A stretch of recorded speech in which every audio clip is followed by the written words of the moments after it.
Dreamscape presents The Beast of Beswick by Amelie Howard, narrated by Nina Nato. Chapter 1.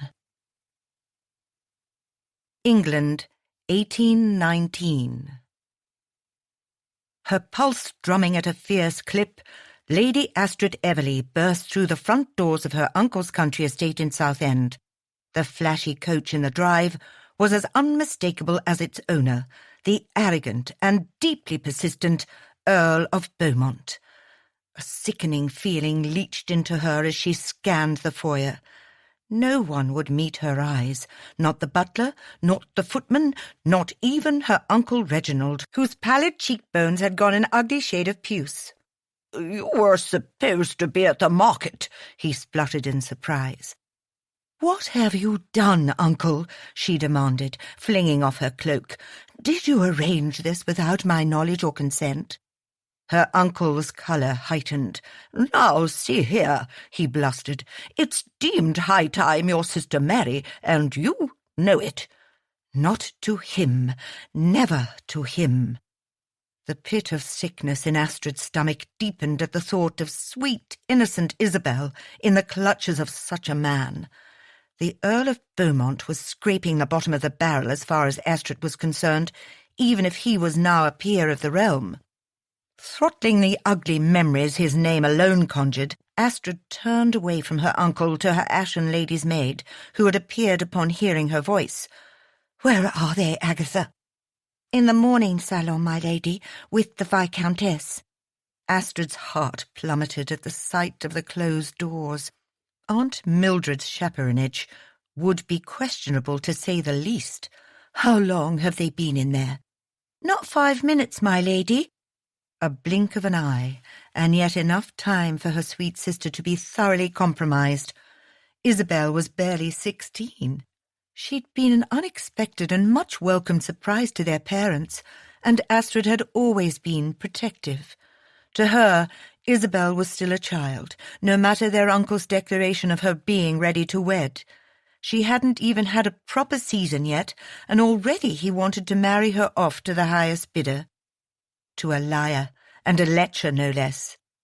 Edmund Kane had inherited the earldom from his uncle a handful of years ago. Though a title made him eligible to most, he was still the heartless brute who'd destroyed Astrid's reputation without a qualm during her first and only season. When she'd had the audacity to turn down his suit, he'd retaliated with a horrible lie about her lack of virtue, and her entire future had crumbled. When their parents were taken by illness a year later, she and Isabel had gone into the care of their only living relatives in England. After the year of mourning, Astrid had decided any money left to her would be better saved for Isabel's coming out.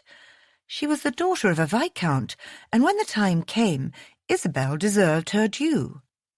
But that was before her uncle had gotten his hands on their inheritance. Most of it was gone, except for specific unreleased funds, which would come to them only upon marriage or the age of 26. Astrid was 1 year away, and Isabel was a decade away, unless a marriage came first, which clearly was the goal here. But now, 8 years after her parents' deaths, the girls were nearly destitute, or so her uncle claimed.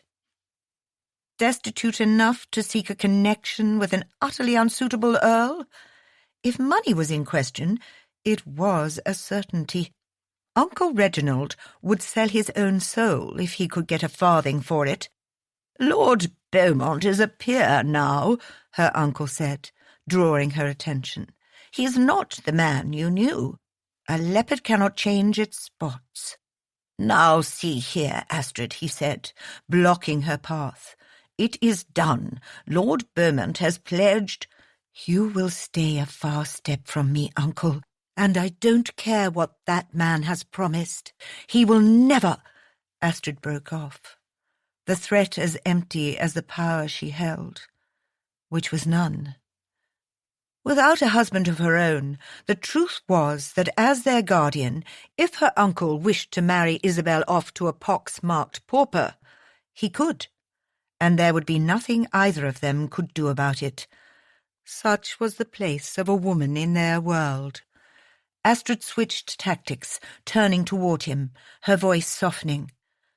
Uncle Reggie, be reasonable. Isabel hasn't even had a season yet. Perhaps she can make an even better match, one with greater reward.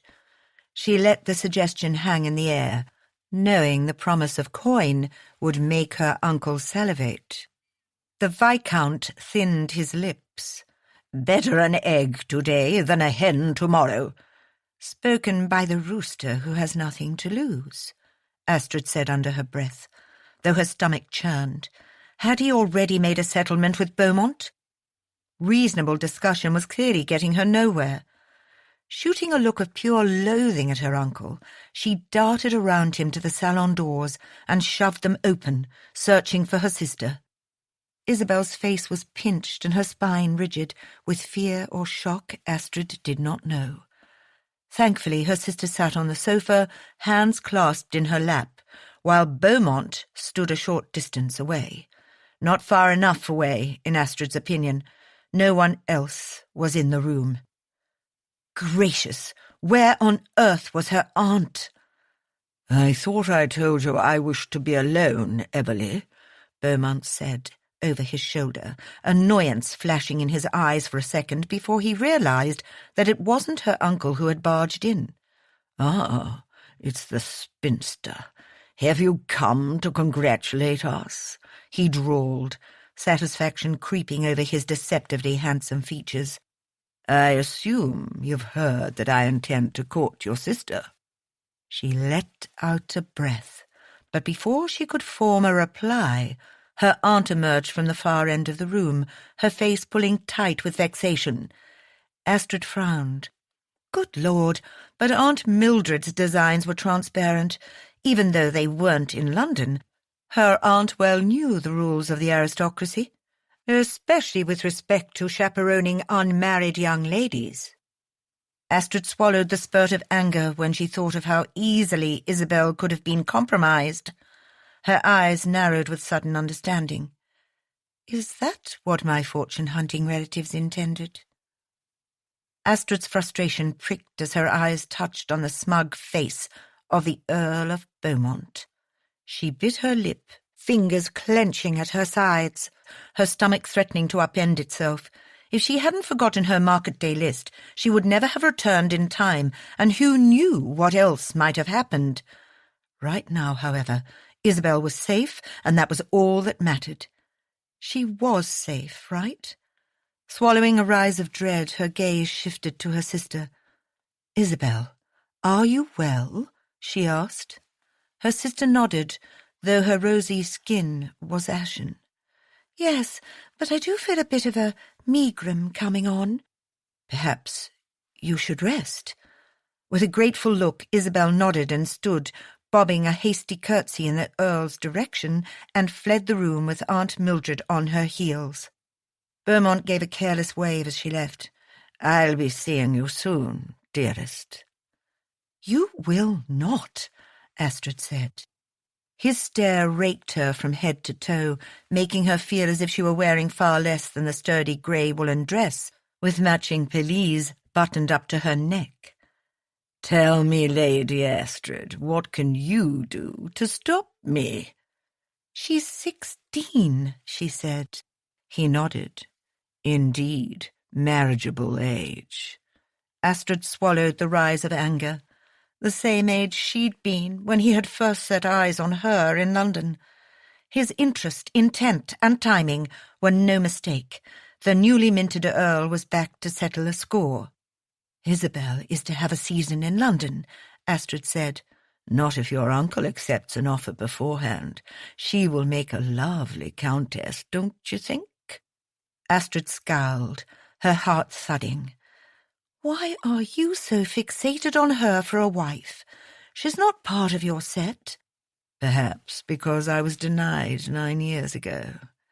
And there it was, as plain as day. the heart of the matter. The score. A calculated stare met hers as Beaumont approached where she stood, her posture rigid with a sick combination of fear and fury. His victorious smile made Astrid's blood run cold. He'd already wrecked her future. She could not, would not let him threaten her sisters. "No, I won't allow it," she said. "I am her guardian." "Ah, but Viscount Everley is your guardian, is he not? And his approval has already been granted. Or at least it will be once we come to terms.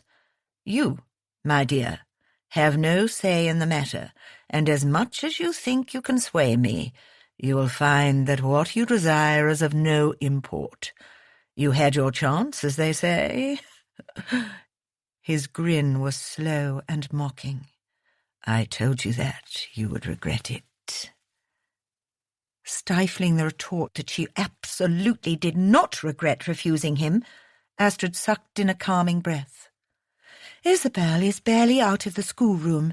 You are 34, Edmund. Surely you can find a more appropriate wife closer to your own age." His eyes narrowed at her use of his given name.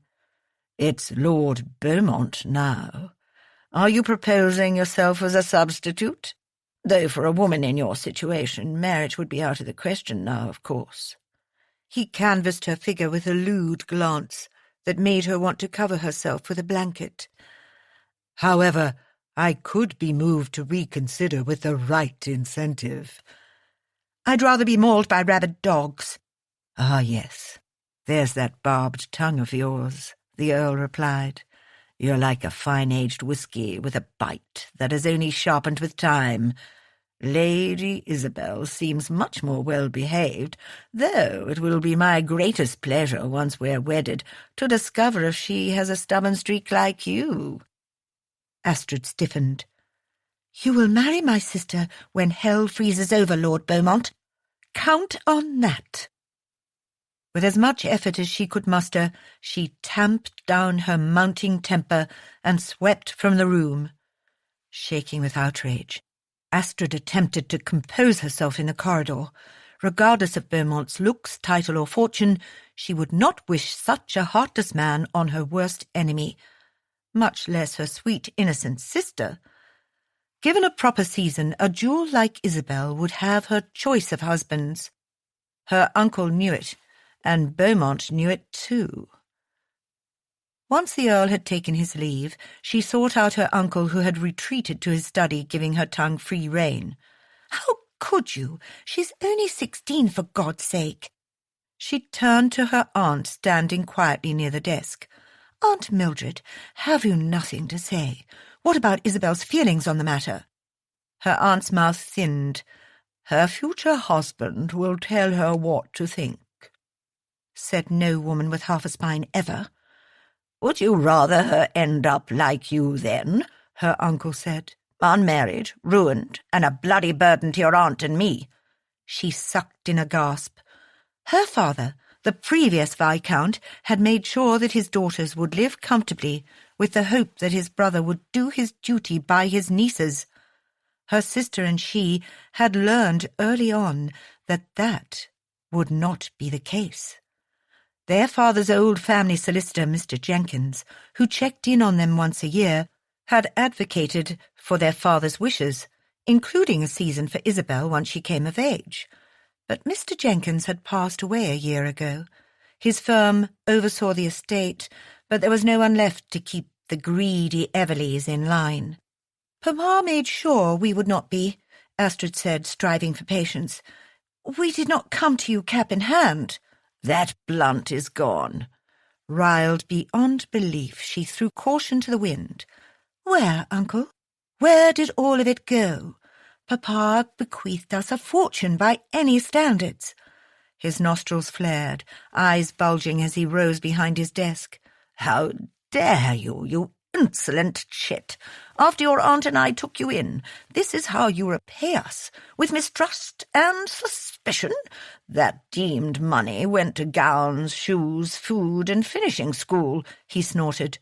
To those books of yours, your sister's dancing and pianoforte instructors. Do you think it's inexpensive to raise two demanding chits? And what about your horses?" The horses he spoke of were his thoroughbreds, bought with his dead brother's money. But Astrid didn't point that out. She glued her lips together, stifling her anger. If Uncle Reginald decided to throw her out on her ear, she would be destitute and homeless.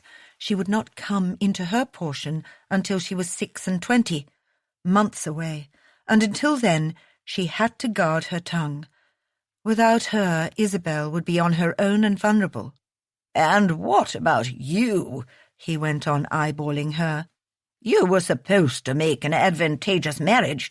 Instead, you've brought ruin upon the Everleigh name." He sneered at her, his eyes cold. "What? You thought your sins would not leach to your poor sister?" A sound of pain escaped Astrid's lips. Her sins. She'd done nothing wrong, and yet she had been the one punished, excoriated and summarily dropped by the ton upon the faithless account of a scorned liar. "You know what he did," Astrid whispered, hand clutched to her chest, and eyes burning with unshed tears. "What he did to me, and yet you still welcome his presence. How could you be so cruel?" Her craven uncle would not meet her eyes. "He is an earl, and perhaps he wants to make it right." Her uncle was wrong. Beaumont didn't want to make it right. He wanted to make Astrid pay. "Please, Uncle Reggie," she tried, resorting to begging. "Even if that is so, surely you see how poor of a match it is. Beaumont is twice her age. He isn't fit for someone as tender as Isabel. Can't you see that?"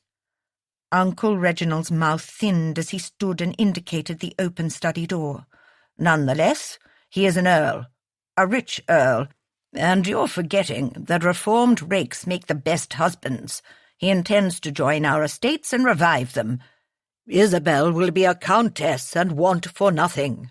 Now be gone and leave me be." What he really meant was that he and Aunt Mildred would want for nothing. Astrid's heart sank as she obeyed the rough dismissal. Upstairs she found her sister in the bedroom they shared. Isabel's eyes were red-rimmed as though she'd been weeping, and Astrid went to her immediately. "What will we do?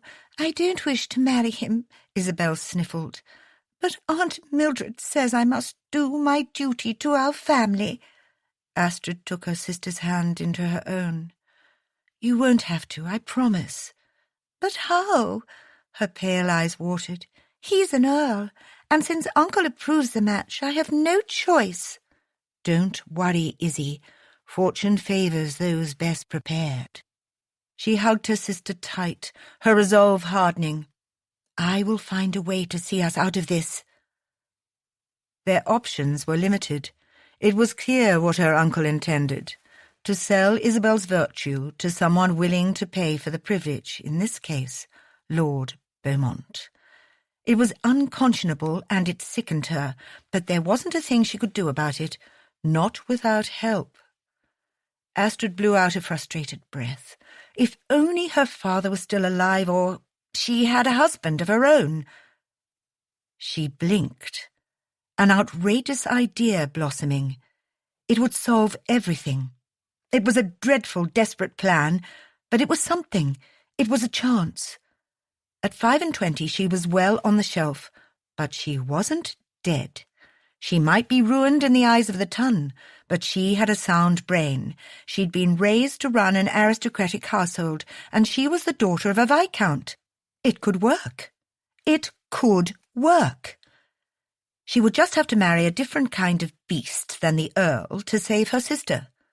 And she knew just the man. Chapter 2. You need a wife.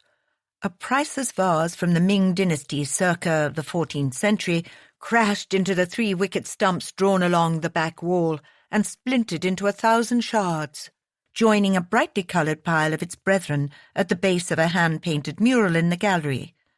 Lord Thane Hart, the 7th Duke of Beswick, scowled as his valet cast a baleful eye at the ruins, a cricket bat dangling from one hand. "Your father went through a great deal to collect those, your grace." "My father is dead," the Duke rumbled. "It's a thing, Fletcher. Now come on, one more, and you're out. Clench those judgmental arse-cheeks and let's go for the boundaries with the next ball." The man grimaced as he lifted the wooden bat with distaste. "Those are not balls, your grace. They are worth several £1,000.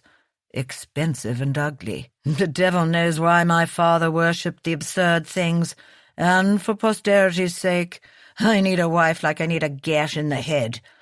"Another gash in the head," he amended silently. "You need an heir, then."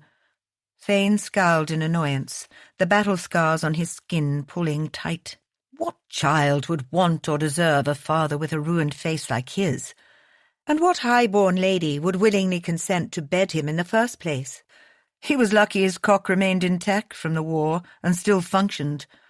"I'd rather let this execrable line die out than subject a child to a brute for a father." "You're not a brute, your grace." Thane clapped a dramatic hand to his chest. "Good God, man, do you even know me?" "Beauty is only skin deep," came the prompt reply. Thane snorted, his irritation fading. "Did you come up with that clever gem on your own?" "No, it's from a poem." "I've told you time and time again, poetry will rot your brain." He peered at his valet. "Unless they're bawdy poems, of course. Those are allowed." "You have much to offer, your grace, if you would only try—" "Fletcher," Thane warned. "Your loyalty is appreciated, but this conversation grows tiresome." The hint of menace in his tone made his valet pale. "Are you conceding defeat, or shall I bowl you another?" He hefted another vase in his hand with forced cheer. This one was painted with tiny blue and white flowers. It was so delicate that if he squeezed hard enough it would shatter in his palm. Thane felt a sense of disgust as he studied the object. His father had revered the blasted things. He remembered the time he'd wandered into his father's precious gallery as a child, only to cop a caning that had left his bottom raw for days. He'd broken one by accident some years later and had buried the pieces in the garden, out of fear for what his father would do. Thane walked back 6 steps and took a running start before bowling the china arm overhead toward Fletcher. He felt the pull of scar tissue all along his back and ribs. He was glad the gallery wasn't mirrored, but it was nothing that Fletcher or the rest of his servants hadn't seen. No one looked him in the eye any more. No one, that is, except for his faithful butler and his long-time valet, who now grudgingly brought his cricket bat to the ready. The vase flew with calculated precision toward his target. To Thane's surprise, Fletcher swung with an aggrieved expression. The inestimable vase collided with the flat front of the bat and smashed to smithereens. Several of the footmen dodged flying porcelain missiles that sprayed the width of the room. "Oh, well done, man," Thane said. "Thought you'd lost your bollocks for a second there, caught up in bloody sentiment. Your father would turn in his grave, your grace." A bitter sound passed his lips. "My father, God rest his porcelain-loving soul, is hopefully having apoplexy in his grave by now. Hence the point, Fletcher." The servant, though more family than servant, ergo his everlasting gall, slanted him an arch glance. "But as you said, your grace, your sire is dead. What purpose does this destruction serve? Consider donating some pieces to a gallery instead." Thane paused, his eyes narrowing. Trust Fletcher to try to ruin any attempt at joy. "I like cricket." "Your father's collection was quite extensive and renowned. Or you could auction it. Lord Leopold—" "Don't," Fletcher persisted. "Lord Leopold," he said more loudly, "had planned to hold a grand auction in honour of your father." The flare of pain caught him by surprise. It had been 4 years since his brother's death, and he still felt it keenly. Thane hadn't wanted the ducal title. He didn't have the temperament for it. It had been Leo's from the day he'd been born, and until the terrible fall from his horse that had snapped his spine, it had been his. Thane had wanted to live out his remaining days in solitude. Instead, he'd returned to a coronet, to duty, to unwanted responsibility, to acres and acres of fucking porcelain. Very well, then. Donate the lot. All of it? Fletcher spluttered. We would need an inventory at least. Hire someone.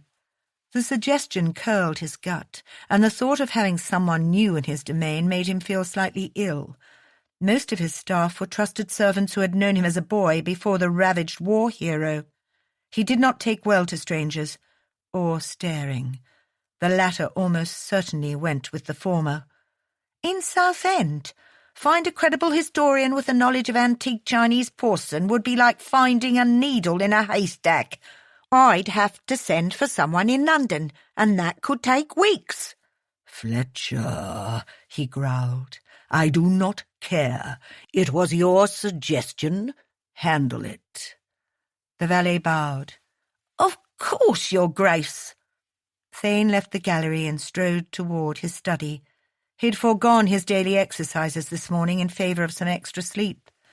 Insomnia kept him awake most nights, along with the recurring nightmares of being cut to ribbons. Sometimes the dreams were so real that he swore he could feel the blades tearing into his flesh and the hot burn of his separating skin as bayonets punctured and cleaved through it, like parchment. He'd saved 4 of his men in his unit from the ambush, but nearly triple that number had died, all because of one man, one craven turncoat who had abandoned his post. Thane could still hear their screams. He stopped to swivel his body, stretching slowly. His entire upper half felt stiff and sore. He was paying the price for not doing his usual exercises, the stitched, cauterized patchwork of skin on his back tight and painful.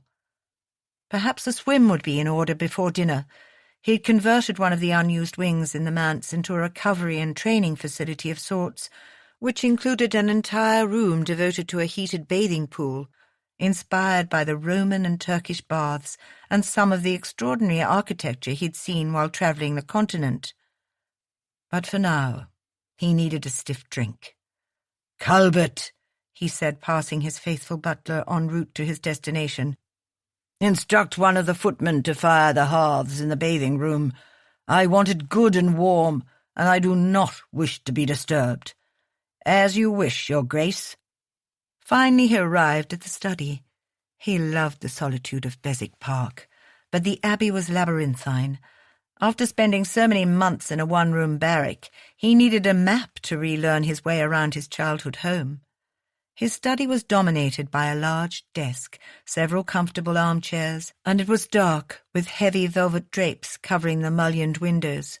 Plush carpeting muted his footfalls as he walked over, and sat in the chair behind the desk, and poured himself 2 fingers of fine French brandy. The liquor spread like a warm glow through his muscles. Thane studied the low fire burning in the grate. He shrugged out of his coat and rolled up the sleeve of his left arm. Shiny, unsightly scar tissue traversed the entire length of it. Most of his body had suffered the same fate, including his back, his legs, and 3/4 of his face. He kept his hair long, but the length did little to hide the stitched filigree of his skin. A beard might have helped, but not when it only grew on the lower, unmarred right side of his face. 8 years ago he'd had his choice of women. Now he'd be lucky to pay someone to even look at him. Not that he was remotely interested in pursuing dalliances with the opposite sex or finding a wife. No, Fletcher had rocks in his brain if he thought that would ever happen. Thane pulled the stack of ledgers toward him and glanced over the numbers for the estates. He hadn't visited his tenants in years, though Fletcher said the land was turning a profit despite the handful of farmers who had left. Their departure was probably due to his black reputation, most of it deserved. He'd been a harsh man before the war, and now he was 100 times worse. Ruthless to a fault, hard, intractable, unforgiving. The list went on.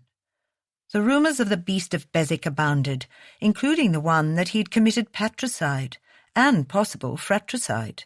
It was true that his ailing father had died of a heart attack upon his return, when he'd laid eyes upon his son's gruesome visage. So, in actuality, he might have killed the man. A few unfortunate months later, his brother had died in a fall during a fox hunt. Once more blamed on Thane, though he'd been nowhere in close proximity to him at the time. Leo had been engaged to a mutual childhood friend whose father had suggested aligning his daughter with the new Duke of Beswick. Lady Sarah Bolton had taken one look at him and walked out of the room. Contracts had been voided, virgins unsacrificed. That had been 4 years ago. No wonder Fletcher was in a snit about him being unwed. Tossing back the remaining brandy, Thane rose and limped to the bathing room. As he commanded, the massive fireplaces on either side of the chamber had been stoked and lit. A long rectangular bath lay at the centre of the space, beneath which metal plumbing conducted heat from the hearths to the water and to the surrounding slate flooring. He'd designed it himself, and it had cost a bloody fortune. Then again, what was the use of being a rich knob if he couldn't spend his hard-inherited money? Thane wasted no time in divesting himself of all his clothing and wading in, feeling the warm water soothing his aching muscles. He twisted and stretched until his body felt loose, and then he simply floated, staring out the floor-to-ceiling glass windows that spanned the length of one wall. Stars twinkled in the distance, swatches of the twilight sky blocked by darker bands of cloud cover.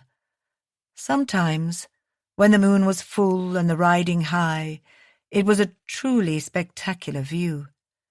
This was another of his favourite rooms at the Abbey. A commotion outside the door made him jolt out of his relaxation. "No, no," Culbert was practically screeching. "His Grace is not at home to call us, Fletcher. Good gracious, you imbecile, what on earth are you doing? He doesn't want to be disturbed, I tell you. He's working." Thane wondered who it could be. The Marquis of Roth had developed an annoying habit of turning up in Southend to escape his fractious father. However, Winter hadn't visited in some time, and Culbert wouldn't be in a lather about him. "You're the imbecile because she followed you," he heard Fletcher shout back. "I told her to wait in the foyer." Thane blinked. "She? Is the Duke in there? I won't be a minute." The voice was decidedly feminine, sultry, and unfamiliar. Thane's lower abdomen clenched at the sound. "My lady, this is highly irregular." Culbert's voice had notched an octave at the obvious break in decorum. "His Grace is busy." "This cannot wait," she said, impatience lacing her tone.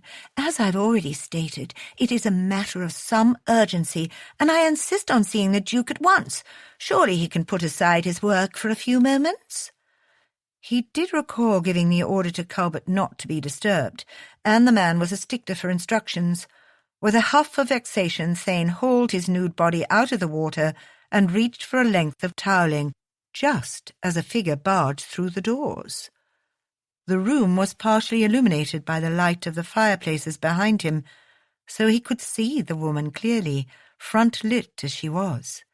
The fact that she was tall was his first impression, and then he saw her face, only to falter for breath. Her features were exquisite in their cameo-like symmetry, a perfect creamy oval with wide-set eyes, an elegant nose and lush, unsmiling lips. She was Renaissance art in the flesh. But even as Thane admired her, it wasn't the kind of beauty that beckoned. Instead, it warned. Or perhaps it was her rigid posture, taken with the dour set of that rosebud mouth and the sheets of ice in those eyes. Or the dark hair that was scraped off her forehead into a ruthless coiffure gathered at the nape of her neck. All those sharp angles and cold edges wouldn't hesitate to decimate a man. A vague sensation of wonder filled him. Who was she? Her eyes found him then, and her mouth framed a small O of surprise. A fiery blush heating her cheeks as she averted her gaze with a mortified squeak. Her face turned blotchy with a mix of horror and mortification, and Thane suppressed a flinch. He wrapped the drying cloth around his waist, angling the least offensive view of his wet, unclothed body toward her. "I beg your pardon," she stammered. "I did not realize. I thought this was the study or the library, not your... Oh, my God!" Thane supposed it was an honest mistake. After all, it was a converted ballroom on the ground floor, not his private apartments. And Culbert had said he was working, though probably not exactly in the context she had expected. "Not God," he murmured, "just a duke, and an unholy one at that." As if a spell had been broken, she scrambled to withdraw and collided with a frantic Culbert on her heels. Her arms windmilled madly as she went hurtling in the opposite direction, thrown off balance, and suddenly Thane found himself sprinting forward to catch her, his hands suddenly full of long-limbed squirming woman. The only thing holding the thin tiling at his hips in place was the snug clasp of their two bodies. "Easy," he rasped, his palm easing down the slim curve of her back. "I've got you." She smelled like warm summer nights, her fragrance swamping him as it rose from her heated skin while she struggled to right herself. He'd gauged that she was tall from a distance, but she still didn't come up to his chin. Then again, at 6.5 feet, he knew most women wouldn't. Their bodies meshed together perfectly, her soft curves yielding to his hard planes. Unlike his brain that was slow to catch on, other parts of his body were taking acute notice of the small but pert breasts that were pressed to his torso and the mile-long muslin-clad legs that slatted between his very bare thighs. He'd forgotten what it felt like to hold a woman. "Unhand me, please," she said, her voice tight with alarm. Thane realized that he was keeping her wedged up against him, though her face remained averted and her eyes closed. With revulsion, probably. God, what had he been thinking? Not with his head, obviously. He released her so quickly that she took 2 wobbly steps back and rushed from the room without a backward glance. "I tried to tell you, my lady," Culbert admonished from the hallway. "Would you prefer to wait in his Grace's study?" "Perhaps I'll come back another time." Thane paused and then popped his head around the door. Surprisingly, his usual annoyance at facing newcomers was absent. He put it down to curiosity. Hell, a woman had sought him out. Voluntarily. And not just any woman. A lady of quality. What could she possibly want with him? "Surely, if it's so urgent, our guest can be persuaded to wait," he called out to Culbert. "I will be there shortly." A quarter of an hour later, Thane was once more fit for polite company and fully clothed from top to bottom. He took a deep breath at the study door and slipped in. The room was shrouded in its usual shadow, but for the light of the hearth and a single candelabra set far away from the desk. Culbert was present, offering the lady a cup of tea. She sat primly in one of the armchairs, her face angled toward the fire. In profile, her nose was a perfect slope, her chin pointed and determined, and a winged brow was pulled into a frown. Every contour of her body was composed into strict, unbending lines.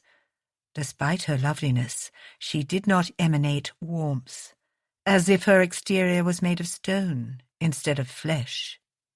Giving her his least damaged view, which wasn't much, he swiftly moved past her to sit in the shadows behind his desk. He had an unfair advantage, he supposed, as the light from the candelabra lit her position, while his location remained in gloom. "Lady Astrid Everley to see you, your Grace," Culbert announced, bowing, and then took his leave. Thane noticed that he left the door cracked slightly. The fusspot of a butler must have been a governess in a previous life. He recognized the name, though the faces that came to mind did not include a woman of her age. "Are you related to Reginald Everley, the Viscount?" "My uncle, Your Grace.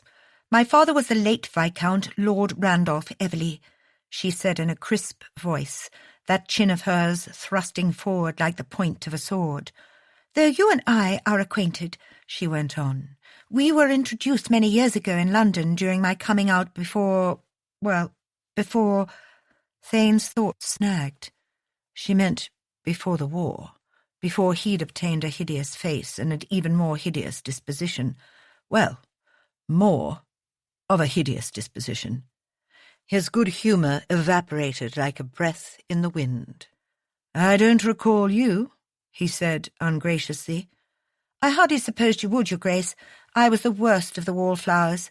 "Fishing for compliments, are we?" His tone was dry. "You won't find them here, my lady. We are fresh out of flattery." "Of course not. How rude of you to suggest such a thing." "Oh, he was just getting started." Thane lifted a brow.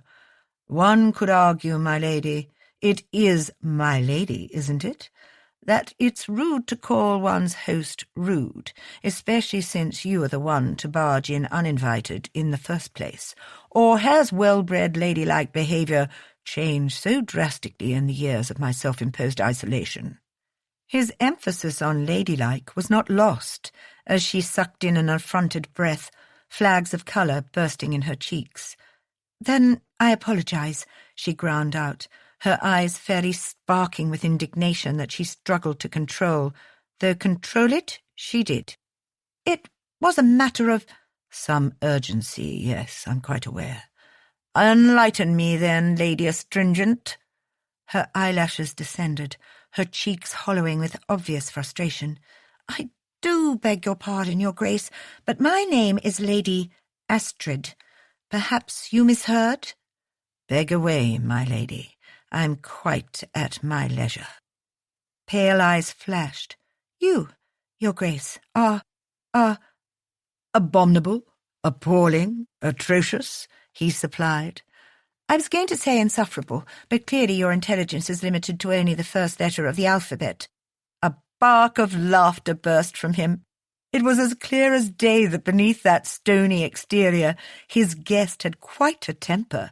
It made him want to rile her all the more, to make those brewing passions ignite in her eyes, anything to disrupt her ironclad control. "So, Lady Astrid, come to suss out the beast, have you?" he drawled. "Did you not get a good enough look earlier? Duke en dishabille." Her lips pursed as if she'd sucked on a lemon, and he wondered briefly, albeit insanely, what those perfect pink arches would taste like, whether her nipples were the same shade or darker. "This conversation is unseemly, sir." If she only knew the true debauched slant of his thoughts. "That's an understatement." Thane leaned back in his chair. "Shall we trade insults all night, or will you eventually tell me what you've come here for?" The lady swallowed what looked like it could have been a blistering response and sealed her lips. She leaned forward to pick up a green-flowered dish from the mantel with deceptive calm.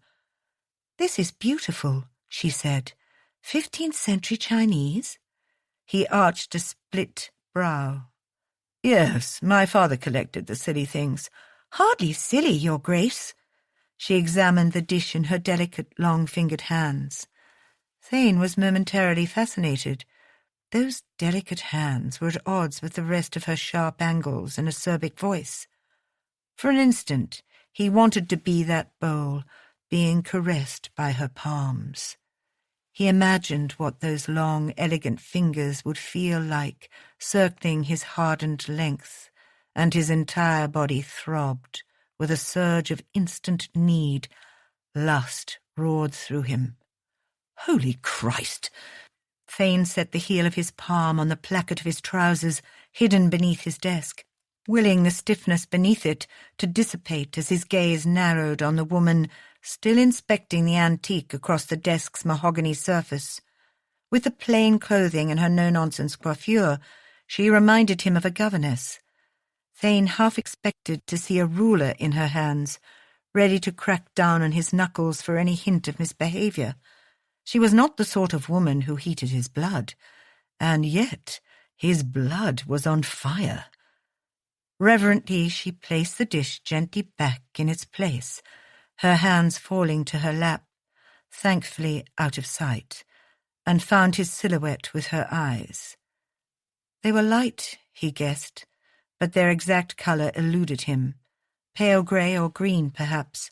He didn't recall meeting her, but before the war he'd been surrounded by dozens of stunning, fresh-faced debutantes, and had been just as determined to avoid them all. He wouldn't have forgotten her, though. She was lovely. Until she opened her mouth. A stunning rose, sheathed in bloodthirsty thorns. "What is it you want, Lady Astrid?" Distracted by the fire in his veins, his voice was gruffer than he intended. "Don't keep us in suspense. Spit it out." Her delicate brows crashed together, but she cleared her throat, once more fighting for calm. Thane felt a smile creeping along his lips. "I have a proposition for you, Your Grace." "Proposition?" "A business proposition," she clarified, gesticulating in mid-air. Those graceful fingers fluttered, and his entire body hummed in response. "While I was waiting for you to get dressed, I noticed some of the broken porcelain, and Mr. Fletcher mentioned earlier that you might be looking for someone to help you categorize your late father's collection." He was still caught up in indecent proposals, her flirting fingers, and thinking with his rock-hard lower regions. "And I can help. I'm familiar with the period as well as the worth of some of the pieces." Her matter-of-fact words pierced through his haze of desire. Thane's sex-starved body spun between lust and confusion. He blinked. He wanted to fuck her voluptuous hands, suck her lips from pink to berry, and she wanted to take inventory of his father's blasted antiques.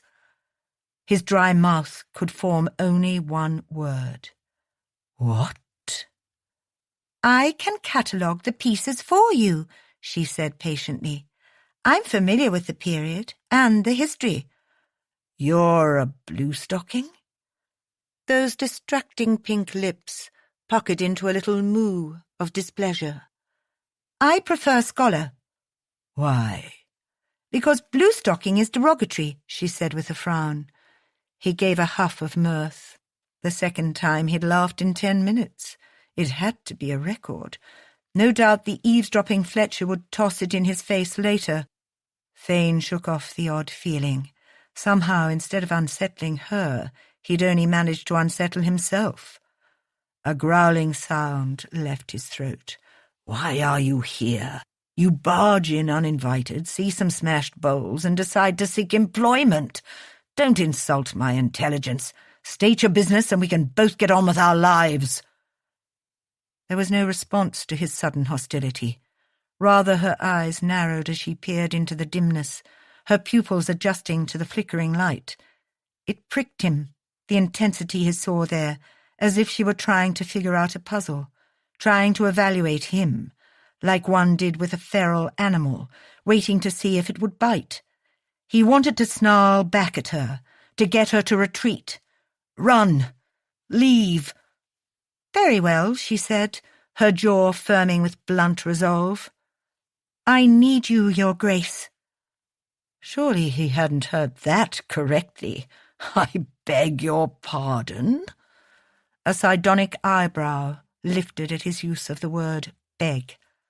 But she clasped her hands together and sat up straight.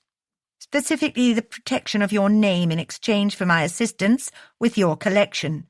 Other household matters, and of course my self as well, in the production of heirs." "Heirs?" he echoed.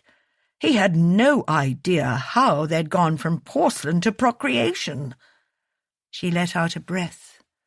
use of my body, Your Grace. As the daughter of a viscount, my bloodlines and background are quite acceptable, I'm sure. He didn't miss the minute hesitation or the fact that her captive fingers were clutched so tightly that they were white. Likely the prospect revolted her. This will be an arrangement that will benefit us both.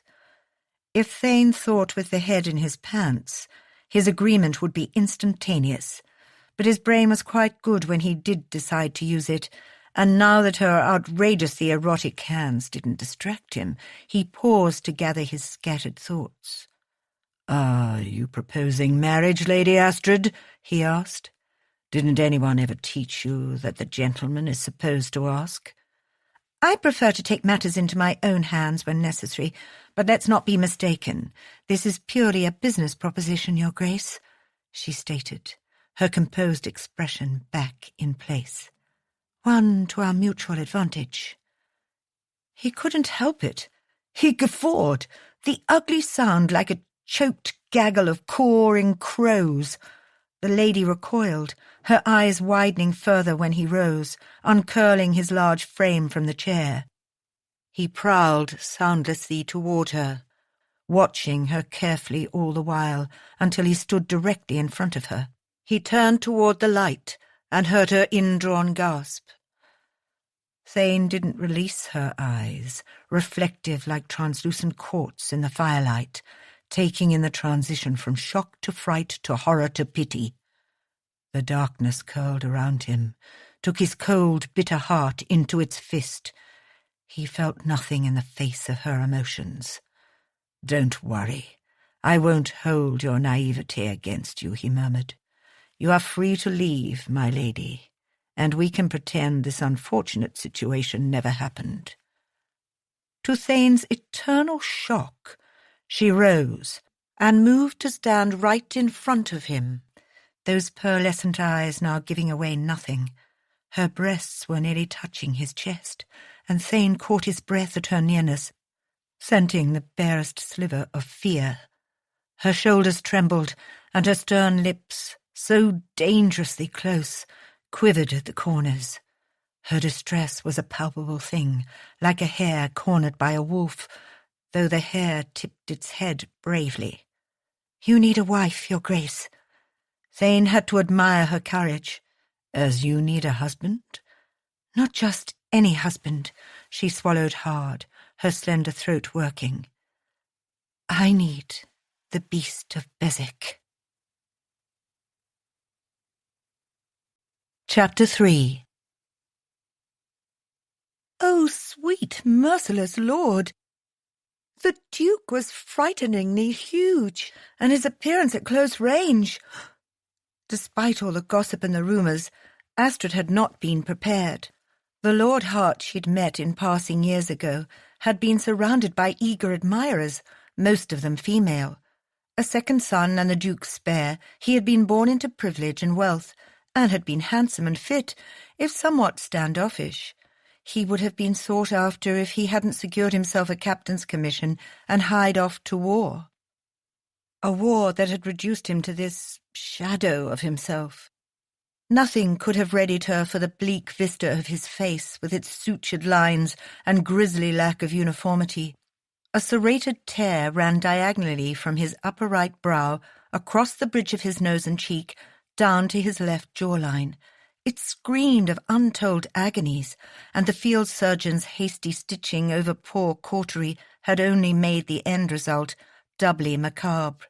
Like the novel of the modern Prometheus, Frankenstein. Though this Duke was wholly human as far as she could tell, his eyes burned with an unholy amber fire, holding her in a glower that seemed better suited to hell. Astrid couldn't control the dread running through her body.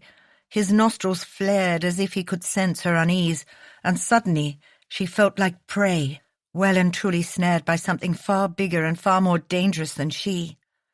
But fear wasn't the sole cause of her body's instant reaction to the man. In the pit of her belly, she also felt a shock of pure heat, of raw physical awareness. Seeing a man naked, even in dim lighting, tended to skew one's good sense clearly. Her brain was split with mixed images, those of him in the altogether, stepping like some beautifully ruined demigod from a shimmering pool, and the foul-tempered scarred duke standing before her, barely held together by the bonds of civility. His scars, though terrifying, were the least of what frightened her at that moment. Courage faltering, her gaze fell away, and then she thought of Isabel. She did not have the luxury to falter in her course. This man, this monstrous duke, was their only hope. She spared him a glance, skating over his marred face. He was waiting for her to do more, she realized, to flee, to scream, to swoon at his beastliness. And he was indeed beastly, heartbreakingly so, except for the lower right side of his jaw and his lips. Those were intact, full, unscarred, masculine. Odd that his mouth felt like the only safe place in the ragged landscape of his face. Even those demonic golden eyes didn't seem so intense at the moment, inscrutable as they were. They'd lost their eerie hunter's glow, or perhaps she was fooling herself to make her goal more palatable. Isabel, Beaumont, safety. She opened her mouth to speak, but he beat her to it. "Tell me, my lady, do you still wish for marriage?" The smoky, sardonic snarl of his voice, filled with bitterness, curled around her. "Do you wish to marry into a waking nightmare? Do you hope to see this visage when you wake up each and every morning?" He drew a mocking hand down his person, his lip twisting with distaste. "Provide those airs you offer without shuddering?" Astrid did not shudder, at least not right then, even though her heart was thrashing like a captive animal in her chest. The very idea of waking in bed with him made her body burn and recoil in the same breath. When she'd been plastered against him in the room at the bathing pool, she'd felt everything, every hard contour, every hollow, every ridge. She blushed, recalling the bulge she'd felt against her belly through the sensible wool of her dress. Clearly he was like any other normal, able-bodied man. Maybe not exactly like any other man, she amended. Notwithstanding his ruined face, he was bigger and more intimidating than any gentleman of her acquaintance. On top of that, he exuded an air of unrestrained menace, an apex predator. Would he protect, or would he destroy?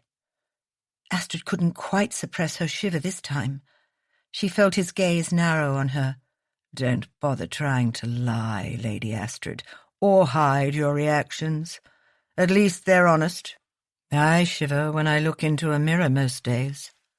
"I'm not," she began, her cheeks on fire. "That's not why—" "Enough," he said. "Your loathing is as clear as day." "No, Your Grace, you misunderstand." He bared his teeth. "Now you seek to impugn my judgment." God, she was losing him. Beswick was the only one who could help her prevent Beaumont's suit. Isabel was innocent, and she deserved better. Her sister was the only reason she was even here. Astrid shoved her chin up and gathered her brittle wits about her. She was no coward and would not back down now. She'd come here for one thing, and one thing only. "Yes, I do, Your Grace. I wish to marry you." An odd expression passed over his face then. Disbelief? Astonishment? Wonder? After an interminable moment, the Duke shifted to resume his position behind the desk.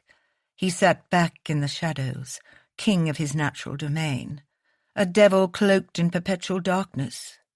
Again, Astrid felt that lick of self-preservation skate across her senses. She cleared her throat, focusing on the task at hand and falling to her usual directness. "What happened to you?" His big body went motionless in his chair, and for a moment Astrid thought she'd gone too far, pushed him beyond the limits of genteel courtesy. But then he responded. "I took on 6 bayonets face first." The words held no inflection, though Astrid felt the lance of them deep in her soul. God, how he must have suffered. She held back another wince, but the Duke was one to miss nothing. "Don't be ashamed of being revolted. It's not for the faint of heart, is it?" "No, Your Grace," she said, knowing he would hate any pity. "But I was not revolted. I was thinking that perhaps you might have benefited from someone with neater stitching skills." A gasp came from somewhere near the entrance, but Astrid didn't dare turn around. She could sense the Duke's astonishment from where he sat. "Is that one of your skills you hope to bring to the proposed match, then?" Beswick said eventually. "Needlework." "I am a lady, Your Grace, and skilled in all manner of gently bred persuasions." "Is that so?" She bristled at his tone, though she wasn't sure whether he was mocking what constituted a lady's education or whether he was mocking her. "Yes." And then she added, "among other things." "Like the study of ancient Chinese relics." Astrid sighed. Most men in her experience felt threatened by any females who knew anything at all. But she wasn't here to demonstrate her intelligence or use it as a defense against unwanted suitors. She was here to land herself a husband who was a bigger predator than the one she and Isabel currently faced. "I enjoy learning, Your Grace." "Given your diverse range of feminine talents, why hasn't some society fop seduced you off your accomplished feet and filled your womb with broods upon broods of future aristocrats?" A blush crept up her neck. Gracious, but he was coarse. She could hardly tell him that one lying man's word against her own had well and truly barred that door. "Perhaps because I did not wish to be seduced." "Don't all women wish for seduction?" His eyes burned into hers, that sultry rasp doing unnatural things to her. A handful of words, and Astrid couldn't tempt a puff of air to enter her shrinking lungs. A rush of pricking heat blazed over her skin. Her entire body felt tight, as if the slightest pressure would make her shatter. Gracious, what was the matter with her? "Not all women," she choked out, her face hot, but her addled brain could not stop conjuring images of him naked, limned in fire and candlelight. A slither of toweling that had barely hid his silhouetted masculine outline, or the broad muscular planes of his chest. She'd even gotten a brief glimpse of his swinging male part, and even that had sent a lightning bolt of heat to the base of her spine. The Duke might be badly scarred, but he wasn't disfigured there. "Focus, you nitwit!"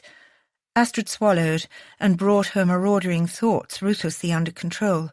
A fit of nerves hit her hard, one hand rising awkwardly to smooth her hair. No strand had escaped her coiffure, however.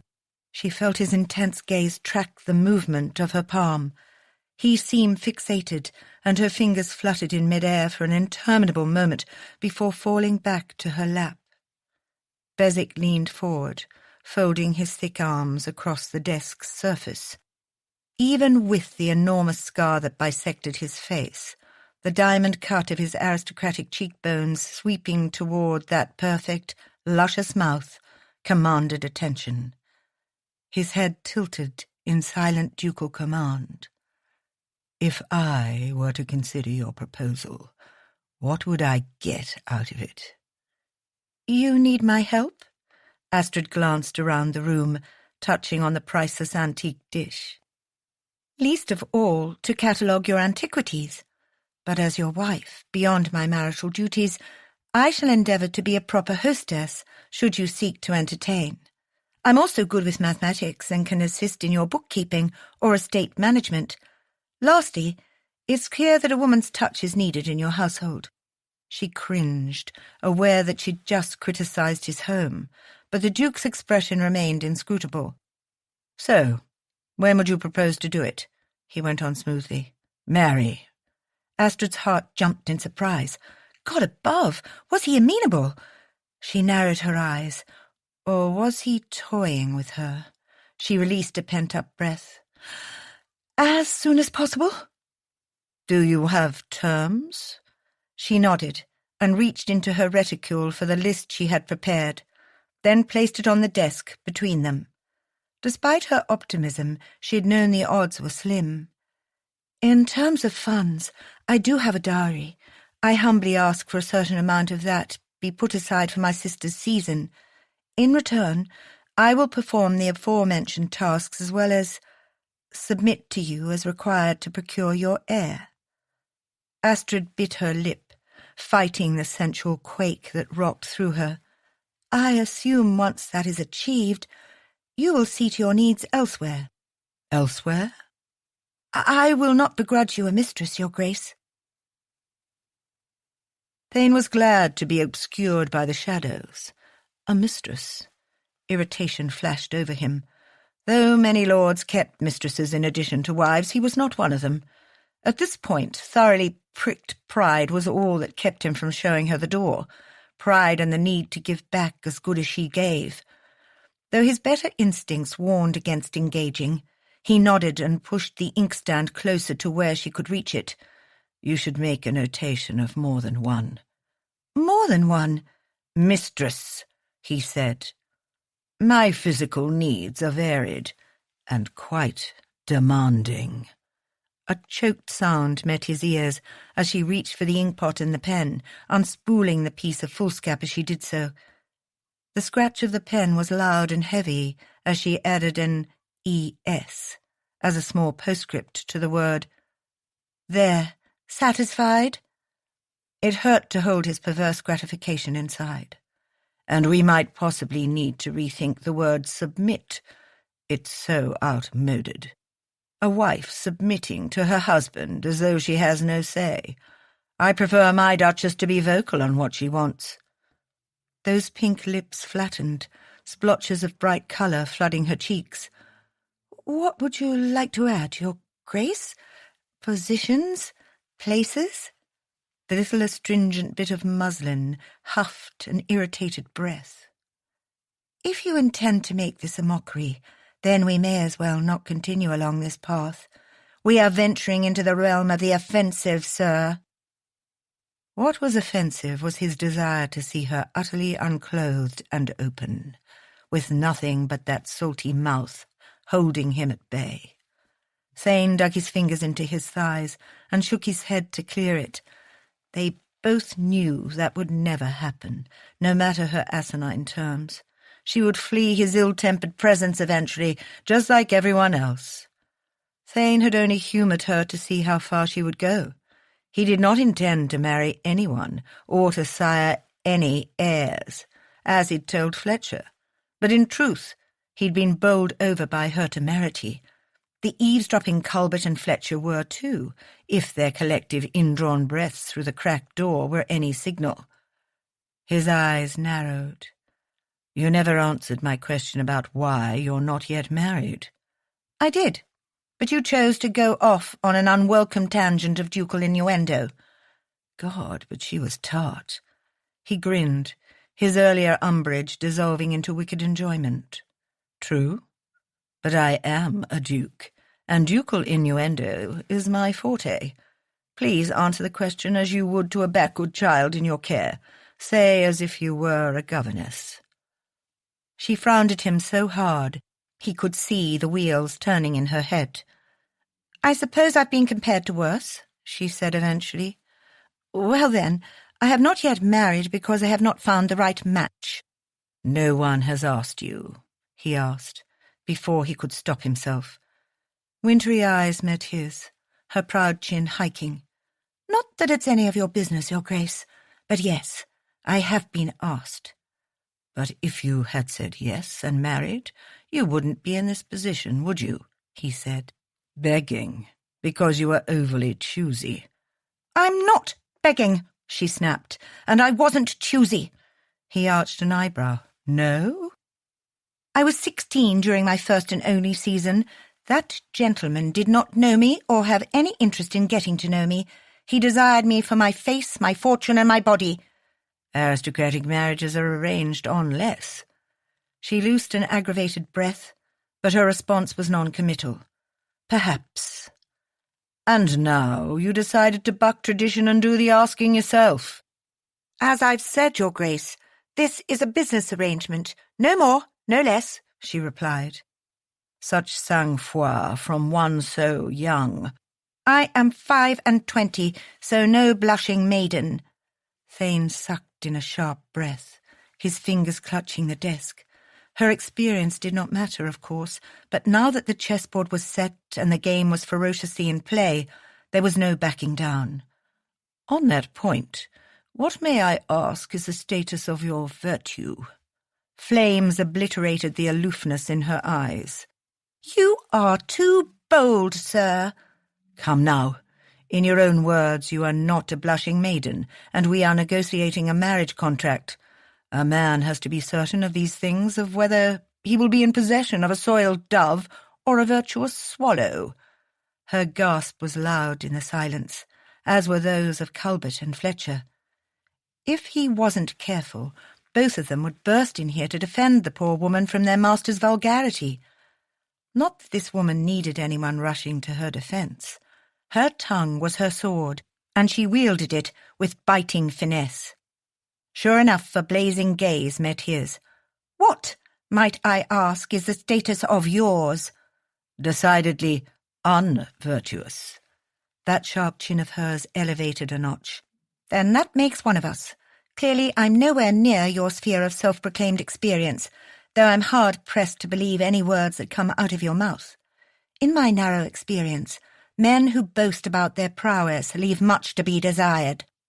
Thane couldn't help it. He threw back his head and roared with laughter until tears were brimming in his eyes. No one had ever stood up to him like this slip of a girl. "Woman," he amended. "This was a ridiculous idea," she muttered, standing to leave and then halting mid-motion as if caught in the midst of some raging internal battle. She bit at her lips and then sighed heavily, clenching her jaw. When she looked up at him, the sparks of fire had gone from her gaze. What remained was desperation, tinged with despair. She leaned across the desk, and Thane knew she could see every one of his scars at such close proximity. But she did not flinch back or drop her eyes from his. "Please, Duke, I implore you to consider my offer," she said. Despite her choice of words, it was not a plea. This was not someone who begged for anything, but even he could sense her hopelessness. A flicker of a beat in his barren heart wanted him to agree, but his head knew he could not. Reason returned with swift efficiency. "Lady Astrid, I must get ready for a previous engagement," Fletcher interrupted, bustling in. Both Thane and Lady Astrid turned in surprise. "You can look over the correspondence from the lady later, Your Grace." "Fletcher, this is highly irregular," he began in warning, but as usual the valet took no notice of him. One wouldn't fathom that the man actually worked for him, or that his employer was the damned Duke. "Come on now, my lady," Culbert said, following in Fletcher's wake and taking the foolscap from her fingers with an elaborate flourish. "Leave this with his grace." Lady Astrid looked bewildered at the turn of events and the meddling servants. So was Thane, but he knew exactly what Fletcher and Culbert were about. Clearly they both thought that she was his only chance at any kind of future. But he knew better. He understood his reality. Hungering for impossible outcomes would only lead to despair, and Thane had had enough of despair to last a lifetime. He had to end this. "The answer is no," he growled, halting them in their tracks at the study door. "Not now, not ever." He turned to Fletcher and Culbert. "Do not ever presume to know my mind, either of you. Leave my sight before you put out on your deuced heels." Both men slunk away as he swung back to the silent woman, who fixed him with an appalled expression. "Since you found your way into my home uninvited, I trust you know the way out, Lady Astrid. Don't come back." Hard eyes like polished aquamarine met his, holding them. She did not flinch at his aggression or burst into fits. Instead, admirably, she lifted her chin. "I'm not afraid of you, Beswick. You cannot order me about like those poor men." "You should be," he snarled, "and they're my servants. Mostly." Astonishingly, she smiled in the face of his wrath. "Be that as it may, you'll find that I'm not a woman who can be intimidated by a temper tantrum, better suited to a child than a duke. When you come to your senses, feel free to tender your apologies. I shall be at Everley House." "And pigs will fly with their tails forward." She spun on her heel, a wintry gaze spearing him over her shoulder. "I would wish you a good day, Your Grace, but I can see for myself that any kind of civilized manners are categorically wasted on you." And with that, she was gone. Chapter 4. Astrid chewed on her nails, her eyes moving from her book to the window, overlooking the front courtyard. Not that she was expecting visitors. A small, minuscule part of her had hoped he'd send a written apology. Beneath that surly, churlish exterior, Beswick had been born a gentleman, after all. But one day had passed, and then 2, and now 3. She was dreaming if she thought that man had a lick of good breeding left in him. Which meant the next move was still on her. Blast it. Once more she cursed her wayward tongue. But no, she had to go and speak her mind and provoke him, and then tell him off, in his own home. And now, thanks to her runaway ungovernable mouth, she and Isabel were out of options. Unless... She went back to Beswick Park again. Nausea wound through her belly. She could beg if she had to, throw herself at his mercy. She had never bent to anyone, but for Isabel's sake she could, even to a hard-hearted, rude, ill-mannered brute of a man. "Well, what was he like?" Isabel asked for the 40th time, no longer put off by Astrid's vague answers. "Is he as bad as they say? Cook said that he fired another housekeeper. She says he's so terrifying he can't seem to keep a full household." That did not surprise her. She had seen the shards of porcelain gracing the foyer and several of the dusty corridors. She pursed her lips in thought. Perhaps she could convince Beswick that she would make an excellent housekeeper. It wasn't the worst idea, even though it was contingent on him hiring her. She hadn't exactly left the Abbey on the best of terms. Astrid sighed and faced her sister. "Cook should not be gossiping." "Was he hideous?" Isabel asked. "His face is badly scarred from battle," Astrid said, the twisted ropes of the Duke's many scars coming to mind. "But it's not as dreadful once the initial shock is worn off." Her sister shuddered. "I've heard people in the village say that his skin looks like a stitched sack, and he's so awful to look upon that children have night terrors. His own father had a heart attack and dropped dead when he saw his face." "You know better than to listen to rumours, Isabel. He's not as bad as all that." Inside, Astrid's heart clenched with pity.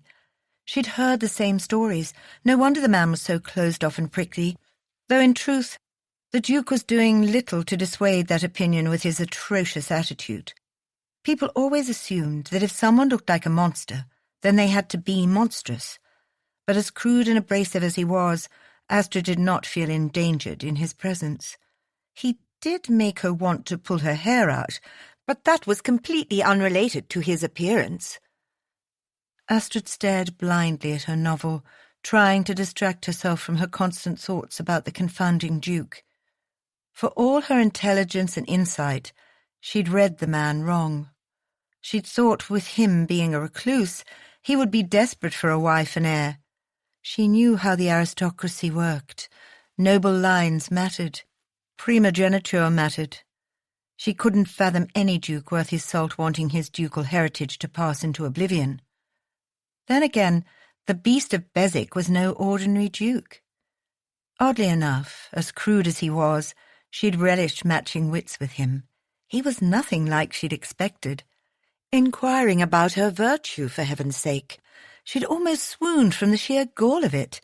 A secretly delighted part of her had thrilled, however, that he hadn't treated her like a piece of precious china whose feminine ears were in danger of fracturing from a bit of bawdy conversation. Deep down, she'd liked it. Besides, from what she'd seen at his residence, he needed her as much as she needed him, and not just for the categorization of his antiques, though her fingers itched at the chance to go through the gorgeous collection.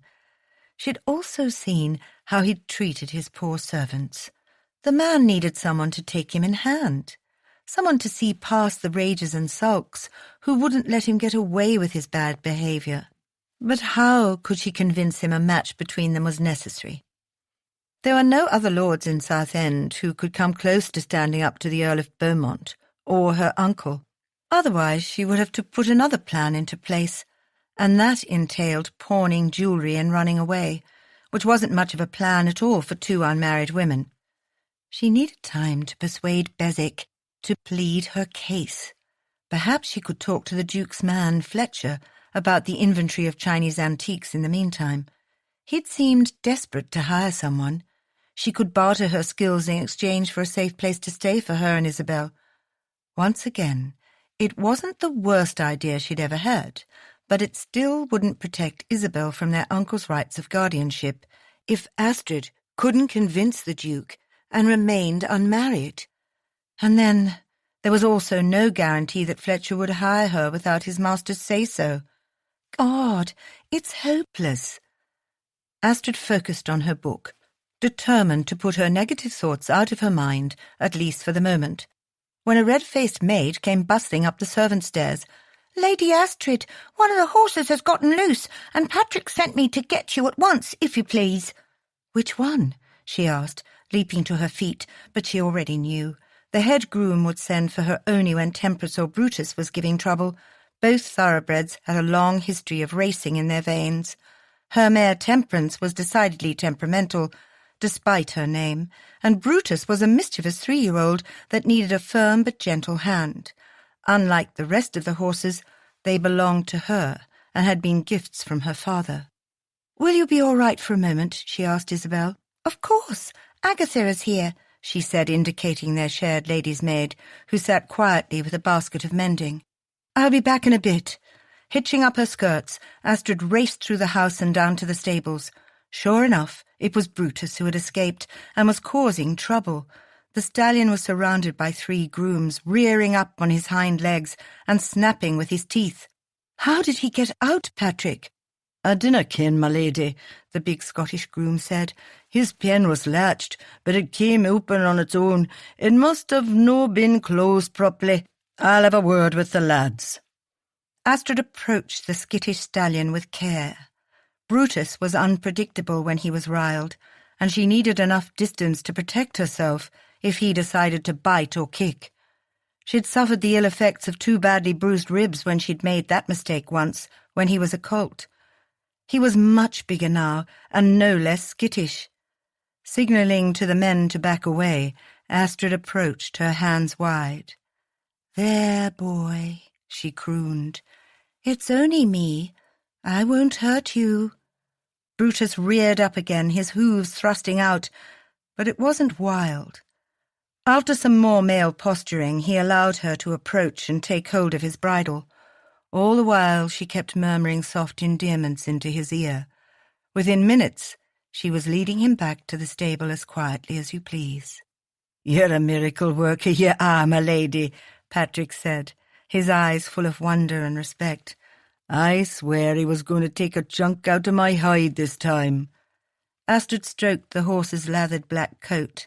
"He's just high-strung. Put him in the stall next to Temperance. She seems to calm him some when he gets in these moods." The Scot eyed her. "Do you ever think to breed them, my lady?" "Some day," she replied with a fond pat to the stallion's glossy hindquarters. "But not if my uncle intends to sell the foals to the highest bidder. Once Isabel gets settled safely into a new position, perhaps then." Astrid made her way back to the house, thankful that it hadn't been worse. The horses were 2 of her most prized and valuable possessions. She halted mid-step at the thought. If worse came to worst, she could sell them, but that too would take time. The thought of parting with either of them left her cold, but if it meant Isabel's happiness and safety, no sacrifice would be too big. Gracious, she'd already offered herself to a duke with a terrible reputation. As she went past the courtyard, Astrid squinted at a coach in the drive. Her heart rose and fell in the same breath. It wasn't an apologetic duke, but an entirely unwelcome Beaumont. What was he doing there? Her aunt and uncle had business in the village and weren't at home. Astrid hefted her skirts and ran, nearly skidding round the corner where the Earl had discovered Isabel in the morning salon. "Get Patrick," she whispered to Agatha, who stood close by, her face white. "Lord Beaumont," Astrid said, hoping to God her voice sounded stronger than she felt. "To what do we owe the honour of your unexpected visit?" Beaumont turned, a smile forming. "I was invited." "By whom?" she replied with a cool hauteur she did not feel. Fear for her sisters swamped her. "My aunt and uncle are not at home. They expressed an invitation for me to visit today." Astrid's heart sank. Of course they had. They did not care if a notorious rogue compromised their niece, as long as he married her, notwithstanding that said rogue had already ruined one niece. She kept a tight hold on her unravelling emotions. "I'm sorry, my lord, but you will have to return. Without my aunt as a proper chaperone, I fear this is quite improper." "Surely you can suffice," he said, "while I call on my future wife." Her skin crawled at his tone, but she forced herself to remain calm, for Isabel's sake, for both their sakes. "I am also unmarried, my lord. It would not be proper. I must regretfully ask you to leave." "I'm not pleased with your lack of proper respect or welcome, Astrid. I am a peer of the realm." "Then do everyone a favour and act like one," she retorted, "and it's Lady Astrid to you." With a scowl, Beaumont advanced into the room, as if she hadn't protested his presence at all, but no more than 2 steps in, he stopped, his eyes fastened on the doorway, where Patrick stood with 2 hefty grooms. "Lord Beaumont was just leaving," Astrid told them. "Your uncle will hear of this," the Earl hissed. "Mark my words." But he departed without more of a scene, thankfully. After the carriage left, Astrid slid down into a nearby chair. Her hands shook with delayed fear. She had no doubt that Beaumont would complain to her uncle and that reprisal would be swift. Would he send Astrid away? Post the banns for Isabel? Oh, God, what were they going to do? "Astrid," Isabel whispered, "will he come back?" Her sister's voice pierced her fog of indecision. Without a doubt, the Earl would. There was nothing to be said for it. They had to leave. Astrid composed herself, rose, and met Patrick's eyes, where he still stood in the doorway to the salon. "Saddle Brutus and Temperance and call for the carriage." Astrid turned to Isabel and her maid Agatha, her voice low. "Gather our things. Pack anything you can fit into our trunks." "Where are we going?" Isabel asked, wide-eyed. Astrid shook her head. There were too many eyes and ears still about. "Somewhere safe." Hell and damnation. Not even the brutal hours-long ride back from London to Beswick Park had chased the bunched energy from Thane's muscles. He had worked himself to the bone for the past 3 days, pushing himself further than he had ever done, and nothing seemed to help. He'd taken a trip to London to meet with his estate solicitor, Sir Thornton. The overnight trip had turned into a week, with him relentlessly pacing the halls of his London home. He knew why he was in a froth, of course. It was because of her. Thane supposed it was guilt for sending her away as callously as he had, but the truth was he couldn't agree to her proposition, though he couldn't stop thinking about it, or her. 1 bloody hour of conversation, and he craved more of her delicious wit like an opium addict. It was madness. By God, the chit invaded his every waking hour, sleeping ones as well. Before he'd gone to London, he'd ridden over to the Everley estate in the dark of night, trying to figure out which bedroom was hers. And then he'd imagined her, in a transparent night rail lying in bed, and his renowned self-control had been shot to hell. He had left for town that very night. Thane couldn't remember the last time he'd felt so uncertain. He was a man who'd been valued for his discipline, his unerring ability to know what action needed to be done in the moment. His war unit had been effective because of that mindset. On the battlefield, it was that certainty that had made him take on 6 armed Frenchmen alone. In hindsight, in view of his personal sacrifice, it might not have been the best decision, but it had spared the rest of his unit from being slaughtered. Throwing his reins to his waiting groom in the mews at Beswick Park, his eyes fixed in the distance on a massive black horse being exercised in a paddock by a large red-headed man he didn't recognize. When had he acquired another horse, or a groomsman the size of a small mountain? Talbot would know, but as he pushed open the door, no butler was there to greet him. In fact, no one was there. He hadn't sent notice ahead when he would be arriving, but he was a sodding duke. Certainly some of his ungrateful staff should be present to welcome him home.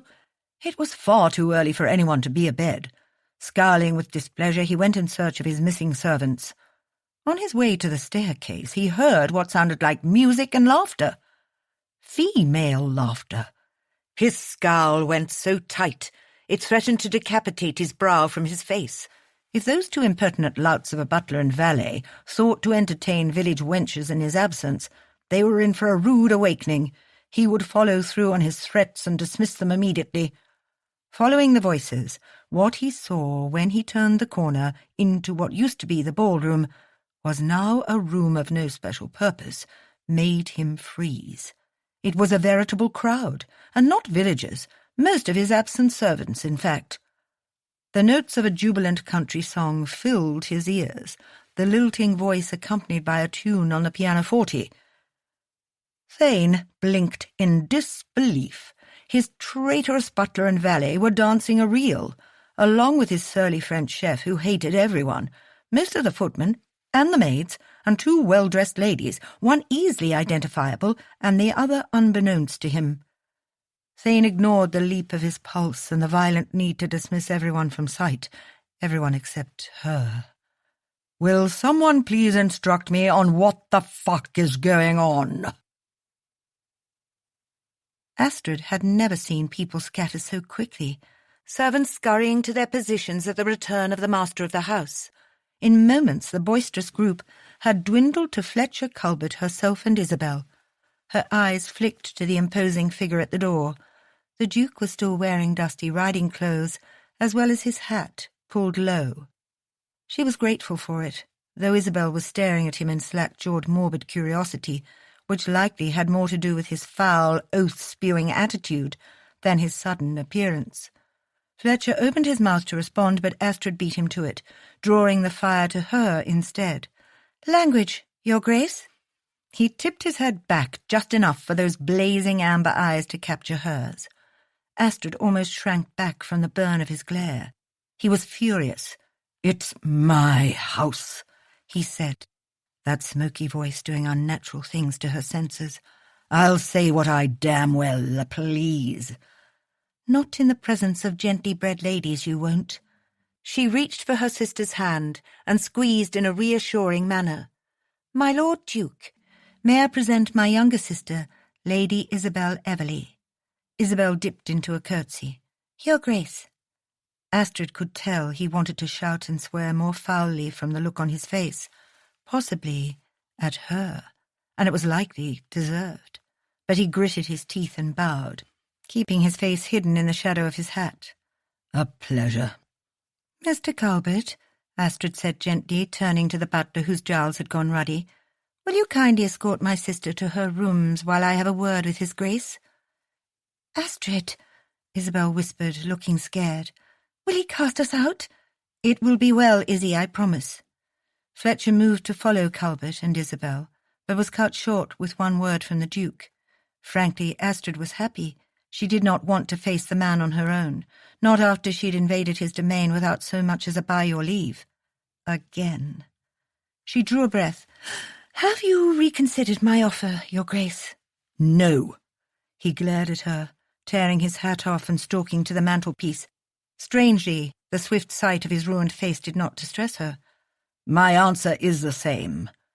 Astrid had fled to Beswick Park after Beaumont's visit with the intention of changing the Duke's mind, only to learn that he was in London, and then she'd decided to beseech Fletcher for a job, or at least somewhere for her and Isabel to stay for a day or two. He had taken pity on them. However, from the look on the Duke's face, his master would not be so easy to convince. She had to try. How many housekeepers will you scare away before you come to your senses? I've heard you dismissed another one. She was incompetent. Astrid lifted an eyebrow. And the previous 3? I don't need a housekeeper, he snarled, lifting a green and white Ming bowl from its stand and throwing it into the hearth, an act that made both her and Fletcher flinch. I can see that you have everything under control, Astrid said. Clearly a quick wedding would be in your best interests. A furious stare met hers.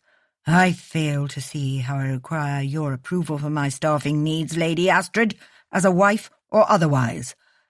The tension rose to the murals on the ceiling as the 3 of them stood there in silence. Then the Duke turned on his heel with a sound of displeasure. Fletcher, unless I'm paying you to stand there and flirt, I require a bath. I gave the order for a bath to be ready the moment you arrived. The cheeky valet smirked with little care for his own well-being.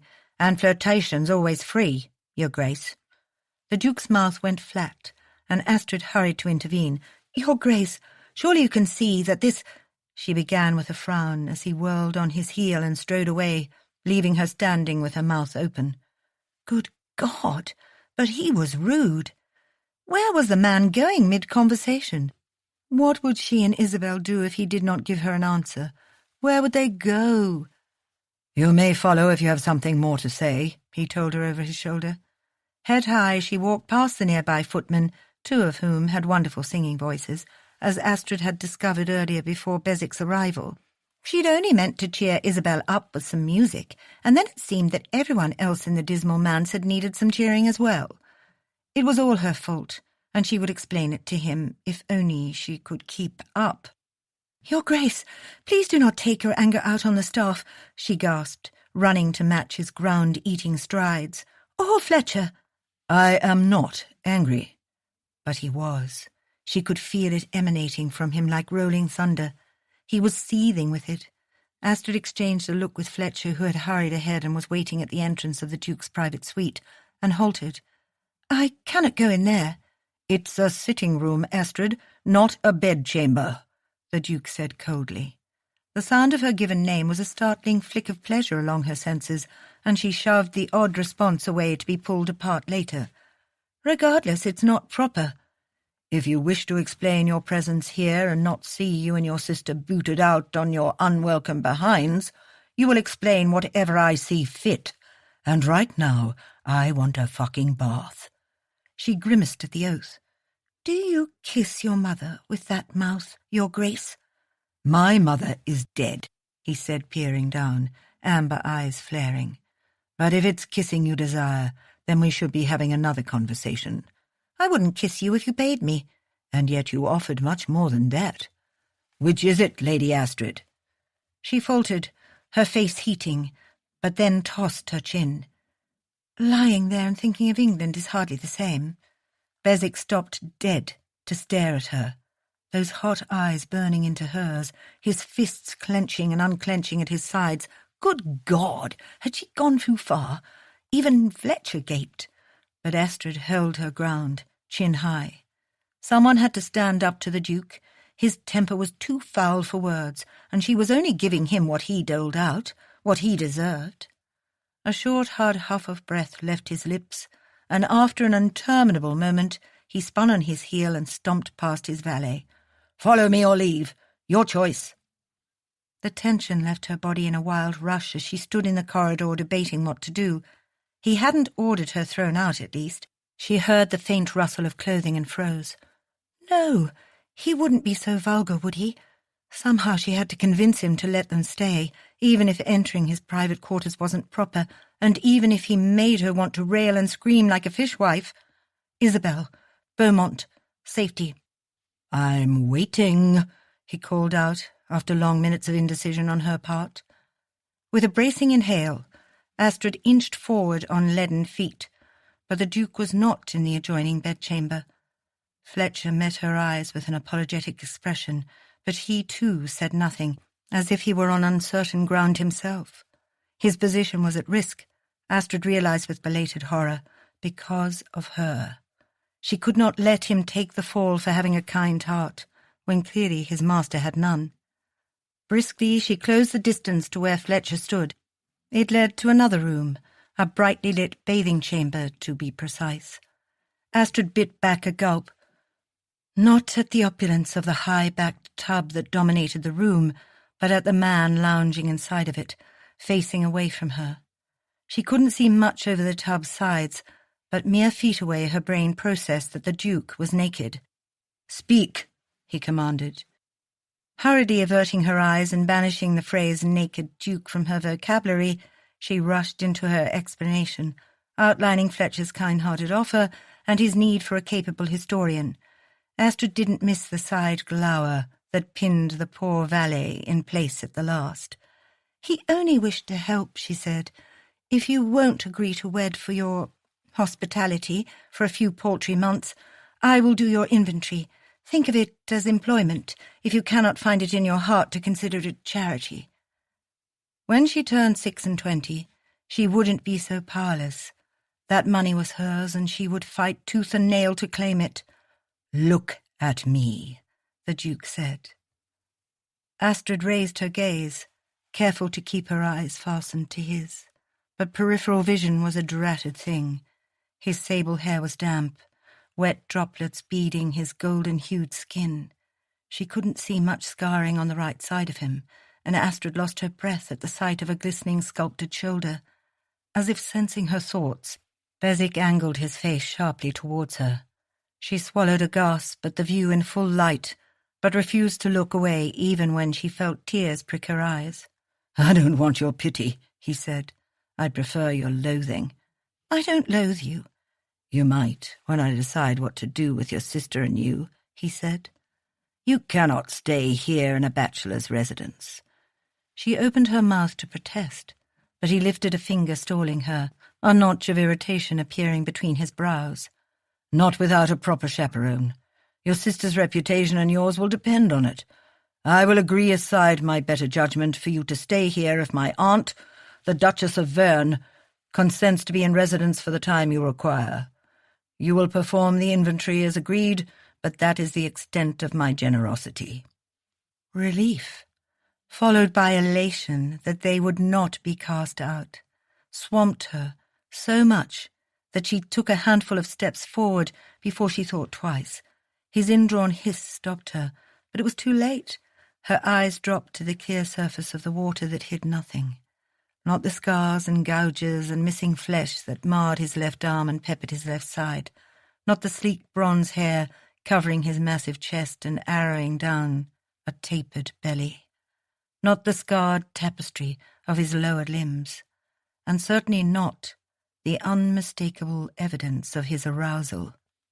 Astrid did what any self-respecting lady would do. She fled. Chapter 5. Christ, he wanted to fuck her into the wall, lift her lithe body against the bathing chamber door, wrap her legs around his dripping wet body, sheathe himself in her, and come until he had nothing left. Thane groaned and threw an arm over his eyes. Evidently those parts of him weren't as dead as he'd thought. "Fletcher," he said wearily, knowing the man was still standing there. "Yes, Your Grace." "You'll pay for this. You know that, don't you?" He could feel the grin in the man's voice, even without looking at him. "Yes, Your Grace." "Good. Now get out, so I can drown myself in self-pity and frustration." He slitted open one eye to see his valet wearing a smug grin. "Write my aunt, and see if she's amenable to a long, overdue visit." "I already took the liberty, Your Grace." Of course he had. The wretched man knew his own worth, which was probably why he'd taken in the waif and her sister in the first place. "Lady Verne will be arriving in time for dinner," Fletcher said from the other room. Thane frowned.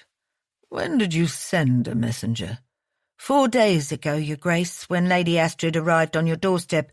I thought it prudent to be prepared in case you decided to offer employment and safe refuge." Safe refuge? Thane nearly hooted with laughter. People didn't run to him. They ran from him. The beast of Bezic did not harbour young innocents. nor was he the hero in any story. He was a recluse, a monster of a man, and a beast by all accounts. Having not just one but two high-born unmarried females in his domain was unthinkable. Absurd, really. Their precious reputations would be smudged in the dirt by morning. "And you did not think to send a missive to me in London?" Fletcher appeared for one moment in the doorway. "I did, Your Grace, at Hart House, though you had not been seen since your arrival." No, because he'd been working with Sir Thornton during the day and drowning his demons at the Silver Scythe at night. A vision of frosted aquamarine eyes set in a heartbreakingly lovely face, dark hair scraped back with fastidious precision, and a tart pink mouth framed in a perfect O at the sight of him nude, filled his mind. Christ, he was a depraved, unfeeling bastard for forcing her to plead her case while he bathed. He hadn't intended to, of course, but then that sharp tongue of hers had drawn blood. Lying there and thinking of England is hardly the same. Salty minx. After Fletcher departed, Thane washed and lay in the water until his skin became the consistency of a prune, and the water had cooled considerably. He was still as hard as steel, however. Thane fisted his lengths, and with a few short strokes brought himself to release. It felt mildly hollow, but he didn't care. He'd resort to his own hand a dozen times a day if it meant not obsessing about her. A beautiful woman with the spiciest mouth this side of England, whom he'd just invited to stay under his roof for months. Clearly he was a glutton for punishment. He dressed in the clothing that Fletcher had left out for him and descended the stairs. He hoped dinner would be prepared and served, and he wouldn't walk into another impromptu amateur music-hall. Thane shook his head. His country staff, like his London staff, was silent and efficient, the epitome of a duke's household. The footmen were large, competent, and quiet. The chef was French and proud of it. In the absence of a housekeeper, Talbot kept the maids and everyone else in strict order.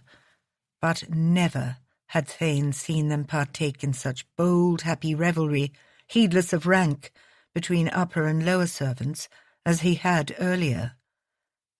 He'd only been gone a bloody week, and he knew exactly who was to blame. Scowling, Thane grabbed a hat from the foyer as he clomped to the dining room. He didn't want to scare the younger chit. Isabella or Isabel or some such. He'd only glanced at her briefly, taking in her pretty features. She was indeed a perfect English rose, with her golden ringlets and sparkling blue eyes, though he'd been more concerned with the prickly bit of bramble who'd been standing beside her, her sharp chin high and eyes bright, ready to do battle with the lord of the manor on account of a few paltry servants. Astrid. Even her name made him feel invigorated, like an icy burst of sea spray from a winter ocean. Hard-nosed and stubborn, she was the opposite of her sister in every way, not just in looks. She was no meek English rose, no sweet-tempered maiden, no delicate miss. She was a fiery hothouse bloom that made his blood burn and drove him to intolerable distraction. Talbot was waiting at the entrance of the grand dining room. "Your Grace," he intoned, and pushed open the door. "The Duchess of Verne is already in residence and is awaiting you." Thank God for small mercies. He didn't want the destruction of a debutante's reputation on his conscience. The old Duchess was alone, he noted with some relief. He wanted to speak to her briefly before his uninvited guests arrived. "Aunt Mabel," he said, walking over to the tiny but plump woman who was sipping on a glass of sherry and flirting with the footman. He bit back a smile. Some things never changed.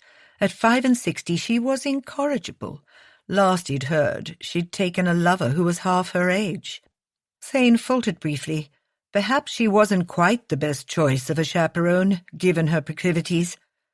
Then again, she was family, and she could be trusted. And she was accustomed to his face. "Darling boy, how are you?" she said, embracing him fondly. "I've heard nothing but naughty tales of you for months. living in seclusion and terrorizing your staff. Come now, Beswick, will you not settle down? You're getting on in age, you know." She paused, eyeing him. "Why are you wearing a hat for dinner?" He bussed her cheek, accepting the glass of cognac from one of the footmen, and ignored everything but for the last question. "One of the young ladies is quite tender in years, and I don't want to frighten the spit out of her aunt." The Duchess didn't miss a thing, those sharp green eyes fastened to his. "And the other?" "Fletcher said there were two. Will she not be frightened?" "The other is a harpy who is immune to fear," he muttered, downing his drink. He did not mention that the lady in question had in fact propositioned him with marriage a mere week before. It would likely set darling Aunt Mabel into a fit of histrionic laughter, or she would force him to the altar herself. "I suspect people tend to cower in that lady's presence." Mabel's eyes brightened. "She sounds like my kind of girl." Thane scowled, and she patted his arm. "That she's not cowering from you, I mean." She studied him. "Though it's remarkable how much I no longer notice your scars. Perhaps I've grown used to them. Or perhaps you're losing your eyesight in your old age." She swatted him. "Dreadful boy!" Thane felt his ill humour slip away. Mabel would manage the undesirable invasion, and if push came to shove, he would simply return to London until it was all over, which he had no idea when that would be. He recalled the older chit saying something about a 26th birthday and coming into an inheritance. Months, she'd said. He tried not to balk at being in London during the season, not that he had anything to worry about in terms of marriage prospects or being pursued. It was just too overcrowded.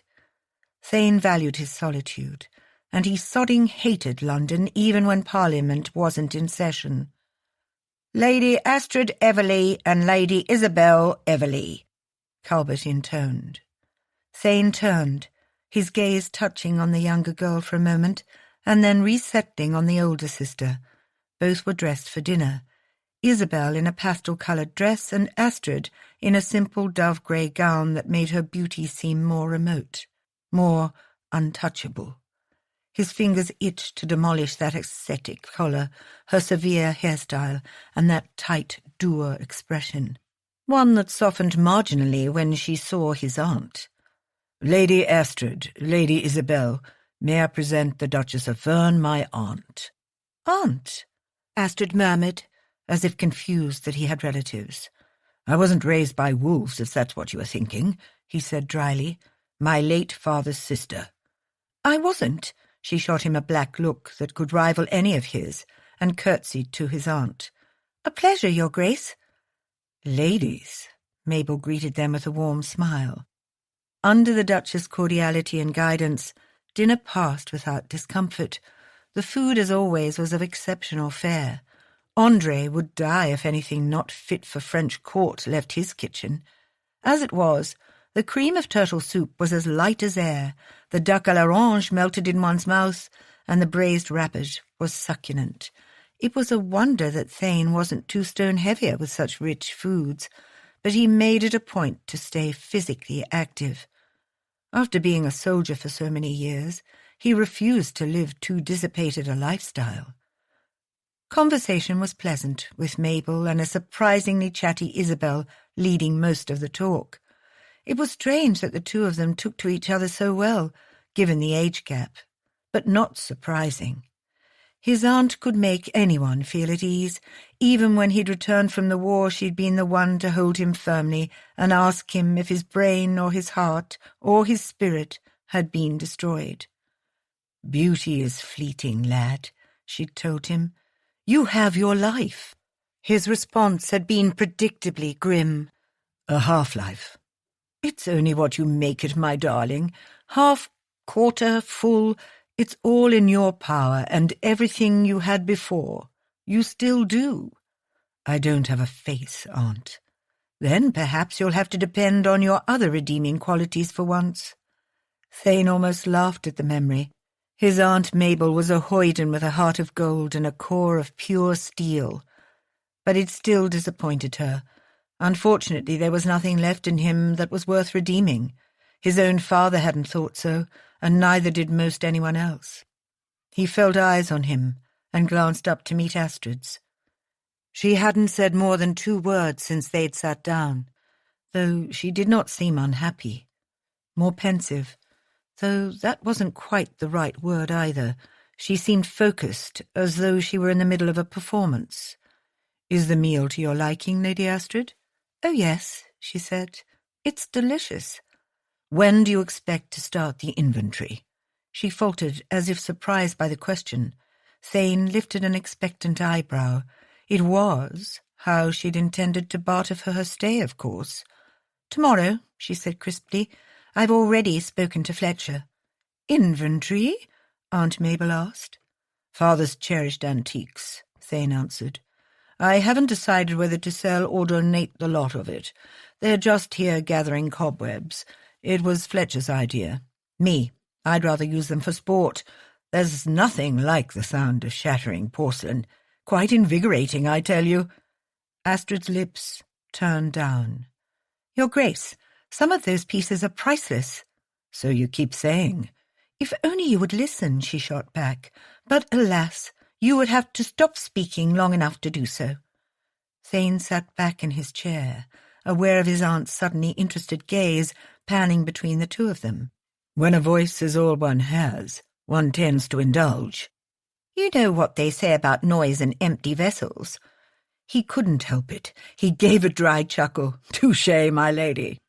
Although Astrid Everleigh was a fascinating contradiction and a spark of life in his otherwise barren landscape, it irked him how much he actually enjoyed the verbal sparring, how much he seemed to enjoy her, and that was a certain recipe for disaster. Thane sipped his wine with a frown. Aside his body's interest, which hadn't been interested in anyone since the war, she wasn't afraid of him, and she amused him, a feat in itself. Her protectiveness toward her sister intrigued him. Though she was guarded, he was determined to find out what she was hiding and what he'd gotten into. After dinner, when his aunt decided to retire to her rooms after her journey and Isabel hastened off to bed, only Astrid remained at the table. Thane stood and offered her a glass of brandy, gesturing for her to follow him to the adjoining terrace. Though it was dark, soft lamplight illuminated the grounds, the lush scent of the gardens wafting around them. "This is beautiful," she said, joining him at the balustrade. They stood in silence, sipping their drinks and staring into the shadows, before Astrid spoke again. "I want to thank you, Your Grace, for your kindness." "I'm not in the least bit kind, Lady Astrid," he said quietly, his eyes pinning hers in the darkness. "What are you running from? Tell me the truth." Her gaze fell away, and she took a bracing sip of brandy before answering. "My uncle intends to marry Isabel off, and unfortunately I do not come into the rest of my inheritance until my 26th year to take her away. I have no prospects, and my uncle is a greedy man, concerned with his own fortunes, no matter the tender years of my sister.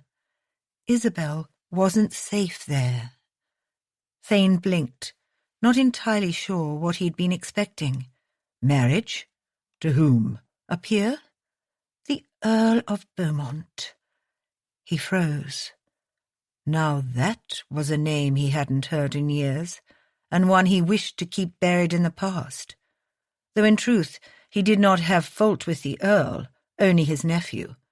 Thane's fingers curled in anger around his glass. Last he heard, the pigeon-livered Edmund Kane was hiding on the continent. After he'd abandoned his post in Thane's regiment, sacrificing half their unit to a French ambush, Kane had defected to parts unknown. "Why are you so against the match?" he asked. "Beaumont might be old, but he's not objectionable." "My sister is only 16. A man like him will destroy her." Thane's brows rose. He couldn't say he knew much of Kane's uncle, but he supposed he might. After all, the man had to be getting on in years, and Isabel was so young. Not that it wasn't common practice in the aristocracy for peers to take much younger wives. Was that the reason for your proposition? Astrid nodded, siding him a sideways glance. Beaumont plans to offer for Isabel before anyone else, and I cannot allow that to happen. If I am to marry, my husband will have the final say in Isabel's future, not my uncle. She sighed into her glass. You are my only avenue of influence to thwart the Earl. Why me? Thane wanted to kick himself for asking. She finished her drink before walking back to the terrace doors and pausing there. Shuttered ice-blue eyes met his, her voice low. Because sometimes a girl doesn't need a hero to save her. Sometimes she needs the opposite. Ensconced beside Temperance, Brutus seemed content in his new stall of the roomy stables at Beswick Park. Her mare was calm as well, but Astrid guessed it had to do with the superiority of the staff. Beswick would not demand less than excellence. The superb quality of his horseflesh, 2 pairs of matched Andalusians, as well as a handful of spirited Arabians, was to be admired as well, though many of the spacious stalls remained empty. Patrick had insisted on staying on at Beswick Park, and had bunked down in the quarters with the other grooms. Astrid had been glad. She would not have wanted him to suffer at Beaumont's or her uncle's hands, given how he'd come to their rescue. She would have to find a way to pay him, perhaps by garnishing some of what she might earn from the sale of their jewels. Or perhaps the Duke would be amenable to giving him a job, though she wouldn't count on it. She hadn't seen Beswick in a week. After the evening she'd told him the truth about Beaumont, as it pertained to Isabel, the Duke had disappeared. Talbot had assured her that his Grace had urgent business in London and sent his abject apologies for his sudden departure. Astrid hadn't been able to stifle her snort at the resigned expression on the butler's face. She suspected that neither abject nor apology were words in the Duke's current lexicon. A relieved Isabel had been grateful for the reprieve from any additional close encounters. "I'm glad he's gone," she'd said that first night. "He's terrifying." His servants wouldn't be so loyal if he were a bad master, Isabel. Furthermore, it's clear that his aunt cares for him. "And you like her well enough, don't you?" "I do," she said. "But his face, Astrid, it's frightful." "The Duke is a war hero, Izzy. A few scars don't make him unworthy of our compassion or our gratitude." "Yes, but he seemed so angry," she'd carried on, "so rude and overbearing." Astrid hadn't bothered to explain that his caustic nature was probably because of reactions to his appearance in the first place. It wouldn't occur to Isabel that the Duke had worn a hat during dinner, eschewing centuries upon centuries of blue-blooded dining etiquette, for her sake. But Astrid had noticed, and her heart had been grateful to him for it. It was a kindness she had not expected. It had made her reply to Isabel sharper than she'd intended. "We are indebted to his Grace, Isabel," she'd said. "Think upon where you would be if it wasn't for his hospitality. In the clutches of a true monster. He could have turned us away, and as such, your contempt is undeserved. Now go to bed." A chagrined, teary-eyed Isabel had nodded, though she'd found it difficult to sleep in a strange place. Astrid had silently empathized. Her own body had been strangely agitated, a coiling energy brimming within her that had made it difficult to sleep as well. But she knew her disquiet had to do with the Duke himself, as if she could feel him prowling the corridors like some territorial wild animal whose boundaries had been crossed. Despite that, however, their first week in the Duke's home hadn't been a hardship. After the first night, Fletcher had insisted that there was not enough room in the servants' quarters, and as a result, they'd remained in the guest wing. She suspected he was lying, but didn't want to press the matter. The opulence of their chambers had awed both Isabel and their lady's maid Agatha, but Astrid was too worried about the Duke's response to even appreciate the exquisite decor.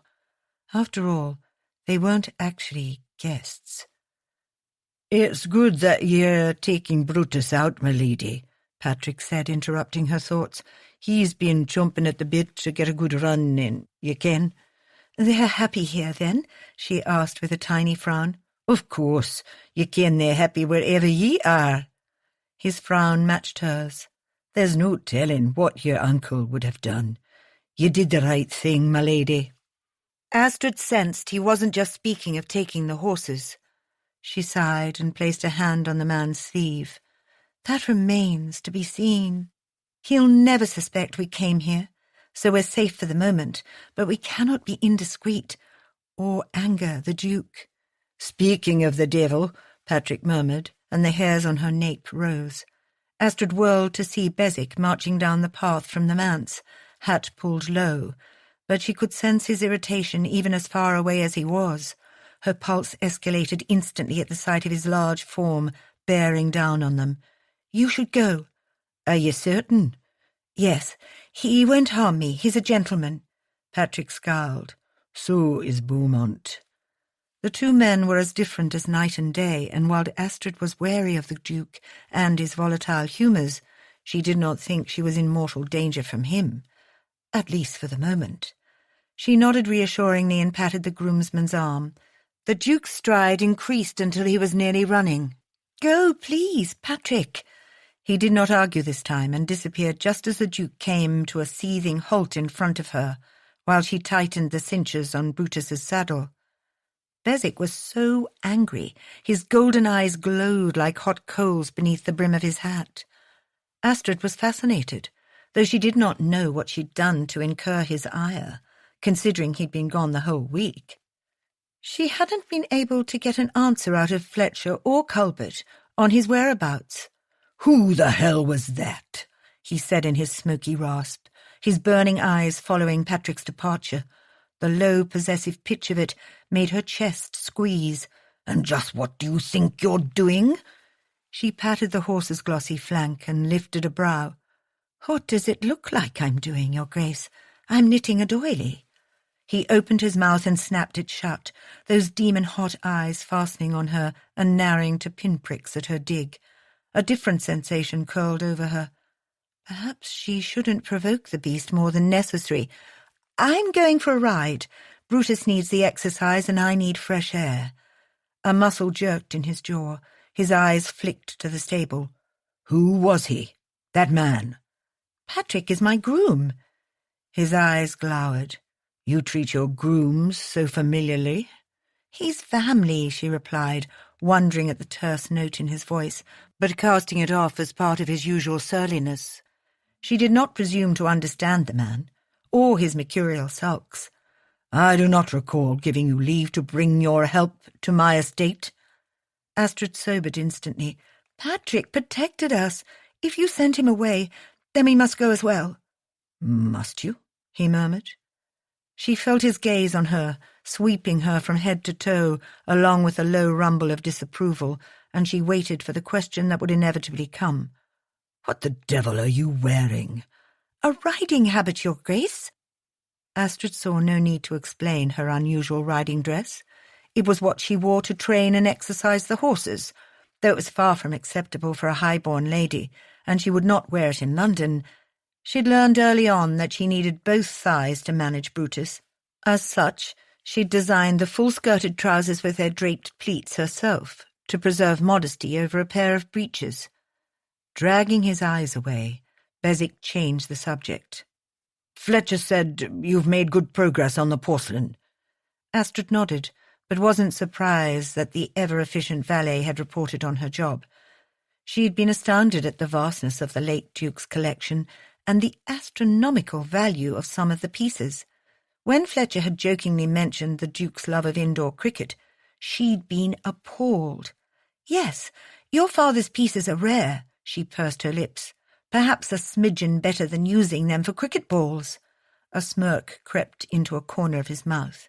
"In whose estimation?" "Christie's in London, Your Grace." Astrid allowed herself a small, gratified smile. "They have agreed to host the sale, after receiving my detailed letter on whose property it was to be auctioned. Apparently, your father was quite the famous collector. His collection will fetch a considerable sum." "Donate the proceeds to charity." Astrid felt her eyes pop. "You're speaking of hundreds of thousands of pounds at least, Your Grace." Shouldn't you put such a fortune in trust for your heirs? Heirs? Like the ones you offered to procreate? His eyes fairly sparked heat, though his voice was silky, making the hairs on her nape stand at nervous attention. Other needy parts of her went soft and molten. Cheeks aflame, Astrid lifted her chin. You declined, remember? That offer is no longer up for discussion. Tension exploded between them as that golden hot gaze scorched hers, burning past every defence she could possibly erect against him. But Astrid held her ground. If she wasn't careful, she'd be nothing but a charred cinder by the time he was through with her. I've been known to change my mind, he said softly. Her mouth nearly fell open, but Brutus chose to rear and snap his teeth in the direction of the Duke then, his eyes rolling slightly as if taking offence to Bezik's suggestion and his mistress's agitation. Astrid brought him smartly under control with a soothing sound, reaching for the reins. Bezik's eyes focused on the enormous skittish horse, as if just seeing him. You are not riding that beast. Astrid's eyebrows launched into her hairline, her own tense nerves snapping. Brutus is mine, Your Grace, and I will ride him if and when I please. He's not a mount for a lady. She glared at him. Don't order me about. I'm not one of your servants. Aren't you? He said coolly. God, you're insufferable. She turned to lead Brutus away, though not toward the stables as he no doubt expected. His eyes narrowed as if guessing her intent, once she was out of his reach. Astrid, I forbid it. Oh, no, he did not. Without hesitation, she hopped nimbly onto the low fence where she directed the horse and climbed into the saddle. She heard the growl behind her, felt it in the marrow of her bones, but ignored it. Wheeling Brutus around and urging him into a gallop out of the yard, Astrid felt unburdened for the first time in days. She did not wait, nor did she care to see how the Duke had responded to her dismissal. Arrogant, controlling man. Chapter 6. Thane stood stock-still in amazement. That reckless little harridan had just defied him. Swearing a blue streak, he stalked into the stable, making several grooms leap to instant attention. "Get me Goliath, now," he ordered. He scanned the space for the groom who'd been talking to her, but the red-headed man was nowhere in sight. Lucky for him. When Thane had seen her place her fingers on the man's arm, he'd been unprepared for the surge of violence that had filled him. Rage? Jealousy? He hadn't cared to examine the feelings, only acknowledging the fact that he'd wanted to snap the man's arm in two. Seeing her had been both bliss and purgatory. It was as if he'd been starved for the sight of her. He'd gone to London to deal with the sale of one of his many properties in the city with Sir Thornton, and the minute he'd arrived there, he'd only wanted to leave, and the second he'd arrived back in Beswick Park, he'd sought her out, though he knew maintaining distance was wise, given his erratic moods where she was concerned. Thane couldn't help himself. Goliath was brought forward, and he mounted the thoroughbred with a wince of pain as his fatigued body pulled tight. He usually enjoyed a brisk ride, but not on days when he'd travelled hours in a cramped coach or forgone the daily swimming routine that kept him pain-free and limber. Thane grimaced, setting his horse after hers. It didn't take the powerful Arabian thoroughbred long to catch up to her mount Brutus. The aptly named brute that had tried to take a bite out of him was as unpredictable and as touchy as his mistress. Looking over her shoulder, she urged her horse on faster, rising into the stirrups. Thane caught wind of what echoed like her laughter, and the sound energized him. He couldn't help but admire her expert posture and her graceful handling of the massive horse, or the fact that the split skirts of those indecent trousers flared wide on either side of her, bearing glimpses of trim legs wrapped in worn buckskin. Thane very rarely pushed Goliath to his limits, but he did so now. That stallion of hers had champion bloodlines. Any idiot could see that. But then, so did Goliath. He had to admit the ride was exhilarating as he felt the bunching and elongating muscles of the animal beneath him. Unlike other horses bred of racing stock, Goliath no longer raced. The loyal steed had gone with him to war, had borne him from danger when he'd collapsed in a ditch and been left for dead. It had been a miracle that the horse had led him to a tiny hillside village in the Spanish countryside. The doctor there had taken one look at him and summoned the priest. But he'd survived. They'd both survived. Shaking his head clear of the past, Thane nearly collided with the lady and her horse, perched atop a hillock, acres of Beswick land spread out below them. Patches of the lush green landscape were dotted with grazing sheep and tenant cottages, the sun climbing into the sky over the hills to the east, making the bucolic scene a picturesque one, even to his jaded senses. But it was a wind-blown and smiling Astrid who took his breath away. The apples of her cheeks were rosy, and the elegant column of her throat was flushed with healthy colour. The bright sunshine turned the tendrils escaping her tenacious coiffure to sun-burnished chestnut, and Thane wanted to sink his fingers in the silken mass of it. He wanted to loosen the rest of it from its pins and bury his face in it. "Goodness," Astrid said, "it's so beautiful." "I suppose it's better than the alternative," he said, angry at his constant desire where she was concerned. Fields soaked with blood. Wide crystalline eyes met his, as Astrid stared at him for a prolonged minute, but she did not respond. Thane appreciated the fact that she did not feel compelled to fill the air with unnecessary platitudes about him being alive for a reason, or some such. "War is a terrible thing," she said eventually.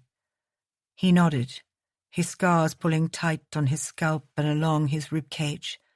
The tug of lust faded away, only to be replaced by ghosts. Phantom pain fired along his nerve endings, the cuts of 1,000 bayonets blooming, his lifeblood seeping away, the burn of a blade, and the agonizing tug of thread.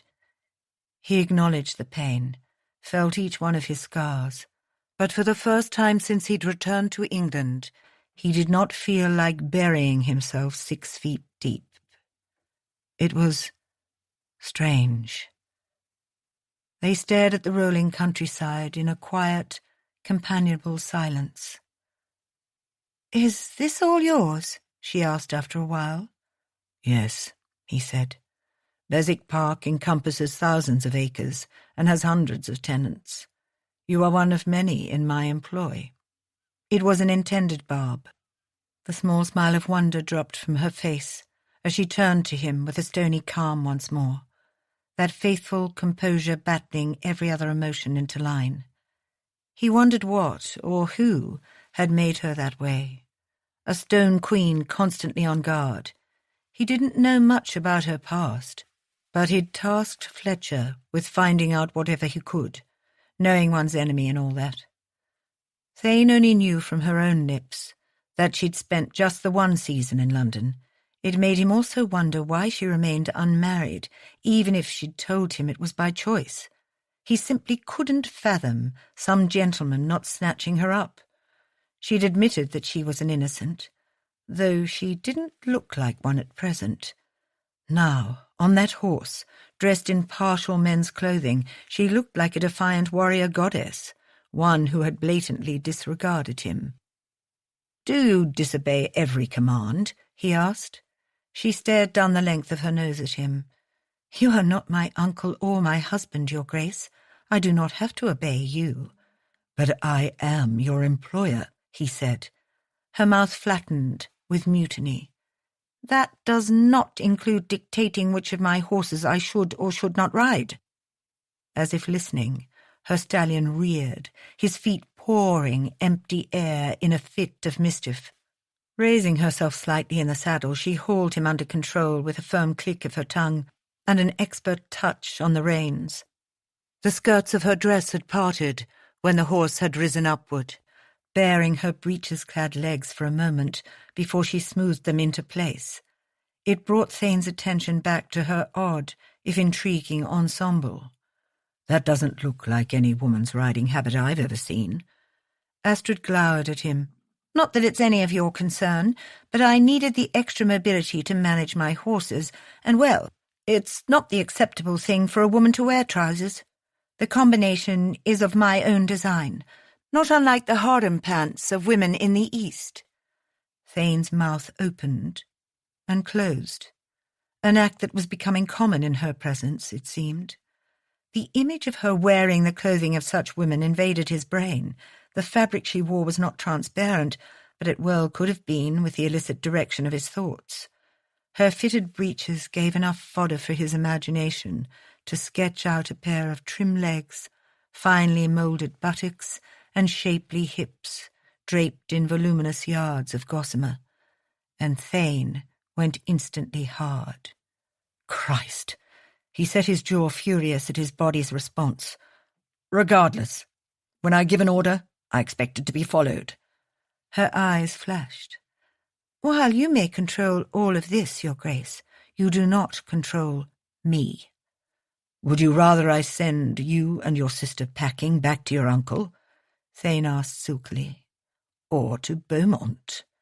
He regretted it the minute he said it, when her entire body reared back as if she'd been struck. But it was a matter of pride. He could not give in. Astrid stared at him, fists going white-knuckled on the reins, and eyes teeming with furious emotion. He could feel the heat of them from where he sat, all fire and brimstone. But then suddenly the anger drained from her face. It was as though the light, along with all her fight, had been leached out of her. He'd been the one to take it from her by threatening her sister, and suddenly guilt daggered him. It was the only reason for his next words. You will take a groom with you, he said through his teeth, whenever you ride him on the estate. Her eyes met his, and resentment, not gratitude, shone in them for a long moment before her eyelashes lowered with demure, if false, obeisance. As high-spirited as her stallion, she was not accustomed to taking orders from anyone, even though it was her place in life to do so. She would have been raised to be an aristocratic, biddable wife, but clearly Lady Astrid did not fit that mould by a long shot. Thane bit back a smile. What he wouldn't have given to have seen her in her first season, putting all those society matrons in their place and offering crisp set-downs to the dandies who ventured too close. Why didn't you have more than one season? He asked abruptly. She kept her face trained on the hills in the distance. My parents died. And after mourning? She did not immediately respond, but he could see that she was thinking about the question. Thane waited. It was clear to me, during my first season, that another would not gain the result I hoped for, and it made more sense to save the money for Isabel. He frowned. Why? What's the point of this? Humour me. I was ousted from society, Your Grace, because of bad judgment. She flushed deeply. Isabel doesn't deserve to be punished for my mistakes, and I want her to be happy. She deserves to be happy. And you don't? Her throat bobbed. This isn't about me. Why not? It seemed like she was going to answer, but after a moment she wheeled the stallion around and galloped back toward the manse. Thane stared at her retreating form with a thoughtful look. He'd seen loyalty in his men on the battlefield, but had scarcely encountered it in the real world. The men and women of the aristocracy dealt in secrets and intrigues, and many a gentleman would sell his own brother if it meant some kind of gain. But not Lady Astrid. She would swallow the mountain of her pride whole if it meant protecting her sister. He admired that more than he cared to admit. Insufferable, persistent beast! What could she say? That her own naivete had destroyed any chance for happiness? That she'd trusted the wrong man? That said man was back and out for vengeance? Beswick would probably laugh in her face or tell her to stop cavilling over trifles, as if her life were a trifling matter. God, he was unspeakable! Her chest heaving with exertion. Astrid threw the reins to a waiting groom and slid off the horse once she arrived back at the stables. Normally, she would groom Brutus herself, but she was far too agitated with the Duke. How dare he? How dare he question her about her sister and her decisions? He was no one to her, no one to them. "He's your employer," her inner voice reminded her. "That doesn't make him my owner," she muttered, stomping the caked mud off her boots. "He has no right." "He's a duke, one of the most high-born peers in the land, and you're living on his charity. Arguably, he has some right." "Shut up," she half snarled to herself. "My lady, are ye well?" the young groom asked. Astrid nodded with a scowl. Of course she wasn't well. She was talking to herself like a bedlamite. All because of one thoroughly aggravating man. She wasn't by any means a society darling who expected men to fall at her feet. But most of the men she'd met had been gentlemen. They did not ask impolite questions or say whatever came to mind. They did not look at her as if they wanted to incinerate her very bones or demolish the defences that had served her well for nearly a decade. She blew out her breath, stalking from the stable toward the house. Gentlemen didn't pry, not when the answers led to ugly places. Astoundingly, Beswick did not seem to know of her past, but Astrid knew he would find out, eventually. And if he was anything like the rest of the aristocracy who'd equated the fallen Everleighs to scum on their boot heels, then she and Isabel would be out on their laurels. Astrid wanted to put that off for as long as possible. Agitation and worry coursed through her. She was much too frazzled to go into the house and speak with anyone, so she headed for the gardens. A good walk would help to calm her down. The pathways were wild and covered in rose bushes, but something about their ungoverned nature appealed to her. In truth, it reminded her of Beswick himself. Wild, unruly, savage. Gracious, why was she still thinking about him? With a hiss of frustration, Astrid wrenched her thoughts away from the vexing man and focused on the problem at hand, namely Beaumont. A part of her wished she'd never set eyes on the cad. He'd ruined everything. Her parents had been in raptures when the charismatic and handsome war hero, and the nephew of an earl, had offered for Astrid. Giddy with delight, she had fancied herself in love, until she'd tumbled from grace and realized that love was a lie for starry-eyed fools. God, she'd been so naive and gullible. She hadn't known she was in trouble until it was too late. Until her drunken, overly amorous fiancé had ushered her to a deserted music room, expecting his husbandly due, barely a month after their engagement. The memory was still razor-sharp, her thoughts flicking back to the darkened room where he had escorted her. Fending off his roving hands, Astrid had backed away, behind the pianoforte. "Please, stop, Edmund," she'd begged. "You've been drinking." "You want this," he'd said. "Don't tease. You belong to me." "I'm not your property." His smile had been predatory. "But you are, sweet. Mine to do with as I wish, when I wish, however I wish. We are to be married, after all." "We are not married yet." Astrid had shaken her head, stunned at the side of him she'd never seen. The truth was his kisses repulsed her, and she'd endured them, but the thought of him touching her in any intimate way made her feel ill. "Now, in a few months, what does it matter?" He'd lunged for her, his wet lips slathering over hers, and Astrid had ripped herself away, wiping her mouth with the back of her glove. "It does matter, Edmund. Oh, God, I don't want any of this. I simply don't feel the same as you do. I thought I could, but I cannot do this." "Who are you to refuse me?" he'd said to her, eyes blazing. "You're nothing but a silly country girl who's lucky to have an offer from me. I'm the heir to an earldom." Trembling at his hostility, she'd held her ground. "That may be, but I am a woman of sound mind. I don't wish to marry you, Edmund. More than ever. Now I see how ill-suited we are. Surely you know it as well."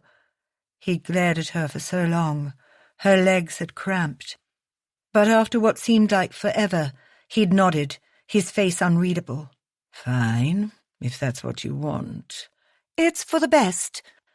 It was only the next day that Astrid had learned what he'd done. Edmund Kane had taken it upon himself to ruin her good name, saying he had broken the engagement on account of her not being a virgin. Astrid had laughed it off, certain that the truth would prevail. She'd never been intimate with a man. But in the end, she had never stood a chance against the poisonous gossip that had raced like wildfire to her parents, to the entire ton.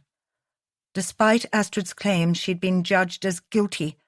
After all, how could one prove one's innocence, especially when impugned by a male peer?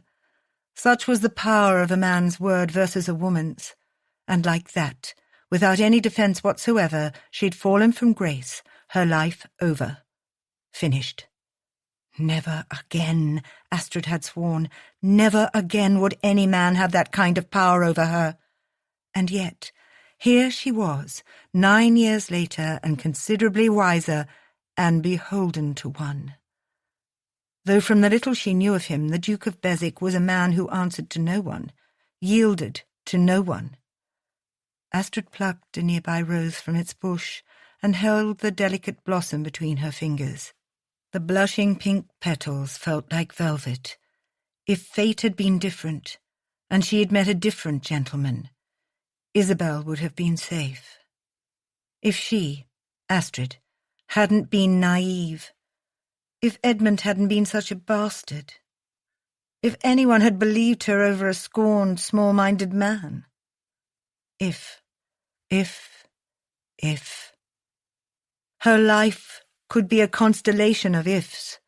She discarded the flower and kept walking. None of that mattered any more. It was all in the past. To take care of Isabel, Astrid needed to look forward, not backward. But a part of her couldn't help worrying that when the Duke found out the truth, and it was only a matter of time before he would, he might turn out to be just like everyone else in the ton. Chapter 7. In dumbfounded silence, Thane sat at the massive mahogany desk, staring at the neatly rendered parchment pages, and then up at Fletcher. "What in the hell is the meaning of this? Is this supposed to be a joke?"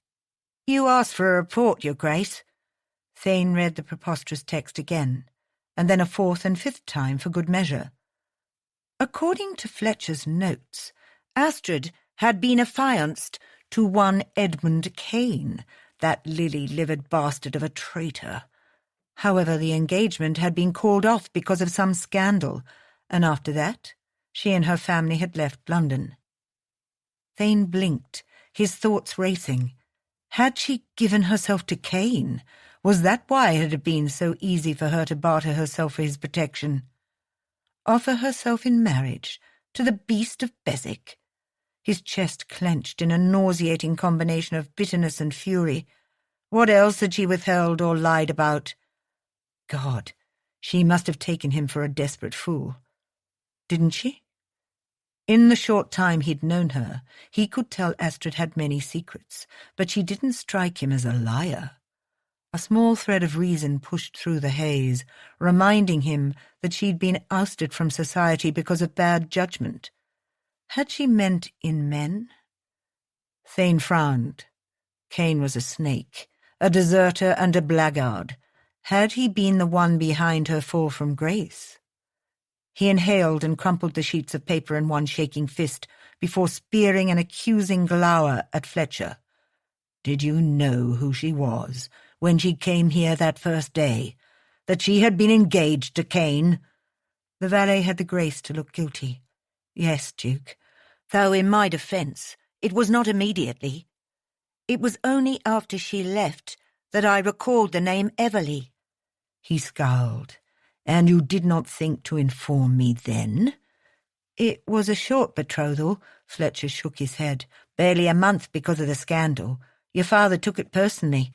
Kane was a part of Lord Leopold's set, as you know." Thane was aware. His father was the sole reason Edmund Kane had secured a position in Thane's regiment, as a favour to his friend, the Earl of Beaumont. The old man hadn't batted an eye to send his nephew off to war, despite Cain being his heir presumptive, when most peers kept their successors close. Perhaps the Earl had hoped for a different outcome. "Explain," Thane demanded of Fletcher, curious to spite himself. Not that he would have cared about his father's ton machinations while trying to do Wellington's bidding and not getting himself killed in the process. He hated the intrigues of the aristocracy. But this was Astrid. Fletcher hesitated, his expression pained. Cain cried off, declaring she'd had lovers. Acid churned in his stomach. He knew more than anyone what a slimy bastard Edmund Cain was. Was there any proof? The valet shrugged. Even if there wasn't, you know how gossip is, and you know as well as I do that His Grace, God rest his soul, did not love scandal. Given his friendship with the Earl at the time, he was the most vocal in denouncing her and her family. Keeping up appearances was his only goal. Oh, Thane understood that far too well. It was the reason he'd taken the captain's commission and sought his freedom from beneath his father's thumb. Leopold had been the golden son, groomed within an inch of his life to be the perfect heir. But every step Thane had taken had been to provoke his father and to flaunt his disdain for the Hart family name.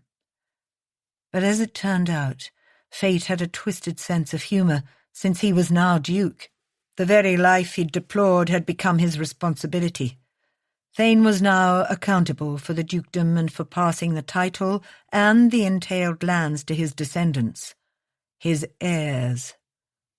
For some reason, Thane thought of Astrid's delicate, beautiful hands, those pristine fingers sweeping down the length of his lacerated flesh with desire, not disgust. His chest seized, and other parts of him responded more insistently. Even if she had been with others, including Cain, he still wanted her. He almost hated himself for it. Thane sighed and glared at the folio. "Where is Lady Astrid at present?" he asked. "In your father's private study, Your Grace," Fletcher replied, "off the ducal apartments." 4 years of being Duke, and Thane didn't recall that the ducal apartments ever housed a study. Then again, he only slept in the bedchamber and bathed in the bathing chamber. The rest of it remained untouched. The staff did an efficient job of cleaning, but Thane had little interest in entering any of those rooms. They served only to remind him of who he was, and how sorely he was unfit for the position of Duke. Fletcher hesitated. "You won't cause a scene, will you? Regardless of her family name or ancient gossip, she's doing a fine job cataloguing His Grace's antiques." He paused again, swiping at an imaginary speck of dust on the desk. "And it's been a pleasure having her and Lady Isabel at Beswick Park." "Surely you know me better than that, Fletcher," Thane drawled, leaning back in his chair. "That's just it. I do. You'll chase her away, and then where will you be?" Thane fought his irritation at the valet's complete lack of respect. He settled for staring Fletcher down with a protracted honed look. It was one that made hardened generals quail on the battlefield, but the man did not cower or scurry away. "If you mean to intimidate me, you're wasting your time," Fletcher said. "I pay you to be intimidated." His valet arched a brow. "Very well, then. Pretend I'm quaking in my boots if it suits you." Thane huffed a disbelieving laugh and shook his head. Since when had Fletcher gotten so mouthy? Devil take it. Astrid's rebelliousness and defiance were catching. Soon it would infect his entire household, if it hadn't already. He sighed and scanned the rest of the report that Fletcher had prepared. Her thirst for knowledge hadn't been a fabrication. Her father had indulged her with a complete education rivaling the ones he'd had at Eton and Oxford. She'd had tutors in mathematics, science, history, languages, and anthropological studies, and she was a voracious reader. She was indeed 25. Her birth date was in 4 months, the day when she would legally come into her portion, the date when she would no longer need his help. Not that he'd offered it in the first place. Somehow she'd wormed her way into his household and into his thoughts. though now he didn't know what to think, especially about her engagement to a man like Edmund Kane. In the narrow but elegant study, Astrid blew a stray curl out of her eyes and squinted at the neatly scripted sheets of foolscap.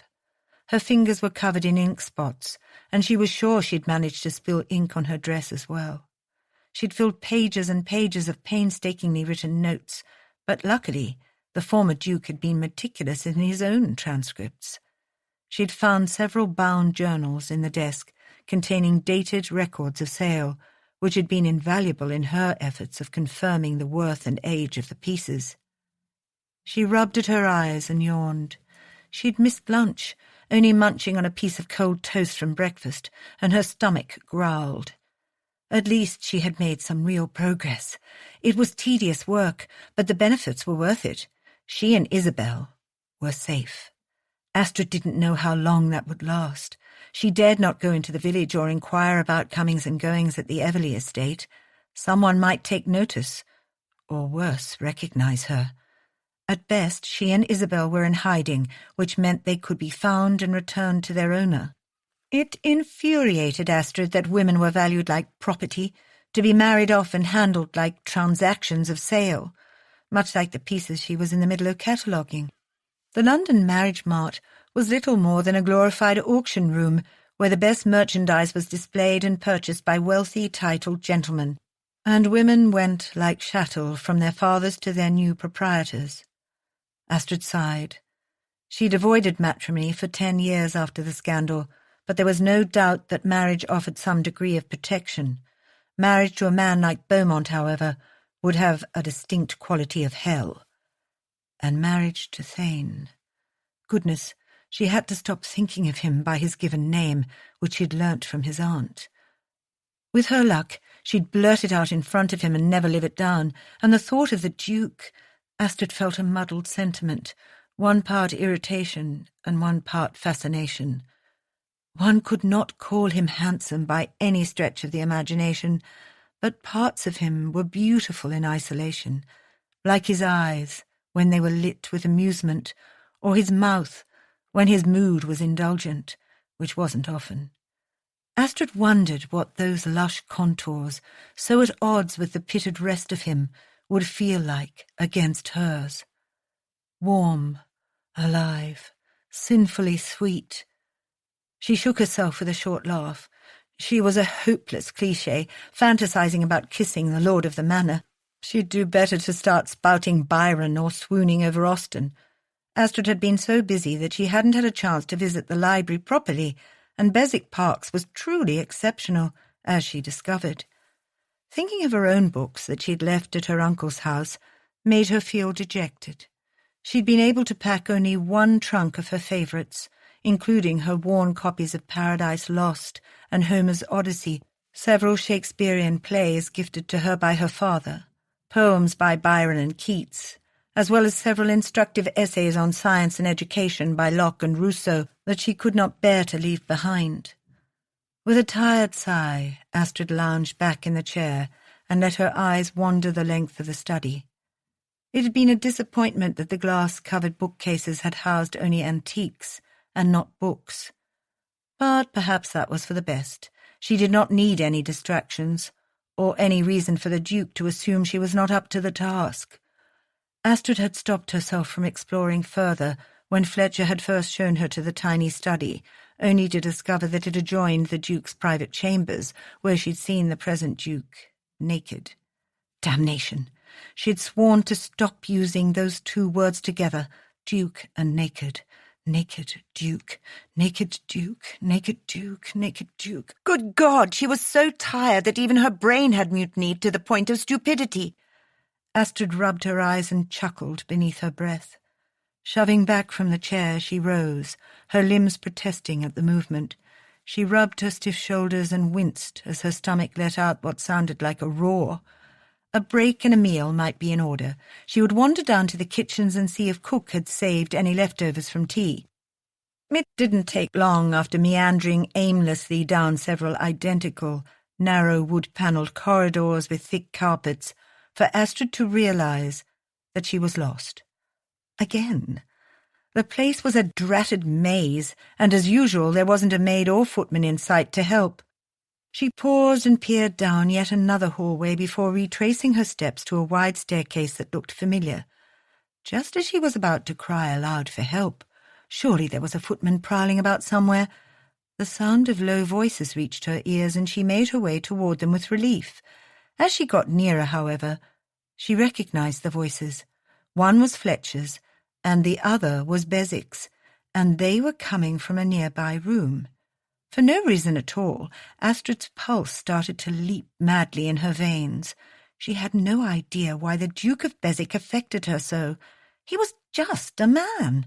No, not just a man.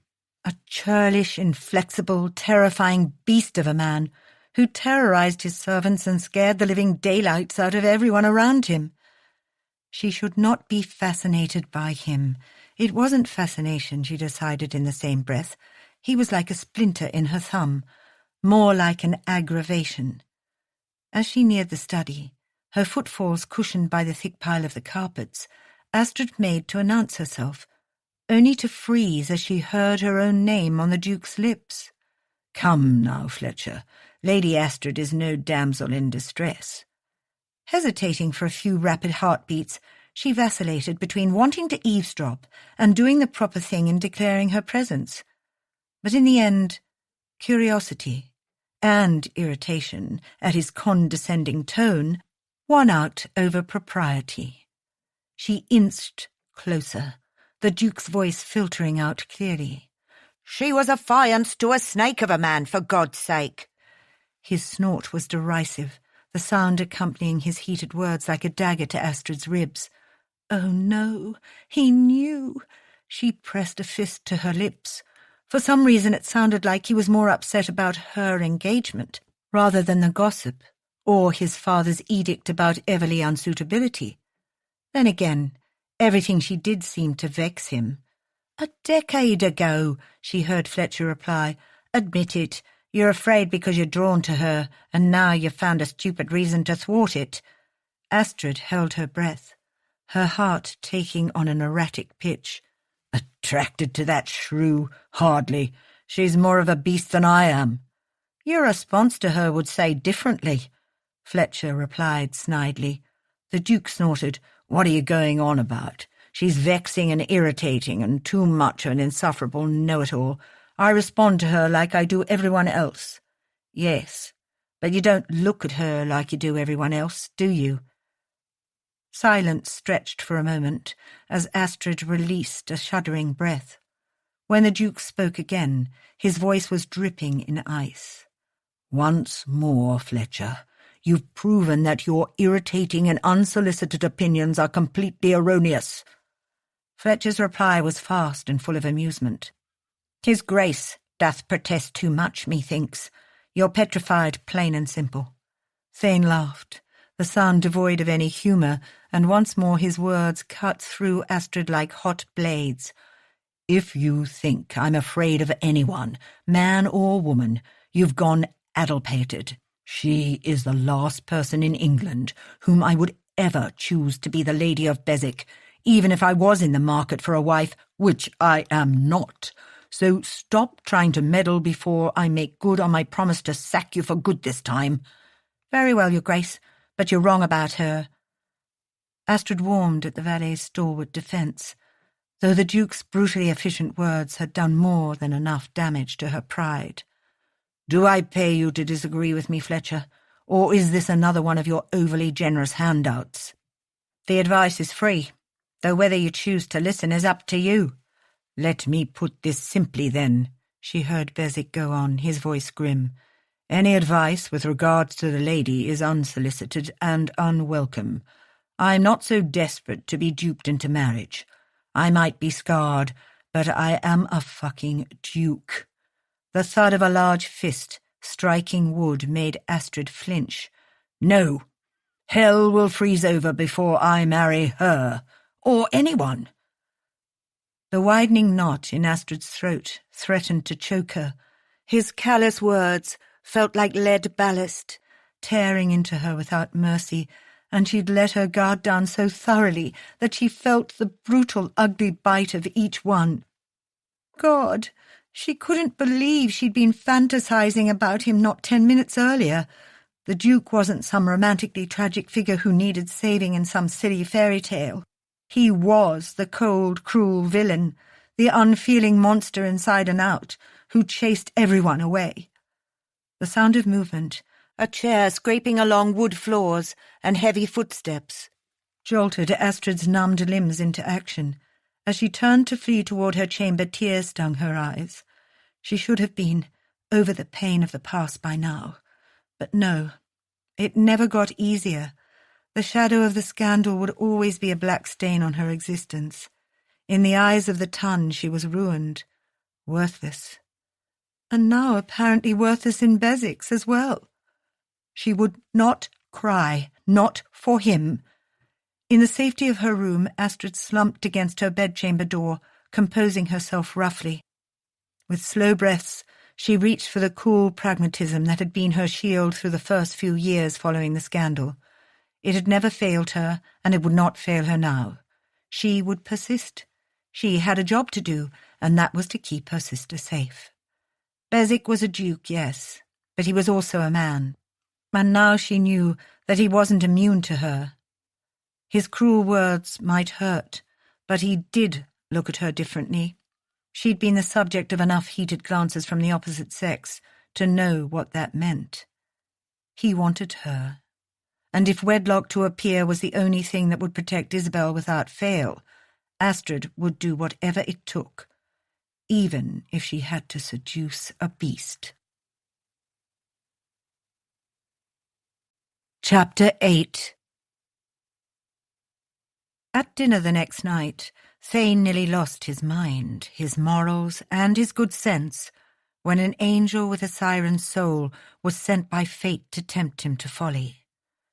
He'd lost his breath the second Astrid had been announced, his every sexual deprived nerve on fire. Her gown had been simple, a creamy ivory silk with a blonde lace overlay. But on Astrid, it had clung to every feminine curve, curves he'd felt that very first day beneath his hands. A fine bosom, small waist, flared hips, curves that had been buried since under yards of plain, serviceable fabric. The panels of translucent chiffon and lace could have been cannons for all the destruction they'd wrought upon him. Once he'd gotten past the dress, other hints had been harder to ignore. A glance here, another there, a tart response, a secret smile, low, throaty laughter, and then there was the way she looked at him.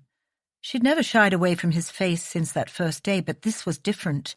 He had almost forgotten what it had felt like for a woman to look at him, eagerly, and with what felt too much like yearning. What was her game? Because it had to be a game. Astrid had never been so forward. The absurdity of it, of even contemplating her desiring him, unsettled him, threw him out of balance, made him snap and growl throughout the first courses, like the uncivilized beast everyone took him for. Even Aunt Mabel had been appalled. She'd chastised him once early on, but his hard glare had silenced her completely. Astrid had borne his irascible mood with remarkable grace. On occasion a small pleat would form between her brows, but for the most part she'd smiled and conversed, waving those elegant hands at every turn, taunting him with all that he could not have. And hell, if he didn't want it all, those hands, her mouth, the body under that indecent silk, the excruciating, endless ache in his trousers was proof of it. Yet another reason for his rapidly fraying temper. Did she truly think he was so despicable and so desperate that he would be grateful for her attention, for her bold offer, her arrogant proposition made with the assumption that he wouldn't be able to find a suitable wife on his own? Not that he wanted a wife, but still. Thane clenched his jaw as she sent him a serene smile, tugging her lower lip in between her teeth and demurely lowering her eyelashes. His mind recoiled, but beneath the table, Parts of his anatomy leapt with excitement. Christ, even his brain and body were at fucking war. Conversation had all but dissolved into verbal grunts over the last quarter of an hour. Isabel had left halfway through dinner, claiming a queasy stomach. His aunt had fled after the last course, throwing a sympathetic glance to Astrid and a fulminating one to him, but Thane was well beyond redemption by then. If a fallen angel had come to lure, she'd succeeded. He drained his glass as the servants cleared the plates and brought in dessert. At least the wine took the edge off the concoction of lust, misery, and bitterness curling through him at present. The object of his considerable frustration smiled at one of the footmen, waving him away and declining the offer of dessert. "No, thank you, Conrad. I simply could not eat another bite." "Of course, my lady." Who the flying fuck was Conrad? Thane's eyes narrowed when the man gazed adoringly at her. Was that the footman's name? Apart from Fletcher and Culbert, servants at Beswick Park came and went. Thane hired them for their discretion, nothing more, and he certainly did not avail himself of their names, or watched them fawn over his guests. "Have you finished flirting with all the servants?" he snapped. Astrid gave him a cool look. "Is that what I was doing? I thought I was just being courteous and well-mannered." "You made the man blush." "Well then, at least I can congratulate myself for being moderately successful," she said in a teasing voice that went straight through his agonized groin. "I am not, by any means, you see, an accomplished flirt." Jealousy tore through him like a hammer, and he let out a sharp exhale. Good God, was it possible he was jealous of a footman? Thane dismissed the remaining servants with an irritated command. He noticed that Astrid watched their departure with what looked like relief, though he could not be sure whether it was for him or for her, or for poor sodding Conrad. Thane's anger folded in on itself as he filled another glass with wine to the brim. "Is something amiss, Your Grace?" she asked, her stare colliding with his once they were alone. "You seem aggrieved." "I'm fine," his reply emerged like one caustic grunt of a word. His mood unravelled further as his eyes caught on the delicate lace overlay of her bodice and the creamy, flushed expanse that rose above it. Had Conrad noticed her radiant skin? Had she wanted him to? Was that why she'd encouraged the man? Thane was spoiling for a fight, and he did not know why. And though every sense warned against opening his mouth, he did it anyway. "That's an unusual choice of dress for you." "Why? Because I'm a spinster. Because I'm tarnished in the eyes of society." She lifted a slim brow, taking the wind from his sails. "Or because I'm not a blushing debutante. Tell me, Your Grace, which of the above offends your esteemed sensibilities?" Astrid didn't wait for his answer. "Perhaps I chose white because I like it. It's a woman's prerogative, you understand, to wear what she favours. Her wardrobe is one of the few things in her control." "And what of her husband? Would he have a say?" She canted her head. "I imagine so, though I am unmarried, as you well know. I enjoy my freedoms where I can, Your Grace."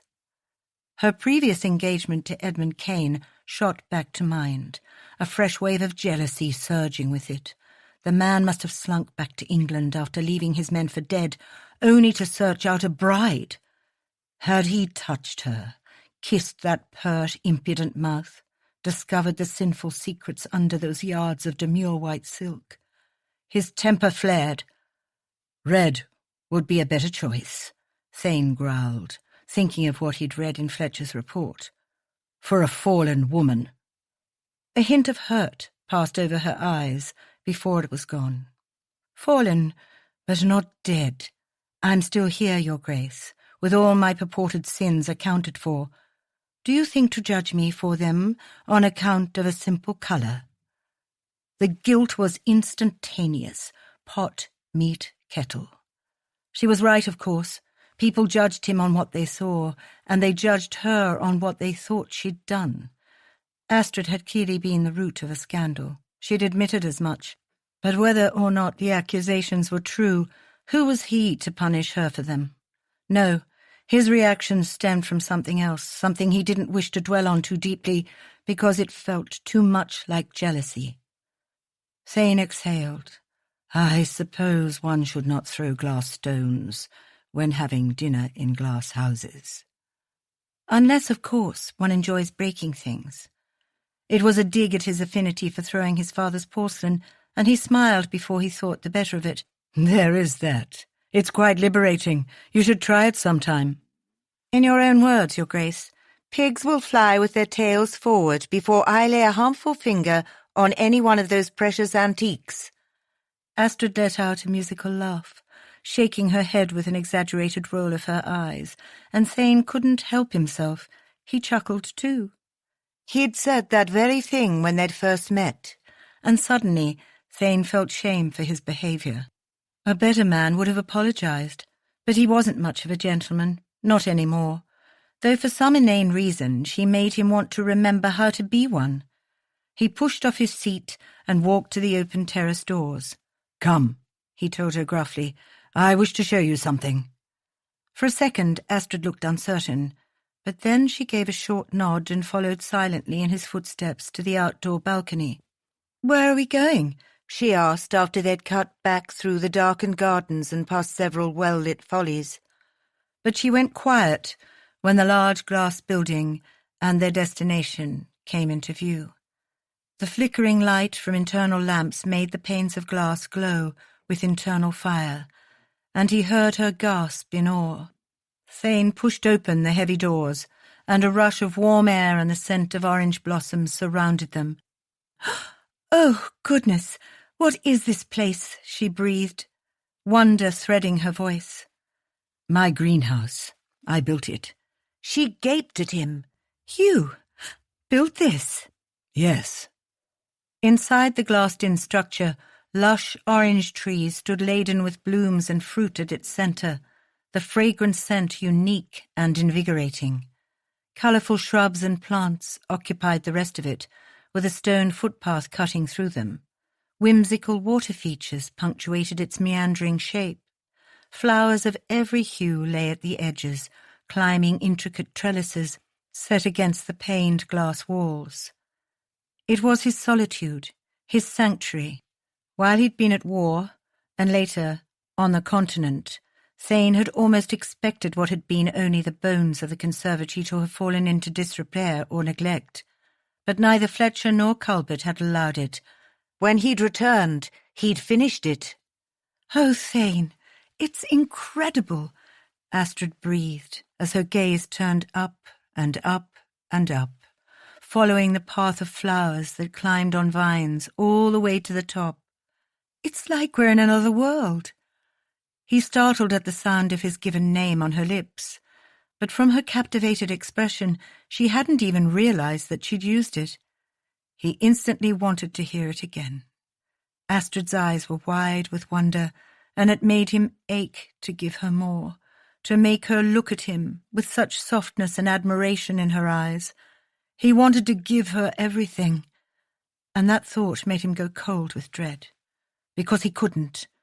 Fear was a devil with sharp claws and large teeth, and it was relentless. Had he truly thought showing her this would make her forget what he looked like? Who I've become? What had he been thinking? Letting her in wasn't some miracle that would suddenly turn him into a better man. He was and would always be a beast, someone to be reviled and isolated. Keeping people at arm's length was what he did, who he was. Thane's entire body compacted into a sick ball of fury, misery, and bitterness. Astrid would never want him in that way. No woman would. Lady Sarah Bolton, whom he had known his whole life, had looked at him with total revulsion at the thought of being touched by him, stared at him as if he were an animal, and fled his presence. No, he could never expose himself to such humiliation again. He whirled to escape the darkness, creeping in on him, and nearly knocked Astrid over. With a laugh, she gripped his shoulders to right herself, her elegant fingers landing like hummingbirds on the fabric of his coat. His breath caught, his heart hitched. Time and intent came to a pained halt at the sight of her beautiful, beautiful hands, touching him, holding him. "Thank you for showing me this," she whispered. "It's beautiful." "You're beautiful," he wanted to say.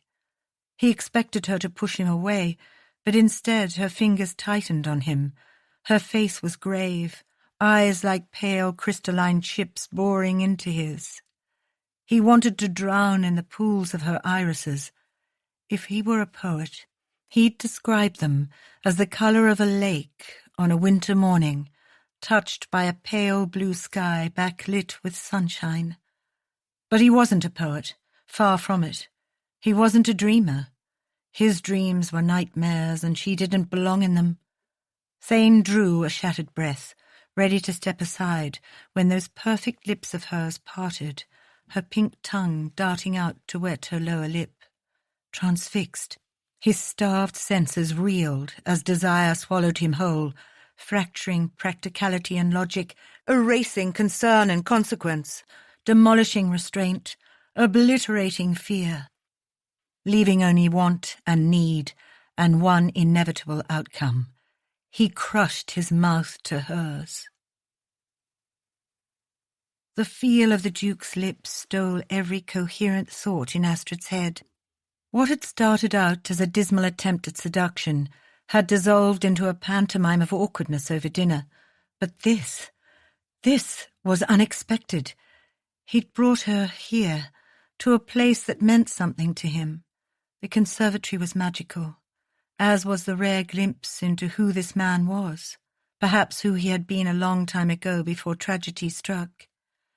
And now he was kissing her, as if she were the air he needed to breathe, as if she were life, and he only subsisted because of her. She breathed in his scent, and relished the sweet violence of his mouth, basking in his heated urgency. Astrid's hands wound up his lapels and twined round his nape into the silky curls above his collar. She met his intensity with a wildness of her own, that fire and fight that he always seemed to bring out in her.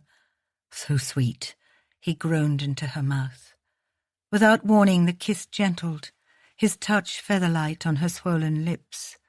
Bezik's mouth was warm and pillow-soft, and so reverently tender that she ached at his extraordinary gentleness. It was completely at odds with the needy ferocity of the first, and Astrid couldn't decide which she liked more. He cradled her jaw in his large hands, grazing her cheeks, her jaw, her brow with his lips. His voice against her ear was an agonized rasp. "My God, you are lovely."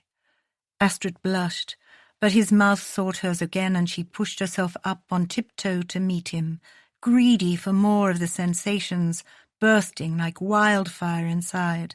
When he licked deep, ribbons of pleasure unravelled in her veins, making her gasp against his mouth. She clutched at him, at those broad shoulders, winding urgent fingers into fabric and slanting her mouth on his, desperate to match the delicious, decadent flecks of his tongue. He tasted of brandy and spice, and his own special brand of sin.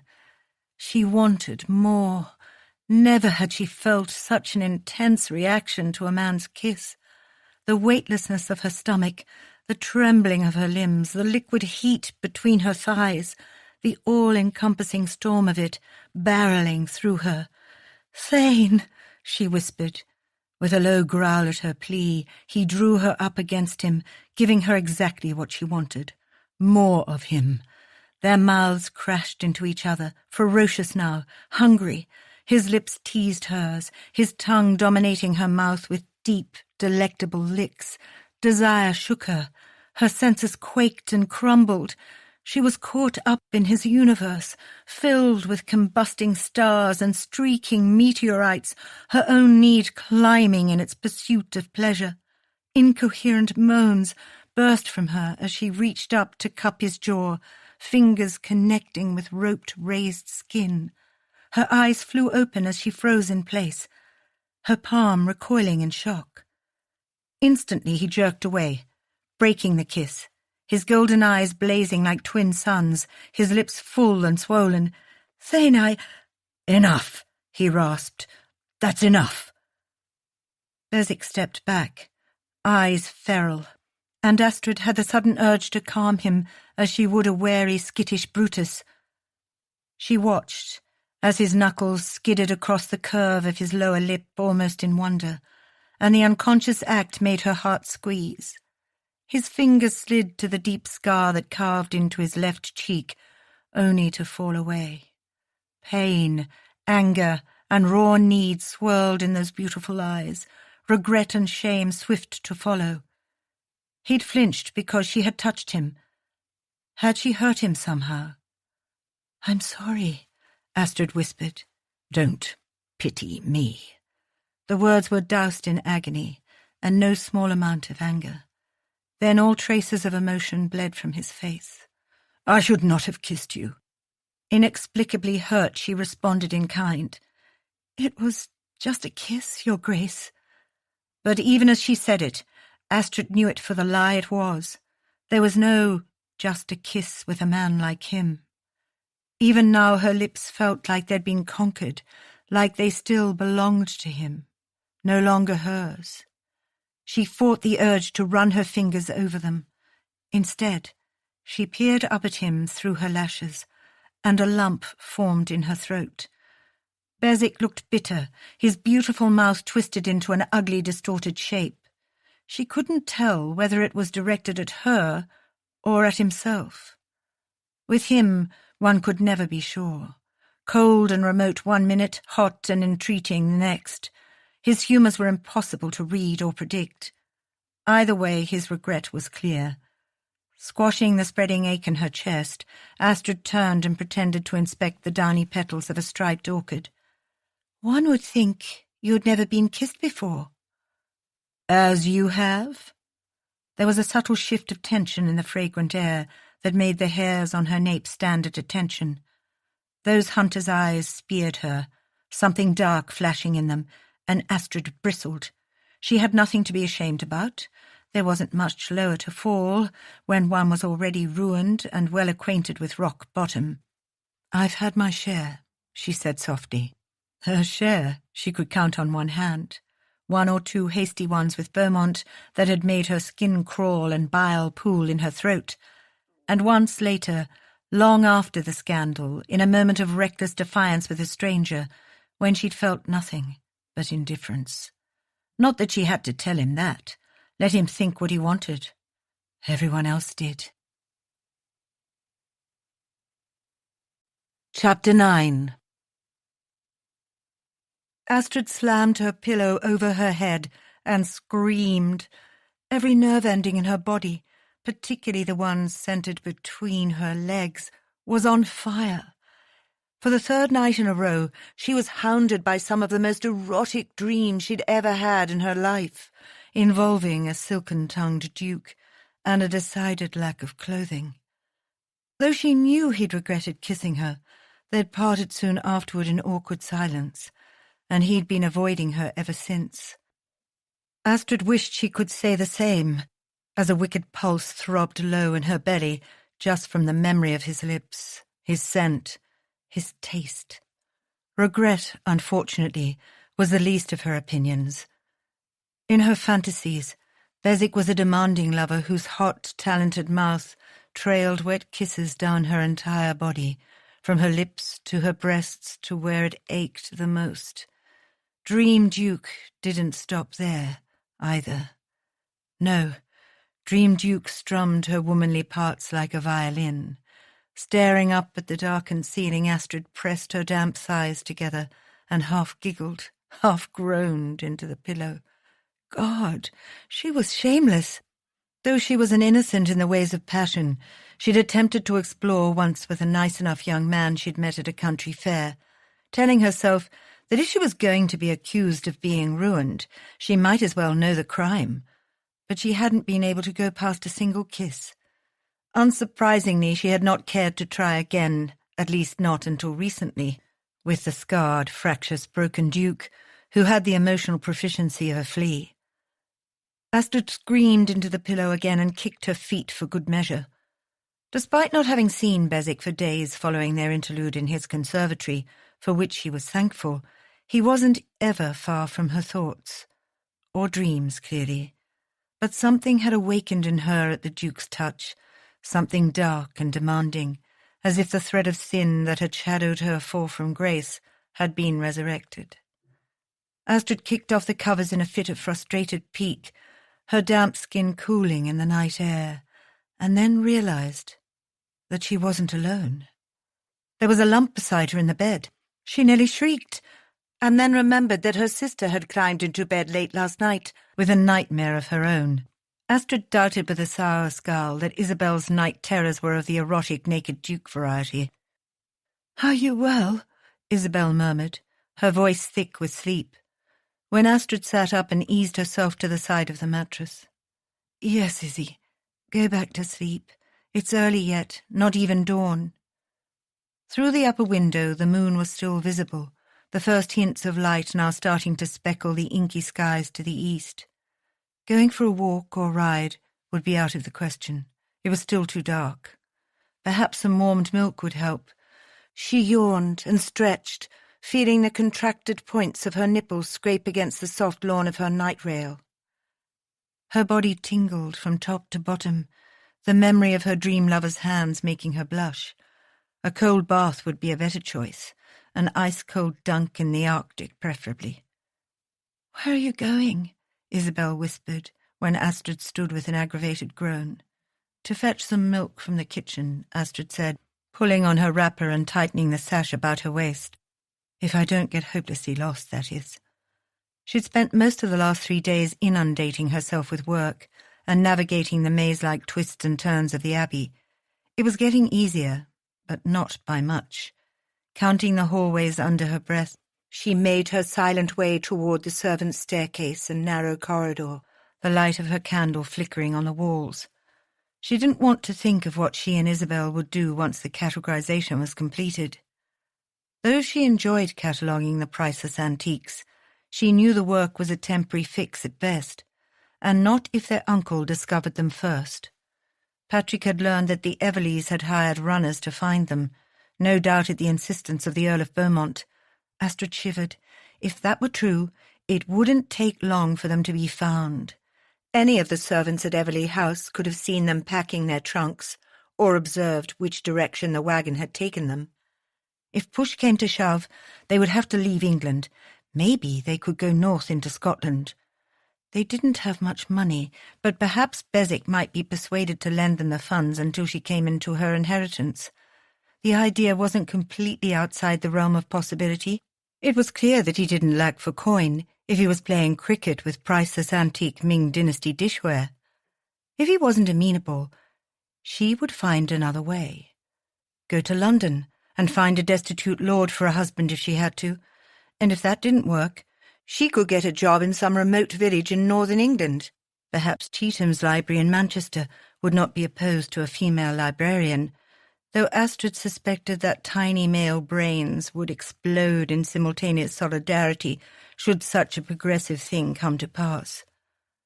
Astrid came to a halt, peering down an unfamiliar hallway.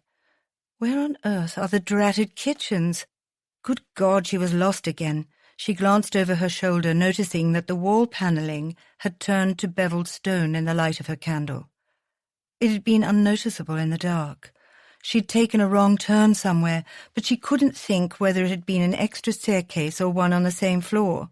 "Better to go forward than back," she murmured to herself, and winced as the eerie echo of her voice came back to her. It would not do to think of ghosts while she was walking about alone in a deserted abbey in the middle of the night. Shivering slightly, she hurried down the wide hallway and found herself in a gallery she recognized from the shields and weapons that adorned the walls. Beswick's family had descended from generations of fierce Viking warriors. She could easily imagine the Duke dressed head to toe in armour and wielding one of those broadswords or axes hung across those massive crests. His wide shoulders beneath her fingertips had been compact and hard with muscle. Astrid slowed, studying the portraits of his ancestors in the next hall. Beswick favoured them with his dark hair and burning gold eyes. She moved along the gallery until she came to the paintings of the family. A blonde toddler in the arms of a beautiful blonde woman stood next to a swarthy, dark-haired man who bore a resemblance to the current Duke. Beswick was nowhere in the portrait. Several paintings later she found him. This time the blonde boy was older, and the woman in the portrait was auburn-haired, with a swaddled infant in her arms. The Duke was the same, though his dark hair held a spate of grey at his temples. The next frame depicted the half-brothers. The younger child beside him wore a sullen scowl on his face, as if he wanted to be anywhere but there, standing still for a painter to immortalize him. Astrid bit back a smile. The young Thane would have been about 12 or 13, but his square jaw was already pronounced, and those uncommon amber eyes of his already burned with inner fire. A lock of burnished brown hair curled onto his forehead.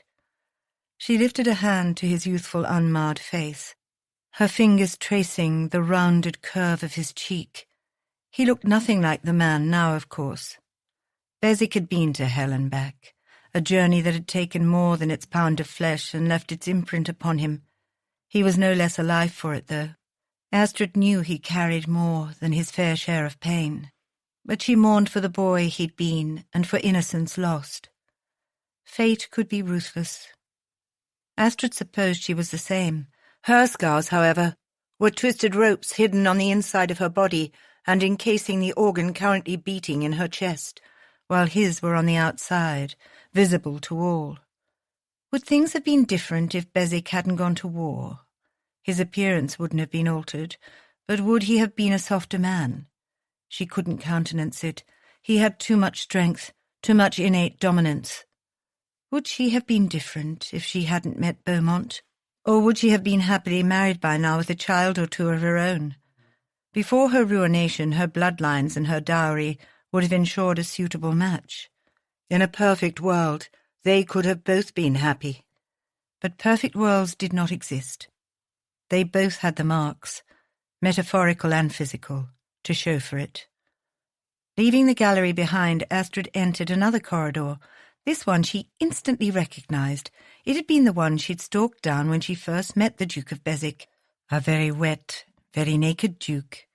She felt a shamefaced grin creep onto the corners of her lips. That particular combination of words didn't seem to want to be erased from her lexicon.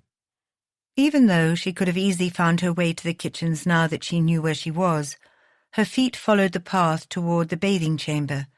It was unlit, the air chill against her skin, but no less impressive. The water looked black, reflecting the darkness beyond the paned windows.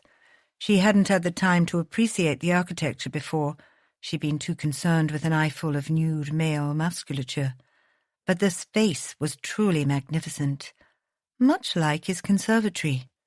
Astrid wondered if he had designed and built this room as well. She had never seen the bathing chambers like, though in some Turkish and Roman history books she recalled drawings of similar public baths.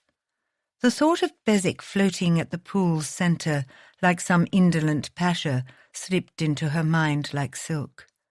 Lord above, but she was obsessed with ducal nudity. Kicking off her slippers, she wandered to the edge and dipped her toe into the water. To her suddenly overwarm skin, it was delightfully cool. She wouldn't dare go in, but the temptation was too much to resist.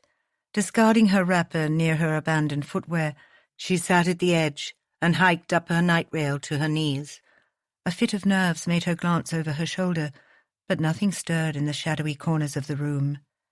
She sighed at the sublime feel of the water on her submerged legs. There was something decadent about the soft splash of the water lapping at her bare skin. The urge to wade in grew, but it wasn't just a matter of bravery. It was a matter of logic. She had no idea where the servants kept the toweling, and she also didn't know if she could find her way back without dripping everywhere. As such, she contented herself with submerging her feet and watching the dawn's fingers creep across the sky. Astrid had no idea how long she sat there, staring through the windows, watching the sunrise. but it was incredible, like experiencing nature's artistry coming alive with long, elegant brushstrokes. Pale gold swatches, tinged with pink and orange, appeared first, catching on the edges of the trees and gilding them in light. And as the sun chased away the darkness, the shimmering hues spun and danced, bathing the world afresh in colour. A distant clatter reached her ears, one of a household awakening, and Astrid launched to her feet, her toes with the texture of prunes. Blast it! Her faithful candle had near burned down to a stub. Grabbing her slippers and dressing gown, she almost skidded on the wet floor but righted herself with a gasp. The echo of her gasp reached her, but she was too focused on not being discovered by the waking staff that she put it down to the room's acoustics. She made her way to the foyer at the front of the abbey. From there it was a simple task to find her bedchamber. "There you are, Your Grace. Good morning," Talbot said, making Thane's cramped body flinch painfully as the butler walked into the room that Lady Astrid had vacated only moments before. "You should have summoned me to light the hearths. Did you fall asleep in here again?" "Good morning, Talbot." Thane blinked, uncurling his long body from the position it had been in for the better part of an hour. The oversized chaise was situated in the far corner of the room, designed as a sitting area, and he'd been occupying it for most of the night. He'd been about to ring for the butler to light the stone flues when the object of his fantasies had wandered in. Thane had been shocked. Had he summoned her with his lewd thoughts? But no, Astrid hadn't been a figment of his lust. Thane had almost alerted her to his presence, as any gentleman would have, but then she'd approached the pool. He'd held his breath while the wheels turned in her head. She'd dipped one dainty toe in and then discarded her wrapper. Thane couldn't have announced himself even if he had wanted to. The silhouette of her body limned in moonlight had stunned him to silence. Long and lithe, she'd walked like a nymph to the water's edge and crouched down. She moved like a silken ribbon caught in a breeze, with an elegant and fluid economy of motion, an outstretched leg, an exquisitely arched foot, the curve of a sleek calf as it sank from view. She moved like music, like poetry, and he'd been spellbound. She'd sat there and watched the sunrise. He'd sat there and watched her, watched the shadows creep from that regal profile as the dawn's light replaced them, examined the curls that had sprung free from her bedtime braid, haloing the beautiful oval of her face, seen the way her lips had parted in astonished delight and the soft rise and fall of her breasts, heard the erotic sounds of water sloshing against skin, and wished he could be the one at her feet, caressing, lapping, enveloping. He'd gone as hard as stone, and stayed that way. "Shall I have the footman light the hearths, Your Grace?" Talbot asked. "Yes." "Do you wish to have your breakfast here, then?" Thane shook his head. "No, just coffee will do. I will break my fast later with my aunt and the young ladies Everleigh."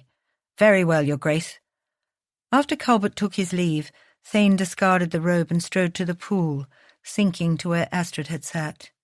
It gave him a cool thrill to enter the water at the exact point where she dangled those pale, sylph-like legs of hers. The glimpses of her well-turned ankles and shapely calves had made him lose his breath. He'd wanted more, much more. A vision of her, with her curls unbound and draped in soaking wet, transparent lawn invaded his mind, doing nothing to lessen the erection he still sported. A brisk plunge would help that. Some hours later, after a lengthy swim, a bracing round of exercise that combined gymnastics and stretching, and Fletcher dressing him and grooming him into civility, Thane descended to the breakfast room, all parts of him in compliant civilized order. Voices reached him as he pushed open the door and then went silent. They all rose upon his entry. "Don't get up on my account, please," he said. "Sit. Continue." But the youngest of the trio of ladies at the dinner table stared at him in wide-eyed alarm. He turned around, wondering which fiend had rode in on his heels. Was he missing some vital item of clothing? A cravat? He glanced down. His trousers? No, everything was in place. Except for, hell, he'd forgotten the blasted hat. Thane blew out a breath, feeling both relieved and irritated. Relieved that the pretense was over and everyone could move on. And irritated, because it was his bloody house, and he couldn't skulk around it any more than he already had, just to avoid offending the sensibilities of some delicate debutante. He was only scarred, for God's sake, not the devil incarnate. "Isabel," Astrid hissed to her sister, "compose yourself this instant and greet the Duke properly." The girl's mouth immediately snapped shut, and her head ducked to her plate. "Good morning," she mumbled. "Good morning, Your Grace," Astrid said, in a stricken voice. "Please excuse my sister's poor manners. She's usually not so ill-behaved." "No insult taken," he said. "Bezik," his aunt greeted, a concerned look falling to the young lady, who remained ashen, eyes downcast. Thane filled his plate and took his place at the head of the table, half regretting his decision to join them. Already he felt on edge, and not because of Isabel's reaction, but because of the woman who sat a few feet away. Despite her efforts to avoid him, the draw of her was magnetic, impossible to ignore, especially after the kiss in the conservatory several evenings ago, and especially after her early morning exploration that had left him in such a sorry state. Clad in a dove-grey morning dress, Astrid's dark hair had been brushed off her brow into that pristine bun. He almost wished he could see it fully unbound, not just the tantalizing curls he'd viewed loose earlier in the bathing room. It would be pure chaos, a dark, wanton mess he could wind his hands in, bury his face in, do thoroughly indecent things in that would make a courtesan blush. "Did you sleep well, Lady Astrid?" he asked in a voice like gravel. Clear eyes lifted to his, the hint of a smudge beneath them, but then they dropped away. "Of course, Your Grace." "She did not," Isabel volunteered, as if desperate to make amends for her faux pas. "She left for hours in the middle of the night." The Duchess looked up from her toast. "Where did you go, dear?" I couldn't sleep, so I attempted to find the kitchens for some warmed milk and got lost." Astrid replied, clearly flustered and peeved at her sister for mentioning her nighttime wanderings. "It took some time for me to find my way back to bed."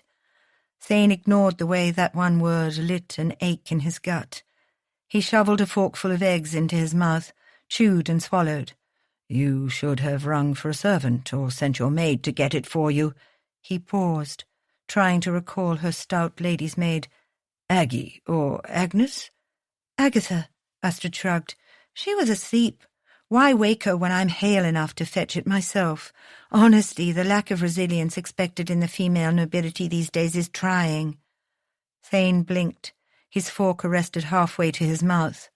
Her unusual viewpoints constantly surprised him. Most aristocratic ladies wouldn't dream of doing anything themselves.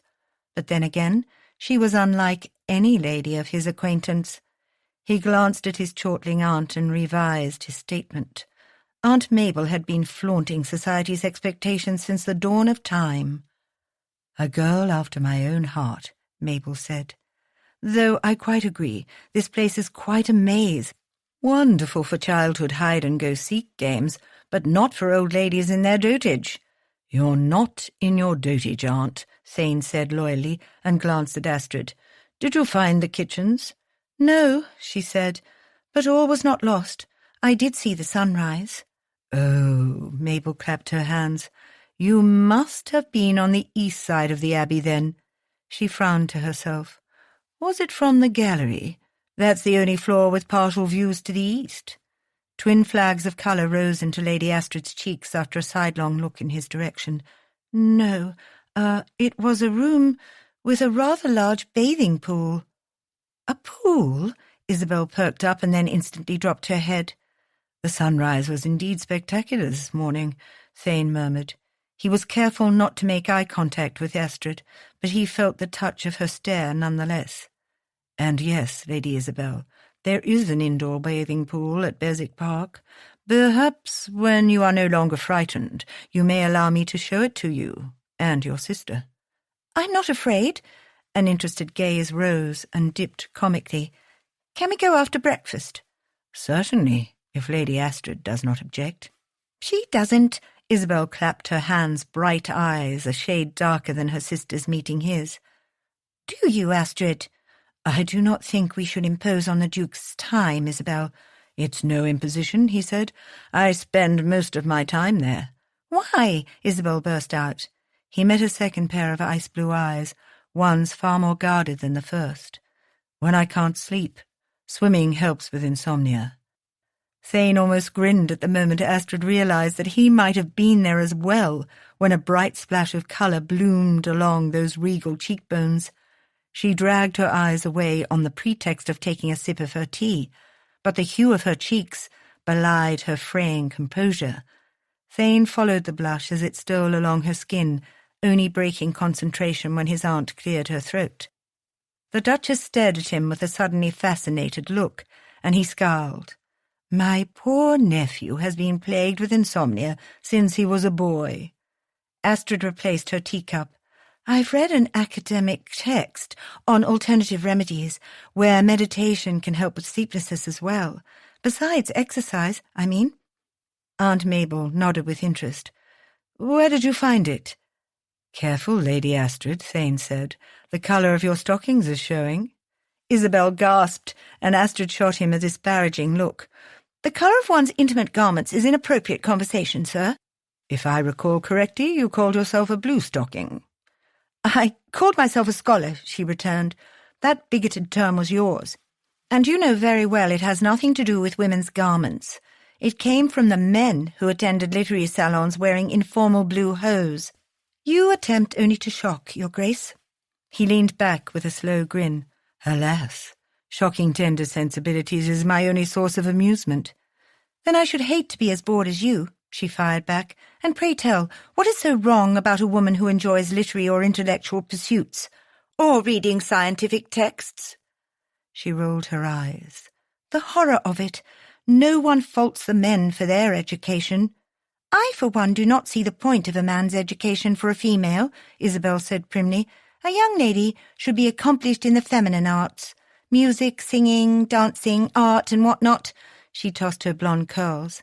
"My erudite sister here, however, does not agree." "And yet you exhibit your own superior intelligence with simple word choice." Astrid sent the girl a wink. "The mind is a muscle," she said. "If not exercised, it will weaken. And we erudite females shouldn't let the patriarchy rest on their laurels, should we?" "Hear, hear," Aunt Mabel crowed. "I always did like a chit with some spirit." Says the woman who lived to scandalize the matrons of London in her hoydenish younger years, and had quite a number of the patriarchy on their knees, Thane said dryly, and still does. "When one is a duchess, one can do as one pleases," she said with a grin at Astrid. To his surprise, the lady laughed, her eyes shining with intelligence and humour. "You are truly a shining beacon of our underestimated sex, Your Grace," Astrid said, smiling at the Duchess. "I, for one, should love to hear more of your adventures in hoydenism." "That is not a word, Madam Scholar," Thane said with a laugh, drawing the surprised attention of his aunt as well as Culbert, who stared at him as if he'd grown two heads. His laughter cut off abruptly. "What?" he snapped. "Nothing," Mabel said with another of those fascinated stares. "I haven't heard you laugh in some time." "I laugh all the time." "Perhaps when you're terrorizing young children," Astrid said, and covered her mouth with a shocked giggle. Isabel gasped, "Astrid!" But Aunt Mabel's guffaw simply took precedence. She laughed until tears were leaking from the corners of her eyes, uncaring of propriety or decorum. Oh, indeed, priceless, terrorizing young children. And off she went into gales of laughter again. Thane rolled his eyes. "I'm glad to see I'm such a source of amusement, Aunt." Astrid looked as though she were torn between laughing and running from the room, while her sister had a bewildered look on her young face. The difference between the two of them was remarkable. Thane couldn't fathom the composed and poised Lady Astrid ever being so young and green as Lady Isabel. But according to Fletcher's notes, and by her own admission, she would have had her London season at the same age, when Cain had proposed marriage. Had her thoughts been as eccentric as they were now? Most men of his set, including Cain, would have been appalled at the idea of a woman challenging his manly intellect, or spouting revolutionary notions of female parity. Her dry, clever wit would have been lost on him, or any of them. A lady of Isabel's temperament and philosophy would have been far better suited to the ton. Not her, not Lady Astringent. He bit back a grin. A man like Edmund Cain would have rejected any spark of originality. He would not have been able to handle her, which made Thane question how the engagement had come about in the first place. The words were out of his mouth before he could stop them. "Why did you accept Cain?" A guarded gaze met his, Astrid's soft response equally so. Edmund, though he wasn't yet the Earl of Beaumont then, was a gentleman of means. I suppose to my father it would have been an acceptable match. The name hung in mid-air like a billowing red banner. Thane's eyes panned from Astrid to Isabel and then narrowed. "Edmund Cain is the Earl of Beaumont? Since when?" Astrid stared at him strangely but nodded. "His uncle died some years ago, and he inherited the title. When he was discharged from the war, I believe." "Discharged? More like deserted. He's the man who's wanting to marry Isabel," Thane said slowly. He hadn't known the old man had passed. Then again, he hadn't kept up with much in the ton for obvious reasons. When Astrid nodded again, Thane felt a chill wind through him. Though many debutantes were married young, a part of him understood Astrid's concern.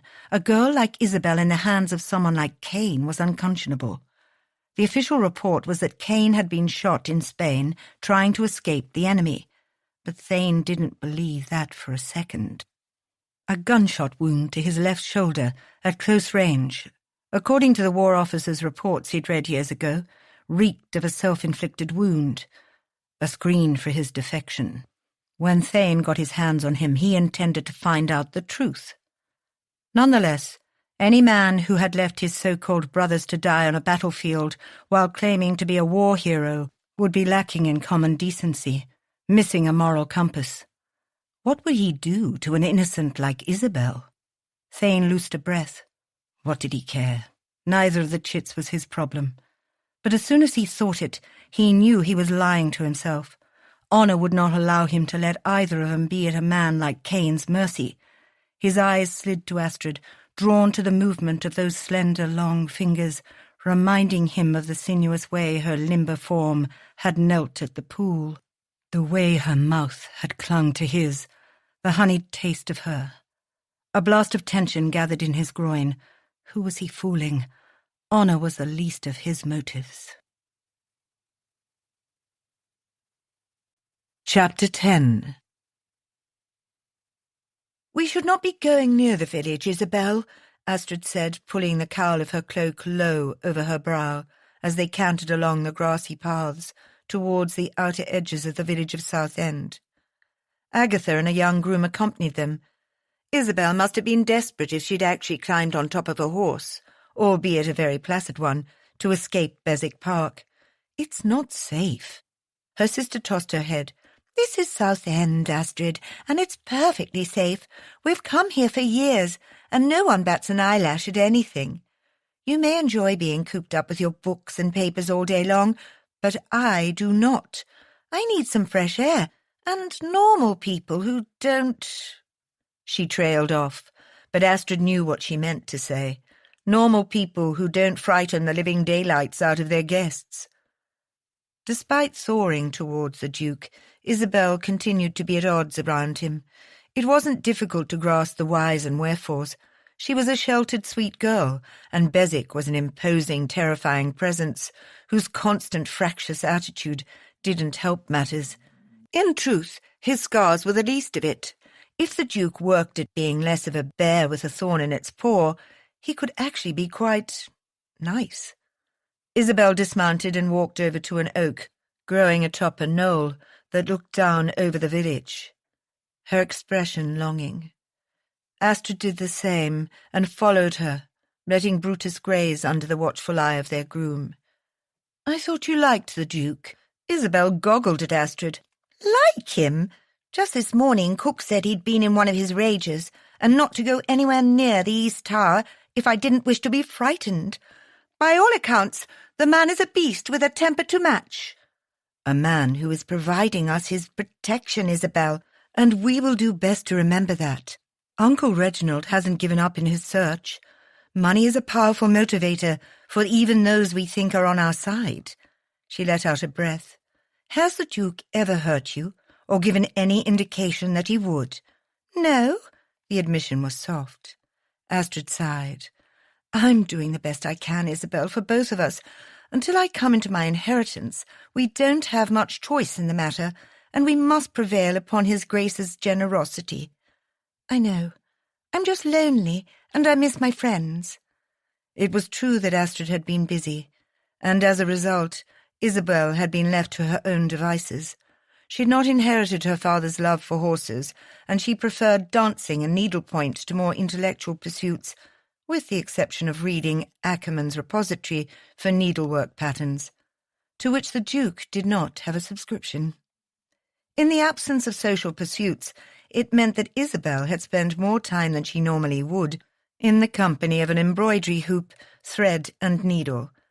Perhaps Astrid should have recognized the signs of her sister's isolation earlier, but she'd been so wrapped up in her work and keeping Beswick at a distance that she simply hadn't noticed Isabel's growing unhappiness. "Is it truly that bad?" Astrid asked, softening. "It's only been a few weeks." Isabel bit her lip. "No, you're right, it's not. After all you're doing and what you've done to keep us safe, it's nothing. I don't know what's come over me." Astrid blinked, taking in her sister's wan colouring and pinched smile with fresh eyes. She was trying so hard to grin and bear it, but Astrid could see the lines bracketing her mouth and the tightness of her pale face. "I'm sorry, Izzy. I wish things were different." Her sister's shoulders slumped. "Don't be. You're doing the best you can, and I feel like I'm doing nothing, that I'm a burden and you wouldn't be in this position because of me." She swallowed hard, a tear tracking down her face. "Sometimes I feel so lost. Maybe it would be better if I just married Beaumont, and then you wouldn't have to worry." "Never say that." She grasped her sister's shoulders and pulled her close. "We're in this together, Izzy. Do you hear me?" "I do," she mumbled into Astrid's neck, hugging tight. "I love you, you know." "I love you too." Astrid pulled away and glanced down to the deserted streets of the village.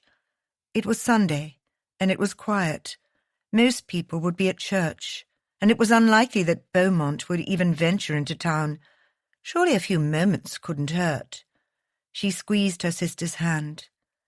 "Since we're already here, how about we have an ice? I suppose it will be fine for a few minutes if we try not to draw attention to ourselves." "Oh, thank you, Astrid," Isabel shrieked, flinging her arms about her again.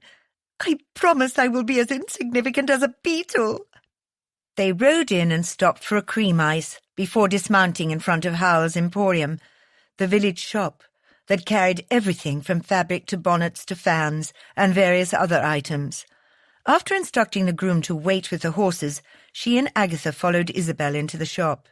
It would be too much of a miracle to hope that Howell's was empty, but Astrid was counting on one thing, that her uncle had not made a public declaration that his nieces had run away, out of sheer embarrassment on his part, and fueled by greed, of course. No, he would try to find them quietly, with some acceptable excuses to their absence. So far they hadn't encountered more than a handful of villagers. Perhaps they would continue to be lucky. "Why, Lady Astrid," a nasally voice called out. Or not, Astrid thought, as her heart sank when she turned to greet Mrs. Purley, the worst gossip-monger in Southend. The woman raised an eyebrow. "I thought your uncle said you and Lady Isabel were visiting your late mother's relatives in Colchester." And there it was, the excuse. Astrid shrugged noncommittally. Mrs. Purley frowned. "Though I do recall your mother being an only child." distant relatives. The feeling of panic started to spread as she noticed Isabel in conversation with Mrs. Purley's spinster daughter, who had almost as big a mouth as her mother's. She hadn't strictly told Isabel not to say anything, but slips could be made, especially when someone wanted to be nosy. Murmuring her apologies to Mrs. Purley, she hurried over to where Isabel stood. "I would love to go to Lady Ashley's ball," her sister was saying. "However, I do not think we will be attending." Lady Ashley was a widowed marchioness and the reigning ton matriarch of Southend. They had been invited to previous balls in the past, but Isabel had been much too young to attend. And in Astrid's case, well, there was no real reason for a committed spinster to socialize. "But everyone is invited," Miss Purley said, lowering her voice to a stage whisper. "You simply must come, Lady Isabel. I've heard the Earl of Beaumont is in residence. Isn't that exciting?" Astrid frowned, nerves taking flight in her belly at the mere mention of the man and Isabel in the same sentence. She moved to her sister's side. "Come now, Isabel. We're late, remember?"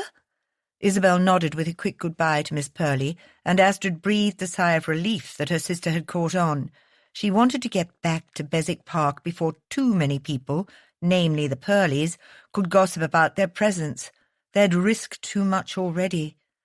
As she stepped out of Howell's, blinking in the sunlight, she could hear the murmur of voices before her vision narrowed on a small crowd surrounding a particularly flashy carriage, with distinctive red trim. At once her stomach took a painful nosedive to her feet. "Oh, God, is the Earl here?" "Quickly, Isabel," Astrid said, turning on her heel to seek out her sister, only to stare into the grim countenance of Lord Beaumont. "And where, pray tell, have the two of you been?" he asked, a gloved hand catching her elbow. "You've driven your aunt and uncle, and me, nearly mad with worry." "But, Lord Beaumont, surely you know that we've been visiting relatives in Colchester," Astrid said in as innocent a voice as she could manage, but every muscle in her body was screaming with fear. They were in grave danger. If the Earl decided to take them into his coach, as she fully expected him to do, no one would do anything to stop him. He was a peer. Nobody, not even villagers who had known them for years, would oppose the nobility. His eyes narrowed. "Have you?" "Isn't that what my aunt and uncle told everyone?" Astrid's desperate gaze spanned the street, searching for their mounts, but the horses were nowhere in sight. Where was that dashed groom? How had Beaumont known? He must have had someone on watch in the village. Of course he would have. She should have known he wouldn't give up so easily. "Get in the coach." His command was loaded with soft menace. "We have our own means of travel, my lord," Astrid said. "We shouldn't like to inconvenience you. I'm afraid we really must decline." His voice lowered to a hiss. "I said, get in that coach." Isabel let out an exhale that sounded like a sob, and Astrid's heart slammed against her rib-cage. Could they make a run for it? Not hampered by skirts and improper footwear, they couldn't. And she didn't know where the bloody groom had run off to. Astrid squared her shoulders. "No." His mouth tightened with displeasure, and his fingers pinched the tender flesh above her elbow, and she braced herself for public humiliation, but not before the sound of thundering hooves entered the square. People screamed and leapt out of the way as a curricle careened to a stop within inches of Beaumont's coach, driven by none other than the beast of Beswick himself. Sans hat, sans cravat, and utterly magnificent.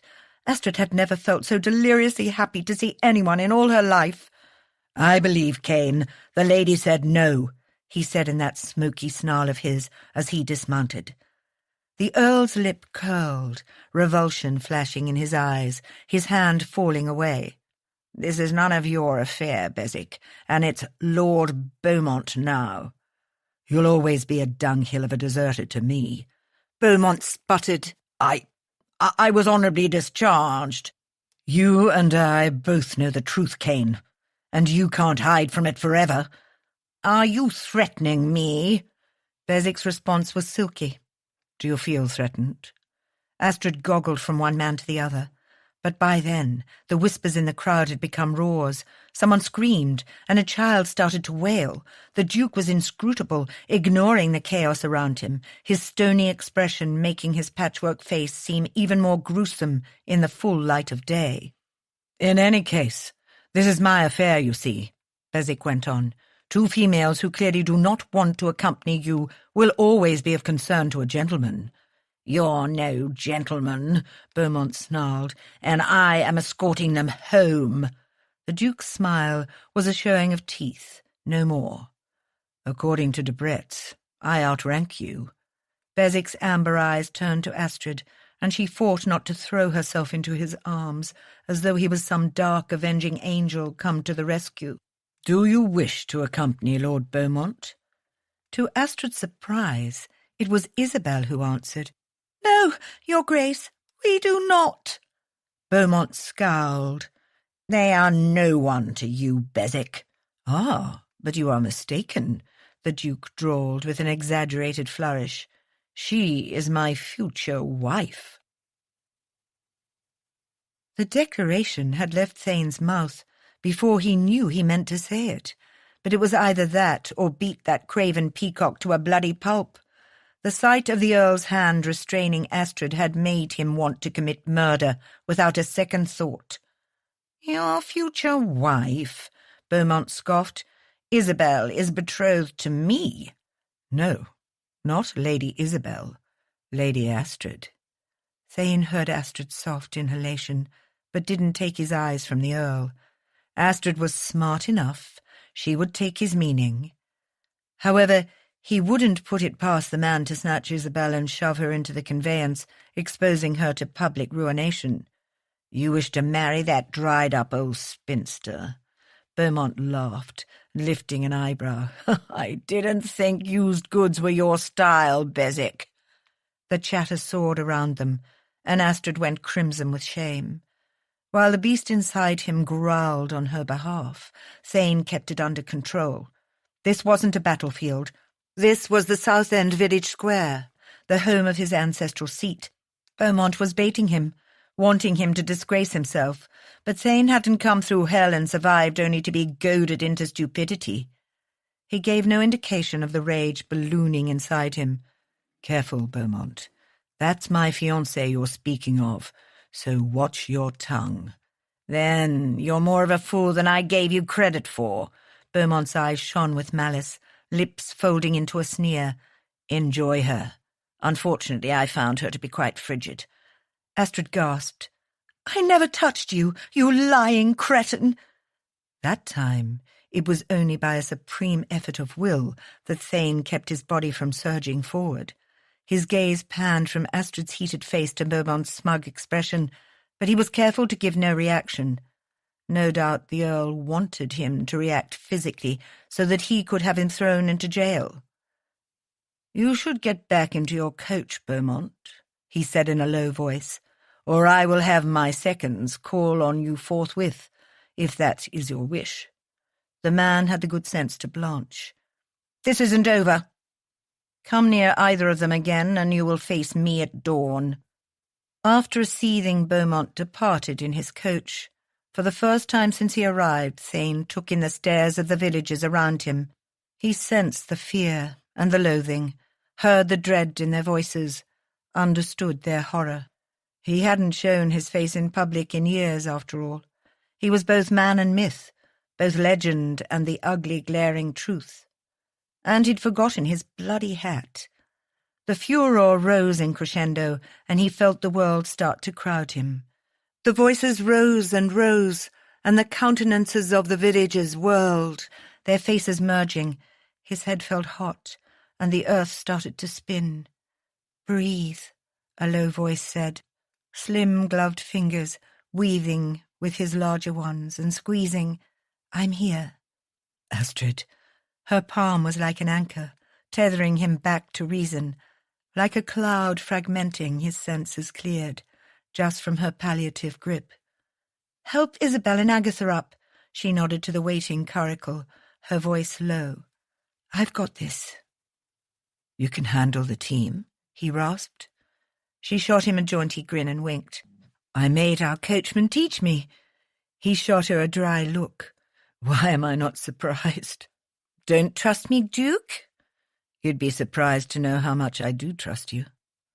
When they were all settled, he climbed up beside her. She rode for home much more sedately than the life-threatening pace he'd taken getting to the village, after the groom he'd tasked with keeping an eye on the ladies returned with the news that the Earl had been spotted. Naturally, she managed the horses with a deft, expert touch. But despite his admiration, by the time they took the turn at the start of his estate, Thane's earlier annoyance returned in full force. Things could have gone far worse if he had been a minute or two later. He kept his mounting irritation in check until they pulled into the courtyard at Beswick Park.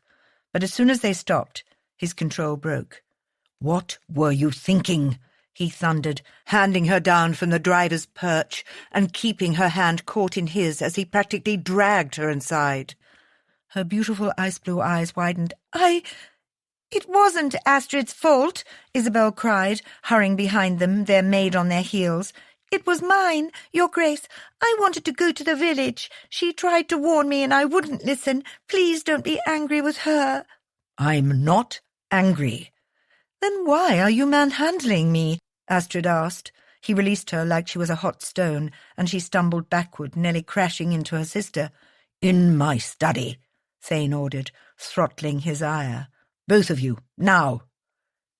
He didn't look to see if they followed, but went straight past his desk to pour himself a liberal glass of brandy. When the door closed behind him, he turned to see Astrid standing there alone. That is for the best, he thought. Isabel would probably burst into a puddle of tears for the blistering he had planned. Thane opened his mouth, but Astrid lifted a palm. "Thank you," she said. "That must have been hard for you." He blinked.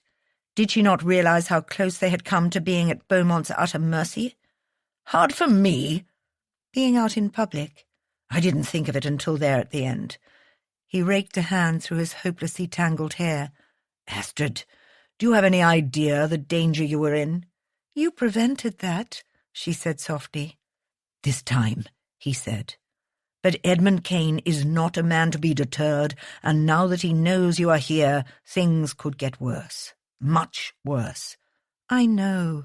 Astrid approached where he stood, her scent curling around him, and Thane went stock still as she lifted the snifter from his hand and took a long draught before handing it back to him. He stared at it, and then her, in dumbfounded silence. "Did you mean what you said?" she asked, her voice husky from the bite of the brandy. "Or was matrimony only a ploy to discourage the Earl? It seemed like you were already acquainted. How do you know him?" "He was in my regiment." Thane did not want to talk about Kane and dredge up those memories. "And marriage is the only safe course now," he went on. "If your uncle comes looking for you, and he will, without a husband's name behind you, you have no power." "And you wish to give me yours?" "I wish for you to be safe." She canted her head at him, her eyes unguarded and full of emotion. "Why do you care, when you didn't before?" Thane gulped the rest of the cognac, focusing on the hot burn in his stomach instead of the insistent burn elsewhere. "You work for me. Without you, the stupid auction will never happen." "Is the auction the only reason?" "What other reason would there be?" he shot back, needlessly vexed. "That you and your sister stormed into my perfectly ordered life and left nothing but mayhem in your wake? That I happened to enjoy my existence as it was before you decided to employ a woman-shaped hammer to it?" He stood, breathing heavily, unwilling to meet her eyes because he had no doubt she would see right through his bluster, right through his lies. "I care now because I can't, in good conscience, turn a blind eye. My mother would roll over in her grave." "How chivalrous of you, Your Grace." Her tone implied the opposite. "One would think that you'd never rescued a damsel in distress." No one was worth rescuing before. Thane sucked in a sharp breath. "Not to my knowledge, no. Women tend to be more trouble than they're worth, case in point, which is why I've made it my business to stay away from your species." We are the same species, Your Grace. Her defences were up, the vulnerability that had been in her eyes long gone. I take it you mean my gender. That haughty, pedantic tone of hers had returned, putting them both back on safe ground. Thane mourned it and celebrated it in the same breath. Quite, he agreed. In any event, you strike me as a lady who is more than capable of rescuing herself, and I mean that as a compliment. Thank you, Your Grace. In most cases I aim to be. But you have my everlasting gratitude and Isabel's for what you did today. Thane's chest clenched at her words. For once he was the hero instead of the villain of the story. He'd forgotten what it had felt like to be truly esteemed. For a moment he found himself choked with emotion. You're welcome. You do not have to marry me, Your Grace. I've decided that Isabel and I should leave for Scotland.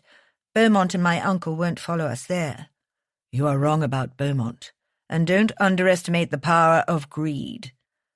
Astrid lifted an elegant shoulder. My problem to handle. And what of brigands and highwaymen en route?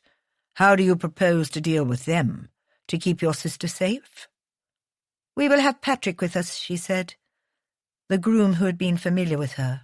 Thane felt an indescribable urge to flatten something, preferably something Scottish, and large, with red hair.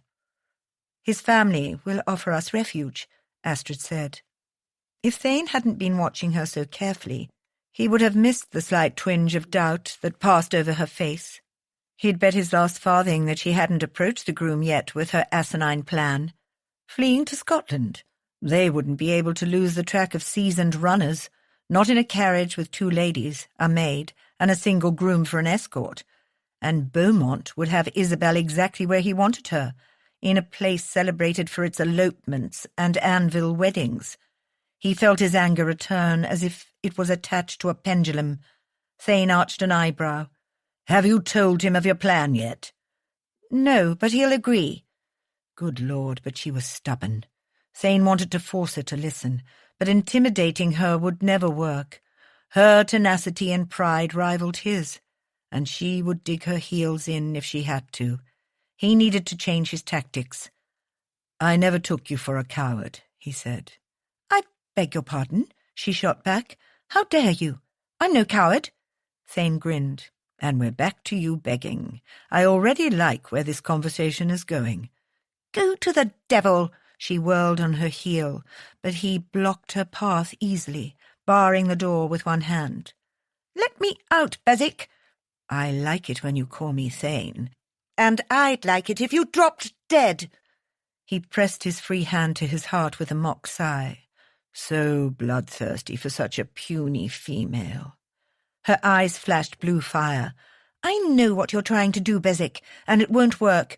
You see, I actually have a working brain, unlike the other females of your acquaintance. Thane grinned, his arm lowering, to capture her waist. That big brain of yours is what I'm counting on. And then he took her lips with his. Chapter 11. Astrid's very capable brain was supremely incapable of thought, blanketed as she was with a huge, determined duke. And truth was, she didn't want to. She'd wanted to wrap herself around him and kiss him the moment he'd thundered into the village, and she wasn't about to deny herself the occasion, no matter how irate she was. Dreadful know-it-all man. Though sweet Lord in heaven, he knew how to kiss. It was as if he were born to it, born to use that sinful mouth of his in every decadent way. Even now it nipped at hers, coaxing her lips to part wider, his tongue sliding in and out in silken teasing strokes, taking, giving, demanding, worshipping. Take this down, he muttered thickly, his hands going to the pins in her hair. She felt the mass tumble down her back and heard his satisfied groan as he dug his fingers into it, cupping her nape in his large palms as his mouth found hers again. This was only their second kiss, and though it tasted the same, hot and dark and sweet, it felt different. This kiss was evocative of winter nights in front of a fireplace, of spiced wine and delicious secrets. "Say my name," he whispered between breaths. She wanted to resist, but her lips wanted his more. "Thane." The reward was explosive as his mouth slanted hotly over hers. His clever tongue ignited a pulsating ache in her breasts and between her thighs and sent shivers over her skin. She was awash with sensation, with fire, and she wanted to burn. Astrid wound boneless arms around his neck and clung to him, even as he lifted her easily into his own and deposited them both into a nearby armchair. Cradling her body to him, his lips left hers to travel down her throat in sensual nudges and bites until all she could do was sigh in pleasure and give in to his skill. Vaguely she became aware of his straining arousal beneath her thighs, and she murmured a half-protest about servants, which he promptly smothered with his mouth. She was so lost in the web of passion that she didn't hear the commotion at the door until it was too late. Far too late. "Good God, Astrid, what are you doing?" Isabel's shocked face swam into view when Astrid tore her lips away from Bezek's. But it wasn't her sister who made her scramble out of the Duke's lap. It was the veritable entourage behind her, including her aunt and uncle, Lady Mabel, a gentleman she did not recognize, an openly gloating Fletcher, and Lady Ashley. Astrid cringed at the last. The stylishly appointed lady was the pinnacle of Southend society, and its arbiter. Astrid blinked in horror, staring down the tableau of her own ruin. Again. Lady Ashley's presence at Beswick Park was no accident. Once more she'd been betrayed by a man, only this time it wasn't a lie, and there were witnesses whose expressions ran the usual gambit upon seeing Beswick in the flesh. Fear, loathing, and horror were written on her aunt's and uncle's faces, though those were quickly eclipsed by hostility. Isabel and Lady Ashley looked properly scandalized, Lady Mabel stricken. The unfamiliar man wore no expression at all. Astrid glared accusingly at the Duke, who had risen to stand beside her, her voice a low hiss. "Did you arrange this?" She moved a step away, but one muscular arm came down around her, holding her in place. "Not this way." "Explain." The Duke nodded to Culbert. "Please, show our guests to the morning salon. Lady Astrid and I will be along shortly." "But she is unchaperoned," a pinch-faced Lady Ashley said. "It is not proper to be alone with an unmarried lady, Beswick." The expression on the Duke's face was comical, given the scene they had interrupted. Astrid would have snorted if she weren't stinging from his betrayal. 9 years ago, she'd only had her word and the truth, and she'd lost everything anyway. Now being caught in flagrante delicto only compounded what people had once believed of her, that she was a loose woman. "I intend to rectify that, Lady Ashley," he replied calmly. "Now see here," Uncle Reginald said, "this is deemed outrageous." The low, rumbling growl came from the man at her side. Astrid could feel every muscle in the Duke's body bunching, as if he were an animal readying to strike. Without thinking, she braced her palm against his, not for any other reason than to prevent bloodshed. Lady Mabel cleared her throat, her amber eyes falling to their joined hands, and Astrid hastily dropped her hold. "You have 5 minutes, nephew." When the room cleared, Astrid lifted her gaze to Beswick's eyes. It was a mistake. He hid nothing from her in their swirling, whiskey-coloured depths, not his regret, not his intent, not the embers of desire. A lock of silky brown hair curled onto his cheek, making him look almost boyish, like the young man in his family portraits. Unbelievably, impossibly, she wanted to kiss him again.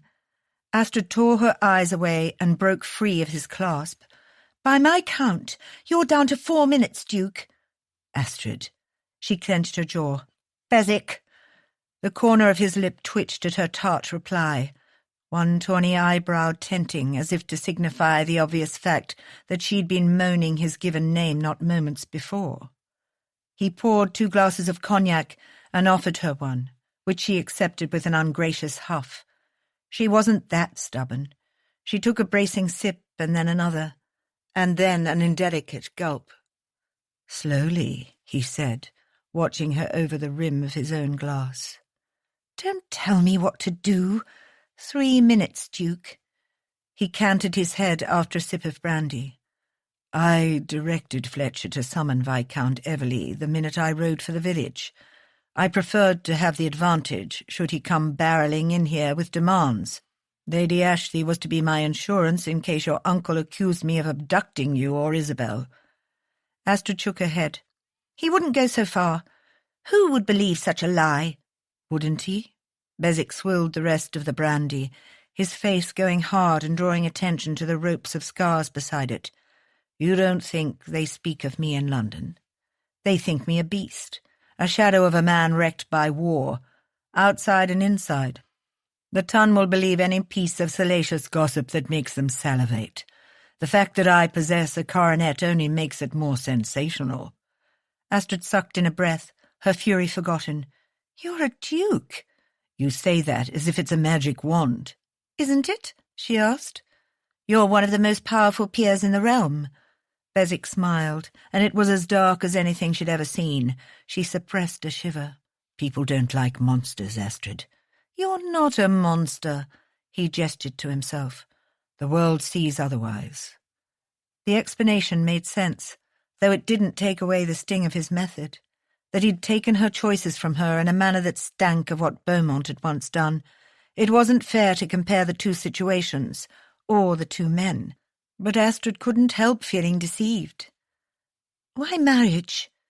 Taking his empty tumbler, she walked to the mantel and refilled both their glasses from the decanter. She handed one to him, and they sipped in silence. "I seem to recall overhearing something about hell freezing over before you would marry me." "I was wrong then, and angry at what I'd discovered." His mouth twitched.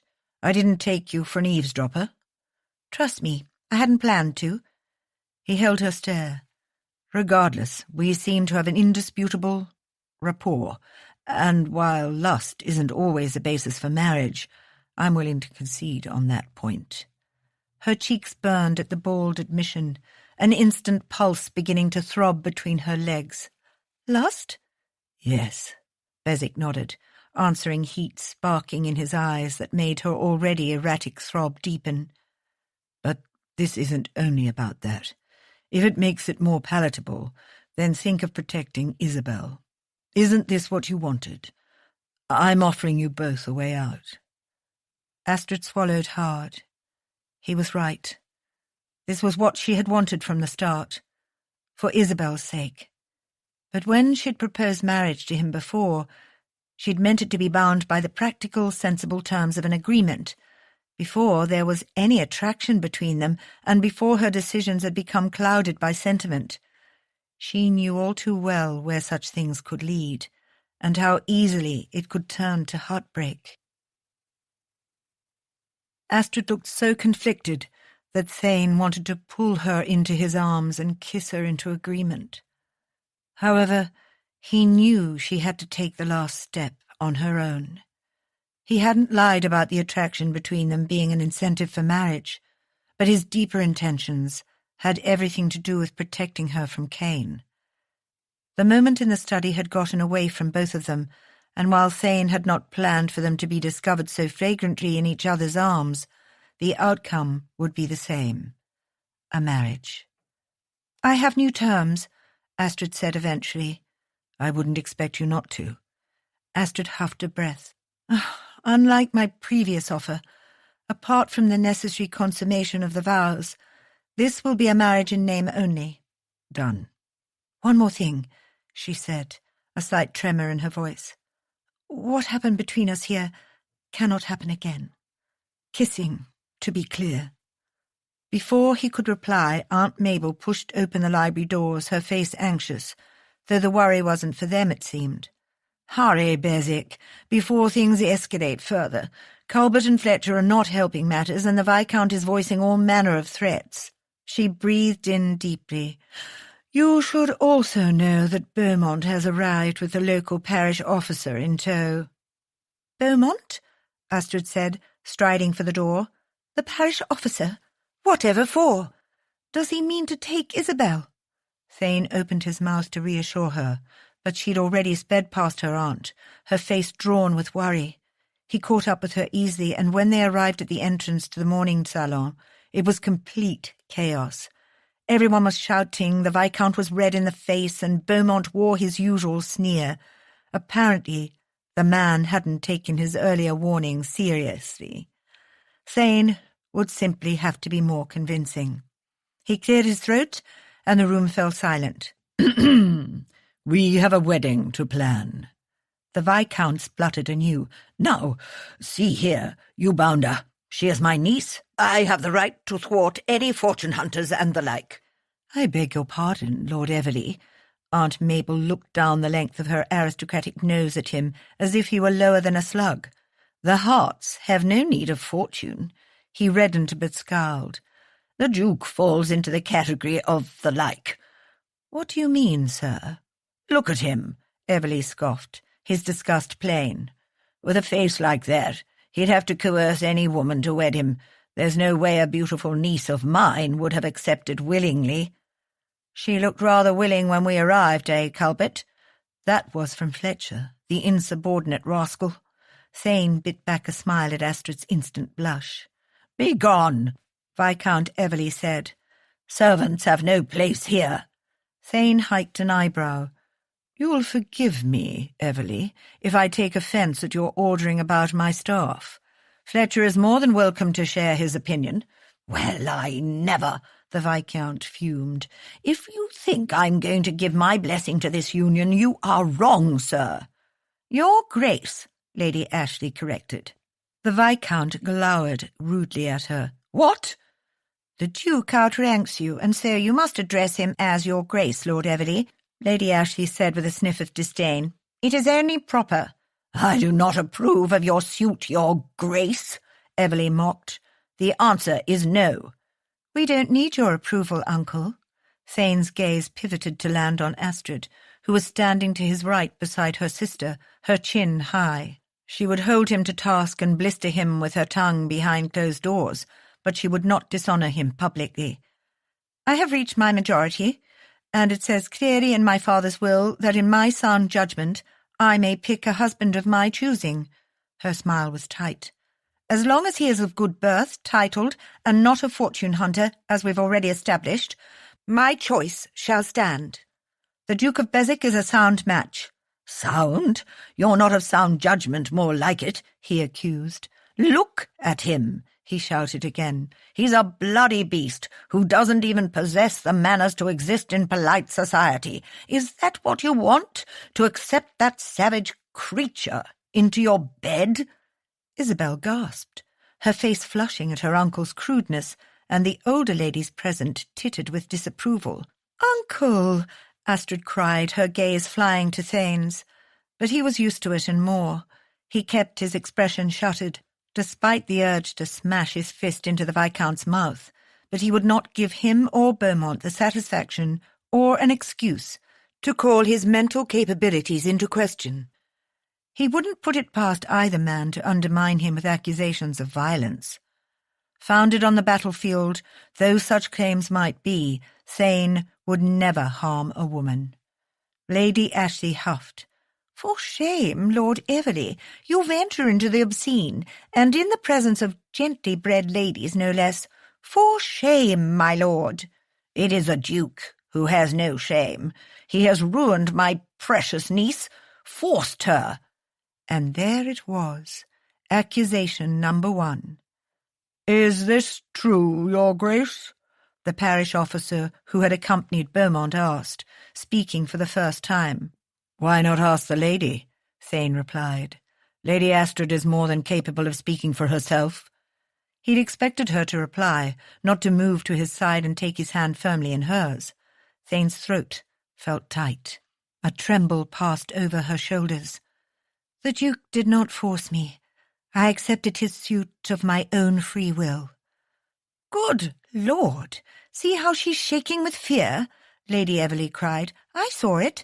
The girl is terrified. An imbecile could see it."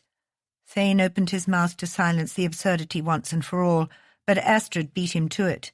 She met her aunt's crazed eyes with cool composure, the hint of a smile on her lips. "I assure you, Aunt Mildred, it's not fear that makes me shiver." God, this woman. Thane was so fucking proud of her in that moment. He wanted to crush her to him, fall to his knees and worship her as she deserved. His own avenging angel. Others saw it too. He could see the sheen of tears in his aunt's eyes and the surprise in Lady Ashley's. He ignored the disgust in everyone else's, as if it was so inconceivable that a living, breathing woman could feel anything but revulsion for him.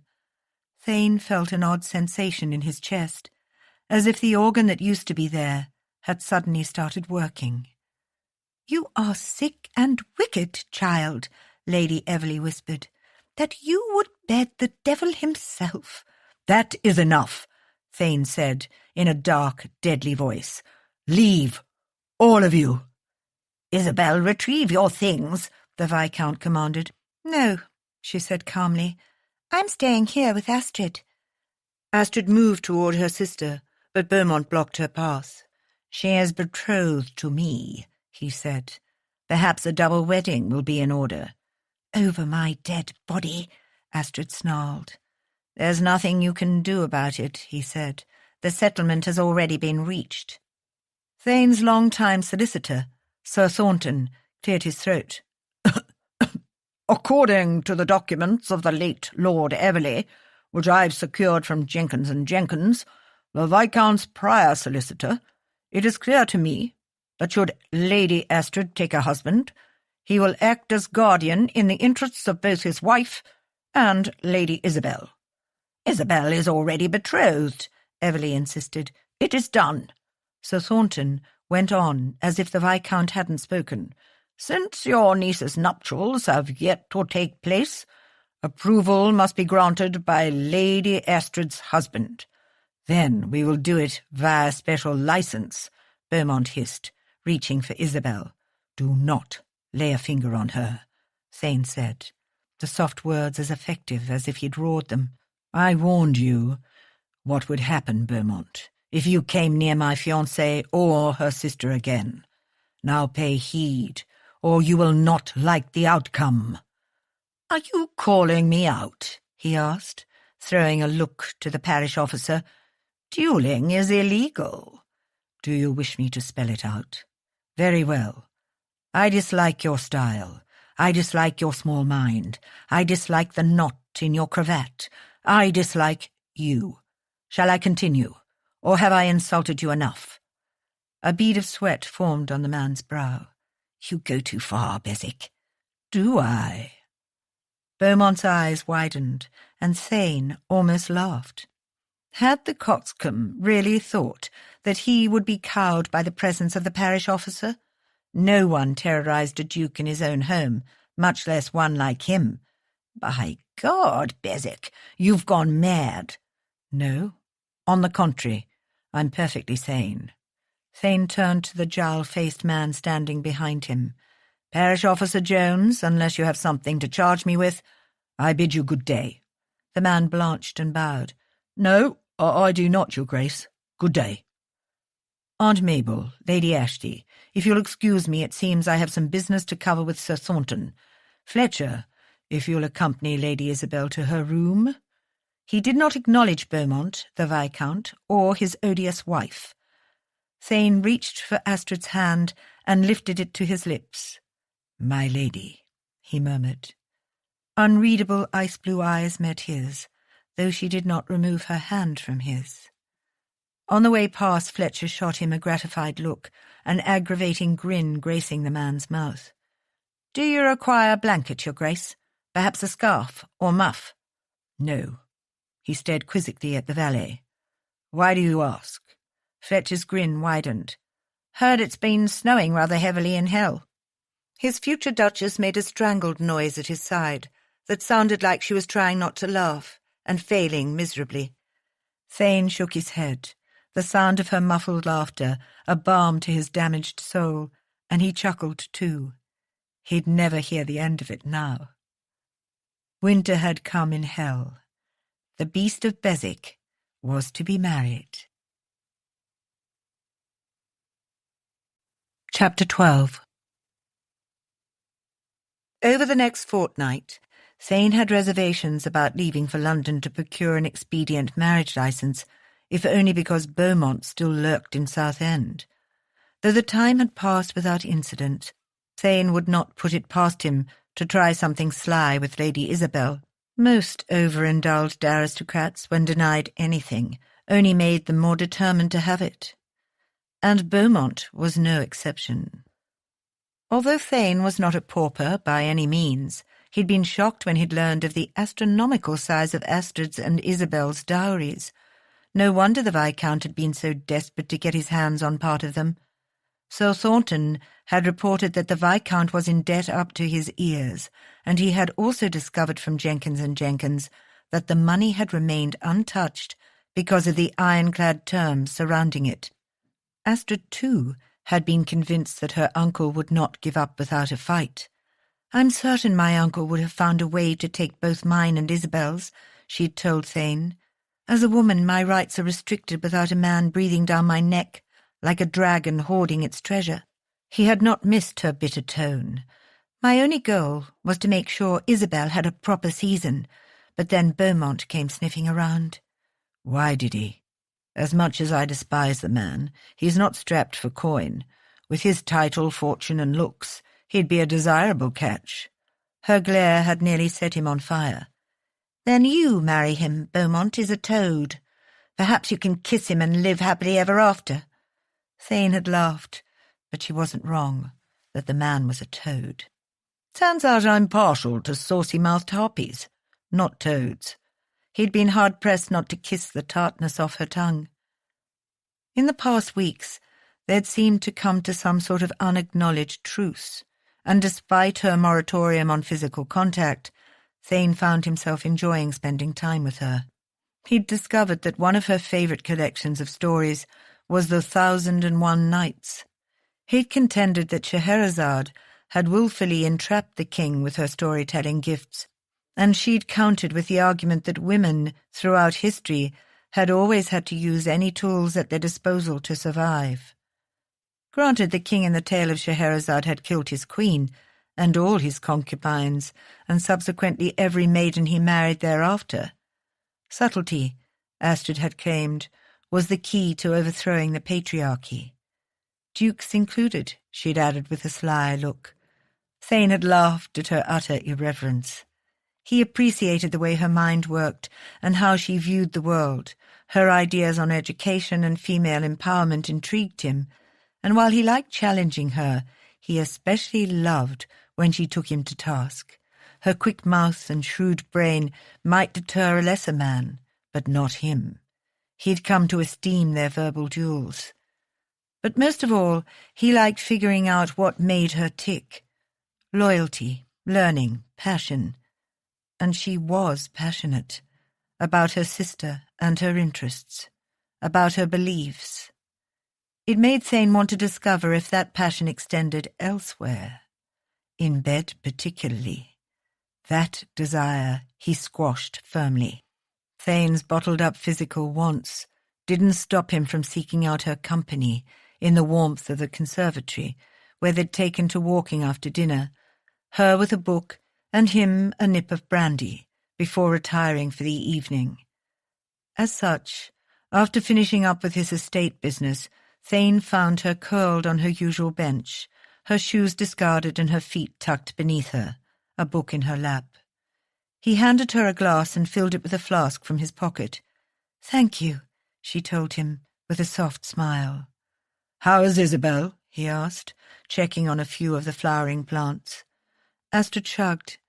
"She's gone to bed after a very full afternoon. Patrick has been teaching her how to ride, and Fletcher has been teaching her how to shoot." "Has he?" Thane arched an eyebrow at that information. Fletcher had taught him to shoot when he was a boy. The man had annoyingly good aim.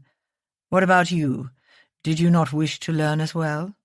"I have a job to do, Your Grace, if you recall, of categorizing your father's antiques," she replied. "Which I am very close to finishing, I might add. However, my eyes were so tired that I was afraid I would hit the wrong target." "Good thing I wasn't out there," he joked. "If you had been, Your Grace, then I would have insisted on my turn." Thane grinned at her teasing.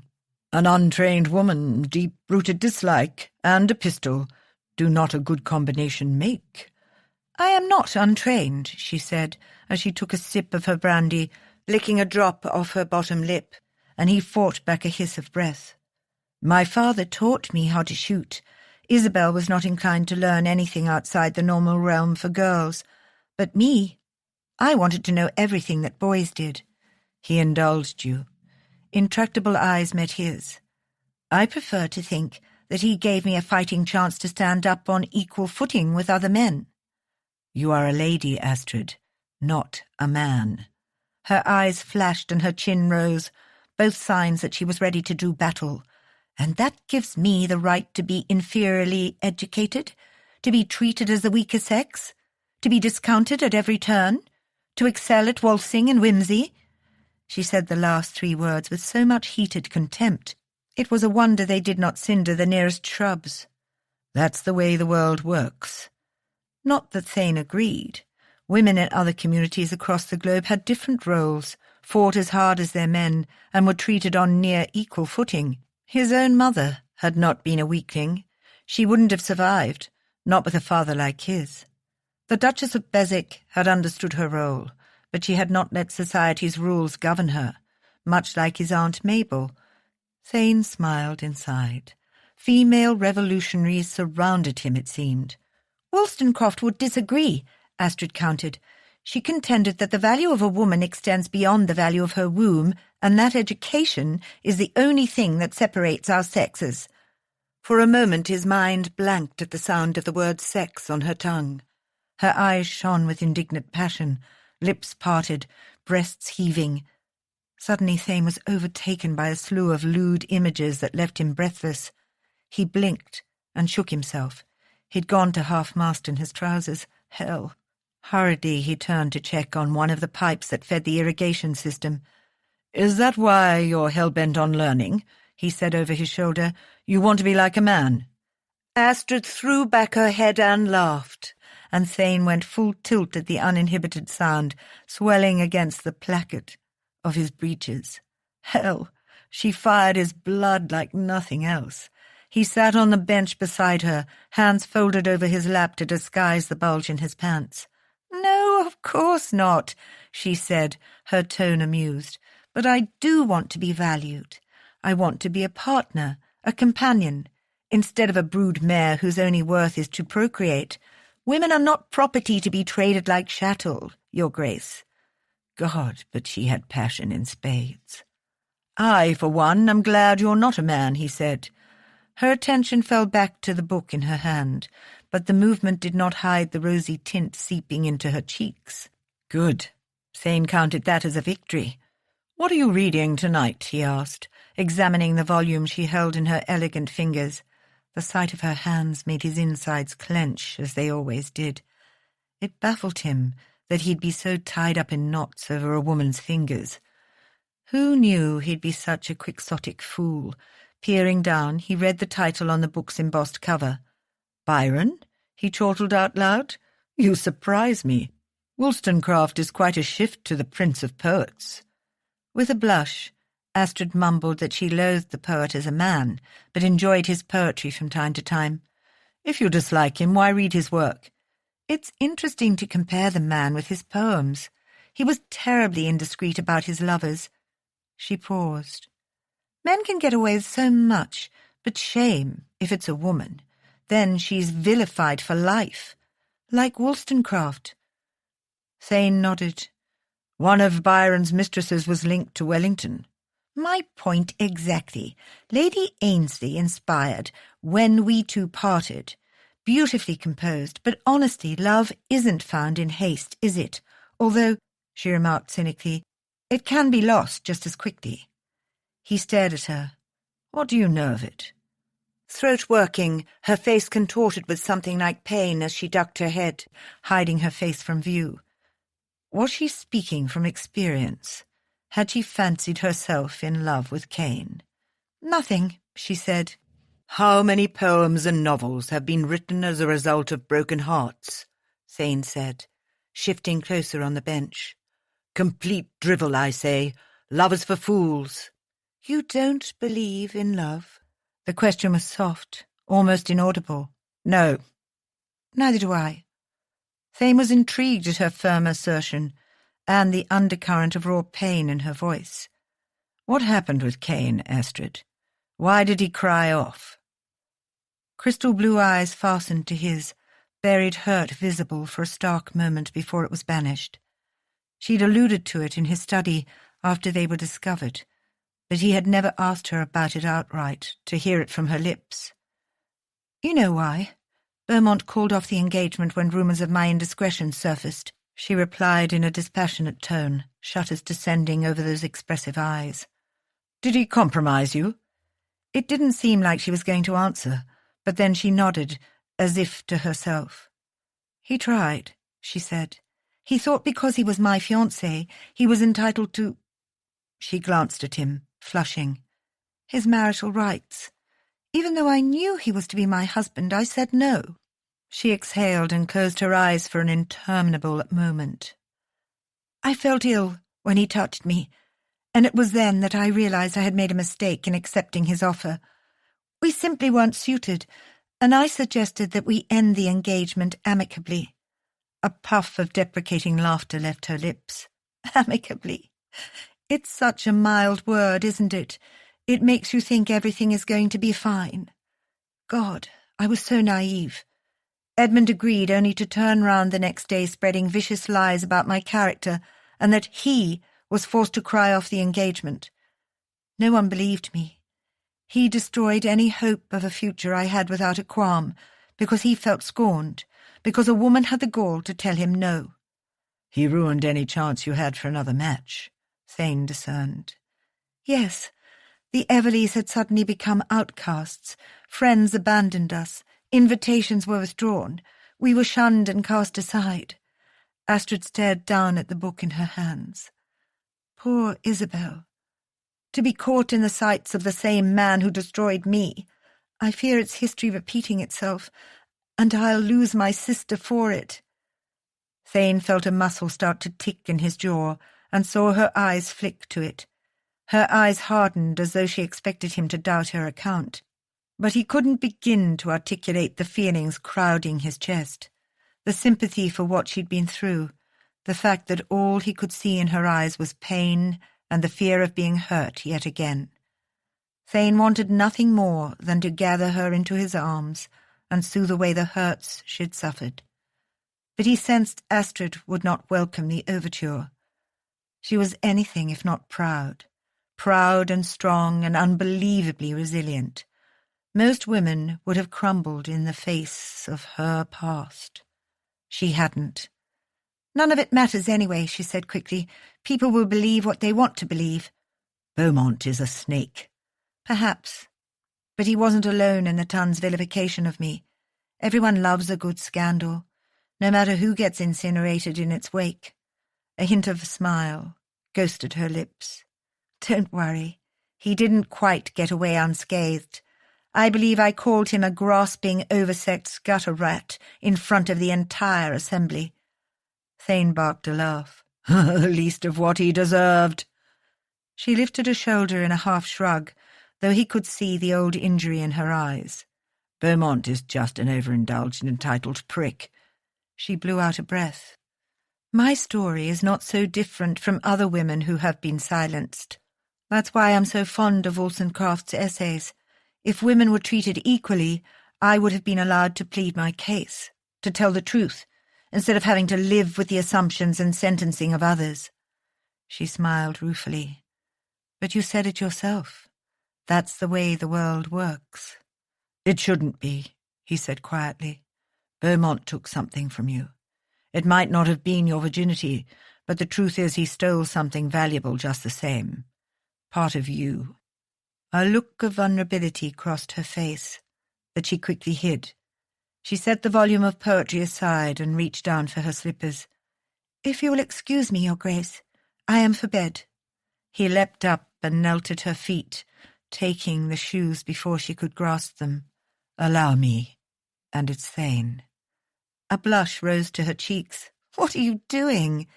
"If we are to be married, it's the—" But Thane lost his ability to speak at the sight of her bare toes and the pale high arch of her instep. She wasn't wearing stockings beneath her skirts, and fucking hell, her slender feet were just like her hands, fine-boned and elegant, as though carved by some master sculptor. "It's the what?" she asked, breathless. He blinked. "Chivalrous thing to do." Thane's greedy hands engulfed her narrow foot, a wild current bursting between them. He expected her to jerk away, but she didn't move, as caught up as he was in the fragile, beautiful intimacy of it. Time stood still, a soft gasp escaping her lips when he slid one slipper on, followed by the next. He couldn't trust himself to speak as he rose and held out a hand, his skin aching and on fire. Mute and trembling, she took it, rising to meet him. Her breasts were almost grazing his chest with every inhale.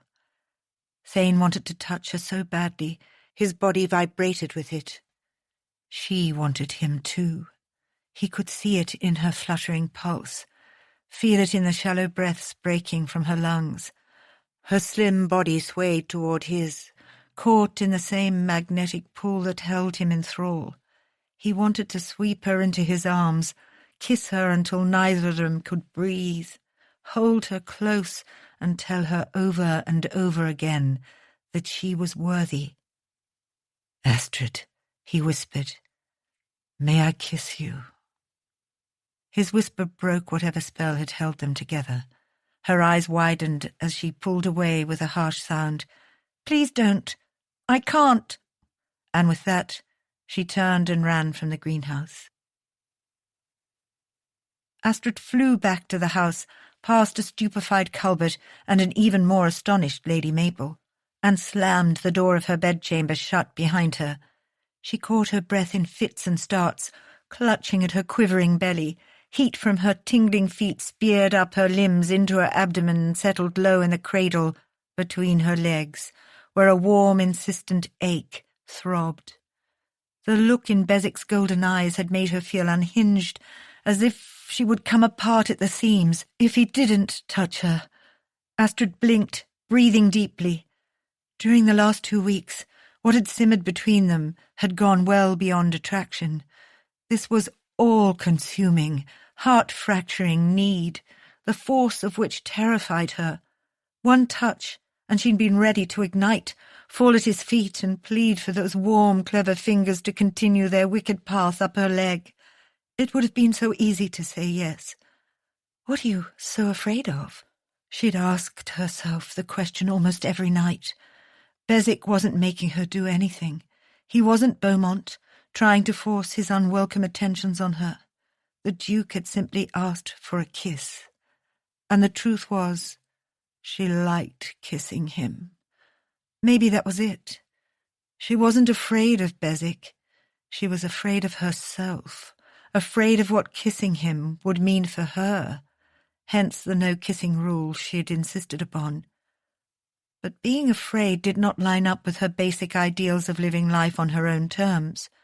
It made her a coward. Astrid walked over to the mirror in her chamber and stared at herself in the reflection. Eyes glowing, hair askew out of her bun, cheeks aflame. She touched her fingers to her lips, imagining Bezik's there. "You are a strong, enlightened female, a modern woman who can choose to embrace her own desires. You want him, you daft chit, and he wants you.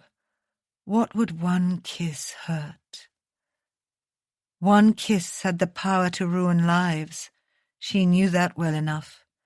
But Bezik was not Beaumont. Hauling a breath into her lungs, Astrid marched back downstairs. "Have you seen the Duke?" she asked Culbert. "His Grace has retired for the evening, my lady," he said. "Is there anything I can assist you with?" "No," she said, and turned on her heel, disappointment settling in her chest. And then resolve. She stopped at the staircase. Where are the Duke's chambers?" The normally unflappable Culbert stood agape, before stammering the answer when she arched an imperious eyebrow. "The East Tower, my lady, adjacent from yours and Lady Isabel's. Might I escort you there?" "No, thank you, Culbert. I'm sure I can manage," she hoped. Her newfound nerve kept her spine straight and legs moving forward until she came to a pair of gilded, intricately carved double doors in what appeared to be the family wing. It was even more lavish than the guest wing, done in hues of cream and gold with pale blue accents. Biting her lip, she knocked on the first door and quailed as the echo of the sound reached her ears. Oh God, what in heaven's name was she doing? The spike of courage deserted her in a whoosh. She whirled around, ready to race back the way she'd come, when the door was opened by a woman wearing a plain dressing gown and cap. "Oh, I'm so sorry," Astrid blurted out. The lance of jealousy took her by surprise. "Who is she? Why is she in the Duke's quarters?" "Who is it, Frances?" The muffled voice was preceded by footsteps, whereupon Lady Mabel appeared behind the woman. "Astrid, dear, what are you doing?" Astrid's mouth opened and closed, her hands rising to her throat. Heat flooded her cheeks. "I'm lost." Mabel smiled and dismissed the woman. "Thank you, Frances. That will be all for tonight." Her eyes took in Astrid's expression. "Frances is my new lady's maid." Ushering Astrid inside to a charming sitting area, she lowered her voice to a stage whisper. "The last one left because of the footman." "The footman?" Mabel grinned. "The ones in my bed, dear. Tea?" "No, thank you," Astrid said, swallowing her amusement at the Duchess. The woman was incorrigible. "Gloria was due high in the instep for a maid, if you ask me," she went on. "Luckily, Frances has just left another position locally and came highly recommended. Now, where were we?" "You said you were lost." Astrid nodded, pinning her lips between her teeth at the lie. "I took a wrong turn." "You weren't looking for my nephew, perchance?" "No, of course not," she replied much too quickly. Mabel shot her a knowing look. "I wouldn't fault you if you were, you know. You are an engaged woman, after all, and beneath all that coarse bluster, Thane is the same red-blooded man he used to be." "He's not coarse," Astrid said, before she could stop herself, and then flushed to the tips of her ears. "I wouldn't know about the hot-blooded part." "I said red-blooded, dear," Mabel corrected with a sly look. "Anyone with eyes can see the attraction smouldering between the two of you. Honestly, I'm surprised none of the rest of us have singe marks." Astrid's face heated. "We agreed on a marriage in name only." "People have been known to change their minds, dear." Mabel peered at her face, and Astrid was afraid her wanton desires would be written all over it. "I think you've been hurt in the past, and you're letting it interfere now. But you need to let go of your fear. Even if I did not love my nephew, I would tell you this." She patted Astrid's hand. "We radical thinkers need to stick together." Her smile was bright. "Now, if you're looking for the guest wing, it's just down those stairs. If you're looking for the Duke's chamber, it's at the end of this corridor." "I'm not," Astrid said, her ears burning. "I was lost." "If you say so, dear." After she'd bid the Duchess good night, Astrid stood at the top of the stairs, her insides pulled in different directions. She wished she were as brave as Mabel, but the woman had several decades of bucking society under her belt, and she was a duchess, an unrepentant duchess. Astrid was neither of those things. At the heart of it, she was just a girl with too much to lose. Chapter 13. "Where is his Grace?" Astrid asked Culbert 2 days later, when she'd not seen hide or hair of the Duke. Or Fletcher, for that matter. Then again, she'd been finalising the items for the auction and had been buried in the study from early that morning. "He's gone to London, my lady," the butler said. Without telling me? Astrid felt a snap of discomfort. Had he left without a word because he was displeased? Because she'd told him no? Her past swung back to taunt her. She'd said no to Beaumont, and he'd turned around and punished her. Was Beswick doing the same? He hadn't struck her as that type of man, but she'd been disillusioned by men before. No, he must have finally gone to arrange for the marriage license, and if he went for other reasons, that didn't bear thinking about. Why should she care? But Astrid couldn't help being annoyed with him for leaving without informing her, and with herself for feeling anything at all. For how long? She asked the butler. "He didn't say, my lady." This time she let her annoyance show, making Talbot back up a sharp step. "I'm certain he will be back soon." Very well, then. She would do as she pleased, too, which would include a long ride on Brutus and perhaps a trip to the village. Isabel would like that, and they would be safe enough with the men Beswick had hired to keep an eye for trespassers on the estate. They were men loyal to him, she knew. He wouldn't trust anyone else with their safety. Why did he leave without a word to me? The slight niggled at her, but then she thought of how they last parted. She'd run from him, and she'd kept on running. She had avoided him, and he'd left for London without a word. Astrid didn't want to analyse the feeling in her chest. Disappointment? Regret? "May I kiss you?" The whispered plea had crushed her soul, because she'd wanted his kiss more than anything in the world. The sheer force of the yearning inside her had made her weak with desire. The clasp of his big warm hands on her foot, the indescribable need to feel those fingers elsewhere. She had wanted to give him everything. A man like Beswick would swallow her whole, and she could not afford that. "Agatha," she said, striding into her bedchamber. "My green riding habit, please, Agatha." Astrid looked around the spotlessly clean room, but the maid was nowhere to be seen. Perhaps she was with Isabel. It was no hardship to dress herself. Most of her special riding habits had been tailored with closures in the front, and since she planned for a bracing round astride Brutus, she would not need the regular habits designed for a lady's side saddle.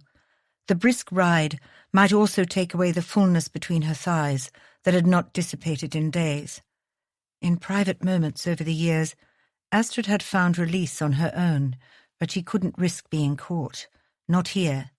Though in one of the volumes of private letters she'd discovered in the upper echelons of Beswick's library, a woman touching herself was not shocking at all.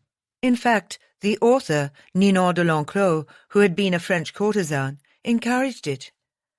One part of her restraint was because she was in someone else's residence, but the other part was the Duke himself. The thought of Beswick even suspecting the madness to which he drove her was so dreadful that she resisted the impulse, even knowing the relief it would bring. Did he touch himself and think of her in the same way? A wicked image of the Duke of Beswick, lying in bed, head flung back with his hand caught over the fabric of his bulging breeches, assaulted her. She lost all feeling in her legs as breath and bones went on hiatus, making her sway and nearly stumble. Good Lord, this was becoming ridiculous. A ride on Brutus would solve everything. In her haste to get to the stable, she didn't notice the uproar coming from the foyer until she was upon it. She almost crashed into Talbot, arguing with Patrick, who was so white-faced that she didn't recognize him. His naturally ruddy complexion was ashen, his red hair sticking up on end. "What is it?" she asked, taking in the Duke's men who patrolled the estate grounds. Her stomach tilted in premonition. Was it Beswick? Had something happened in London? "It's Lady Isabel, my lady," Mrs. Cross, Beswick Park's newest housekeeper, stepped forward from the melee. "She's gone." "Gone?" Astrid repeated. "Where?" "She left a message with one of the undermaids saying that she has gone to London with her aunt and uncle. Agatha is with her." Mrs. Cross looked troubled. "Lord Everley sent his carriage several hours ago." "London? Why on earth would she—" Astrid broke off, her hand flying to her mouth. She should have seen it coming. especially when Isabel had mentioned feeling like a burden that day in the village of Southend. Her sister might be frivolous at times, but she had a spine of steel, especially when it came to those she loved. Without a doubt, she'd gone to London to take matters into her own hands, to save Astrid from having to marry for Isabel's sake. "Why did no one summon me?" she demanded. "You said you weren't to be disturbed, my lady," Talbot said, looking a bit shamefaced. "And Lady Isabel said she'd already discussed it with you." Of course she had, Astrid's thoughts spun. What was her sister planning? As much as she pretended not to be clever or value intelligence, Isabel had quite a formidable brain in her head, and if she thought she was saving Astrid from an unwanted marriage, nothing would stop her.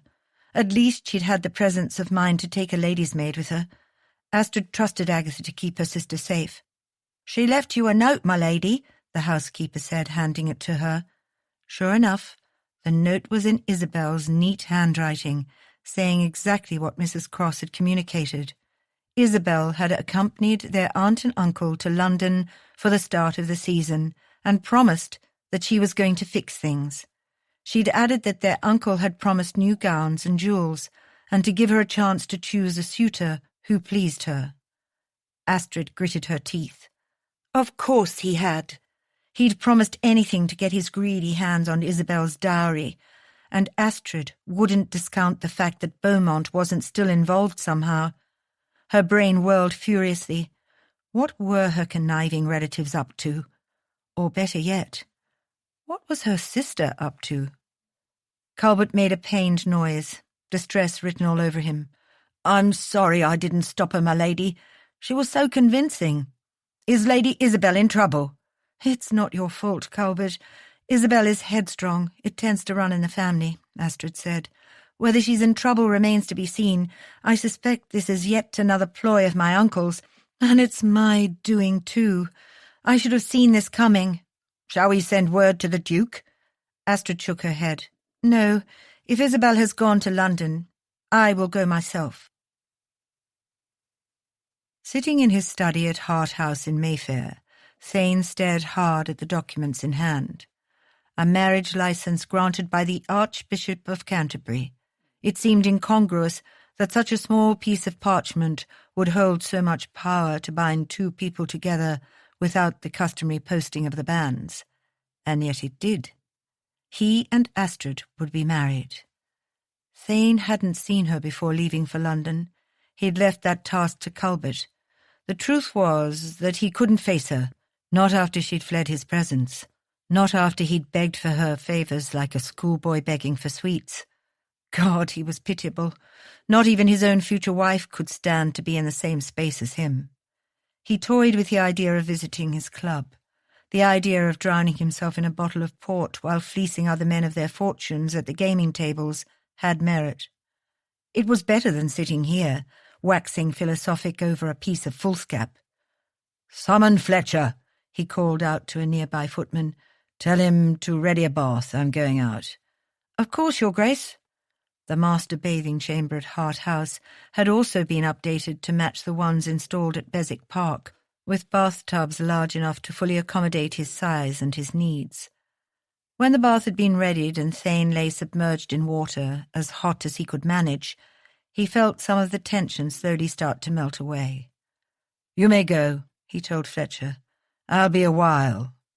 "You're outing, Your Grace?" "I'll decide when I've finished." "Very well," Fletcher nodded, his normally pleasant face austere. Thane felt a spurt of annoyance. He knew his long-time valet and friend had something to say, and normally he was more than liberal with his advice. "What would you do in my place?" he heard himself ask. Fletcher paused at the door. "Marry the lady. Make a life. Be happy." "The lady in question doesn't want me, at least not in that way." "She doesn't know you, Your Grace." Thane rubbed his temples. "You know what I've been through. I'm not built for a life like that, with love and laughter and sodding rainbows. Look at me." Thane gestured to the puckered flesh of his left side, and the ugly terrain of scars on his legs visible beneath the water.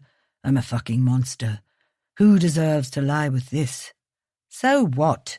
the valet said, biting off the words as if they came from somewhere dreadful. "You have more than a few scars. We all have scars, Your Grace. My father killed my mother in front of his 4 children because another man looked at her. She did nothing to deserve his abuse, but took it for years." Stupefied, Thane stared at him as Fletcher broke off, chest heaving and fists clenched. "I didn't know." "Why would you?" Fletcher shrugged. "I let hate poison me so much that I walked away from any chance at happiness. And you know what, Your Grace? Pride is a lonely bedfellow." He smiled sadly. "Just because I'm not marked on the outside doesn't mean I'm not hurt, that I'm not wounded. But you need to decide whether you let your scars rule you. And if they do, if that is all you think you are, then forgive me for saying that Lady Astrid deserves more." "She deserves more anyway," he whispered. But Fletcher had already left, shutting the door behind him. Thane sighed, submerging his knotted shoulders. Perhaps he could just stay here instead, interminably.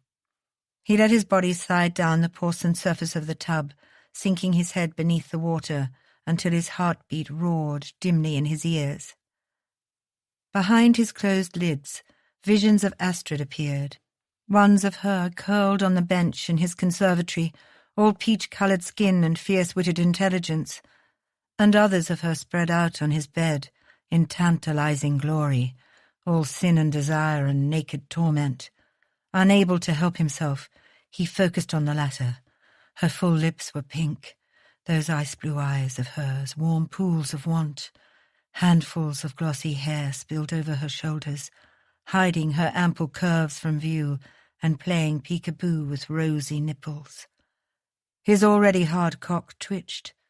Never one to deny himself, he reached down to grasp himself in one fist, stroking upward almost roughly. He repeated the movement several times more as his breath shortened and his bollocks tightened. Head flung back, he gave himself up to the release, streaking through him until he was spent. It felt less satisfying than usual. Loneliness. He knew why, of course. His body craved her. Hell, he was as fucked as Fletcher. Reaching for a length of tiling, he stood and dried himself. He would go out. He would fill his mind with other things. Anything but the woman he could not have. Struggling into his robe, he stalked into the adjoining chamber.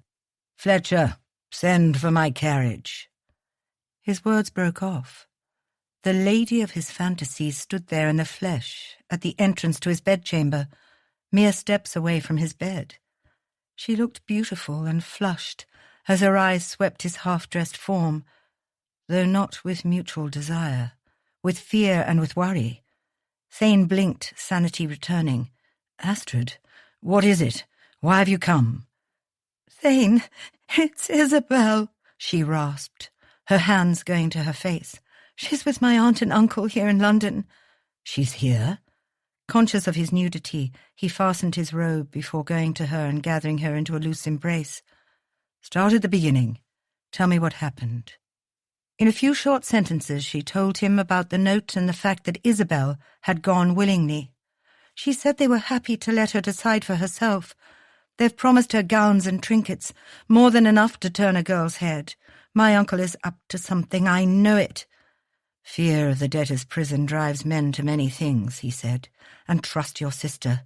From what I've seen, she's very much like you." "Isabel is nothing like me. She's kind-hearted and sweet, and people will take advantage of her, especially my uncle, who has probably convinced her of his good intentions." He brushed the hair off her brow. "I think you underestimate what she's capable of." "At least Agatha is with her," she said eventually, closing her eyes and leaning into his touch. "She will look out for her as well as she is able." Thane held her for a few more minutes until she gently extricated herself. "I had to come." "Yes," he said, turning slightly so that his hips hid his renewed erection. Despite the circumstances, the feel of her long, warm body in his arms had been the sweetest kind of punishment, and while his reaction would most likely not be welcomed, it could not be controlled. The fiery tint of her cheeks, however, led him to believe that she'd already discerned the unruly state of his body. We need to marry before Uncle Reginald tries to find some loophole in my father's will. Yes, I have the license. Her eyes flew to his. You do? What did you think I came to London for? He asked, frowning. Astrid swallowed. I don't know. I assumed it was for business. Colbert didn't say much other than you had gone. I thought maybe you left because you were angry. Her eyes snagged on the evening clothing that Fletcher had set out. Were you going out? No. Her fingers dipped to stroke the superfine jacket. It looks like you were. I was, but I'm not any more. Beswick, she began, and he sighed at the address. They were back to formality. She called him Thane when she'd first arrived, and the welcome sound of it had made his barren heart fist in his chest. Her beautiful face was devoid of emotion, but he could see those slender fingers of hers winding in her skirts, as if they were too undisciplined to be contained by the force of her will. Those expressive hands always gave her away. Do you have a mistress? His mouth fell open. I beg your pardon. Here in London, do you? No. I thought that was why you came to town, because I would not, give you what you wanted. Astrid stared at the ground, her cheeks crimson. I know, when we first spoke about terms and mistresses. She gulped and trailed off miserably. Thane wanted to laugh, but he was sure she would not appreciate his humour in the situation. When she'd first propositioned him, he'd only been toying with her to see what she would say. He took her hands in his. Astrid, I assure you I do not have a mistress or mistresses, and I was not on the way out to sow my wicked and wild oats, if that was what you were imagining. Her blush deepened, and he cleared his throat. However, as it so happens, I do have something quite important planned, and now so do you, in fact. She glanced down at her dusty, wrinkled riding habit, her brown eyebrows raised in surprise. I'm not dressed for society. What is it? Our wedding. She blanched, her voice lowering, though no one was around to hear her confession. I am wearing breeches, Your Grace. Thane's deep chuckle filled the room. Somehow I wouldn't have it any other way. Chapter 14. It was nearly over before Astrid could even blink, and she did indeed appear for her own wedding in a riding habit and breeches. Though she had brought a few of her sturdy gowns with her, Beswick seemed happy enough with her current state of dress. The minor mortification was eclipsed by the solemnity of the moment. Matrimony. To a man she barely knew, but somehow trusted enough to hand over everything most dear to her. Her sister, her inheritance, her future. Her fragile heart, however, she would guard for as long as possible. A vicar had been sent for, and the nuptials were to take place in Harthouse's empty ballroom. Though she mourned her sister not being present, it was for Isabel's very sake that their vows were taken so hastily. Astrid would not put it past Beaumont to ruin Isabel given the chance, but her uncle and aunt would not welcome the scandal. Perhaps the Earl, too, had secured a special licence and intended to wed Isabel. Well, no matter. She would now be the Duchess of Beswick. A duchess. Astrid drew in a smothered breath as the vicar's terrified eyes rose to the imposing Duke, standing without covering over his face, and fell away to begin the service. Oddly, the vicar's ungoverned reaction made Astrid want to kick him. She understood what he was seeing. Beswick's appearance was chilling, though she herself had grown used to it. She saw the man beneath.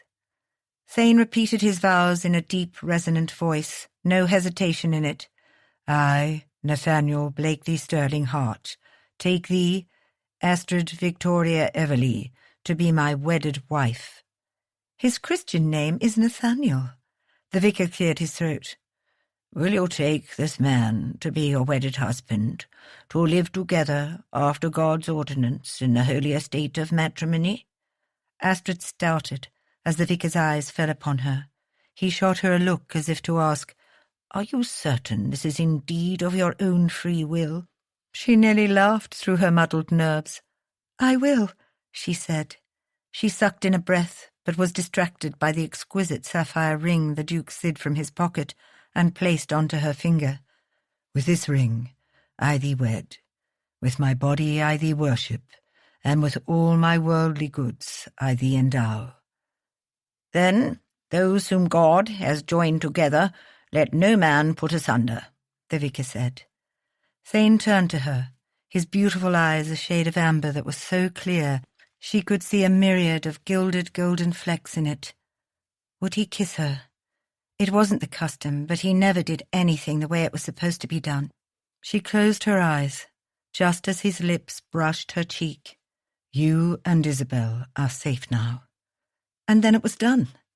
Clapping pulled her out of her thoughts. As she turned to see Fletcher and the rest of the staff of the townhouse, they were blurred by her tears. "Congratulations, Your Grace." "In lieu of a wedding breakfast," Thane said as she discreetly wiped her eyes, "we shall go to my private club for a wedding supper tonight. The staff will be dismissed from service this evening in celebration." As he escorted her upstairs, Astrid leaned in. "I don't have any clothing appropriate for dinner, Beswick." "Thane," he corrected. "Not Nathaniel?" she asked with a smile. Her husband grimaced. "Not if you value your tongue." A stunned giggle burst from her at the ferocious but empty threat. "Why do you hate it? It's a lovely name." "I've never used it," he said. "I couldn't pronounce it when I was a child, and Thane stuck. I've always felt it was more me. My father hated it, but when I refused to answer to any other name for nigh on a year, he eventually gave in as well." Astrid had to agree. Thane suited him perfectly. Nathaniel, by contrast, seemed too complicated, too old-fashioned. Thane carried individuality and strength and an innate simplicity, but what one saw was what one got. If one looked beyond the obvious, that was. Astrid's glance slid up to the ragged scar splitting his face and the vines of smaller ones creeping down the left side of his cheek and jaw. He was a tapestry of pain, but held himself proudly. Thane. She ignored the sudden pressure behind her eyes. "I left in such a rush that I didn't bring a gown for dinner."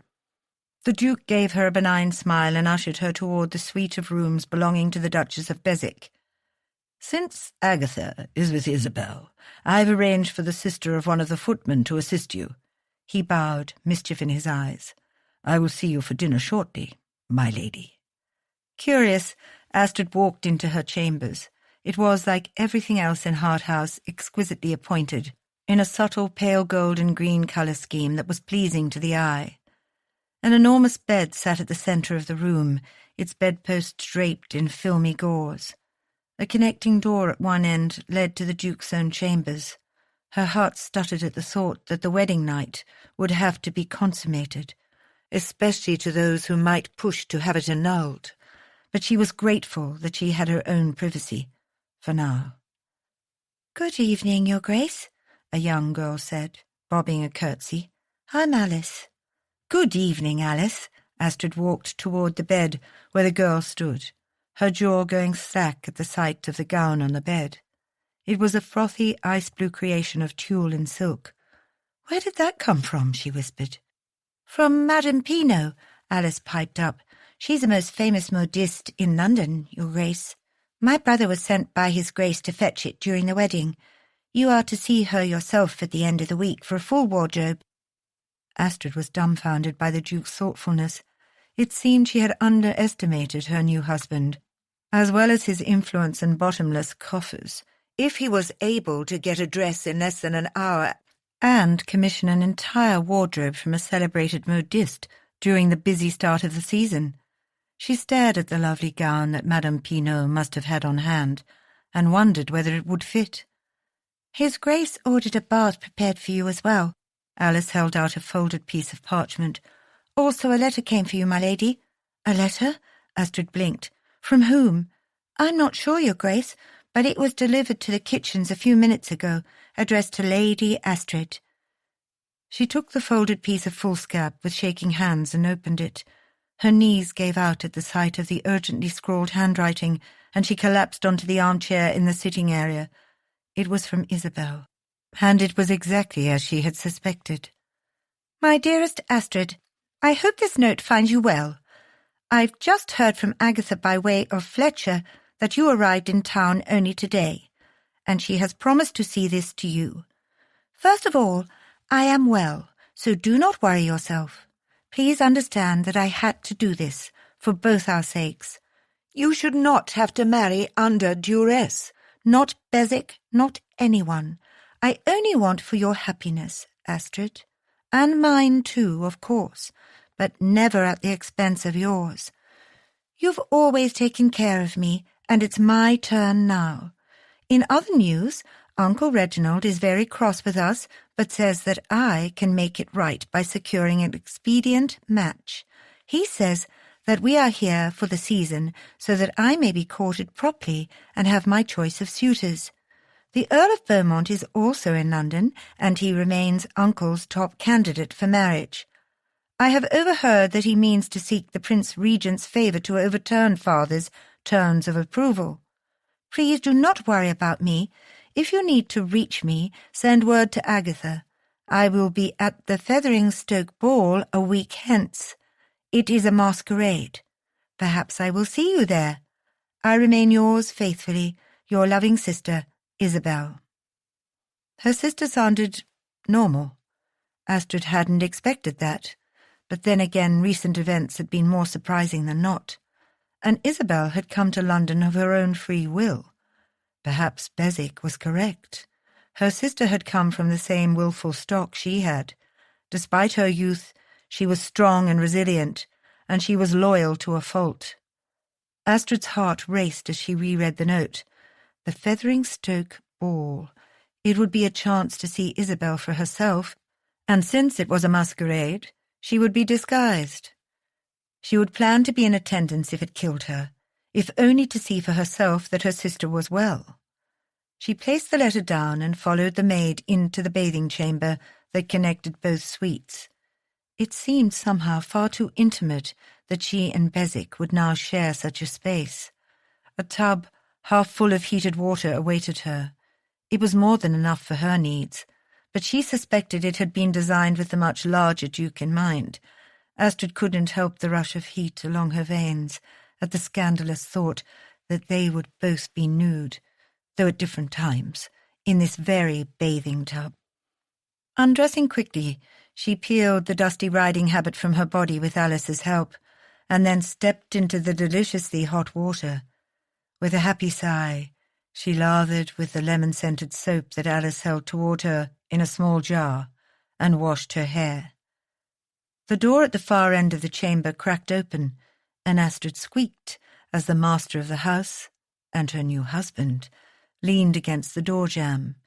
Alice scurried from the room when he gave a dismissive wave of his hand. He didn't come any closer, and though the water was opaque with soap suds, his golden stare caressed Astrid from head to toe, even the parts he couldn't possibly see, causing her to erupt in tingles everywhere. Mortified at her instant reaction to him, she crossed her arms over her tightening breasts. His broad frame dwarfed the space. He was still dressed in his clothing from earlier, though his cravat looked like it was about to give up the ghost, hanging on to within an inch of its life. His golden brown hair was endearingly rumpled, curling into one eye and giving him a rakish look. Astrid had to look to pinpoint his facial scars when all she could see were those brilliant jewelled eyes of his and that firm, sculpted mouth. "This is my favourite room in this house," he said softly. He crossed his ankles, one booted foot over the other, and Astrid couldn't help but notice how snugly his black breeches encased his lean, muscled thighs, or how the white lawn shirt beneath his open waistcoat hugged the sleek abdominal muscles beneath it. "It's lovely," she managed, entirely too conscious of her own nudity and his disturbing nearness. Not that she expected him to pounce upon her, but she felt defenceless. Astrid cleared her tight throat. I'm not late, am I?" "No." "Oh," she replied. He cleared his throat, a deep flush suffusing his skin. I know you might wish to wait to consummate the vows, but given the circumstances, sooner might be in our best interest." Her lungs seized. Good Lord, he was talking about their wedding night, while she was naked, in a tub. The sensible part of her knew it had to be done, even for a marriage that would be in name only, but other parts of her quivered and quailed. Astrid reached for detached poise and failed miserably. "Quite so. I agree, Your Grace." His eyes held hers.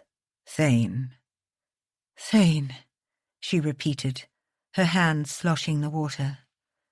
He didn't respond, his burning eyes focused on a point below her chin. The sapphire ring on her finger, she presumed, but her assumption was corrected with one glance down. A peach-tipped nipple peeked from the suds, floating on the water's surface. Mortified, she shifted her hand to cover herself.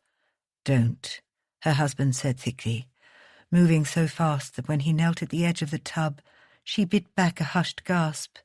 He stared in fascination, his lips flattened, a muscle flexing in that lean jaw. His index finger rose to circle the bud, causing the wet skin to tighten more.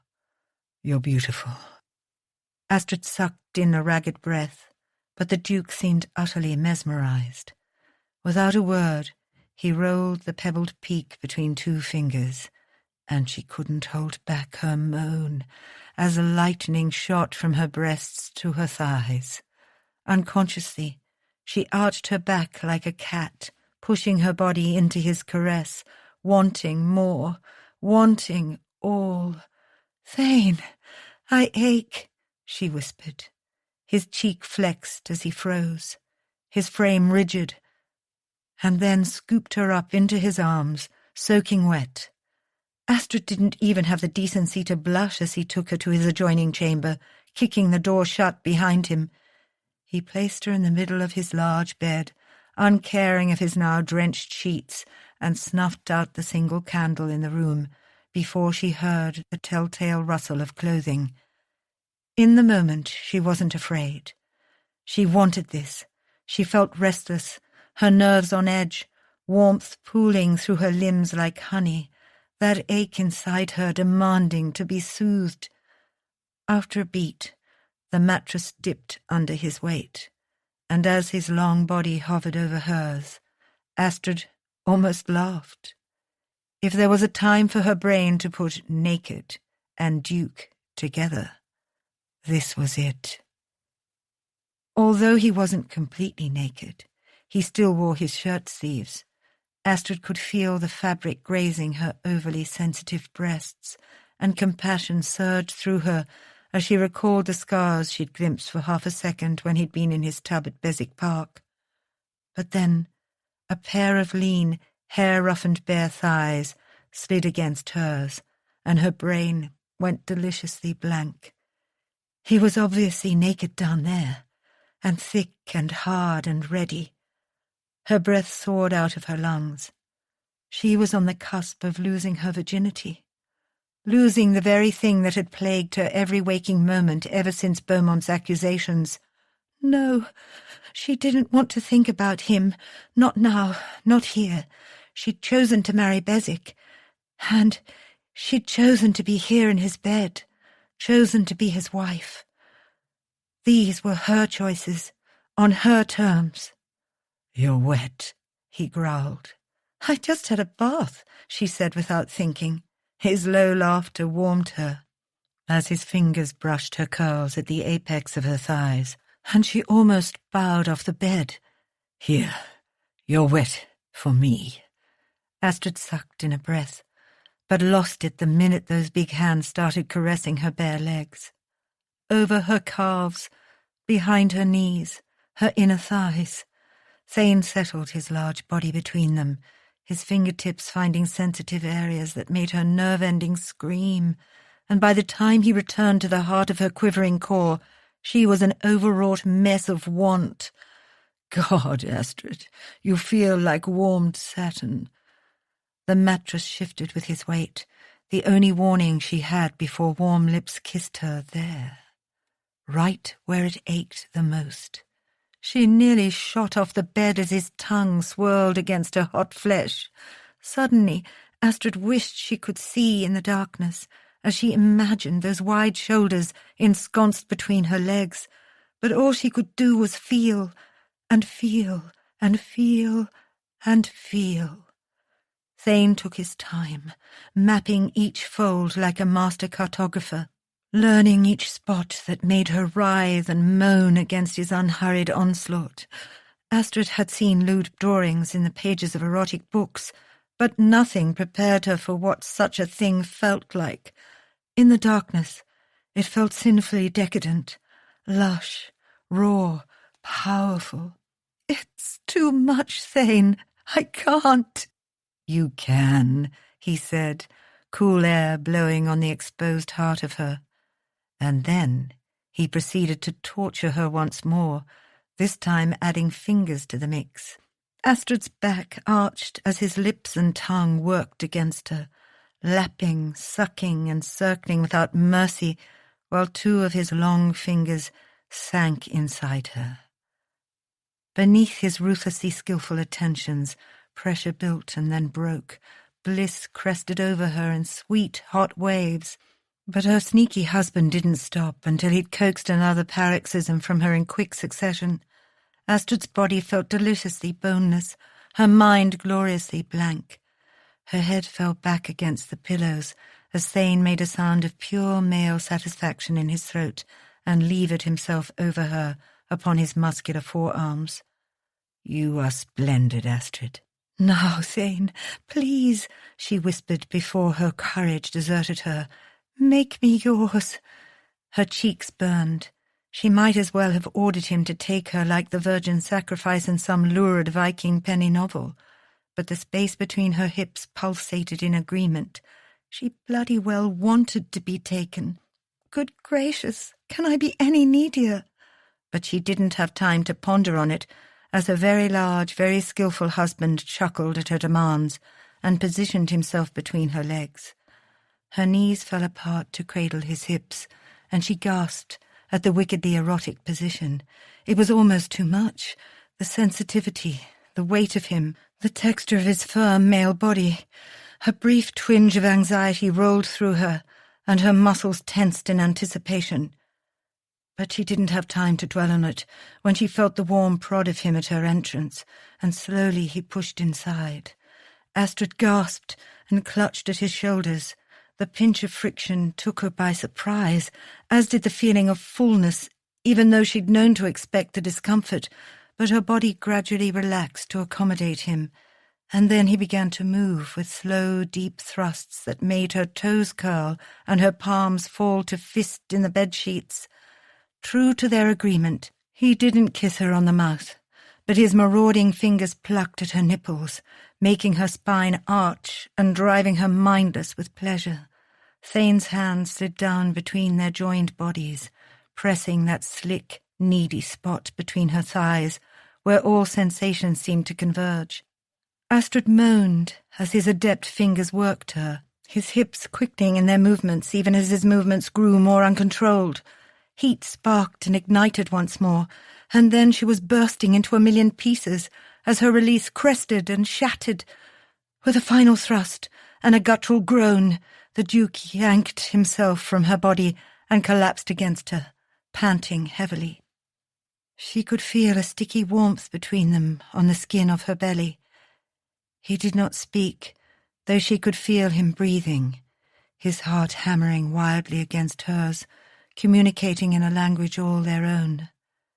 "Astrid," he rasped after several minutes, his voice deep and sated. "Are you well? Did I hurt you?" "No, it was wonderful," she whispered. Was I? Her husband gathered her into his arms, his lips feathering her damp brow. "You are perfect. You are perfect." Thane refastened the buttons of his waistcoat and remained still, while Fletcher replaced his earlier rumpled cravat with a fresh one. Honestly, The thing was worse than a damn noose. The valet slid his jacket over his shoulders and brushed at several imaginary pieces of lint on the raven-black fabric. Fletcher turned to grab a comb from the mantel and studied him as if he were a horse to be curried. "Might I suggest some pomade?" "No," Thane scowled. "I already look enough like a dandy as it is. Astrid knows who I am and what to expect of me." Fletcher grinned, uncowed by his expression. "That she does, but it's your wedding day, your Grace. You're supposed to make an effort for your Duchess." His Duchess. Thane's heart thudded against his rib-cage. He had a wife, one who had made him spend in a handful of minutes like a randy lad, just from the warm, wet clasp of her body. Though she'd been a virgin, her responsiveness had demolished him, and the divine flavour of her. Fuck. He could still taste her on his tongue, the savour of rose water and ocean breezes. It only made him want her more. He couldn't recall the last time he'd come so hard and so fast. At least he'd had the presence of mind to withdraw. The prevention of pregnancy was something they would have to discuss later, but for now he hoped to repeat the experience. Though they'd only agreed to consummate the marriage if Astrid permitted, he intended to make it up to her after dinner tonight, when he would take his time, sample every inch of her, make her scream his name and come so many times she'd lose count. He wanted to worship her the way she deserved. Hell, he was getting aroused just thinking about it. Thane tamped down his lust, allowing the valet to unsnarl his hair and smooth the locks back into place. He stared at himself in the mirrored glass. The familiar sight of his patchwork face looked back at him. Thank God he'd taken her under the cover of darkness and kept his shirt on. His face was a fair sight better than the rest of him. Descending the staircase, he entered the foyer. Even though they were going out for dinner, his staff had gone beyond the call of duty to brighten up the place. Soft candlelight illuminated the room from the chandelier, and vases of fresh hothouse roses added bright spots of colour. His bride had not yet arrived. Thane signalled for a finger of brandy as he lingered, but he didn't have to wait long. His throat went dry as he felt her presence. Astrid looked equal parts ethereal and regal, like a fairy queen visiting from some mystical land. Her dark hair had been twisted into loose coils and pinned to her crown, and she wore no jewellery save for the rings on her finger. He'd been right. The diaphanous silvery blue fabric matched her eyes perfectly. The dress itself was modest, but Astrid in it made it a tool of seduction. It hugged her frame to perfection, the bodice moulding her breasts and reminding him of the way her slender but voluptuous body had felt beneath his. His groin tightened instantly. Christ! Thane grazed his lips over her gloved fingers before tying her cloak over her shoulders. "Your Grace," he murmured, leading her to where the carriage was waiting. "You look exquisite." Bright eyes met his. "As do you." He took his place across from her and rapped on the roof, and the coach lurched into motion. "Where are we going?" she asked. "The Silver Scythe. For dinner. It's not far from here. I thought it would be a pleasant outing." "Oh," she wet her lips. "I would have been happy to stay in." "It's your wedding day, Astrid. You deserve for it to be memorable." A blush bloomed over her cheeks as she canted her head, a gleam in those transparent eyes of hers. "It already is." Thane stifled the rush of pleasure at her words, along with the urgent need to instruct the coachman to turn the carriage around at once and head back to Hart House. He wanted her again, badly enough to plead for her favours, agreement be damned. Thane had never begged for a single thing in his life, but he'd dropped to his knees for her in a heartbeat. "I do admit that I want to show off my beautiful new bride," he said. "Hardly beautiful, Your Grace," she said, that gorgeous blush deepening. "Isabel is the beauty in the family, not me." He arched a brow. "Beauty is in the eye of the beholder, is it not?" "I think this particular beholder might be biased because of what just happened between us, and his brain is still fuzzy," she said dryly. "If he's thinking with his actual brain, that is." Thane barked a laugh. He might be temporarily influenced by the appendage in his trousers, but Astrid was beautiful, though hers was a beauty sheathed in danger, in those sharp eyes, that fine-edged intelligence, and that barbed tongue. Even now, as he craved her body, he also wanted to hear her converse and laugh. A strange feeling boomed in his chest. Dare he call it optimism? He bit back a grin. Christ, he'd never hear the end of it from Fletcher. "Are you saying I'm ruled by my passions, Duchess?" he asked, just as the carriage rolled to a stop in front of his club, and the coachman rapped on the door. He helped her down from the coach, his fingers flexing on her slim, silk-clad waist, and instantly recalling how velvety soft her bare skin had been. Astrid's teasing glance slid to the bulge in his trousers, a playful smile on her lips. "I don't know, Duke. Are you?" He groaned. "Do you blame me? All I can think about is having you in my arms again." Her reply was so quiet he almost didn't hear it. "I wish that too." Thane stopped so suddenly that his poor wife nearly went pitching forward through the doors of the Silver Scythe. Hardly daring to hope, he turned, his eyes meeting hers and holding them. "What are you saying, Astrid?" Her smile was pure seduction. "How quickly can you eat?" Before he could form a coherent reply, they were being welcomed and ushered by the proprietor to an opulent dining room. Though Thane could hardly focus, his nerves were so jumbled by Astrid's shattering admission. Heads turned as they were led to their table, and already Thane could hear the murmur of whispers. However, when a particularly unkind sentiment reached him, he frowned. People were staring, but it took him a moment to realize that their stares were full of pity, not admiration. He blinked, fists clenching. He was used to the insults, but his glance slid to his bride, whose face had tightened as the word beast filtered through the air. She flinched at the sudden peal of loud, cruel laughter, and he resisted the impulse to growl his displeasure. Her face paled when more whispers reached their ears. "How do you deal with this?" "I don't." And he didn't. For the most part, the rest of the aristocracy tended to shy away from him, not just because of the way he looked, but because his temper was notorious. No one cared to be mauled by the beast of Beswick. But now with Astrid, he felt exposed. Every flicker of her eyes, every pained twitch of her lips, felt like a new blow to him, a lash to freshly vulnerable skin.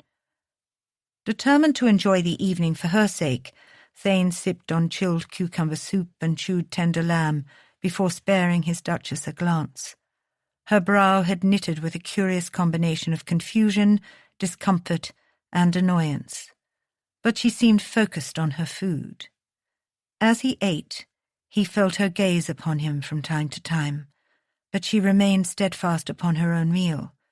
He worried that if he looked up, she would see the rage brewing in his eyes and think it directed at her when it wasn't. Even now, as the mention of bestiality reached him, followed by noxious laughter, Thane found himself holding on to his temper by a thread. Every muscle in his body was locked. It was as though they didn't even see Astrid, the jewel she was. They only saw him. He wanted to rail and rage, but at the same time his tortured soul filled with powerless anger, powerless to prevent it, powerless to protect her. God, how could he be so blind, so stupid? No matter what, his appearance could never be changed. People would always stare, and they would always whisper, and the tongue's cruelty knew no bounds. They thought him a monster, and she was now the monster's bride. He could not protect her by virtue of who he was, the Duke. He could only hurt her by what he was, the beast. No woman deserves to be tied to this. The only answer would be to keep her at a distance, to close himself off. As if she could sense his turmoil, her low voice pierced his hateful thoughts. "Your Grace, do you wish to leave?" He clenched his jaw, swallowing hard. "No. Finish your dinner." Despite her concerned glances, he made no attempt to converse, no attempt at refined politesse, and his behaviour, without question, bordered on rude. If she was confused at the peculiar turn of events or his conduct, she did not show it. But Thane knew that if he opened his mouth, only vitriol would follow. He'd cause an unforgivable scene, and as furious as he was, it was still her wedding day. But by the time they finished the last course, the strain on Astrid's face was clear. Whether that was because of her avid audience or him, he could not say. "Have I done something to displease you?" she asked in a low voice after they were back in the privacy of the carriage. "No." "Then what is bothering you? Why are you shutting me out? Are you regretting your decision?" Thane drew a deep breath and voiced the resolution he'd come to at dinner. "Once your sister is safe from Beaumont, I will move back to Beswick Park. You may remain here in London. Harthouse is yours. If it is not to your satisfaction, I will buy you any other property that suits you." Astrid blinked. "I don't understand." "Since this marriage is a means to an end, it is preferable that we reside separately," he said. Her stare met his, pale blue chips of ice, when they arrived at his residence. Her expression was riddled with hurt and confusion. "Why?" she asked. "Because people were staring and whispering? I don't care." "You will after a while. Trust me that this is for the best, Astrid." The air grew thick with tension between them. It was his fault, he knew, but he had to protect her from herself, and from him. This was the only way to keep her unscathed. If the Tun believed it was a marriage of inconvenience, she might have a chance to join their ranks unscathed. Thane knotted his fingers into fists. He owed her that much for the price of being the unfortunate Duchess of Beswick. Chapter 15. "Fletcher!" Astrid called out, entering her husband's suite via the shared connecting door the moment she knew the Duke had departed the residence. She deliberately waited after another silent meal, a repeat of their first horrid wedding dinner and each meal since, and overheard the Duke talking to the valet about a midday meeting with the Marquis of Roth. The Duke had not made any overtures to her over the past few days, nor had he sought out her company once. He was scrupulously polite when their paths crossed, of course, but no more than necessary. The sudden and unexpected coldness had stung, but Astrid was determined to not let it affect her. Theirs was a marriage of convenience, after all. He'd made that more than clear. A part of her still ached for him, for what he'd endured in public at his club, but any further overtures or attempts at conversation had been harshly cut off. He was stony and cold to the point of cruelty. Enough for it to sting, enough for her to stop trying. Though he hadn't yet left for Beswick Park, he might as well have already gone for the little she did see of him. Astrid took in the minimalist decor of his chamber in the daylight. She'd barely spared it a glimpse on her wedding night, concerned with other things before he'd snuffed out the candle. Unlike hers, it was overtly masculine, with dark mahogany furnishings and navy and cream accents. It was spare, much like the man himself.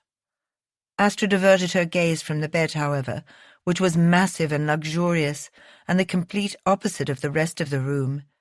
Her brain might have taken the hint, but her body was slower to listen. The memory of them in that bed, joined together in the darkness, tied her up in knots. Swallowing her emotion, she turned to the valet, who'd stalled with a pair of the Duke's trousers over his arm and was staring at her expectantly. "Has the Duke received any recent invitations?" The valet eyed her with interest. "Some, Your Grace." "Please, Fletcher, call me Lady Astrid or Lady Beswick if you must, but I simply cannot abide by the constant Your Gracing." "You're a duchess. You're, my lady." She could scowl just as fiercely as Beswick, with much the same effect as the valet backed away in alarm. "Culbert has the Duke's invitations?" "Culbert?" she asked in surprise. "He's here?"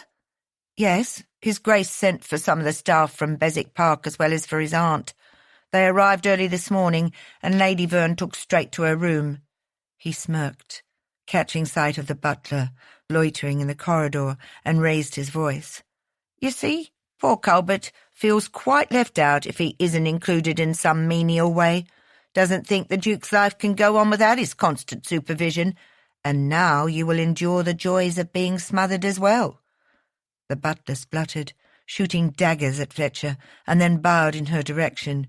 "May I offer my congratulations, Lady Beswick?" "Thank you, Colbert. It's wonderful to see you," she said, making the older man beam. "Will you kindly look through the stack of invitations and see if there is one from Lord and Lady Featheringstoke? And if there is, please send back a reply in the affirmative." "And the rest?" Colbert inquired. "There are quite a few." Astrid halted. Beswick did not entertain, nor did he attend any of the Tun's festivities. She wasn't in London to socialise either, but she also needed to keep an eye on Isabel, which she would do by any means necessary. Subterfuge if she had to. "I'll take a look. Keep me informed if more arrive. I'll speak to the Duke once he returns." Colbert cleared his throat. "His Grace also bade me remind you of your appointment at the modiste, Your Grace. The carriage has been readied at your convenience." Astrid nodded. She'd completely forgotten. Then again, she was going to need fashionable clothing if she meant to take her place in society. She sighed. She hadn't quite determined whether a covert approach was wiser, so as not to cause problems for Isabel, or making a grand splash as the new Duchess of Beswick, and facing her uncle head-on. The masquerade would give her the perfect opportunity to suss out the situation. "Thank you, Colbert." Once the efficient butler bowed and left, she lowered her voice and leaned toward Fletcher. "Find out from Agatha where Isabel plans to go," she whispered. "And Fletcher, do be careful. I wouldn't want anything to happen to my favourite valet." With a jaunty nod, he departed, and Astrid went back to her suite. It would have been lovely to see Aunt Mabel, but the Duchess must have been tired from the journey if she had retired to her chambers. Astrid called for Alice and set out for Bond Street. She received several odd looks as she descended the coach, ranging from shock to curiosity, and only belatedly realized that Beswick's bold family crest, a roaring lion with crossed swords, was displayed on the side. "Come, Alice," she said, tugging on her bonnet and entering the shop, which thankfully was empty. She did not want to run into any society ladies if she could help it. The reclusive, scarred and scary Duke of Beswick taking a wife would be gossip fodder for the ages. "Your Grace," a musical voice said, "what an honour to have you." "Madame Pinault, I presume," Astrid said, turning to greet a petite brunette. "You presume correctly, Your Grace," the modiste said, ushering her to a private salon in the back of the shop that was filled with gorgeous bolts of fabric and pages from La Belle Assemblée, detailing the latest Parisian and English fashions. "May I offer you some tea? Some wine? Something stronger? Sherry, perhaps?" "Tea would be lovely." The modiste gave the order to a waiting assistant and then brought forward some pages with preliminary sketches. Madame Pinault smiled. "The Duke was very specific in his request for colours, but I think you must tell me what you like as well, oui?" "His Grace was here?" The modiste gave a coy smile. "Earlier, he instructed me to treat you like a queen and spare no expense." Her smile widened. "It is nice to have such a devoted husband, no?" "I suppose," Astrid replied. Barely a word from her husband in days, since his declaration, and yet he'd gone out of his way to visit a lady's modiste to provide carte blanche on his wife's purchases. Truly, the man was incomprehensible. She tilted her chin. "Well then, we'd better get to spending his Grace's money." "I like the way you think." Hours, and a half-dozen cups of tea along with a few glasses of sherry, later, Astrid finally emerged from Madame Pinault's exclusive salon. She'd been measured, taped, and draped to within an inch of her life, but the modiste's tastes were truly spectacular. When Astrid had inquired how she had known her sizing for the pre-made gown she'd worn, Madame Pino, or Sylvie, as she'd insisted she be called, had given a sly smile and said that the Duke had provided the measurements. Astrid hadn't been able to hide her blush. The modiste promised to have one of her pre-made creations altered and sent to Hart House for the Featheringstoke ball. It had been made for another lady who had had to go into an unexpected mourning and would not be needing the gown. It was fate, she had declared. Astrid had hesitated at the near-transparent silvery-white confection, but Sylvie had been adamant that Astrid was meant to be Titania, Queen of the Fairies. It was ludicrous. The gown even came with a pair of gossamer wings and a mask that covered half her face. The good thing was that she would be unrecognizable. "I count on your discretion, Sylvie," she'd murmured before leaving. The modiste had laughed. "In my profession, Your Grace, discretion is as important as currency. Your secrets are safe with me." Thane passed yet another sleepless night, while his bride of a week slept like a baby on the other side of the wainscoted wall between their chambers. At least she never made any noises that he could hear, not even when he pressed his ear to the connecting door like an obsessed fool. And he was obsessed. He grilled Fletcher incessantly as to her daily activities, desperate to know every detail. "Why don't you do us all a favour and talk to your wife?" the valet had sniped the day before, and Thane had nearly put him through the wall. "Because I am asking you," he snarled. Fletcher had obliged under threat of losing his position, informing him of her walks in the garden, her time exploring Harthouse's library, her meeting with the head of Christie's for the auction, the letter she had received from her sister, her acceptance of the invitation to the Featheringstoke ball, her successful visit to the modiste, her suppers with his aunt, and the time she cleaned her teeth and retired for bed. Thane had almost lost his temper at Fletcher's sarcasm, but he was more worried about his headstrong, wilful wife. He didn't want her going to any ton events without protection, but he wasn't very well going to accompany her. He hadn't attended a ball since he'd left for war.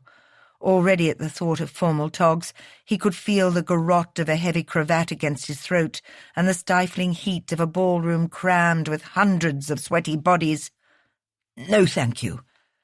Aunt Mabel would no doubt be ensconced at Astrid's side, protective battle-axe that she was. It wouldn't take society long to put two and two together and guess Astrid's identity.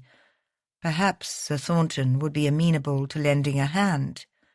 He'd married the daughter of an earl, Lady Claudia, and they were both well received by the ton during the season. The solicitor could keep an extra eye on his stubborn duchess. Following his morning ablutions, Thane strode from his bedchamber, only to discover from Culbert that Astrid had already had her breakfast and had gone for her usual morning constitutional in the gardens. "The Duchess," Culbert informed him, "rose at an ungodly hour, and Lady Verne is still abed." No wonder Thane hadn't heard anything on the other side of the wall. It was a marginal comfort to know that she, too, had been unable to sleep. He deliberated between finding her and going to his study to work. While he did not take his seat in Parliament for obvious reasons, he still liked to know what was going on. Sir Thornton's reports on those matters were painstakingly detailed. Considering he actually hadn't seen his wife since the morning before, like two ships sailing past in the dark. A part of him was desperate to take his own measure of her after Fletcher's mutinous account, and this was his house, after all. His gardens, too. It didn't take him long to find her.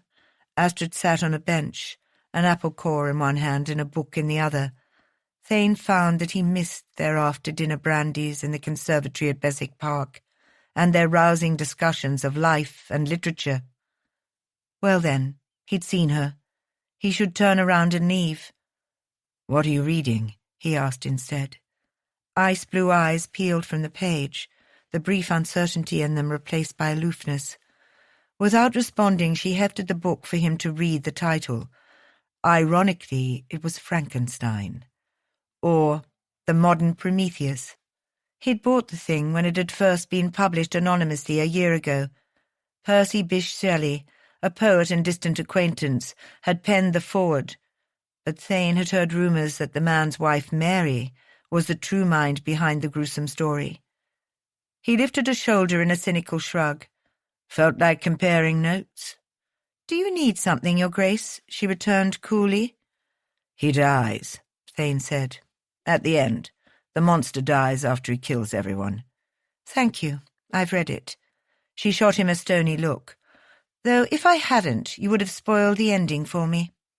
The author was right. He didn't deserve to live. He didn't know why he was provoking her, only that he needed to. He wanted to drag some reaction from her, something other than that rigid composure that turned her into an ice sculpture. Why? Because he was different? He was an abomination. Who wanted love? He wanted a mate.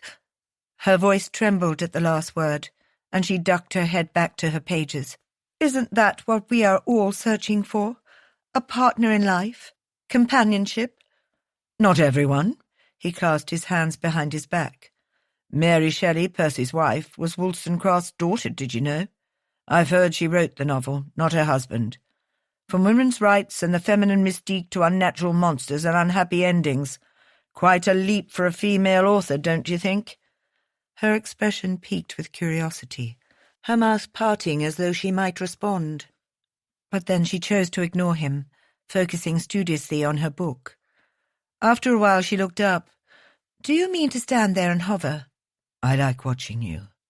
"That's not disturbing at all." Sighing loudly, Astrid snapped the book shut and stood, looking everywhere but at him. "Very well. I shall leave you to it, Your Grace. I, however, do not enjoy being incinerated by a pair of eyes belonging to a man who has hardly made the effort to say 2 words to me in the short time we have been married. Clearly, you have much better things to do than manage a wife, or even pretend you have one." God, I miss her tart tongue. She swept past him in a flurry of skirts, and the faint waft of her scent hit him like a log to the head.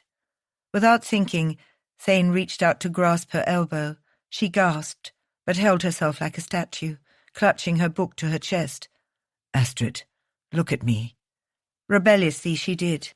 At a distance, the power of her gaze had been supportable. At close range, the fire in them was lethal. Her mouth twisted into a grimace, and Thane had to fight with every ounce of sanity in him. He wanted to bend his head and kiss the salty defiance from those lips, set her on that stone bench, toss her skirts over her head, and lash her with his tongue until the only thing left in her eyes was passion. "About the Featheringstoke ball," he growled. He'd meant to tell her about Sir Thornton accompanying her in his stead, but she didn't let him finish. She reared back, her eyes flashing bloody murder. "You cannot think to forbid me to go." Thane forgot everything he'd been about to say, reacting only to her tone. "If that is my prerogative, certainly I can. I am your husband." "In name only." He arched an eyebrow. "Name is the only thing that matters." "Go to hell, Beswick." Thane drew her closer to him, tightening his hold on her elbow even as she tried to wrestle out of his grip. He laughed at her. "What a filthy tongue you have, dear. You sound like a peevish child. Are you a child? Do you know what's usually done to punish such childish displays of temper? Naughty children are put over the knee." Her eyes went wide as she took his meaning, though his fierce little virago didn't cower one bit. "You wouldn't?" "No, but don't tempt me." Thane dragged her so close that her upper body was crushed against his, the book sealed between them. Beneath her loosely fastened cloak, her breasts heaved. He wondered if she was having the same arousing thoughts about a thoroughly erotic spanking and being splayed over his knees, her pert bottom bared to the sky. His other hand moved to the small of her back, his last finger grazing the start of that tempting curvature, and held her against him. Now that he had her in his arms, Thane could think of little else. Not his decisions, not keeping her at a distance, not engaging with her at all. All his good sense fell by the wayside. They stood there for an interminable moment, panting against each other.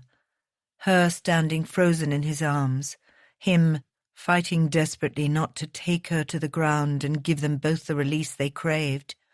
Her tongue snaked out to wet her lips, making his body jerk in response. "Thane," she breathed. Her eyes were wide with defiance and desire, her mouth parted, long fingers fisted in the folds of his morning coat, not pushing him away, but not encouraging him either. He would not ask the question he'd asked that day in the library. No, if she wanted him, she would have to be the one to bend this time. "If you want me to kiss you, Astrid," he told her, "you simply have to ask. You made the rules, after all." "You're a beast," he shrugged. "I've never claimed to be anything else. If you want me, say please." She grasped at his lapels as she pushed to her tiptoes, her gaze lit with equal parts anger and passion. Thane's heart thudded in his chest. Would she do it? Would she give in? Her lips parted, and he leaned forward a fraction, his body stiff and aching. Desire hummed between them, so thick he could taste it on his tongue. "Put us both out of our misery," he willed her. Her lips grazed his, a puff of air feathering against his mouth.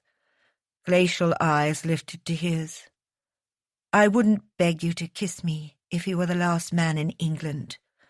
Then she wrenched out of his grasp and whirled away, stalking toward the house. A pained chuckle burst from him. Stubborn little minx. Good God, but the man turned her into a raving lunatic. Of all the bloody nerve, she seethed, storming onto the terrace and into the residence. Culbert and the rest of the maids gave her a wide berth, no doubt crossing themselves as she muttered witlessly to herself, "As if I would ever beg to kiss that loathsome, arrogant jackanapes." Although she was angrier with herself for wanting to kiss the man, and she had wanted to, quite desperately. She'd heard the thread of pain in his voice when he'd compared himself to Frankenstein's monster. Astrid hadn't meant to hurt him by selecting the book. She'd been curious to see if she felt differently after getting to know Beswick, who lived such a self-imposed solitary existence, because deep down he felt that he was a monster. Admittedly, she'd flown off the handle about the ball, but he didn't own her. "He does," a smart know-it-all inner voice reminded her. As his wife, she was as good as his property. She clenched her jaw. She'd sworn to herself that she would be at no man's mercy, and here she was exactly that. Her face heated at the words she'd flung at him. It was a wonder he hadn't put her over his knee to deliver the punishment he described. Astrid felt a throbbing pulse deep in her core. The thought of his bare hand on her, equally bare behind, turned her brain to mash, twisting dark knots of sensation between her legs. Sweet Jesus! She needed to do something, or she would go mad. "Culbert," she said, "I wish to go for a ride." "Of course, Your Grace. I will send one of the footmen to the mews at once." "Tell the man the faster the horse the better," she told him, since Brutus and Temperance were both still at Beswick Park. "And no side saddles. A regular saddle will do." Culbert frowned at the unusual demand, but nodded. "As you wish, Your Grace." She was taking a risk riding astride down Rotten Row, but it was still absurdly early for anyone of import to be about. By the time Astrid had changed into her riding habit and breeches, a horse had been saddled and waiting. The mare that was brought around was a racer. Astrid could tell from the sheer size of the chestnut beast, along with its refined head, muscular hindquarters and long graceful neck. She was a beauty. She pawed at the ground, steam bursting from her nostrils into the slightly chill air. "She's perfect. This here is Luna," the attending groom said, and leaned in conspiratorially. "As in lunatic," he amended. "But don't tell the Duke I said that. She used to be one of his favourites before Goliath. She's a right brute." Astrid grinned. This was the mount she needed, one that demanded a strong hand and an enormous amount of concentration. They would work each other to the bone. She didn't want to think about anything, not her marriage, not the Duke, not the loss of any freedom she'd ever known. The young groom helped to boost her into the saddle, and Astrid took off with him in tow on another horse. She waved to Beswick, who stood at the side terrace, his eyes widening upon seeing her mount. He opened his mouth, but she couldn't hear a word beyond the rush of wind in her ears. "Keep up!" she called back to the groom with a laugh, and braced her knees into the mare's sides. Astrid rode like the wind through Hyde Park until she came to the South End and Rotten Row, and then Luna staunchly refused to obey her commands. Astrid was an expert rider. This mare wanted to run. She'd been stabled far too long and relished the exercise. Under normal circumstances, Astrid would have hauled the horse under control, but she wasn't thinking straight. No one deserved to be trapped, to be caged at someone else's whim, to wither away and die. She and Luna deserved some modicum of freedom. She gave Luna her head.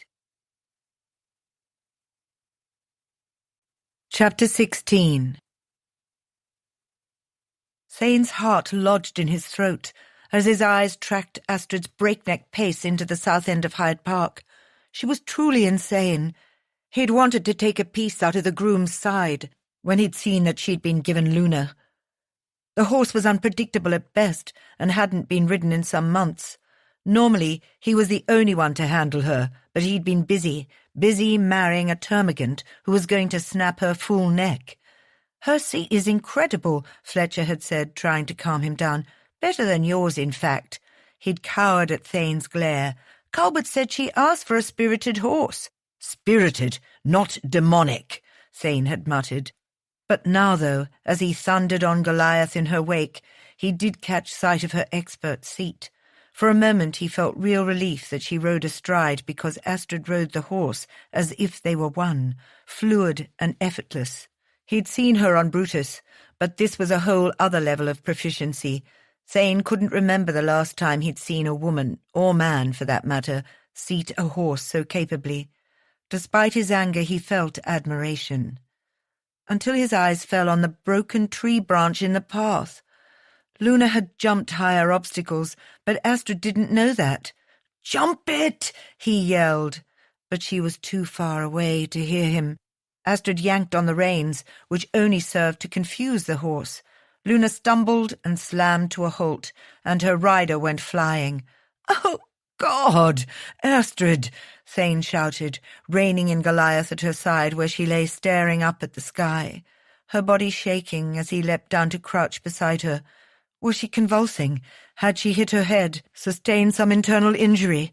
He blinked, his jaw falling open as she clutched her sides, great gales of laughter coming from her chest. "Are you bloody mad? You could have been killed." "I know how to take a fall, Thane," she said, her eyes sparkling. "You should not have been on that horse." "She was magnificent. Is magnificent." She pushed up to her elbows and grimaced slightly, watching as the groom trailing behind her finally caught up and went to secure Luna, who was grazing nearby. "Why do you keep her here and not at Beswick Park?" "She's for sale," Thane said. "There's something wrong with her." Astrid shook her head and tugged at his coat for him to help her up. "She needs a loving hand, Thane, and room to run. There's nothing wrong with her. When I got Brutus, he'd been abused mercilessly with the crop. He wouldn't let a soul near him, and now look at him." He stood there, rapt, watching her in mute fascination. The woman confounded him. She was stubborn to a fault. That sharp tongue of hers could flay like a blade, and yet she worried about the future and care of a deranged horse. Something indefinable squeezed his chest as he reached an arm down to her. She accepted his help, stood, and dusted the leaves of her riding jacket. "You are extraordinary," he said, shaking his head. "How is it that you see promise in the things that most people want to discard?" "Just because something is fractured doesn't mean it has lost its value." They were talking about something else entirely, but spectators on the public path had begun to gather. Nowhere near a crowd, or anyone from high society, but enough for the horrified whispers to start getting loud. And once more, he'd forgotten a damn hat in his haste to leave Hart House. Thane squared his shoulders and glared at the stunned onlookers before mounting his horse. Before Astrid could call for the groom, who had Luna in his hand, he'd reached down to scoop her up and place her across his lap. "I can ride perfectly well," she protested. He did not pause, but urged Goliath into a gentle canter. "You winced just before. You're injured somewhere. Where did you get hurt?" Thane looked down, registering the flags of colour in her cheeks. "It's impolite to say." He blinked, confused. And then understanding dawned. She'd injured that spectacular seat of hers.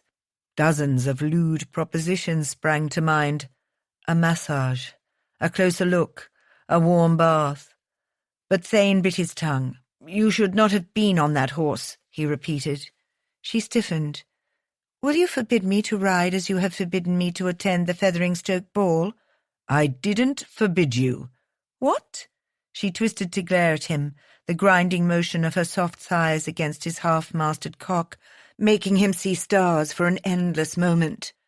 "You were about to." "You made an assumption, little hellion, an incorrect, hasty one. I was simply going to inform you that Sir Thornton will be there, along with my aunt." Words appeared to fail her. "Oh." "I must say it's quite gratifying to see that the cat has gotten your tongue." Thane pulled Goliath to a stop and peered up at the sky, a mock expression of fright on his face. "What are you doing?" she muttered grumpily. "Making sure that lightning won't strike us where we sit." "Not funny." She elbowed him in the ribs and then gasped, cradling her arm. "Gracious Bezic, you're as hard as rock." He wasn't, but he was certainly getting there. Thane wasn't sure she would appreciate his bawdy observation, so he kept his mouth shut. "Why don't you go?" she asked. "With me, to the ball." "With this face? You saw the reaction of the working classes in Hyde Park. Don't think it won't be worse among the nobility. Their cuts are sharper. They don't hesitate to go for blood." "It's a masquerade." "It's a ball." "Isabel will be there," she said. "I know," he said, "which is why I'm asking Sir Thornton to attend. His wife, Lady Claudia, is the daughter of an earl. She's as boisterous as you are. You should rub along famously." He frowned, but couldn't quite suppress his amusement. "On second thought, perhaps that's not the best idea." "What if I begged you to come?" she asked quietly. His fingers clenched on the reins. "I won't, Astrid. I vowed never to subject myself to their scorn.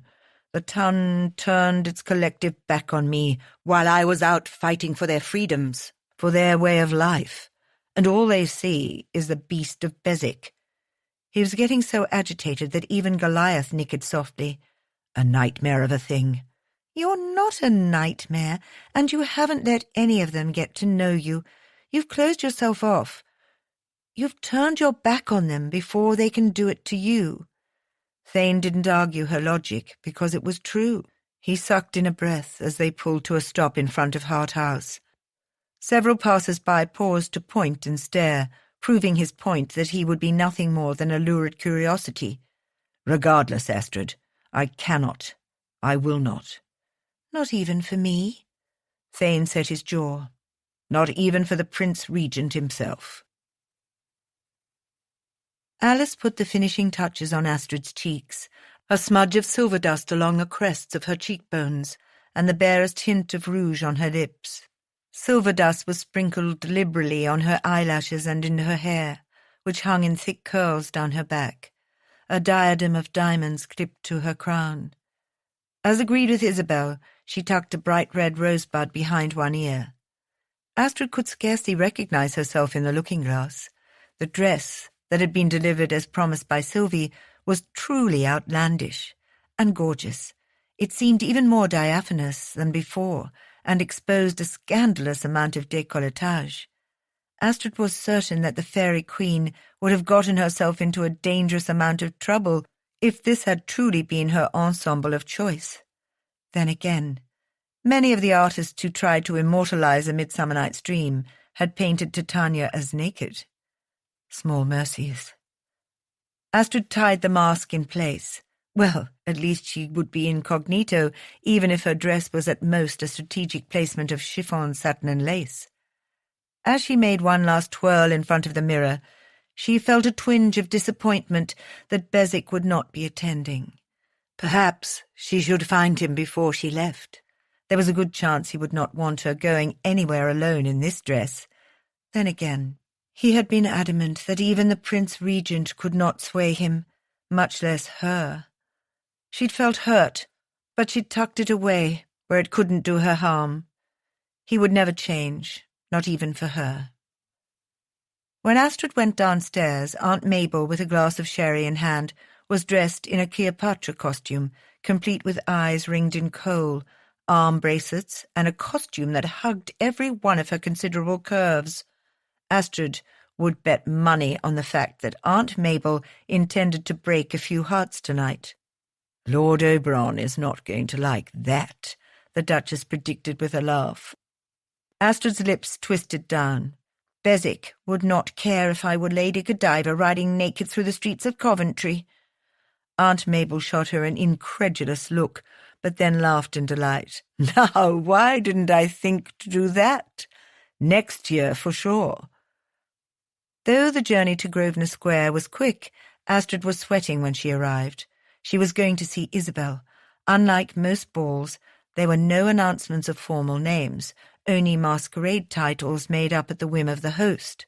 In this case, an already foxed Marquis of Featheringstoke, who was dressed as Poseidon, if his trident was any indication, the fumes on his breath could start an inferno. "Who might you be, beautiful lady?" he slurred. "Persephone? No, Venus." "Queen Titania," Mabel said, poking the Marquis in the side. "And Cleopatra." His eyes widened with recognition. "Mabel, is that you?" He blinked and swayed. "I must say I heard a devil of a rumour about some rushed nuptials. So, if it is you, this young vixen must be the new—" "Don't say it," Mabel warned, "or other secrets will come to light that you will not like feathers." Astrid almost giggled at how sober he became upon hearing the nickname, with an askance glance to his wife, who was dressed in what looked like a siren's costume. Either that or someone had spewed copious amounts of seaweed all over her ample breasts. "Of course," Poseidon murmured, with a smart bow that was ruined by a loud belch. "Away then, and be merry." They descended the staircase together, and Astrid searched the crowded ballroom for Isabel, but she saw no one else with white roses tucked into her coiffure. Had she decided not to come after all? Had Aunt Mildred or Uncle Reginald forbidden her to attend? Astrid's heart sank, though it was still early yet. She followed Mabel toward the far end of the room, where a few of her acquaintances stood. As luck would have it, Astrid was free to look for Isabel once introductions were made with Mabel's set. She was more than aware of a few probing glances from the Duchess's friends, as if they sought to place her. No one would remember a scandal from a decade ago, would they? But of course she was not so lucky. "You are engaged to Beaumont," a rotund lady dressed like a bee, Lady Bevans, a notorious busybody, pronounced in a stage whisper. "Heavily, or some such?" Astrid nodded stiffly. "Your younger sister was presented her voucher to Almack's earlier this week," the woman went on. "She is a beauty." "Is she here?" Astrid blurted out at the mention of Isabel, but the lady had already been guided away by the clever Mabel. Astrid was grateful. Her eyes travelled the crowd and came to rest on a familiar face. Exceedingly familiar because he'd forgone a mask. Of course he would. Beaumont was so arrogant that even at a masquerade he didn't feel the need to participate. He was dressed all in gold, carried a gold cane and wore a golden wreath. "Beaumont is here," Mabel murmured, returning to place a glass of punch into Astrid's hand. "Though I'm not sure what he's meant to be. A guinea, perhaps?" "A golden phallus, and one lacking in girth at that." "Aunt Mabel," Astrid coughed into her drink, "you shouldn't say such things." Intelligent amber eyes, so like her nephew's, held hers. Why should it be only the men who objectify the women? We have eyes as well. We are ladies. A dreadful code of conduct, beaten into us from the day of our births. The Duchess grinned and gave her an outlandish swat on the rear, but no one needs to know that we are rebels on the inside. Astrid had to laugh. Several pairs of eyes turned in her direction, one in particular, someone she had not noticed before. Those eyes burned and scorched, making her feel like a hare that had just been scented by a wolf, a large wolf that looked more like a hound of hell, or the master of hell himself. The guest was dressed all in black, with a hideous horned mask. Astrid's heart hammered uncontrollably in her chest. Every inch of her fighting heightened survival instincts. Who is he, and how dare he stare at me so boldly? She arched an imperious eyebrow and, with an annoyed jerk of her chin, tore her gaze away. To her chagrin, the stranger started to head straight for her. Luckily, Lucifer's path was intercepted by the appearance of Sir Thornton with a lady in tow, who was dressed as an angel. "Your Grace," the solicitor murmured softly, so as not to be overheard, and bowed. "Might I present my wife, Lady Claudia Thornton?" Astrid's eyes fell on a pretty blonde, whose blue gaze shone with intelligence and humour. "Please call me Claudia." "Then you must call me Astrid." She glanced at the lady's angel wings with a smile. "We winged creatures need to stick together." Claudia laughed, her voice low. "I must admit, I have been dying to meet you, the one who tamed the beast." Astrid bristled, but there was no malice in Claudia's tone or expression. She reminded herself that Sir Thornton was the closest thing to a friend that her husband had. "I wouldn't say I tamed him. If I had, he'd be here. Henry says he's besotted." Astrid's eyes widened. Besotted would be the last word she'd used to describe Beswick. Hardly. She was saved from the chaotic turn of her thoughts at the sight of a gorgeous young woman descending the staircase, dressed as the goddess of spring. White roses graced her crown in a wreath, ribbons descending down her back. Even cloaked in a sack, she would recognize her sister. Astrid felt tears leap to her eyes. Two people wearing Venetian masks flanked Isabel, her aunt and uncle, Astrid presumed. She couldn't help but notice how much attention her beautiful sister was garnering. Indeed, Isabel was a diamond of the first water, and she deserved everything that designation brought, her choice of suitors. Surely Uncle Reginald would see her popularity as well, and would allow her to choose someone other than Beaumont. Then again, most marriages were accompanied by a wife's dowry, not the reverse, and her uncle fully expected to get his share from the sale of his niece. Helplessly, she watched as Beaumont sauntered toward them. Clear ownership stamped in his gaze. Time was running out for Isabel, and Astrid was low on options. Out of options ever since Isabel had decided to take matters into her own hands. A decision that would be for nothing if the cunning Beaumont managed to compromise her. "Excuse me," she mumbled to Claudia and Aunt Mabel. "I need some air." To stop herself from rushing over to Isabel and causing a scene, she angled for the nearest pair of French doors, slipping out to the balcony and hauling huge gulps of cool evening air into her lungs. Astrid gripped the balustrade with numb fingers. Her corset felt laced too tight, pressing in against her ribs and making her light-headed. Oh, God, she was going to swoon. She never swooned. "Drink this." A tumbler of brandy was thrust into her palms, and Astrid sipped the spirits gratefully. She turned to thank her benefactor and froze. Eyes that glinted, an unholy black in the moonlight, burned like embers in the depths of his mask. Hades in the flesh. Chapter 17. Thane's eyes tracked the delicate swallow of Astrid's throat, and every muscle in his body locked to the point of torture. Christ, she made even the act of drinking seem like a seduction, innocent though it was. There was nothing innocent, however, about the way her tongue darted out to lick a bead of brandy from her upper lip. His groin tightened to excruciating hardness when her translucent eyes, gleaming in the dim moonlight, met his, and those wet lips parted in shock. He wanted to kiss her senseless, and to think he almost hadn't come. Earlier that evening, the thought of Astrid at the Featherstoke ball had nearly been more than he could handle. She'd looked so beautiful, a goddess just out of his reach. "If I may, Your Grace," Fletcher had murmured, as Thane had watched her getting dressed and limned in candlelight in her bedroom window from the darkness of the terrace. "You've never skimped on words, Fletcher, so why stop now?" "You're a fool, sir." He huffed a laugh. That he was. There was no greater fool than he. "I never should have married her." "The marriage is done. You need to move forward." Thane had swallowed, the imprint of his wife's luscious figure branded onto his brain. "You're right, Fletcher. I do.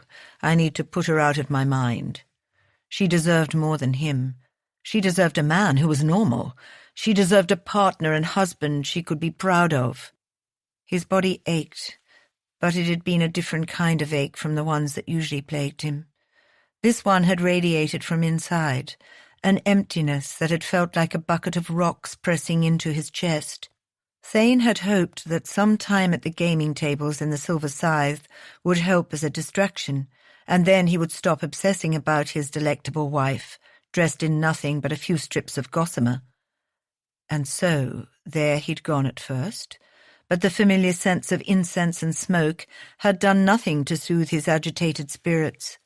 A drink, he decided, was in order. A few drinks. He'd pass the next 2 hours at the gaming tables, wagering a small fortune and consuming enough liquor to fell an elephant, all in the interest of distracting himself. It hadn't worked. None of it had worked. "Settle my accounts," he told the owner. "Leaving us so soon?" the man asked. "I forgot I have a prior engagement," he said, and pointed to a particularly daunting mask hanging on a hook. "Might I borrow that?" "Of course." Climbing into his waiting coach, he'd given the coachman the address for the Featherstoke ball. For the first time in hours, the pressure in his chest had eased, and when he'd stood on the threshold to the ballroom and seen his wife, the space there was filled with something other than rocks. He'd felt it the moment she saw him, that raw pulse of connection across the room, and he'd held her stare hungrily. A faint blush bloomed across her cheekbones, but his fairy queen didn't drop her eyes at his bold appraisal.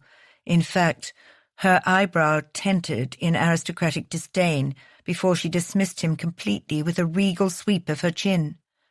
Astrid had not recognized him. She still hadn't, even standing a mere foot away, not behind the formidable mask he'd borrowed. Her eyes narrowed in scrutiny, her teeth sinking into her bottom lip in concentration. Lust tore through him, and the desire to kiss her increased tenfold. As if she could sense his wicked intentions, she took a step in reverse, her gaze fairly sparking with warning. God above, she was splendid, and she was his. Hades was enormous, Astrid thought, and he smelled of wood smoke and whiskey. She could feel his eyes upon her from behind his mask like hot coals. "While I thank you for your assistance, we have not been introduced, sir," she said primly, resisting the urge to flee. She peered at him, curiosity winning over propriety. "Who are you?" His answer was to lean toward her, and she shifted out of the way, her heart in her throat. She'd fought off many overzealous men in her life. He wouldn't be the first, though he was certainly the largest, and she did not want to be trapped against the stone railing. Astrid whirled to leave. "You are too forward, sir. I am a married woman." "I'm glad to hear it." The familiar smoky rasp curled around her, and she pivoted on her heel, disbelief making her clumsy as her brain took in his familiar height and the distinct shape of his shoulders. She'd been so fixated on the chilling mask that she hadn't spared a thought to the man underneath. Thane, At your service. what are you doing here? My wife demanded my presence. Astrid felt his smile, though she couldn't see it. You are exquisite tonight, my dear. Pleasure at his words flooded her, but she was still in shock. Isabel is here, and Beaumont, and my aunt and uncle. I saw. She's the belle of the ball, except for Queen Titania, of course. He canted his head. No dancing for the Queen of the Fairies? She smiled. Not without risking the wrath of Oberon. Her gaze swept him from head to toe. Though my fairy king appears to have transformed into Hades. Perhaps he has devilish intentions. God help her. Every supporting bone in her body dissolved at the husky notes of his voice. Are you going to lead me astray, Your Grace? Only if that is your wish. She could merely nod her assent, as his gaze burned into hers from the depths of his mask. Take that thing off, she said. I want to see your eyes. Not here, he said. Shall we take a turn in the garden, Your Majesty? Astrid glanced back at the ballroom, but it was such a crush that her sister wasn't visible. What about Isabel? She only just arrived. She will have to make the rounds before she can find you without drawing notice to herself. He reached out a hand. Come. In a daze, Astrid slipped her hand in his and followed him off the terrace. Other couples had the same idea, as she guessed from the sounds of muted laughter filling the air. Her body felt on edge, simmering with sensation. A quick look over her shoulder showed that they were already some distance from the house, and the sound of voices had faded to silence. Her husband led her into an arbour, where a narrow stone bench built inside a miniature marble folly surrounded a fountain that featured a handful of frolicking fairies. Thane chuckled, the sound doing odd things to her confused senses. Appropriate, no? She released his hand and went to examine the fountain. It was skillfully carved, the expressions of the fairies mischievous and bright, as if they'd only just been ensnared in stone. It's beautiful. Yes. But he was looking at her when he said it. Astrid turned toward him, her stomach a coil of nerves, and blurted out the question on the tip of her tongue. Why did you come, Thane? What do you want? I don't know. His reply was uncertain, and it was honest. Much like how she felt. She didn't know who she was when she was around him. He confused her, muddled her senses, made her feel like flying and weeping in the same breath. Being with Thane was like being caught at the center of a hurricane while in a tiny skiff. She lost her bearings with one look, and those feelings didn't make her feel weak. How did surrendering to someone make one feel powerful? Thane hadn't moved from where he stood, watching her through the eye slits in his mask. Astrid moved toward him, standing until they were chest to chest, and reached her arms up to loosen the ties that held it in place. He inhaled audibly as the plaster mold came away in her hand, revealing his face. Those angular cheekbones, his finely moulded lips, and that smouldering golden gaze that burned away every ounce of her resistance. "There you are," she whispered. "I'm not certain that what's underneath isn't more monstrous than the mask." "Don't do that," she said, her fingers dropping the mask and returning to cup his jaw. "You're you." Maybe it was the moon or the stars twinkling above, or the fairies cavorting in whimsical abandon behind her, but Astrid felt bold. The Duke made no move to hold her, and she remembered what he'd said. She blushed, also recalling what she had said, that she wouldn't ask him to kiss her if he was the last man in England. He was the only man she wanted to kiss her. She didn't care about terms. She didn't care about tomorrow. The only thing that mattered was this moment, and the two of them in this moment. Astrid traced her fingers over his firm lips and licked hers. The gold in his eyes darkened to the colour of whiskey. "Thane, Yes, my queen. Kiss me. Thane didn't know what he would have done if she hadn't asked. Dropped to his knees and begged, perhaps. Are you certain? Because once we do this, there's no going back. His wife nodded, her slender throat working. Yes. Thane stared down at the silver dust coating her eyelashes, making her eyes look like pools of starlight. She was ethereal and lovely, and she was his. He removed his gloves and tucked them into his pocket. When he touched her, he only wanted bare skin between them, and then he gathered her close softly, softly, allowing her time to pull away if she chose to. But she didn't. Thane lifted a knuckle and traced the skin of her cheekbone. So smooth, he murmured. I've never felt skin like yours. She leaned into his caress as his hand drifted down her cheek to the straight slope of her jaw and her stubborn chin. He traced the lush bottom curve of her lip and the arched bow of the top. Her lips parted on a hushed sigh, but he continued his exploration up her slim nose to her smooth brow. Silvery light glistened on her hair, the thick mass of curls cascading over porcelain shoulders. He drank her in, her beauty transcendent in the moonlight. She was something else, truly a fairy queen come to steal the hearts of mere mortals. You dazzle me, he said. Is that such a bad thing? Yes, I should stay away from you. She swallowed. Why? Because you deserve more. Cradling her jaw in two hands, he ended the conversation when he leaned down and drew his mouth over hers, back and forth, savouring the shape and texture of her. She tasted of brandy and magic, of beauty and secrets, and he wanted to know them all. Unable to help himself, Thane's tongue flicked along the crease, coaxing her lips to part, and then he licked deep. With a soft cry, Astrid wrapped her arms around his neck, plastering her entire body to his, and the kiss ignited.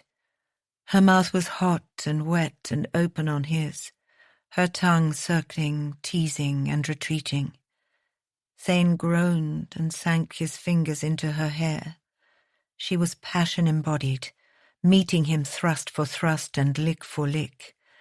Astrid threw herself wholly into the kiss, holding back nothing, and neither did he. It was the single, most erotic kiss of his life, as evidenced by the axe handle in his trousers. He canted his hips backward, not wanting to scare her, but she would have none of it. Her hips followed his, until she was arched like a bow in his arms, her body glued to his. He tore his mouth from hers to kiss the long length of her throat, nuzzling into the hollow of her collarbone. She smelled like fresh grass with a hint of rosewater, essence of a summer thunderstorm in a wildflower garden.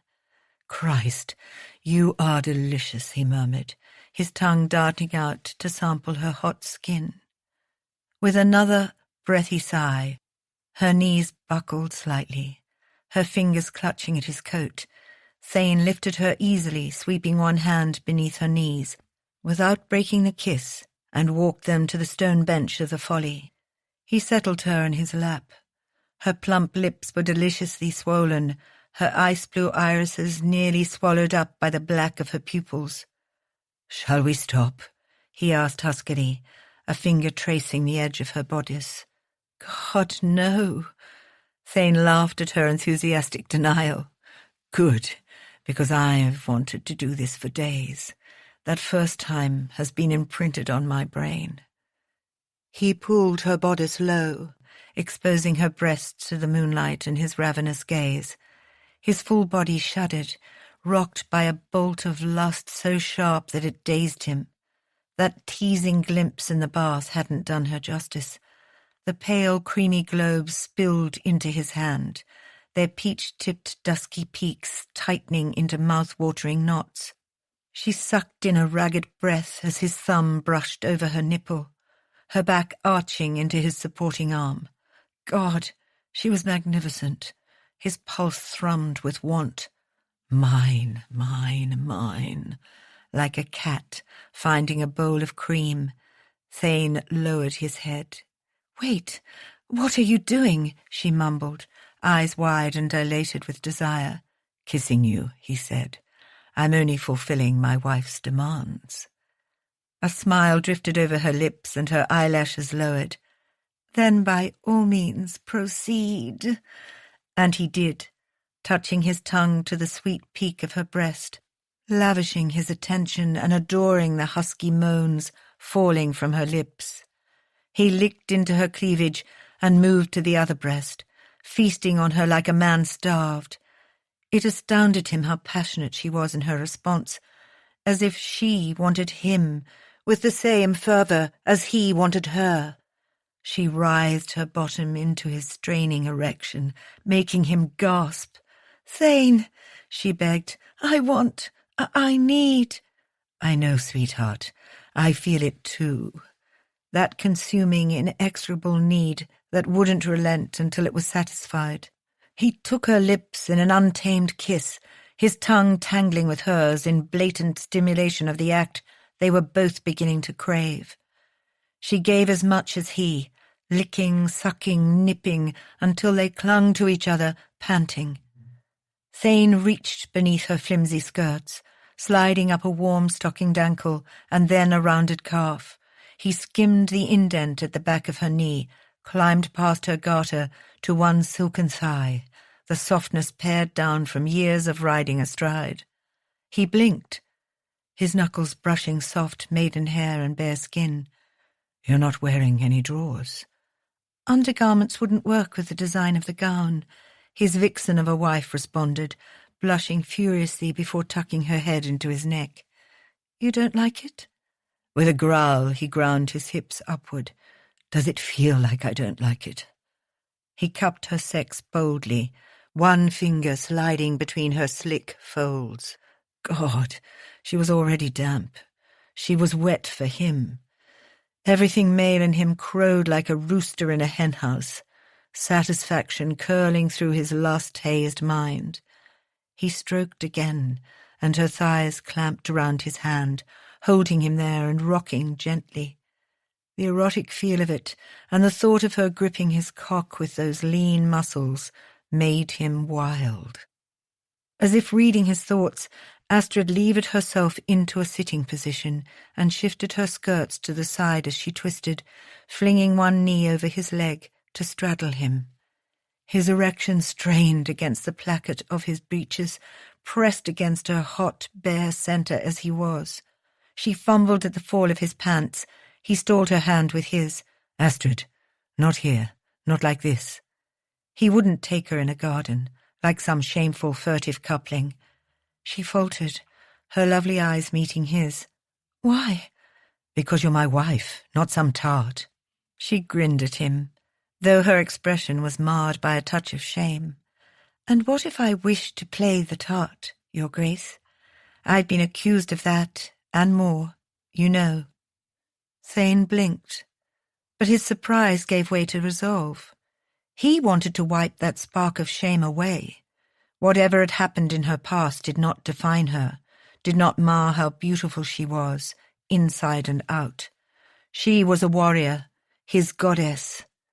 If you're a tart, he whispered, then what does that make me? Her lip curled at the corner. It's different for a man. You're expected to sow your wild oats, while women are expected to stay at home and cook them. Thane nibbled at her neck. That does seem unfair, doesn't it? Why do men have to hold all the power?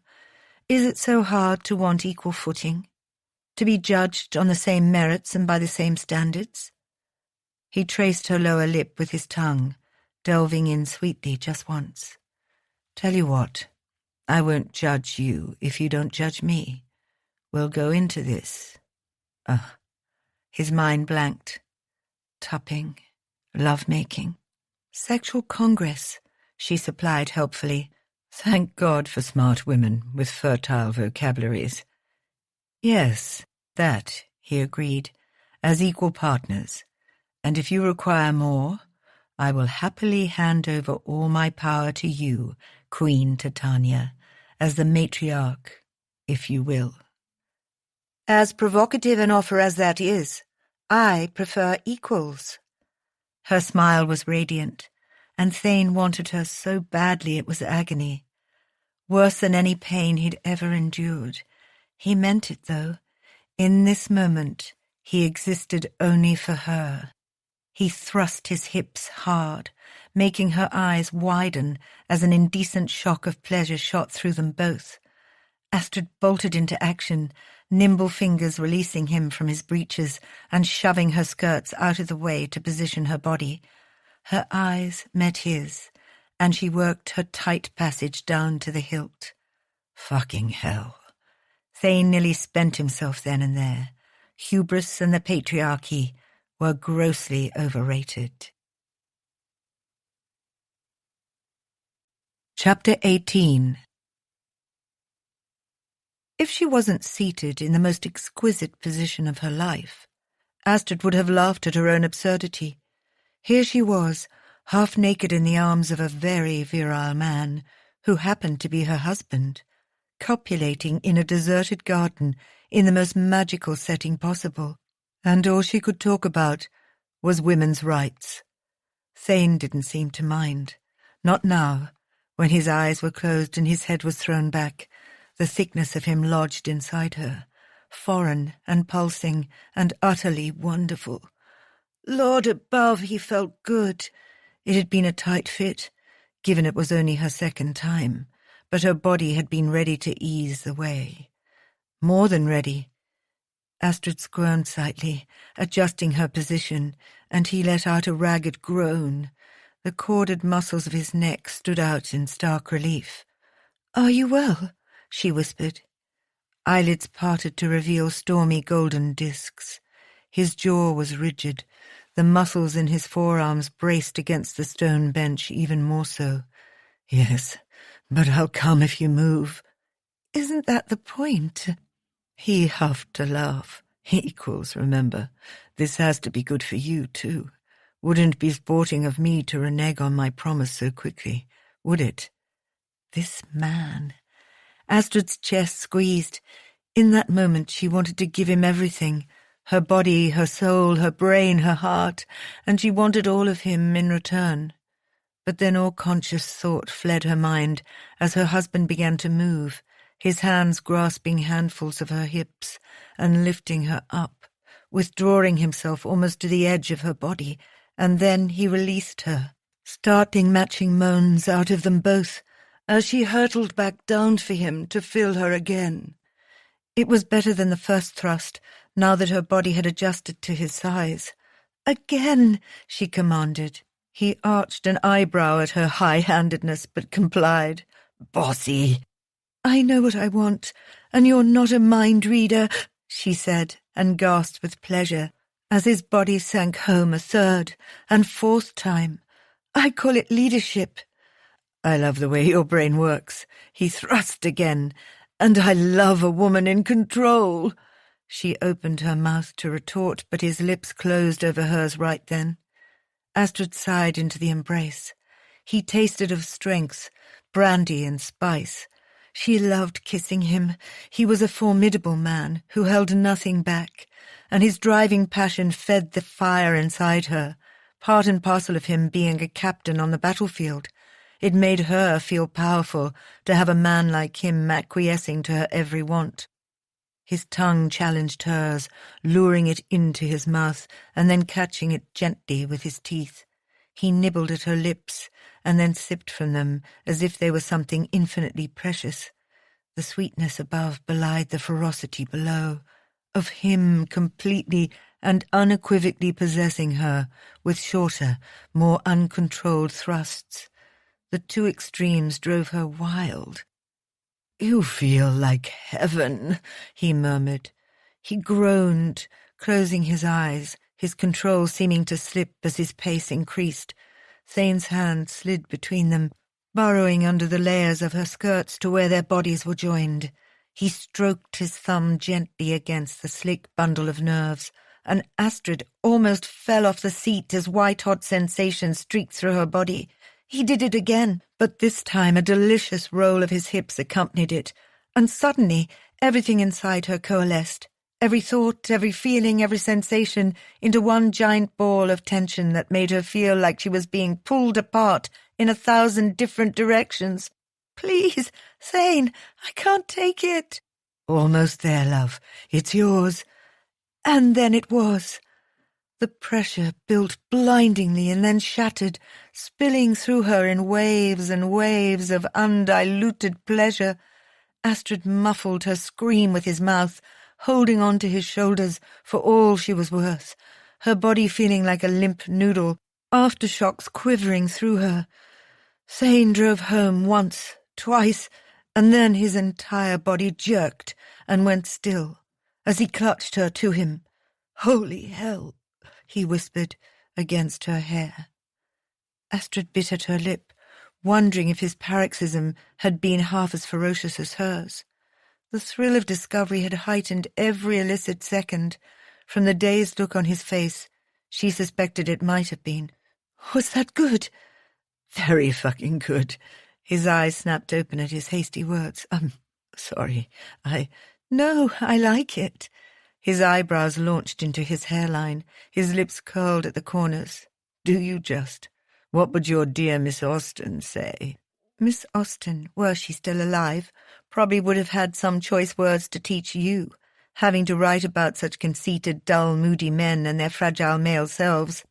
I'd wager she might have whispered 1 or 2 filthy oaths in her time. He laughed. "I think you might be right." Astrid kissed the bridge of his marred nose, her finger gently tracing the thick, roped scar that cut across it from his right brow to his left jaw.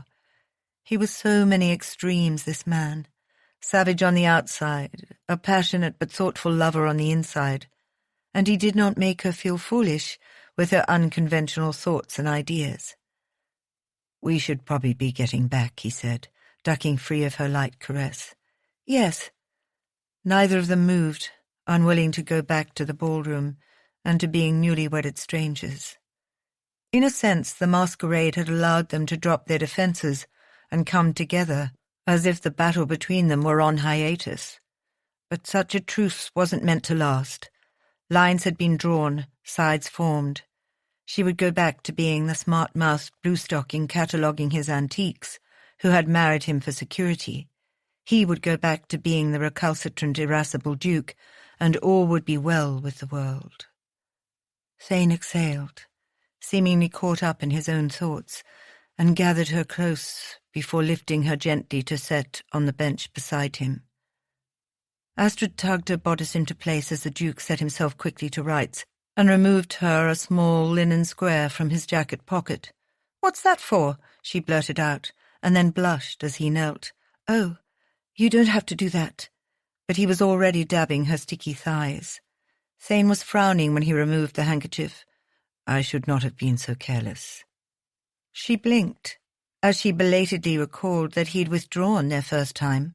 "It's fine." "No, it was foolish." He stood and tucked the linen into his pocket. Astrid's blush heated at the thought of something so intimate and marked with her essence being on his person. "We cannot make this mistake again." "Mistake?" He stared at her, as if she were dull-witted. "I do not want children, Astrid." The chill of the evening settled on her shoulders. Or maybe it was a chill blooming from inside her, from a place she'd thought well and truly buried. She hadn't thought of babies with Thane before, but suddenly someone telling her that she wouldn't have a choice in the matter made it seem so final, so absolute. She did not deal well with ultimatums. Astrid's chin lifted. "And what if I want them?" His lips flattened, and his eyes dimmed to frosty amber. The change in him was swift and remarkable. There he was, her husband, the detached, black-hearted Duke of Beswick. "If it's company you seek, a pet will do just as well. Might I suggest a foxhound?" "A foxhound?" she echoed in disbelief. As if he hadn't just destroyed her with his cruel, awful words, He offered her his arm. Yes, they're loyal and agreeable animals. Shall we? Astrid gathered her pride, wrapped herself in it, and rose. You're a bastard, Beswick. Thane downed yet another glass of whisky. His fourth, or fifth, he couldn't recall. He hadn't moved since he'd come back into the Feathering-Stoke ballroom, holding up an unobtrusive pillar near an alcove and watching his wife. Queen Titania, holding dominion over her court. Astrid had been shyly reserved when he'd first arrived, conducting herself as a married duchess would, but now it was as if the very devil had gotten into her. Every time her laughter rang out, he flinched. Every time he saw her smile, it was a bladed fist to the gut. She remained within the bounds of propriety, for decorum's sake, never dancing with the same partner twice, but she accepted a handful of dances from others, including close friends of his, like Thornton and Roth, that made him sick with jealousy. When he had little reason to be jealous, he was the one who'd asked them to be solicitous of her in his stead. God, it wouldn't be long before she grasped how trapped she was in this marriage with him, and then she would hate him for it. More than she already did. It was only a matter of time before she realized he didn't deserve her, that she deserved more. One of those gentlemen, unscarred, unbroken, with their soul intact. He never should have let her in, wedded her, touched her, and now it was too late. You're a bastard, Beswick. She was already pushing him away, wasn't she? Thane gulped his whisky and signalled for another. You're going to keel over if you keep that up, a soft voice said to his left. Nephew. Aunt, he greeted, turning to kiss the Duchess's powdered cheeks, unsurprised that she had recognized him. She'd known him since he was in short pants. Or should I say, Cleopatra, you look lovely tonight. How did you know it was me? I saw you disappear with your wife. Mischief glimmered in her eyes briefly. For quite some time. I was about to send out a search party. Her scolding made Thane feel like a disobedient schoolboy. He'd lost control along with all sense of time, it seemed. They were lucky they hadn't been discovered. The scandal would have been dreadful. Worse yet if their identities had been discovered. The beast of Beswick forcing his beautiful new bride to service him in public view. Because, of course, no one would believe she'd been willing. He was much too hideous for anyone to want him. But Astrid had wanted him, until he'd ruined it with his callous response about children. But that was one topic on which he could not be swayed. No child deserved to have a father like him, just like no wife deserved him for a husband. And he'd gone and married her anyway. Mabel frowned at him and followed his gaze. Astrid is having the time of her life, at least on the surface, if one didn't know her. What do you mean? He asked, catching a glimpse of voluminous white silvery skirts as she twirled past. She's your Duchess, Thane. The only one she should be enjoying is you, which seemed to be the case until she returned to the ballroom, looking quite beautiful, furious, and thoroughly ravished. To the trained eye, that is. She tilted her head. What did you say to her? He scowled softly under his mask and drew his aunt into a quiet alcove behind them. Why would you think I've said anything to her?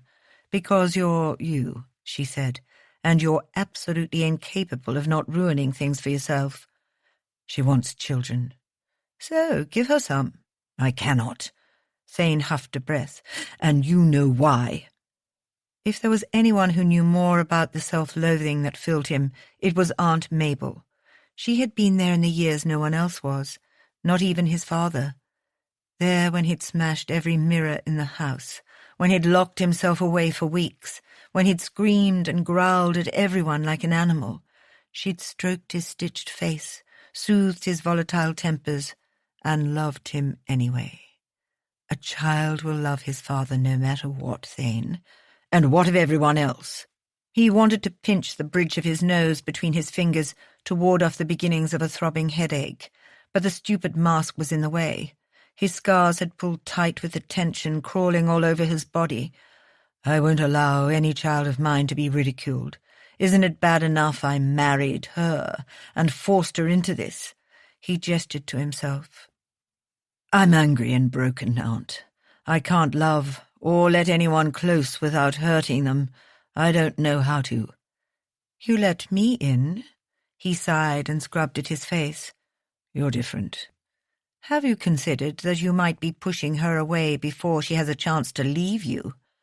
Thane stared at her, fingers curling into fists, the familiar bitterness rising like a volcano inside him. He wasn't the paste that kept things together. He was the club that broke them apart. His darkness owned him, inside and out. People ran from him because he made them. All of his friends, save Roth. Lady Sarah Bolton and most of his servants, they'd all left. And Astrid would, too, one day. Allowing her in would only be setting himself up for heartache. But what was the alternative? Letting her go? That he could not fathom. "I must go," he said tightly. "Forgive me, Aunt. You'll see Astrid home?"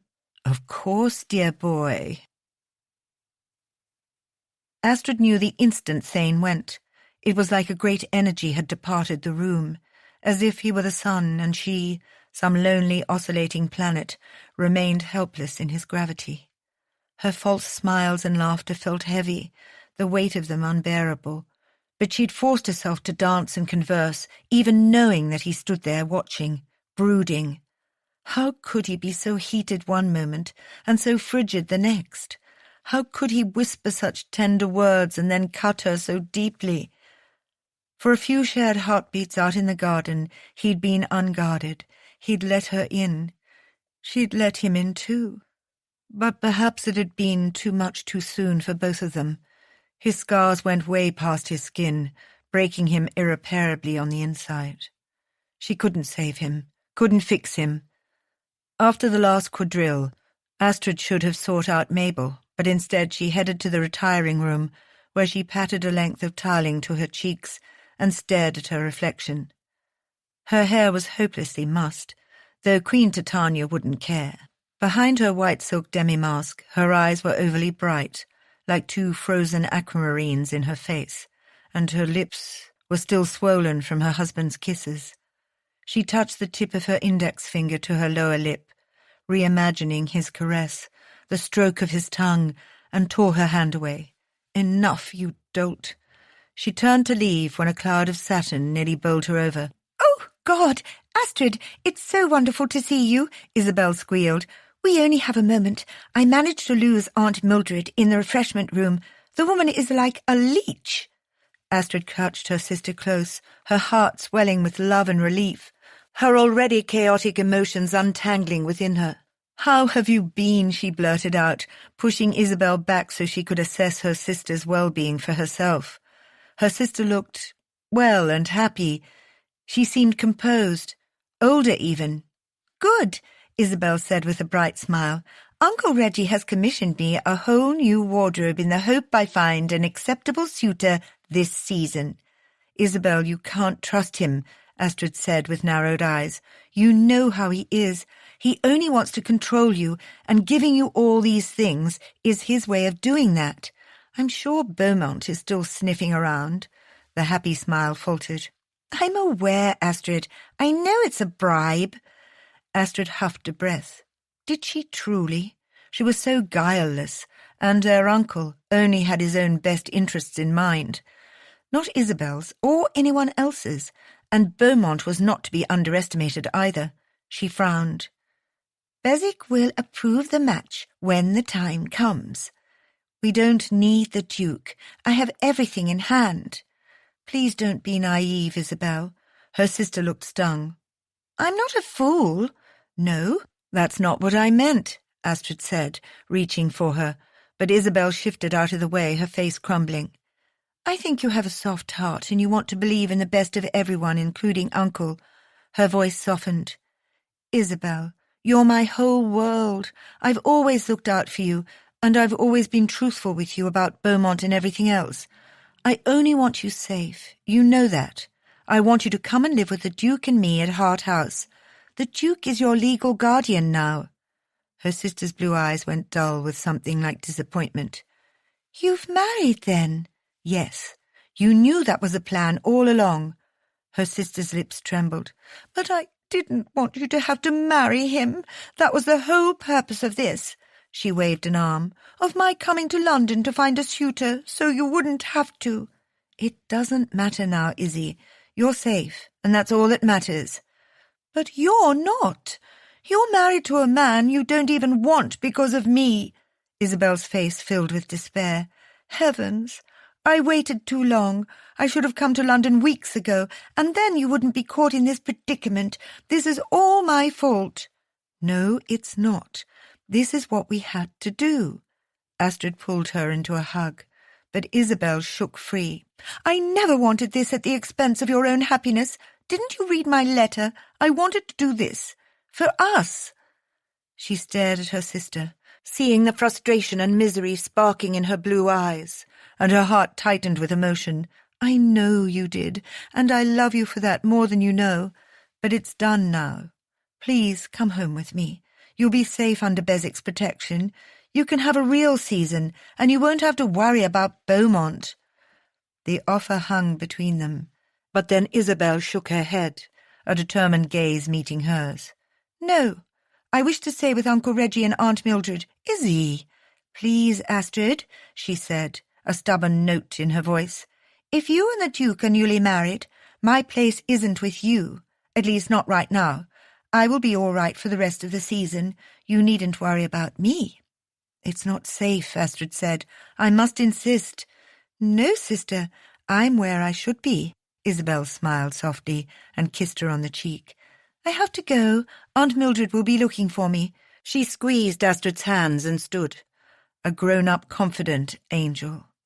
I love you, Astrid, no matter what happens, but you have to let me go. I need to spread my own wings, find my own future, and you need to take care of you for once. Find the happiness you deserve, and if that's with Beswick, then so be it. She walked toward the door and paused, her expression wry. Even with his rotten temper, I tried to prevent you from marrying him for my sake, but deep down, I think he might truly care about you. Astrid didn't bother to correct her sister that Beswick's idea of caring was tantamount to getting a dog. She swallowed the rush of bitterness, but the minute the door closed behind Isabel, Astrid sank into a nearby chair. Everything was spiraling out of control. Beswick, Isabel, her marriage, and there seemed to be not a damn thing she could do about any of it. And to top it off, she was on the brink of losing the only family she had left. Chapter 19. Thane stopped at his wife's bedroom door, his hand raised. He hadn't seen her in days, not for meals, not in passing. God, he'd made a mess of things. The guilt struck him like the lash from a whip. Following his explosion of temper, the shame of his actions had kept him closeted in his study, focused on work. The good thing was that his estates were in pristine order. His marriage, however, was another matter entirely. Thane scrubbed a hand through his hair and knocked. "Enter." He pushed open the door, and his wife's guarded eyes met his. "May we speak?" Astrid was freshly scrubbed from her bath, her damp hair curling around her face. She wore a clean nightgown and a loosely tied robe over it. Her lips parted on a guarded sigh. "If you insist." She tightened her arms about herself in a protective gesture that made him ache. "Though I'm still recovering from our last conversation." Wincing, Thane stepped into her chamber and shut the door behind him, the fresh scent of her filling his nostrils. They stared at each other in silence, so many things between them needing to be said. He knew that he'd hurt her unconscionably. He cleared his throat, forging ahead before he could change his mind. "Astrid, I want to apologize for what I said the other night, about children. That wasn't fair." He hesitated, seeing the instant tightening of her lips. You took me by surprise." "What do you mean?" she asked. He searched for the right words to make her understand. "What happened with you and me, and then talk of children. It was too much, too fast." He fumbled with his words, his heart clenching and unclenching in painful lurches. "You're passionate and courageous and beautiful and everything any man could want. The thing is, I'm not worthy of you, and one day you'll come to your senses, and you'll want more, and I won't be able to give it to you." "So you're pushing me away, is that it?" He shook his head, hands reaching for her and then falling away. "I'm protecting you, Astrid." "From what?" "From me, damn it. Look at me. Who in their right mind would want to be saddled with this?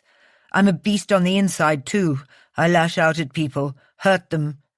Gutted, he blew out his breath, his heart pounding like a hurricane against his ribcage. His throat ached, his brain ached, his fucking useless heart ached. Never had Thane wanted to hide so badly. He wanted to run back to Beswick Park and shut the world out, shut her out, forget how it felt to feel, how much it hurt to let anyone in, because now he was paying the piper for not leaving well enough alone, for not staying in the darkness where he belonged. "I'm looking," she said gently. "I'm not blind, Thane. I see you very well, and you'd never hurt me." "Not intentionally," he murmured. Those eyes of hers were slaying him, stripping him bare until he couldn't hide. He wanted to lash out. "Don't pity me, Astrid." "You think what I feel is pity?" Her voice rose, her eyes flashing blue fire as they narrowed on him. The look on her face could only be described as incredulous, and for the barest of seconds Thane felt like he'd entered a minefield wearing a blindfold. "Do you think what happened in the garden was a joke? That it meant nothing to me? Do you think I gave myself to you on our wedding night because I was afraid of you, or felt sorry for you?"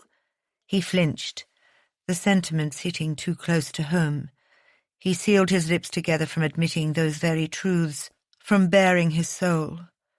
"Then why did you?" She held his gaze.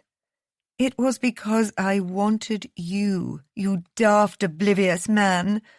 "What about the future?" "What of it?" she shrugged. "What if—" His wife placed a finger on his lips, silencing him.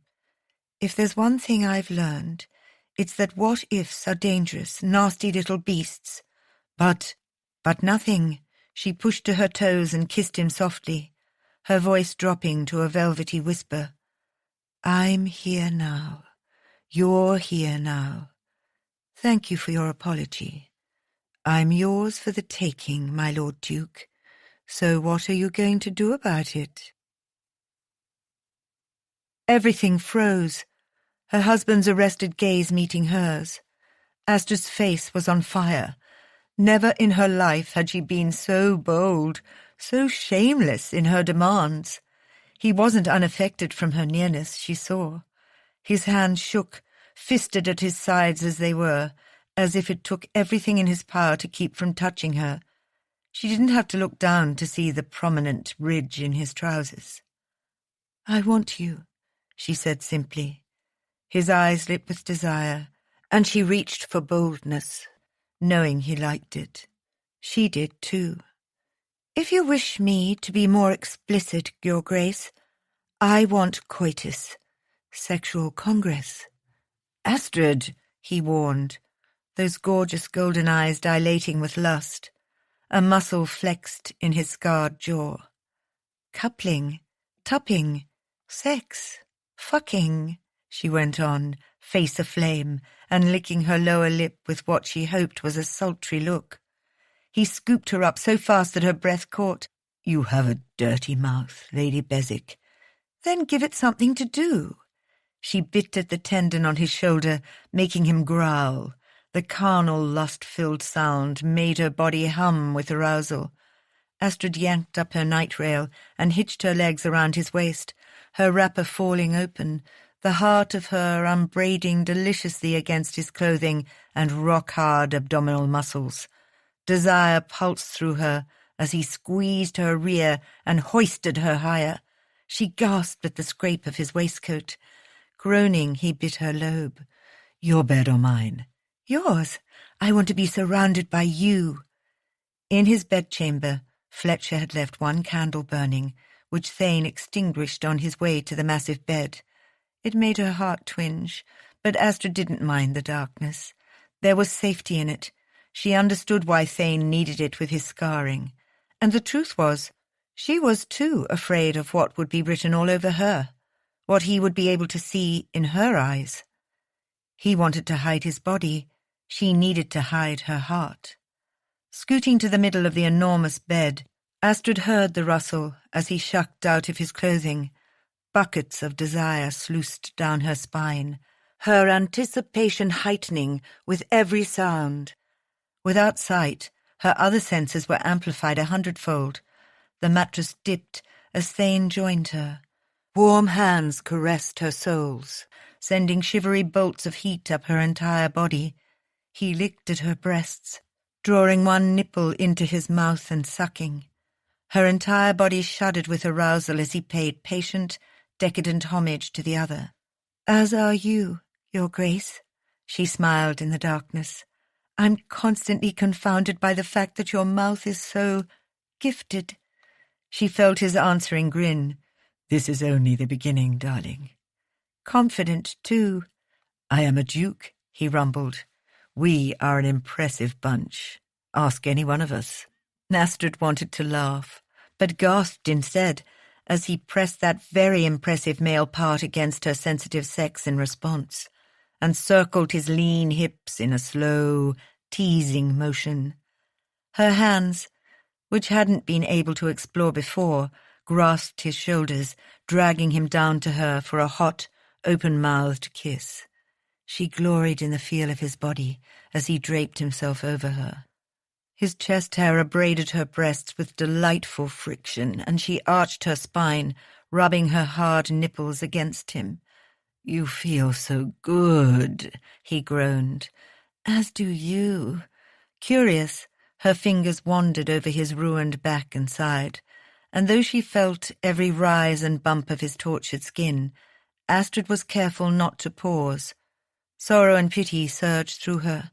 She wished she could kiss every scar and heal him from the inside out, but she settled for palming every bare inch of him. She marvelled at the expanse of his shoulders, savoured the long channel of his spine, and delighted in the 2 wicked indents above his taut buttocks. Grinning to herself, she grasped his rear at the same time that she brought her knees up to grip his hips. They both gasped at the intimate position. "Fill me," she ordered in a hoarse voice.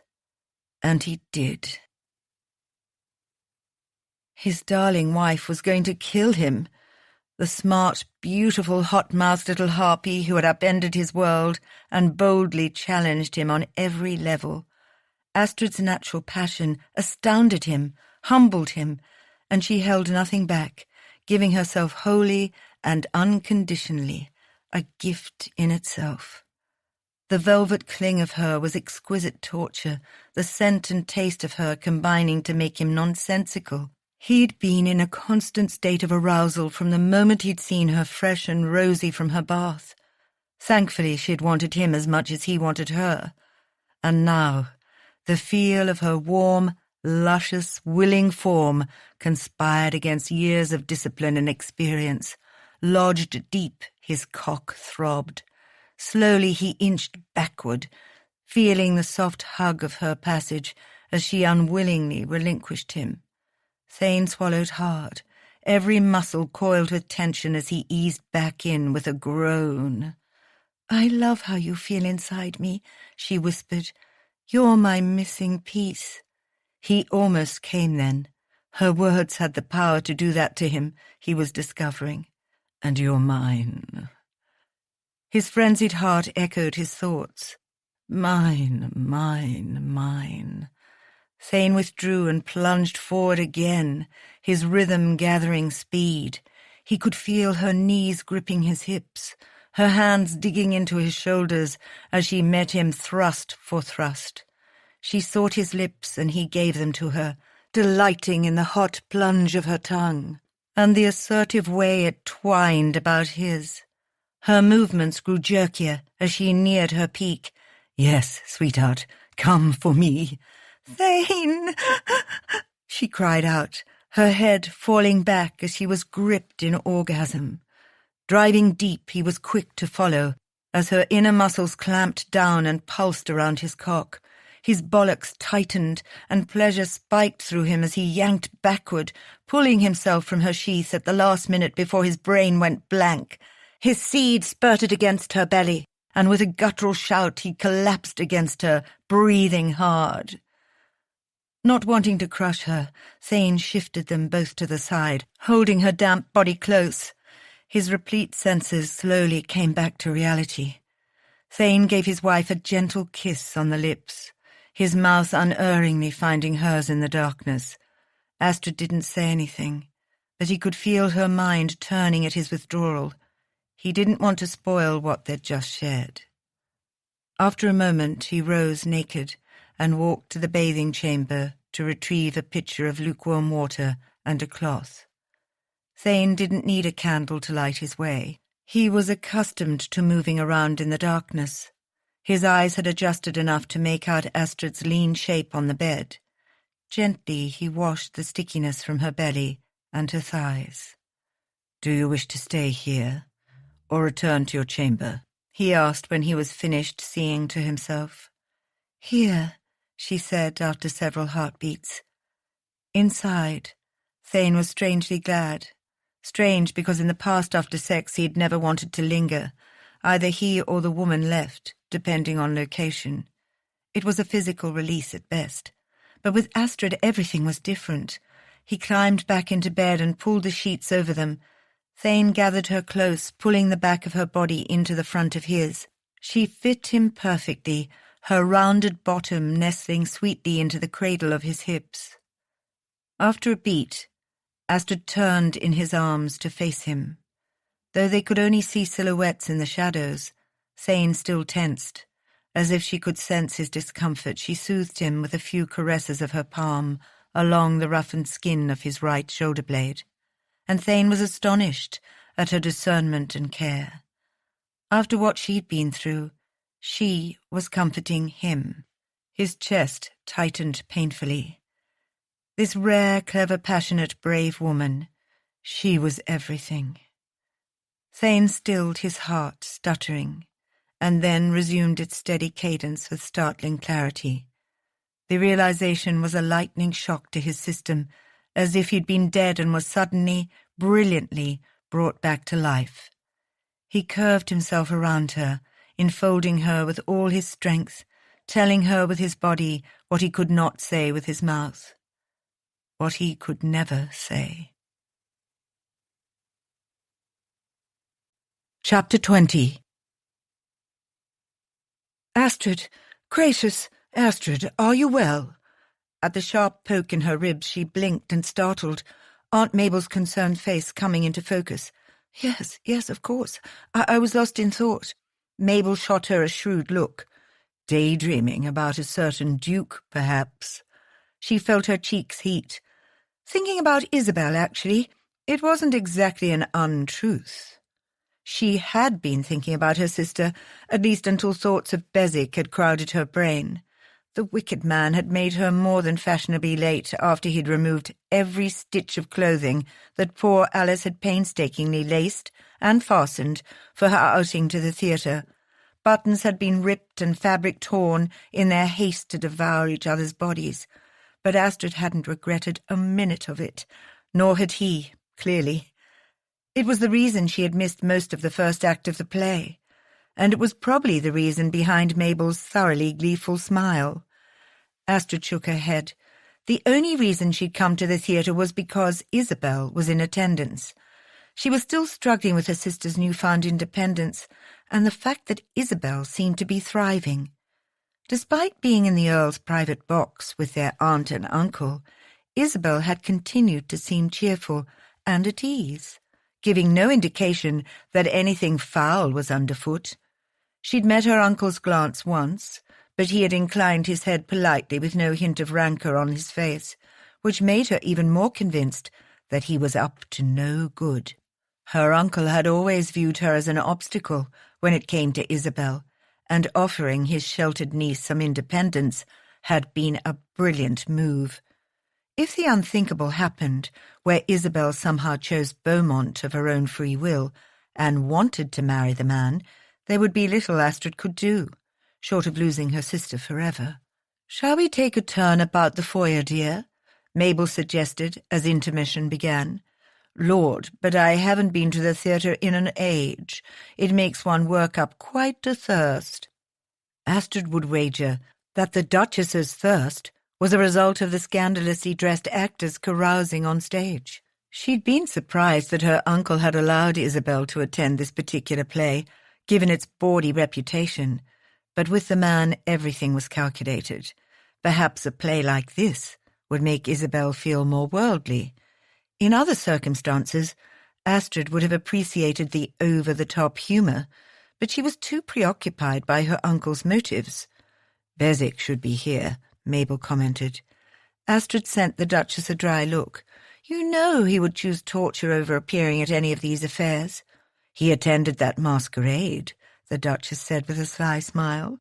"And don't think I don't know what's going on between the two of you, even for your supposed marriage in name only. He should be here at your side."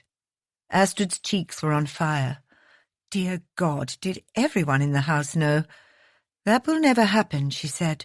"The truth is I am grateful for your company, Aunt Mabel, especially in the Duke's absence. It's good to feel not so alone, so exposed." What she meant was facing the wolves as the new Duchess of Beswick. After the masquerade, the town had been afire with the gossip that the reclusive Duke had married, and Astrid came with her own fair share of scandal as well. Suffice it to say that the gossip was not exactly kind. Not that it ever was. Some of Astrid's despair must have bled through, because the Duchess cocked her head, a sliver of worry skating across her face. "How is he?" It was a simply worded if loaded question. The truth was Astrid didn't know. Her husband had laughed at the drawings in the gossip rags, depicting him as a monstrous creature devouring his grasping, greedy, opportunist of a bride with a fistful of money in her hand. The overt malice had horrified Astrid. The accompanying editorials weren't any more flattering. Apparently a beast of a duke and a shrew of a spinster were too good to pass up. "How do you deal with this?" she'd asked Thane, when yet another awful parody had hit newsstands. "Ignore it," he'd said. "They'll move on to something else soon." But Astrid hadn't missed the flicker of contempt that had couched his words. Notwithstanding the gossip, the physical side of things was pleasant. More than pleasant. But Astrid couldn't help feeling that Thane still kept a large part of himself locked away. He kept people at arm's length on purpose, never letting anyone in. Her glance slid to the Duchess. Well, except Mabel, it seemed. Thane had built himself a dungeon that didn't have room for anyone else. Astrid decided to confide in Mabel. "He thinks I'll leave him." The Duchess nodded. "Not surprising. That boy has been through hell. So many have left. Others he's pushed away." "But not you?" Mabel smiled. "Oh, he tried. He can be excessively cruel, but it comes from a place of hurt. He wears the scars we see, but it's the invisible ones that cause the most damage." She drew a breath, her expression somber. Deep down, he doesn't feel he deserves happiness, so he pushes everyone away. He's twisted himself so much that he can't recognize when something good is right in front of him. Astrid remained silent, though she'd suspected the same, that the Duke would never allow himself to get close to anyone, not even her. "I've had many loves and lovers in my lifetime," Mabel went on, "and I see you two together. You fight, you flirt, you—" She broke off with a soft puff of laughter. "Well, we both know what else you're doing. You're in love with him, aren't you?" Astrid's breath left her in an erratic burst, 1,000 denials rising to her lips. What she felt was complicated, and she didn't think it was love. I care for him, I do, but I can't afford to lose my heart, not when there's a chance he won't risk his." "He will, given the opportunity." Her voice went whisper-soft. "I think Thane is in deep. Otherwise he wouldn't be fighting you so hard. He's lost, and he needs you more than he knows. Don't give up on him, Astrid. Please." Her throat was clogged. "You can't force someone to care, no matter how much you wish them to." "Try, for my sake." The Duchess smiled brightly, as if she hadn't just begged Astrid to do the impossible, as if she hadn't just laid her own soul bare. "Why don't we find ourselves some refreshment?" Mabel rose, tucking Astrid's hand in her arm, and went to exit the box. Once the curtains parted, however, they were instantly bombarded by curious acquaintances who no doubt wanted to see Bezek's new Duchess for themselves. Astrid balked. Oh, God, she couldn't do this, not now. But there was no escape. "Courage, dear," Mabel whispered, giving her hand a squeeze. "Show no fear, or they'll sense it like the sharks they are." Astrid fortified herself, taking her cue from Mabel and smiling like her life depended on it. For better or for worse, she was the Duchess of Bezek. "Your Grace, you sneaky minx, why don't you introduce us to your beautiful companion?" one tall gentleman drawled. "Goodness, Lady Verne, where have you been hiding?" another voice asked, a woman whom Astrid did not recognize. A handsome older man reached for Astrid's knuckles, bowing over them. "Who, pray tell, Duchess, is this charming creature?" The rest of them stared unabashedly at her. "Someone fetch me a glass of Madeira before I expire," Mabel said with a quick slash of her fan, "and then I will humour you lot with introductions." Once the Madeira was procured, one for Astrid as well, Mabel tugged her forward to their small but rapt audience. Astrid felt a queasiness low in her stomach. No one would know who she was unless they remembered the scandal from a decade ago, and now she was married to a notorious recluse. "Allow me to present, informally of course, the new Duchess of Bezek, Lady Astrid Hart." The gasps were intermingled with congratulatory wishes, amid remarks about her beauty and rumours over the Duke's savaged appearance. And then the questions began in earnest.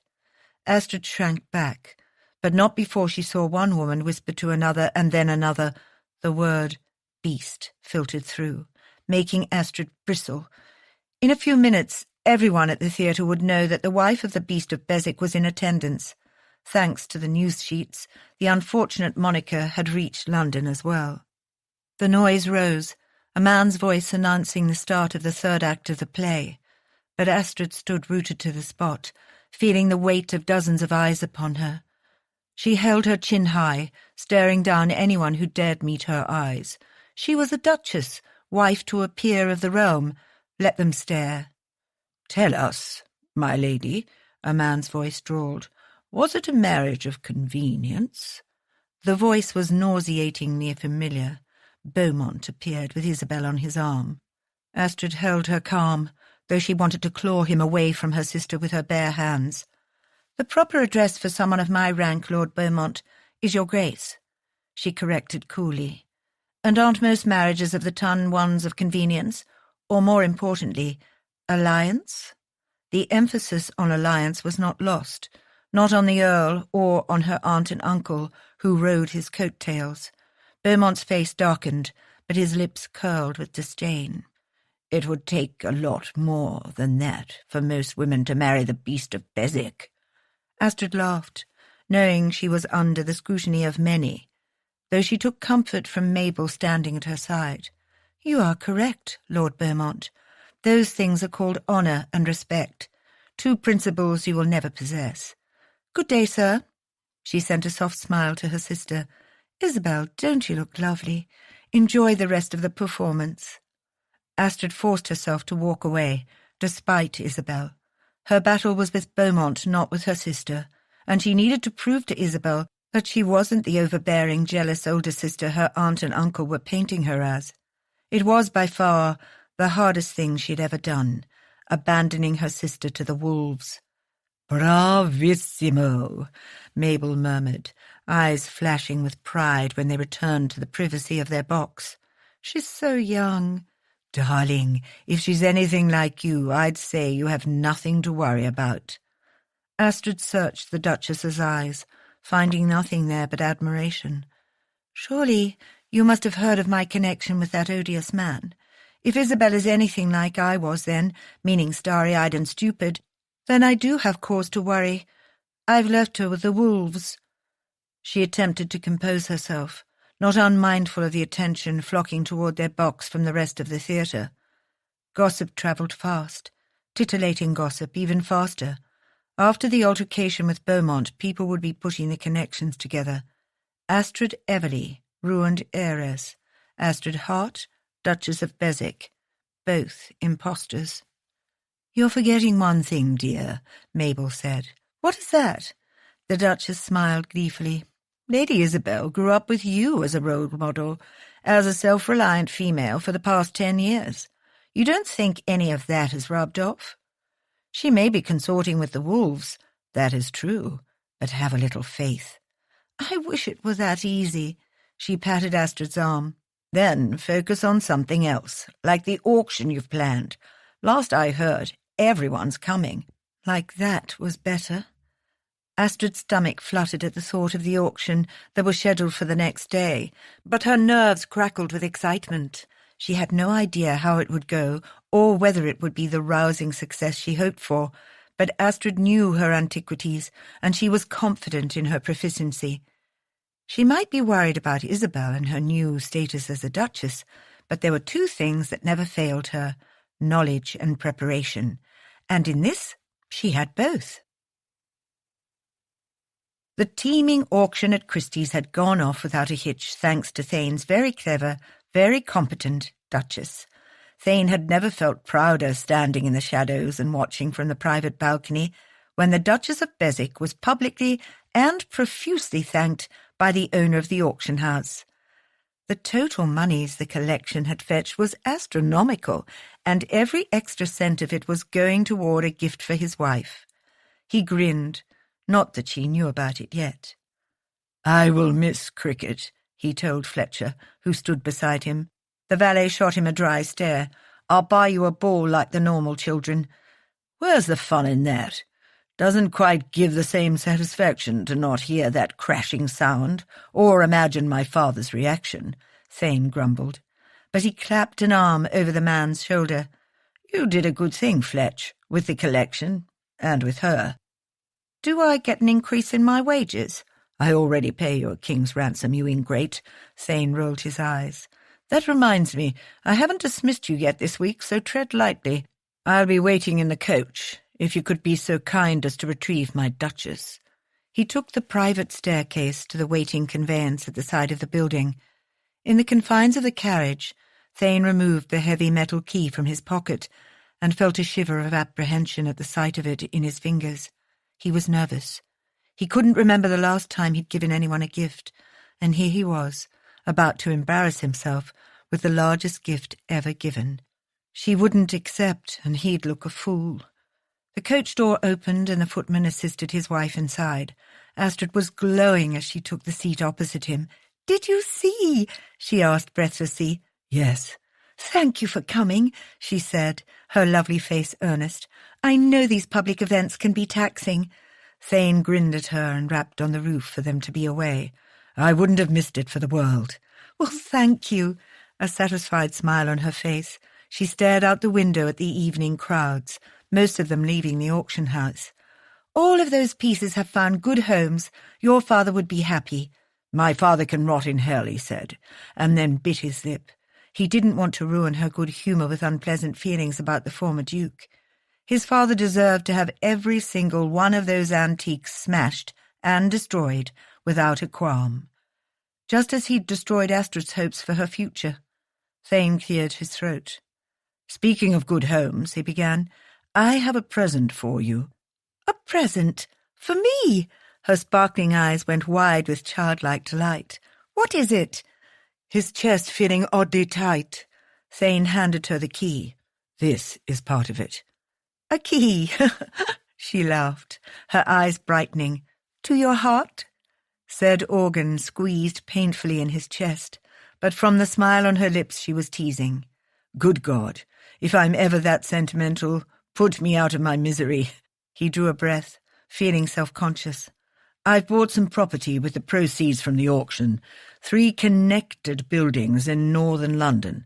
I was thinking you could use it for a school to educate young girls, or a place for young women who have limited prospects to find new ones. A safe space.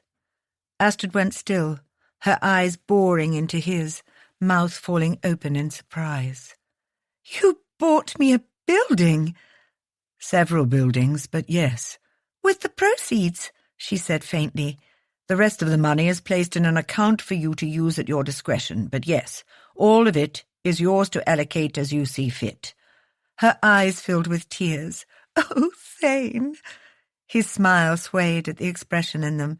"Print some pamphlets, start an unorthodox revolution, hire female assassins to hunt Beaumont to the ends of the earth. I don't care, as long as you're happy." His wife launched herself across the carriage into his arms, and then her mouth was on his, hot, sweet, and divine. "You dreadful, underhanded man," she said, between kisses that she peppered on his face. "Why do you do these things?" "To make you happy." Astrid pulled back, her hands cupping his cheeks, scars and all. He wanted to nuzzle into them, like a cat begging to be stroked. Her hands on him felt like a balm, like a benediction. "This is the most wonderful thing anyone has ever done for me.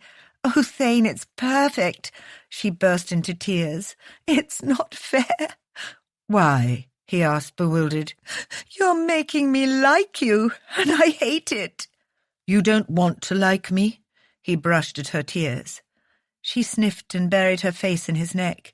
"No, I want you to go back to being the intractable beast of Beswick." "I'm still a beast. Look at me." "I am looking." She lifted glimmering ice-blue eyes to his, the melting desire in them making his body come to instant attention. "Thane," she whispered, "take me home."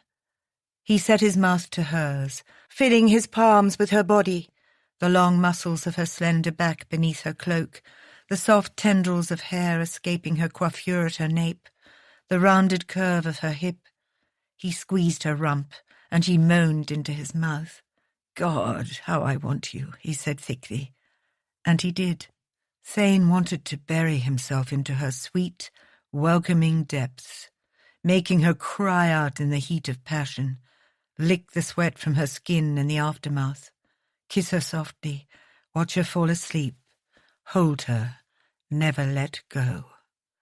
Astrid reached one hand down between them, stroking his hard length boldly, and making him so hard it hurt.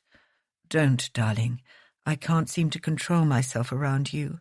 "I like when you lose yourself," the minx whispered to him, biting at his lobe and swirling her hot tongue over the shell of his ear. Her mouth found his again, and for a moment he lost himself completely in the feel of her, her taste, her texture, her provocative little noises. By the time the carriage rolled to a stop at Hart House, they were both panting intensely.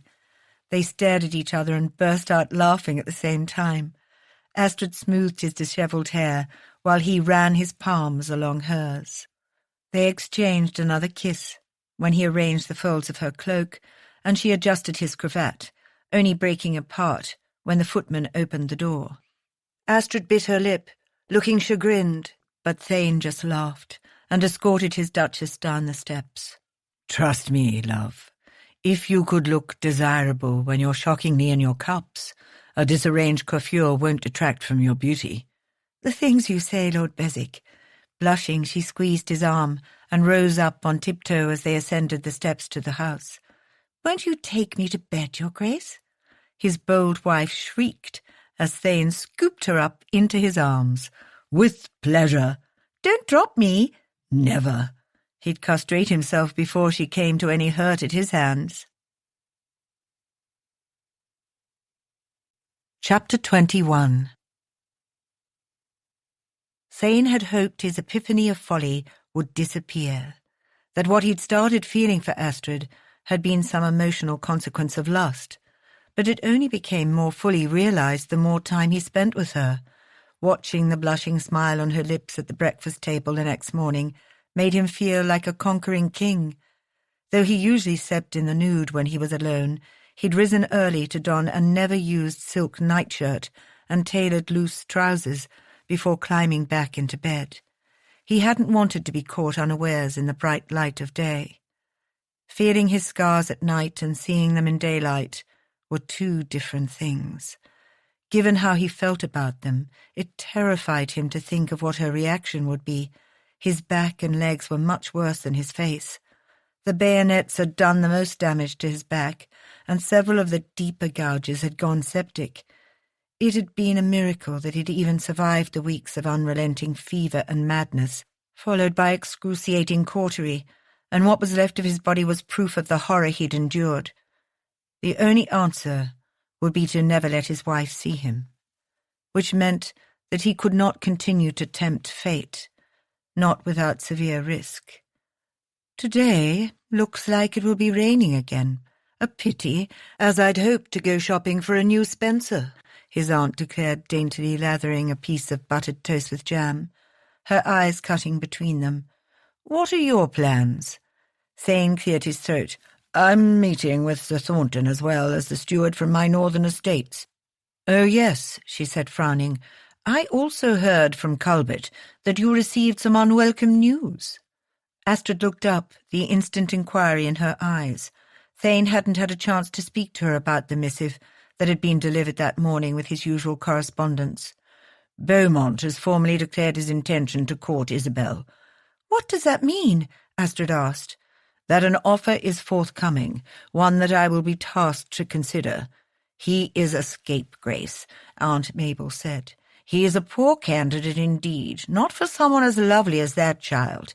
I hope you plan to reject the bounder. Yes, he and Astrid replied at the same time. He sent her a small smile, one he knew was not missed by his eagle-eyed aunt.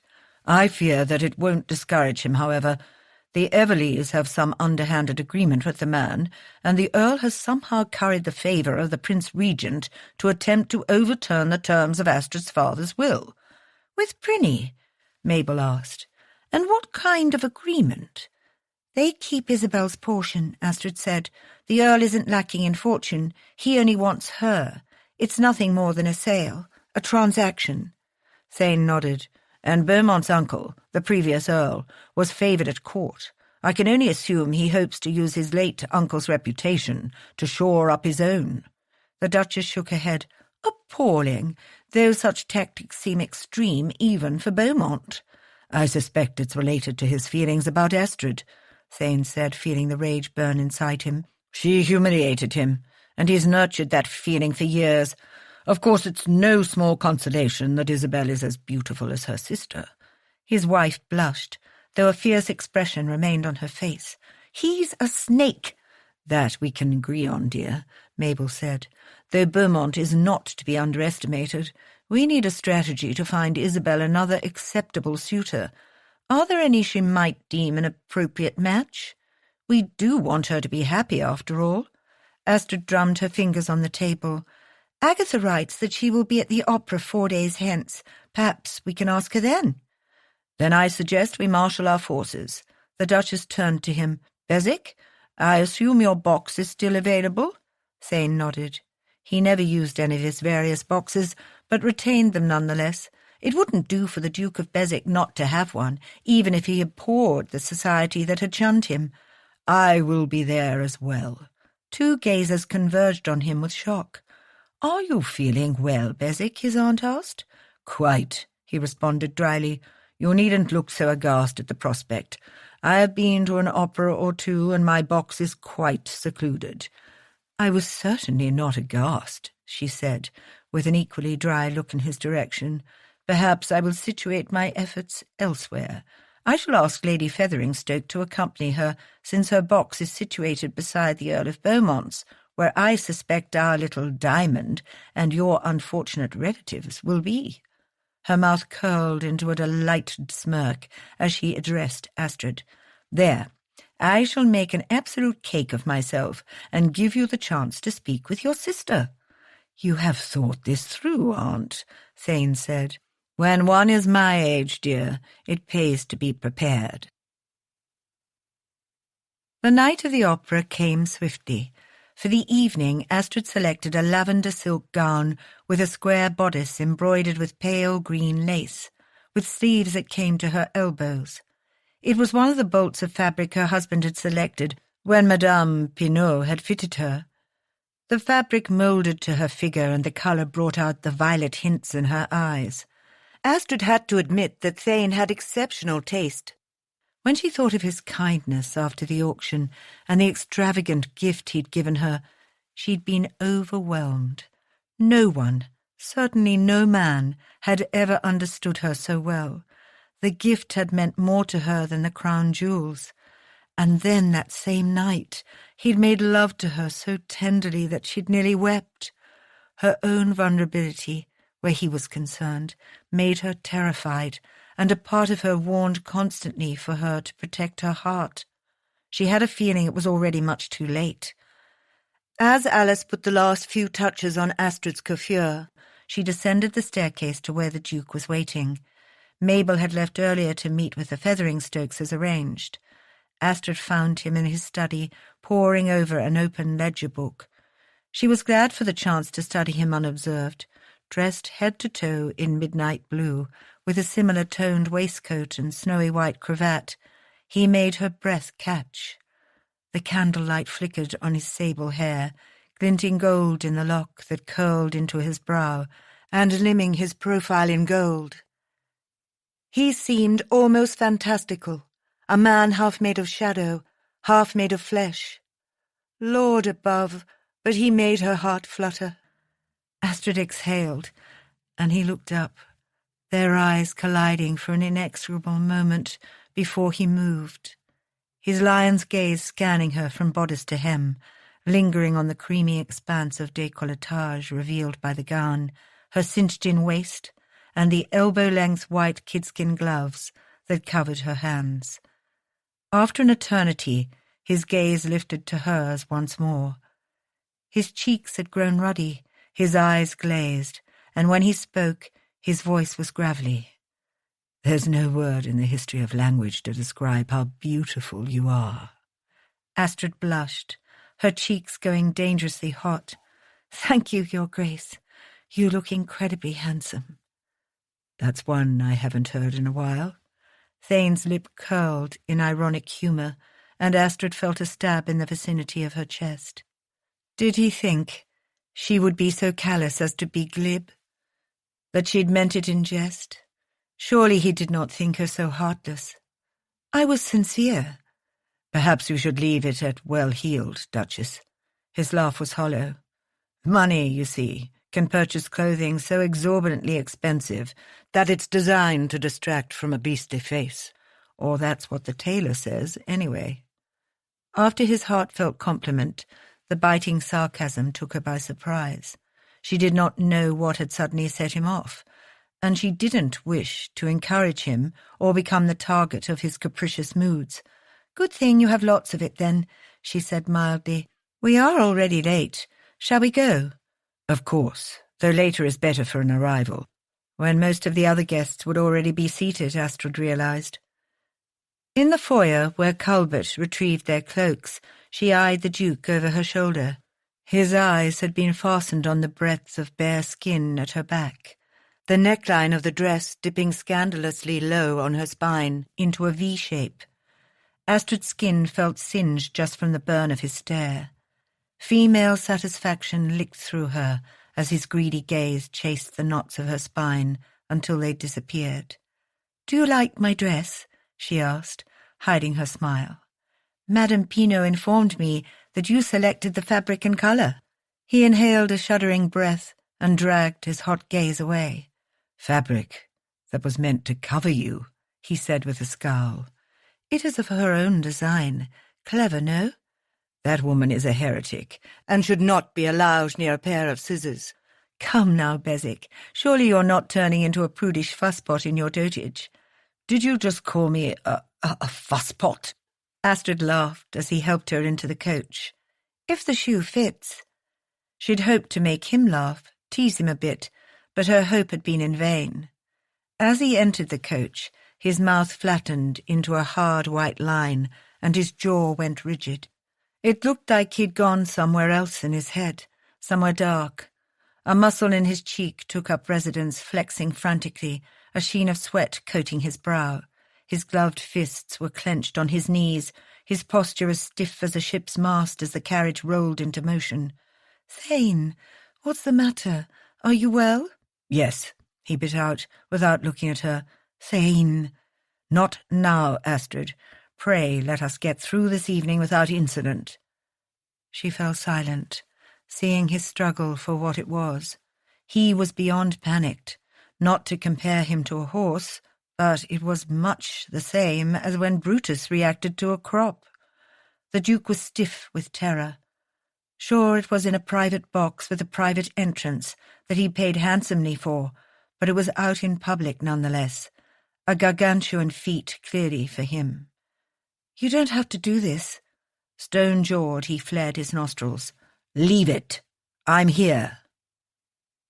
The rest of the short journey to Covent Garden passed in silence, and when they arrived, they were indeed whisked through a private narrow hallway to the Duke of Beswick's box. It was unlit, but for the light that came from elsewhere. The production had already begun, so they sat quietly and quickly to avoid drawing undue attention. Astrid noticed that all the boxes on either side of theirs were empty. Thane saw her stare. "I bought them all." She didn't even want to think of what that would have cost. The Duke did not put a price on privacy. "Beaumont's box is over there," he said, in a tight voice. Astrid reached for her lorgnettes and held them up to her eyes. Her sister Isabel was indeed in Beaumont's box a few levels down. However, their aunt and uncle were not. Upon further scrutiny, she saw that the Earl and her sister weren't quite alone. Agatha, God bless her, sat toward the back. She was only a maid, but Astrid breathed a sigh of relief. Astrid scanned the other boxes, and true to her word, Aunt Mabel sat in the section adjacent to them. Opening her fan, the Duchess's glance flicked upward unobtrusively over its lace edge, and Astrid nodded back. Time for the games to begin. Chapter 22. Shortly before the start of the performance, Astrid left the Duke's box, keeping to shadowy passageways. Mabel's footman Frederick escorted Astrid to Madame de Monti's suite, while the famous opera singer was getting ready to perform on stage. She was as sweet as her voice and made herself scarce soon after the quick introductions. Astrid was grateful for both the ladies' and the footman's discretion. People would froth at the mouths if they knew Beswick himself was here. It would not do for her to be discovered. She waited in the empty sitting room, counting the seconds. They turned into a full minute, then another, then 5, and then 10. Isabel wasn't coming. Frederick had indicated he would return shortly with her sister, but as the minutes went by, she grew less confident. Had Beaumont restricted her? Refused to let her leave his side? He would be that controlling. Astrid drew a fretful breath and then released it. Perhaps Frederick was being careful, or perhaps Isabel wasn't coming. In a mild state of panic, Astrid shook her head. She could not risk being discovered, and every moment that went by she risked someone running into her before the performance started. Just as she rose to leave, the door cracked open, and her sister's beautiful face emerged. They embraced quickly. "Astrid, I received your message. Are you well?" "You have 5 minutes before the performance starts, Your Grace," Frederick whispered. "Thank you," she said, and then turned back to her sister, who looked lovelier than the last time Astrid had seen her. She wore a powder-blue satin gown that flattered her porcelain complexion to perfection. Astrid took her hand and sat patting the seat beside her. "The question is, how are you, Isabel?" "Quite well, though I'm certain you know that the Earl of Beaumont has asked Uncle Reggie permission to formally court me. Is that why you wanted to meet?" Astrid winced at the familiar reference to their uncle. Clearly he still held Isabel in thrall if she was using that nickname. "Partly. How do you feel about his suit?" "He's persistent for sure, and he's been the perfect gentleman." What looked like a fond smile curved her lips. "Uncle claims no one is good enough for me, and, well, We do have to weed out the fortune hunters. Fury sparked across Astrid's spine at the man's cheek. He had no qualms about manipulating his own niece, when the truth was that he was the worst fortune hunter of them all. She kept her annoyance hidden. "Have any other young men caught your fancy?" Isabel blushed. "One or two." "Which ones?" "Viscount Morley is more of an acquaintance, but I do enjoy his company. However, I've developed a particular tendre for the Marquis of Roth." Astrid hadn't heard of the Viscount, but she was familiar with the Marquis. Roth had danced with her at the Featherington ball, though she did not know him well. He was in line for a dukedom, and he was a dashed sight better than Beaumont, and he was an acquaintance of her husband's. "Have either of them declared an interest?" she asked. Isabel hesitated, a calculating look slipping over her features. "Lord Roth might, though he has yet to approach uncle." She paused with a tight, proud smile. "I know you think me naive, Astrid, but I do have a working brain in my head. While the Earl of Beaumont has been the very soul of civility, I am well aware of what both he and Uncle Reggie want. As such, I do not wish to have either of them scaring off any other potential suitors." Astrid's jaw fell open. Sweet, enchanting, sedate Isabel, moving men like chess pieces. "So, you're here with Beaumont by choice?" "To be seen, dearest. I'd rather feign interest and be allowed to have a season than be locked like Rapunzel in a gilded tower. We do what we can with the lot we've been given. You taught me that." Astrid couldn't remember the last time she'd been shocked speechless. Perhaps Aunt Mabel hadn't been that far off the mark when she'd suggested that Isabel wasn't as helpless as everyone, including Astrid, assumed she was. But all Astrid could think of was the sneaky, underhanded way the Earl had manipulated her, and how easily he had destroyed her life. "Beaumont is cunning," she said. "If he realizes what you've been doing, he will stop at nothing to get what he wants." "I can handle Beaumont," her sister said. Astrid frowned. "Can you?" Isabel reached for her hands, gripping them tightly in hers. "I love you, Astrid, but I'm not you. I won't make the same mistakes you did. And do you know why?" When Astrid flinched and shook her head, she went on. "Because you showed me how not to. You taught me how to be smart, how to have courage." Her smile was bittersweet. "I love my music and my dancing and my ribbons, and I know sometimes you think I'm just a silly, naive girl, but you have to trust me. Will you trust me?" Astrid stared in shock at her sister and felt so much pride that her heart nearly burst. Who was this girl? Mabel's words about having a little faith in the sister she'd raised came back to her. "What can I do?" "Show up at Lady Hamilton's spring ball in a fortnight. I'll be there all week for her house party with Beaumont, Morley, and Roth." Her sister's eyes sparkled. "It's in North Stifford. Come with Beswick if you can manage it." Astrid blinked. All 3 potential suitors in one place. That can't be good. "Izzy, what do you intend to do?" Isabel's smile was decidedly wolfish. "I intend to cause a scandal to end all scandals." For the life of him, Thane could not focus on the performance, nor the lush contralto of Madame Diamanti during the aria. He'd been the victim of an inconvenient erection the minute his wife had sauntered into his study, looking like sex on legs. Thane had wanted to lay carnal waste to her, suck on the ridges of that long, elegant spine, heft her skirts and devour the feast he knew lay hidden beneath. Hell, he was so fucking hard. He wouldn't be surprised if his buttons popped loose. The moment they'd sat and she'd leaned over the balustrade, opera glasses in hand, he'd been fixated on the sensual, bare curve of her back, on display in that salacious dress, and he hadn't been able to focus on anything since. He'd been right about the colour. It turned her hair to mahogany and her skin to fresh cream. Thane's eyes resettled on her vertebrae, his cock throbbing. A woman's spine should not be that erotic, but hers was. To his left, his wife was so wrapped up in the performance that she hadn't spared him a single glance since her return from her meeting with her sister, or guessed at his acute discomfort, and for that he was grateful. The singer's voice hit a note that made Astrid's fingers curl and reach out blindly to land on his knee. The innocent contact was like flint to tinder. His hand held hers in place as her gaze met his. She read the lust there easily, her own irises flaring with matching passion. Neither of them spoke, eyes locked, and then, slowly, Astrid edged her fingers out from his, returning her attention to the stage. Thane wanted to curse at the loss, but he was mesmerized as she studiously peeled the glove from her right hand, exposing those elegant, slender fingers.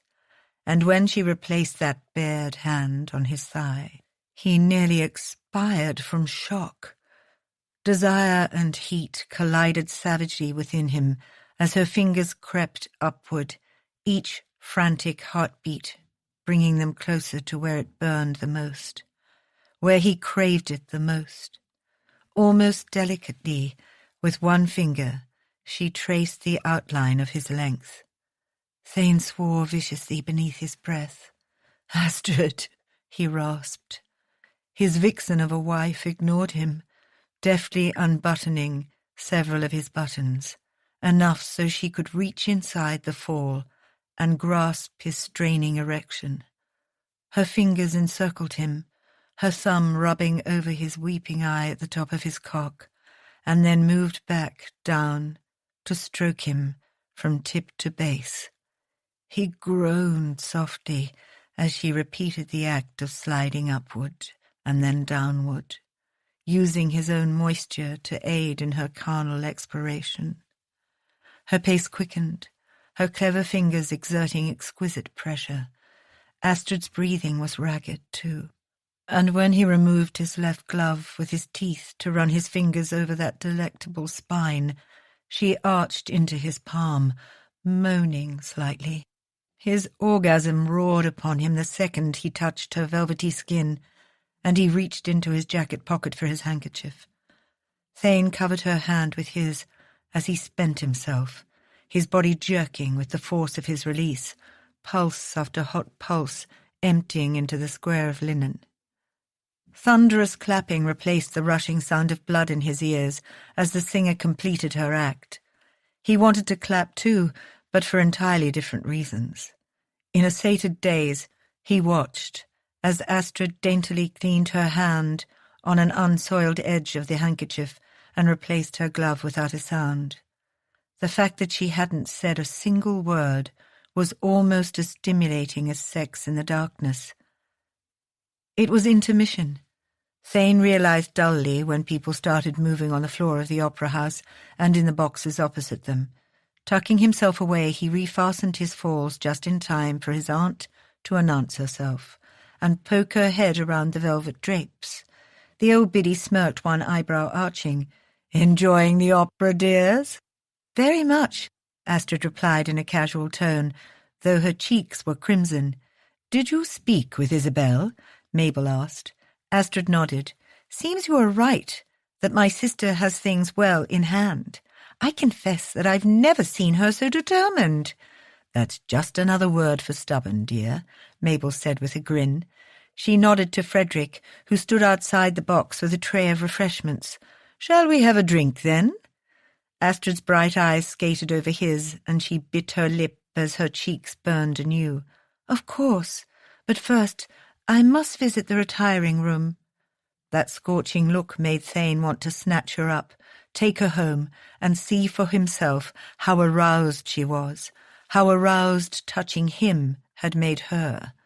He didn't miss his aunt's sudden interest either, and for that reason he simply nodded.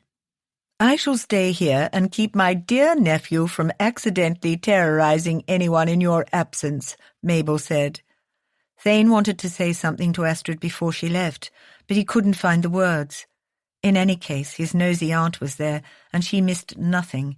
Instead, he dipped his head briefly before Astrid disappeared. He almost wished Aunt Mabel had left him in peace as well, but she did not.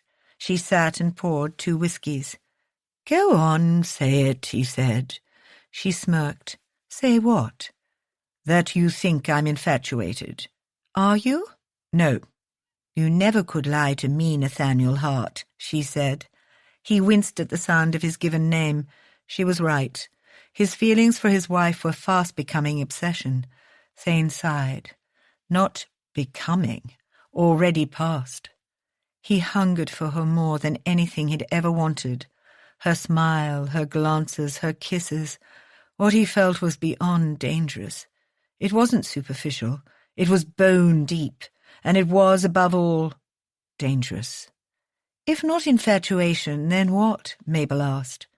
Admiration, passion, affection, love. He couldn't admit any of those things. Even acknowledging those sentiments made it real, gave it life beyond what he could control. His helpless gaze met his aunt's. "I can't do this." We don't choose when we fall in love, Thane. Or with whom. We can only decide whether what we feel is worth fighting for.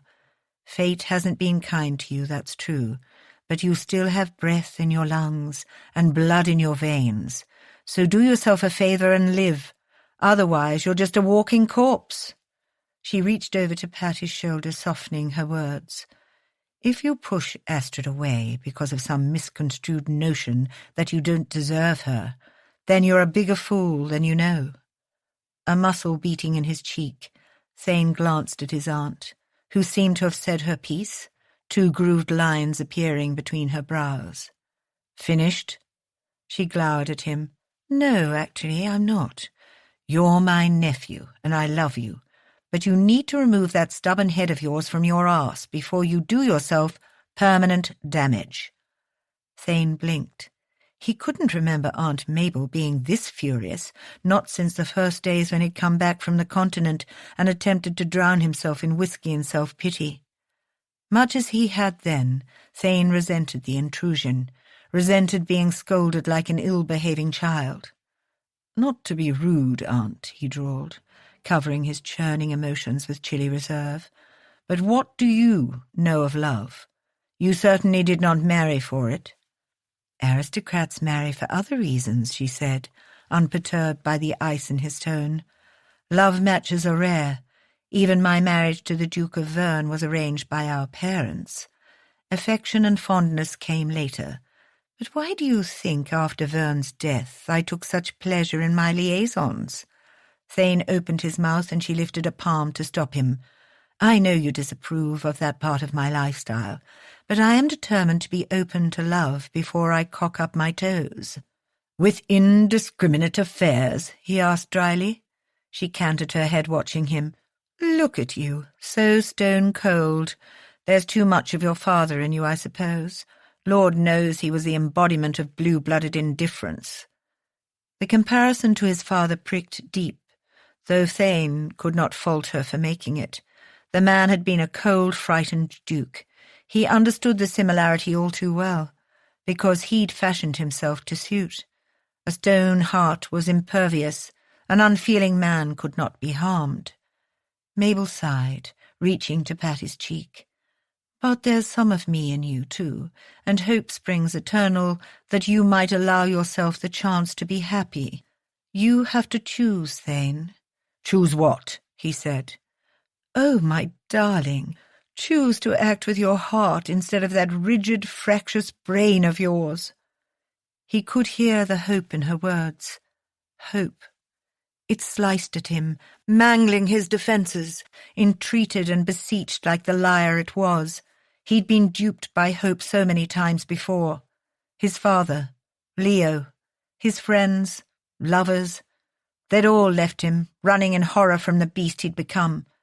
And Astrid would too, once she no longer needed him. He thought of her willing hands upon him, how great his need had been, how great it still was. Already he needed her like the air in his lungs. It was too much. Too much. Thane thought the war had broken him, but that pain would not even come close to what Astrid could do. He knew without a shadow of a doubt that there would be nothing left of him when she left. The bitterness grew inside him until it became all he could feel. It comforted him like an old worn blanket, a long-time companion. He drew its familiar, soothing darkness around him. His eyes met his aunt's, the shadows clinging to him as they'd always done. "That's where you're wrong, you see. My heart withered with the rest of me." "I fear I've done more ill than good," she said sadly. "No, you've set me straight, Aunt. I know what I have to do." Chapter 23. The notorious ill-tempered, stone-hearted, intractable beast of Beswick was back in residence. The man's erratic mood swings were enough to give a person bloody whiplash. Astrid scowled as Alice fastened her stays, at the thought of her husband. He'd gone from tender to tyrant in the space of one evening at the opera, and now everyone in the house was tiptoeing on tenterhooks for fear of incurring the beast's wrath. Even she had not been exempt from his mercurial temper. The night of the opera, on the way home, she ventured to ask if he would attend Lady Hamerton's ball in the interests of supporting Isabel. He'd been uncharacteristically withdrawn during the second half, but she'd put it down to the entire outing being trying for him. How wrong she'd been. He stared at her in the carriage, his mouth twisting into an ugly shape. "No." "You said you would help," she had said quietly. "Protect Isabel. She needs us." "I'm not going to a bloody ball, Astrid." "What are you so afraid of?" "Afraid?" He laughed, the sound dark and devoid of humour. "Have you forgotten what the monster you married looks like, my lady? Let me remind you." He'd ripped off his hat, leaned forward and growled in her face, his fury palpable and the landscape of his scars outlined in stark, gruesome detail.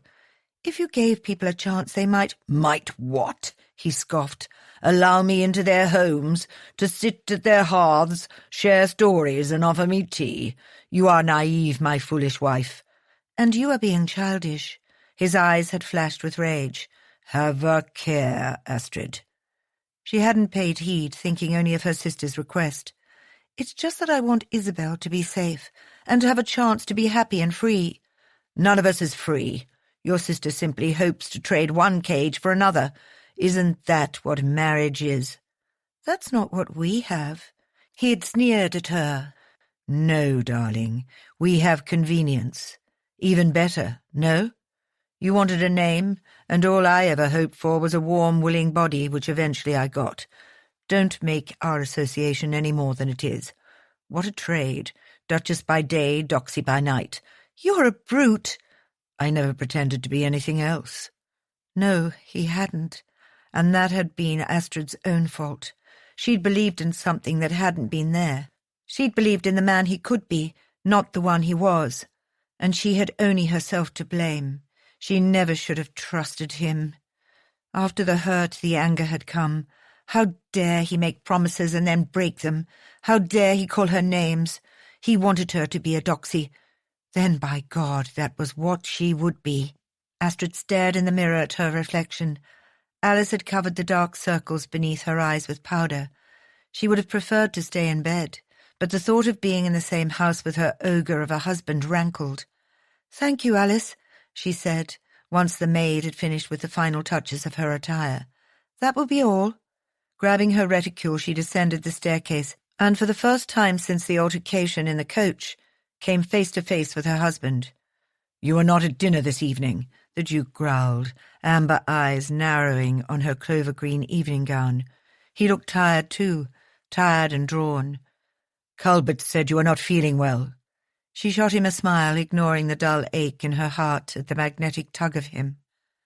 Despite his cruelty and coldness, she wanted nothing more than to soothe those lines of tension over his brow, draw him close, and find the man who'd wooed her in the conservatory, the man who had bought her buildings for a school, the man who had made love to her with such tenderness that it made her chest ache.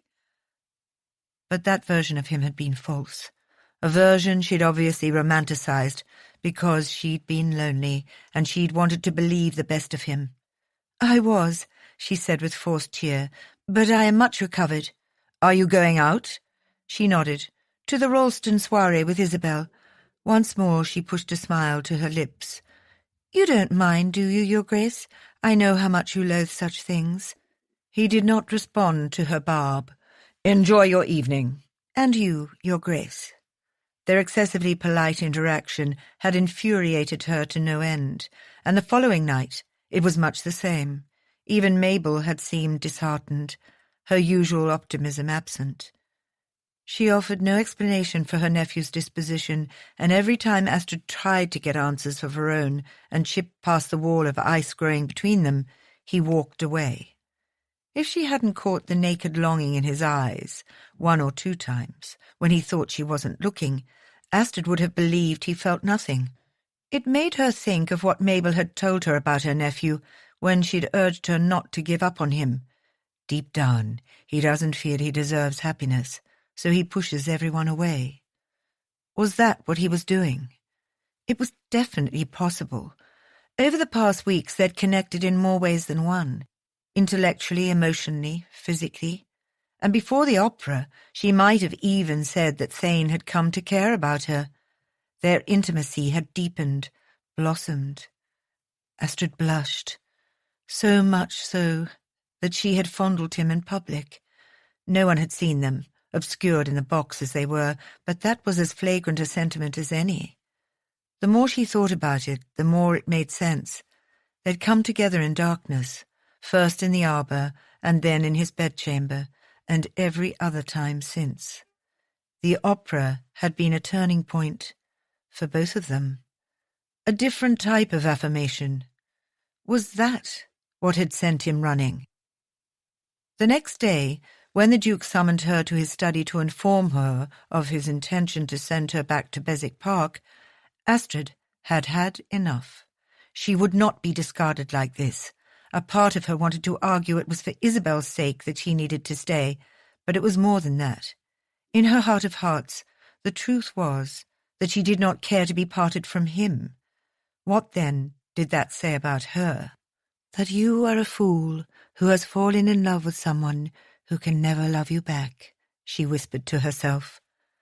"Which gown pleases you tonight, Your Grace?" Alice asked, walking in from the adjoining bath. Astrid frowned. Which gown indeed? She was at a crossroads. She could tuck her tail between her legs and allow him to chase her away, or she could refuse, make a stand. She was only ever a coward when it came to this man, but she was terrified of what confronting him would bring. Then again, fear had never helped anyone onward. Her husband was at his heart a man of war. He understood the push and pull of battle. She needed to rethink her strategy. To reach him, she needed to dig deep into the arsenal she had at her disposal. "The red silk," she said decisively. Alice's eyes went round, and Astrid felt a shiver of apprehension chase down her spine. The red silk dress was one of Madame Pinault's most daring creations, with a neckline that covered much less than it revealed. After her bath, Astrid donned the provocative gown. Alice frowned, her eyes fixated on the embroidered edge, as if her stare was the only thing holding her breast in place. Good gracious, if Astrid so much as sneezed, her bosom would tumble out of the bodice. As it was, she was sure she could see the pink edges of her nipples. "Perhaps it was meant to be worn with a chemisette," Alice suggested.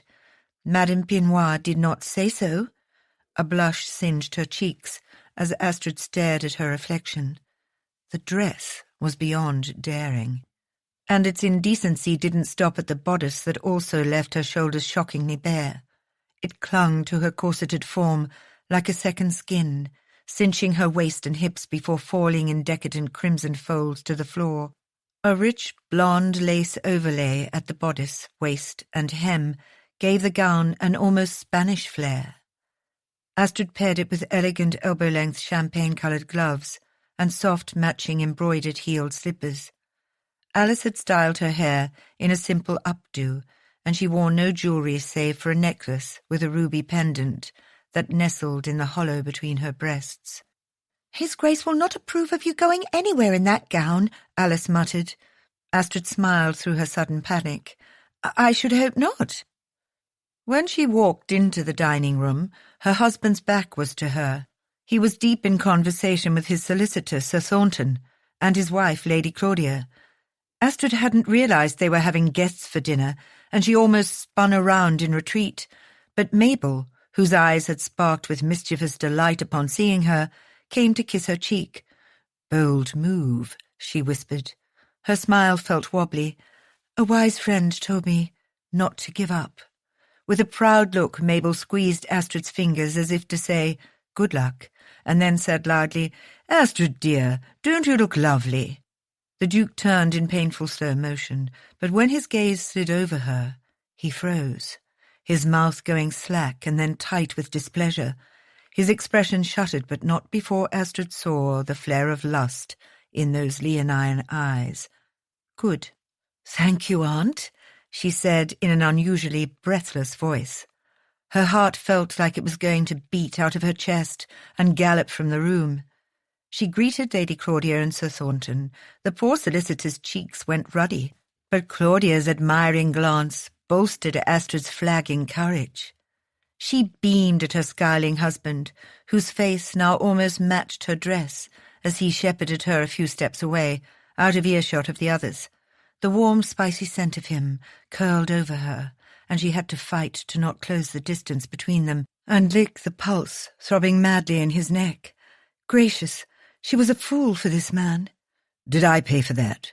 "Why, of course," she replied, reaching for coolness, despite the fact that his hand was burning a hole at her elbow, sending flames shooting to other parts of her body, nowhere near her arm.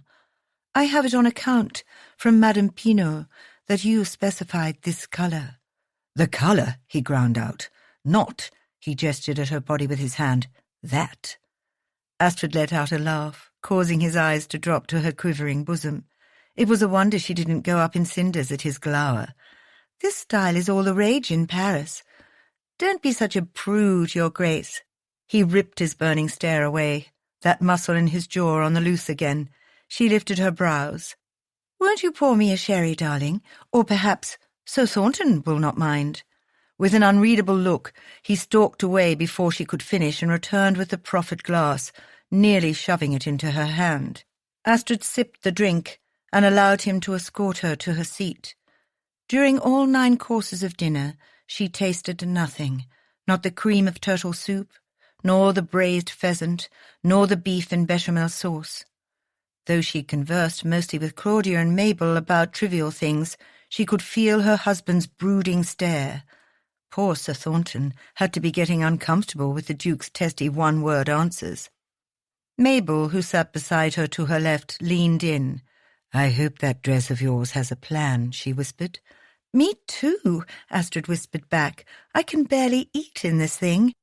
"You shall have to give me the name of your modiste," Claudia said on her right, the not-so-innocent comment drawing both the Duke's and Sir Thornton's attention.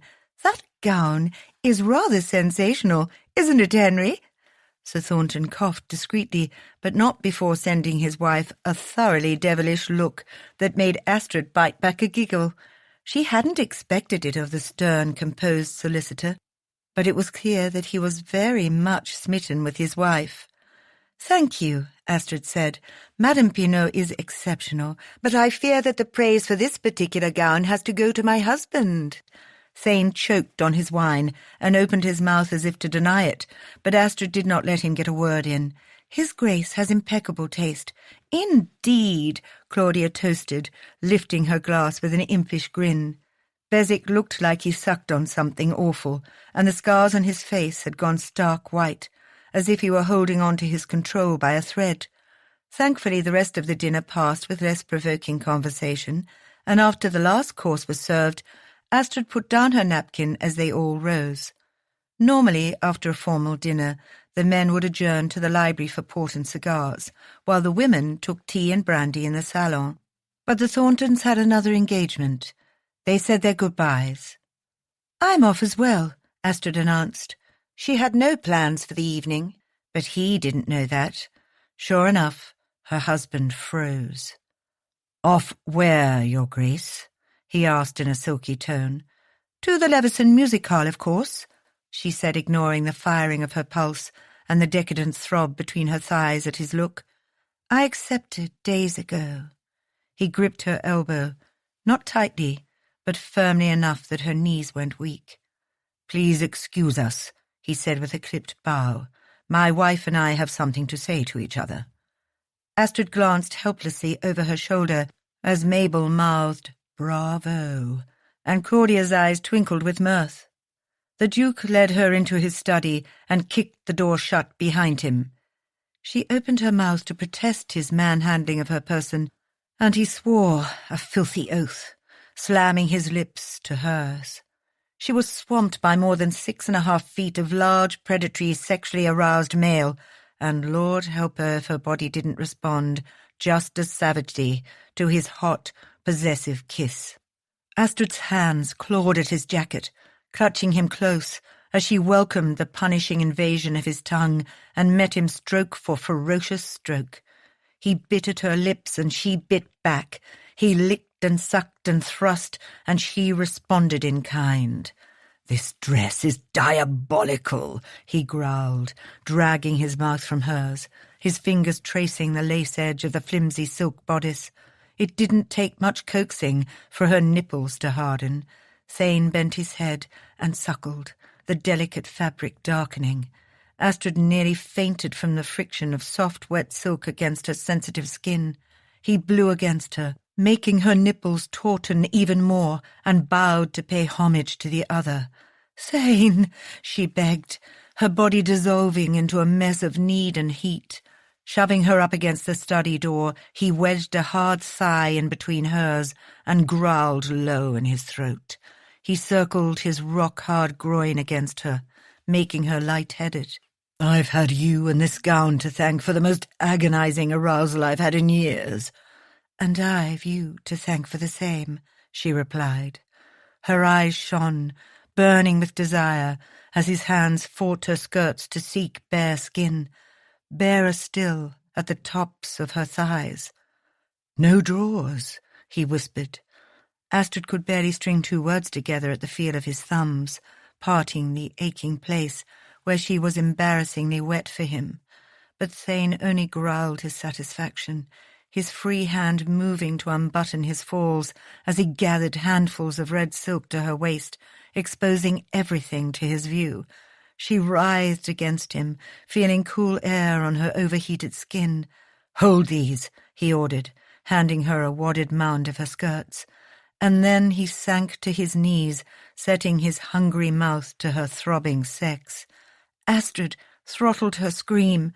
The muffled sound turned into moans as he continued his onslaught with his lips and tongue.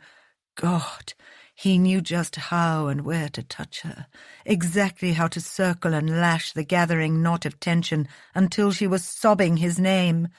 Her knees buckled as pleasure streaked along her nerve endings and gathered in the space between her legs, building and building until suddenly the climax was upon her, her body splintering apart into aching ripples of sensation. Without warning, Thane stood and drove his staff into her wet heat, filling her utterly even as she convulsed around him, her orgasm intensifying anew at the magnificent length and breadth of him stretching her to capacity. "God, Astrid, you feel so damn good." Wrapping her legs around his hips, he hoisted her up, cradling her back against the door with one free arm as his body withdrew and slammed back into hers. He was not gentle, mindless with hunger and lust, and she relished every second of it. She loved how undone he was, how the muscles in his shoulders bunched with primal strength, how his lips parted in abandon, how his eyes shone with passion, burning her fears away. In this moment, he was hers, as utterly and irrevocably as she was his. With a shout, his body worked into hers and went still. For a brief moment, indecision warred in those lovely eyes of his, and then he yanked himself from her, spilling his seed on the waxed and polished floor between them. Panting, he collapsed against her. For a long moment, Thane stood breathing hard, his forehead against his wife's, one unsteady hand braced on the back of the study door. He had completely lost his reason and his mind, all because of a scrap of scarlet silk, though he didn't blame it all on the dress. In hindsight, the tension between the two of them had been building for the better part of a week. The dress, or lack of it, had been the clincher. The minute he'd seen her in it, his brain had fizzled. Everything that had seemed so important before, so crucial to his survival, had fallen away. Nothing mattered. Not his decision to keep his distance, his forced indifference, or his desperate need for self-preservation. Every single thought in his head distilled down to one vital, fundamental thing. She was his. Hanging on to his unravelling self-control by a thread, dinner had been agony, and when she'd announced her intention to go out, in that fucking dress, Thane had seen red, literally. Short of throwing her over his shoulder like a troglodyte, he was lucky they'd managed to make it to the privacy of his study, though everyone within range had likely gotten an earful of what had happened behind the solid oak door, including, Christ, Mabel. He felt Astrid's eyes on him, their crystalline depths sated. "Bezic, are you blushing?" "What? No, of course not." Her smile was a siren's. "Your cheeks are flushed." "I have a demanding lover." Now it was her turn to blush. Thane smiled and kissed her swollen lips gently, noticing the reddened scrapes on her chin and neck, where he'd upbraided her with the bristle of his own jaw. He caressed the area with the pad of one finger and frowned. "Did I hurt you?" "No," she shook her head and blushed again. "At least, no more than I hurt you." She stroked at parallel red lines on his neck.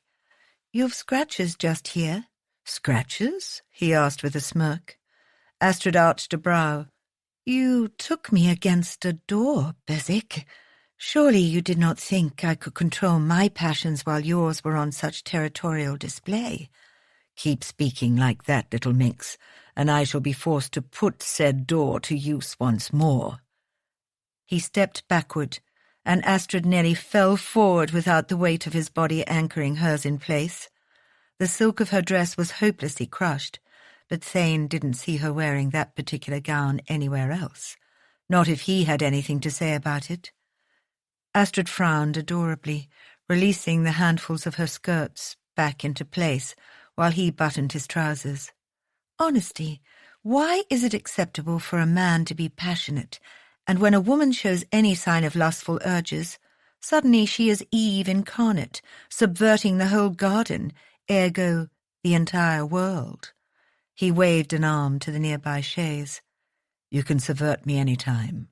It's not as if the servants haven't already guessed that their mistress shamelessly seduced their master." Her blush reignited. "Oh, you are incorrigible. They guessed no such thing."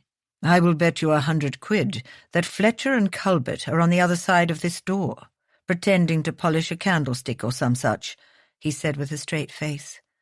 "They're your servants, so of course they have the most dreadful habits. I would be foolish to take such a bet." Thane grinned and walked over to the mantel, where he poured 2 glasses of cognac. He offered one to her, which she took and sat on the sofa, crimson silk pooling over her long, shapely legs. Astonishingly, he felt himself stir again. The effect she had on him was incredible, and though he was hopelessly attracted to her, Thane knew it wasn't just physical. It went so much deeper. No wonder he'd been so afraid after the interlude at the opera. Some part of him knew that he hadn't a chance in hell of resisting her. "Thane, we need to talk," she said quietly. He took a sip of his drink and swallowed with a nod. Fear settled in his gut, a dark reminder of what he stood to lose. "Did you know how I would react when you came to dinner?" he asked. "When you wore that gown?" "I hoped to get your attention," she said. "Why?" She stared into her glass, a faint blush on her cheeks. "I felt the distance between us widening, and it frightened me. You were pulling away, and there was nothing I could do about it. I don't presume to know what you were doing or why you were behaving the way you were, but it wounded me terribly. I didn't want you to shut me out. Let me finish, please, she said. I also can't presume to understand what you've been through and what you have to deal with on a daily basis. And I want to apologize for asking you to go to Lady Hamerton's. It was truly awful and thoughtless of me. It is forgotten. As if a weight had been removed from her shoulders, Astrid inhaled and nodded. We are married, Thane, she said softly. Regardless of how our marriage came to be, we are not strangers, and I don't wish us to be. I miss our time in the conservatory and in the library. I miss you. I know there can be fondness and mutual respect between us, and I'm not looking for anything more, if that is what you're afraid of. What if I want more? The thought came out of nowhere, making Thane suck wind as if he'd been struck in the gut. He'd been the one who'd been adamant that more couldn't happen, that more was a basket of poisonous snakes that could not be reclosed once opened. That more would destroy him. And yet, here he was, entertaining the bloody idea. He scraped a hand over his stubbled chin, his thoughts chaotic. It had taken courage to do what she did, to face him when he'd been nothing but unpleasant, and to fight for what she wanted. A lesser woman would have given up, thrown in the sponge and cut her losses. But Astrid was not like other females. She was different, unique. He'd known that from the start, when she'd burst into his home and demanded he marry her or give her a job. I'm sorry, she said, mistaking the tense expression on his face. He drew a breath. It is I who should apologize for the things I said, Astrid, for what I called you. I didn't mean them. You're not, doxy. Forgive me. Forgiven. She bit her lip, a beautiful flush suffusing her skin. Though I admit, after my recent success, it's shockingly liberating. Her elegant hands trembled slightly in her lap, and for once, Thane knew the shiver to be passion. Her responses were too innate to be false. If he still had any doubt, however, the look she shot him from beneath her lashes was pure hunger, and he felt his lower body jerk like a puppet in response. Is that so? He murmured. Astrid's face flamed as she waved a hand toward the study door where he'd plastered and pleasured her body to distraction. Apparently, she replied, but you can't shut me out and withdraw the moment you feel afraid or threatened. This is all new to me, too. What is? Trust. Then this is a first for both of us. Thane finished his brandy and stood holding out his hand. He smiled when his wife took it, drawing her up against his hard body so swiftly that she gasped. At the feel of her, unsurprisingly, he felt his cock stir to life. Already? She asked, glancing down to the rise in his trousers. A constant state where you are concerned, Lady Beswick. Her arms looped around his neck. That must be uncomfortable. Let's go upstairs and do something about it, shall we? In his bedchamber, Thane wrapped his body around hers and made love to her slowly, taking the time to savour every inch of her. He busied his hands with her luscious breasts. He skimmed his palm down her flat stomach and up again. He loved the feel of her, the silken smoothness of her skin, the taut buds of her nipples, the soft tuft of maiden hair at her groin. Most of all, he savoured being inside her, deep within the sleek clasp of her body. He marvelled at the delicious friction between them, the tight, hot embrace of her body, as if she were made exactly for him. Retreating and filling her slowly, he kneaded her breast and sucked gently at the tendon between her neck and shoulder. She let out a needy sigh and arched her back, wriggling into him. You're so warm and wet. Thane increased his pace, drilling in and out, clamping a hand on the outer flare of her hip. Her spine bowed allowing him deeper access, and they both groaned as his cock sank home into her. "Thane," she whispered, "I'm close." He slid his hand down to where they were joined, his fingers grazing the swollen knot at the top of her sex. His wife moaned her approval. Circling it and rubbing it, he quickened his thrusts at the same time, the erotic combination hurtling them both over the edge. This time when she came, she muffled her screams in the pillow. As he had earlier, he withdrew with a grunt just before his seed spilled in the bedsheets between them. Thane kissed her nape, inhaling the wildflower scent of her. For the first time in a long time, he felt almost happy. Chapter 24. Dratted needle! Astrid sucked on the finger that she had pricked for the 4th time, while Mabel shot her a laughing look. It was a Mabel look, full of innuendo and mischief. Astrid laid her embroidery hoop aside. With the amount of times that she'd drawn blood, she would have been better off threading the needle through a piece of scarlet cloth. "Though I'm usually competent with a needle, I loathe embroidery," she said, pouring herself a fresh cup of tea. "It's good for the spirit." Astrid rolled her eyes. "Yes, if one wants one's spirit to depart one's body prematurely from sheer boredom. It's a feminine accomplishment." Astrid darted a look at the older woman, focused studiously on her hoop. She wouldn't have taken the Duchess as someone with a penchant for needlework.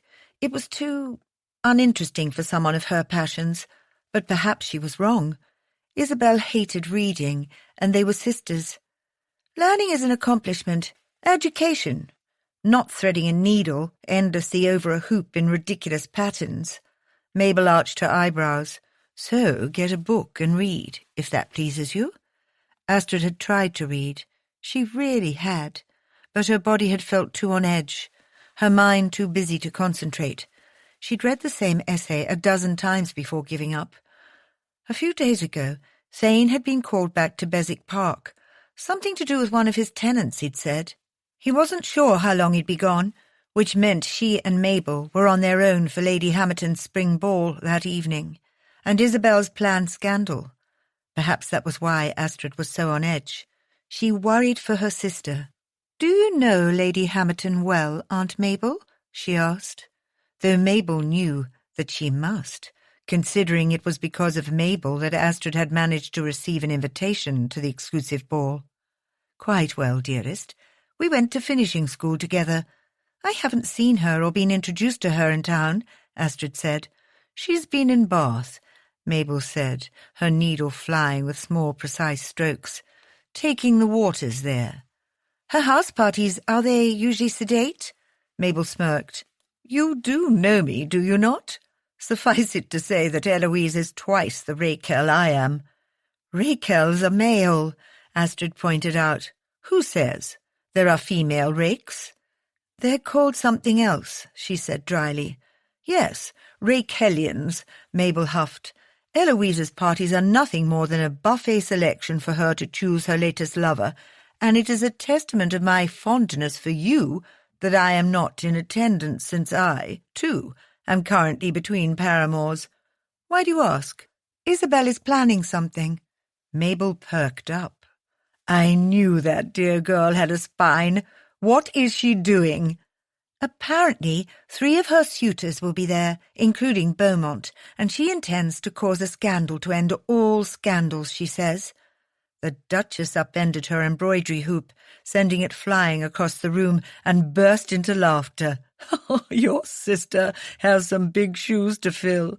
The scandal to end all scandals went to me nearly 30 years ago, when Eloise and I were caught frolicking in the Serpentine at midnight." She paused with a dramatic flourish.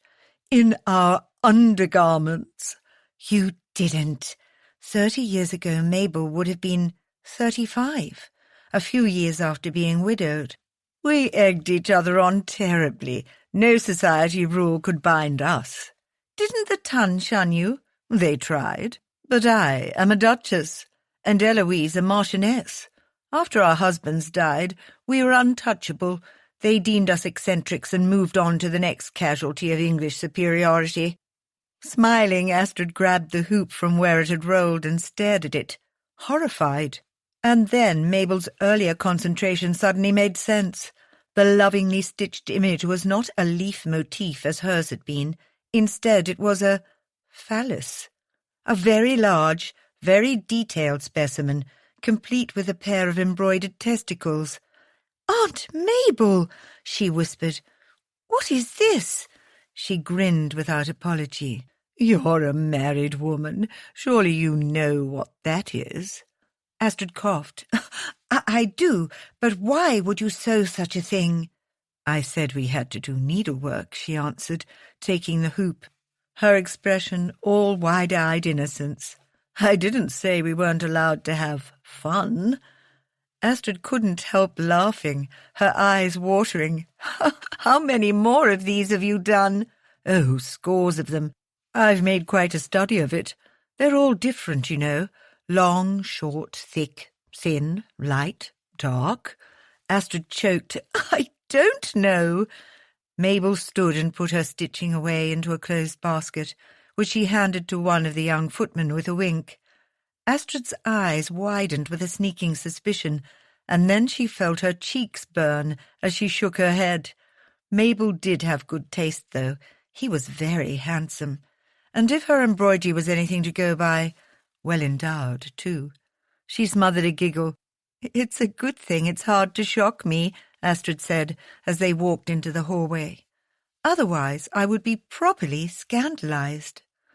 "That's one of the reasons why I like you, dear." Mabel gave her a fond shove. "Now, hurry along. We must make haste if we want to arrive in time for the scandal of the season. Or this month, at least." It was early, but Lady Hamilton's country estate was a couple of hours away by coach. For the evening, Astrid dressed in a deep midnight blue gown, with silver lace accents and embroidered stars that almost made it look like the night sky. She usually favoured lighter colours, but the rich colour had been chosen by her husband during the fitting with Madame Pinault. A rope of diamonds had been wound into her hair, and light grey gloves finished the ensemble. "You look like a duchess," Alice breathed. "Thank you, Alice. You've outdone yourself, truly. I only wish the Duke could see how beautiful you look." Astrid did as well. Perhaps he would be here, back from his business at Beswick, when she returned. She smiled fondly. Even though he'd been gone only a short while, she missed him.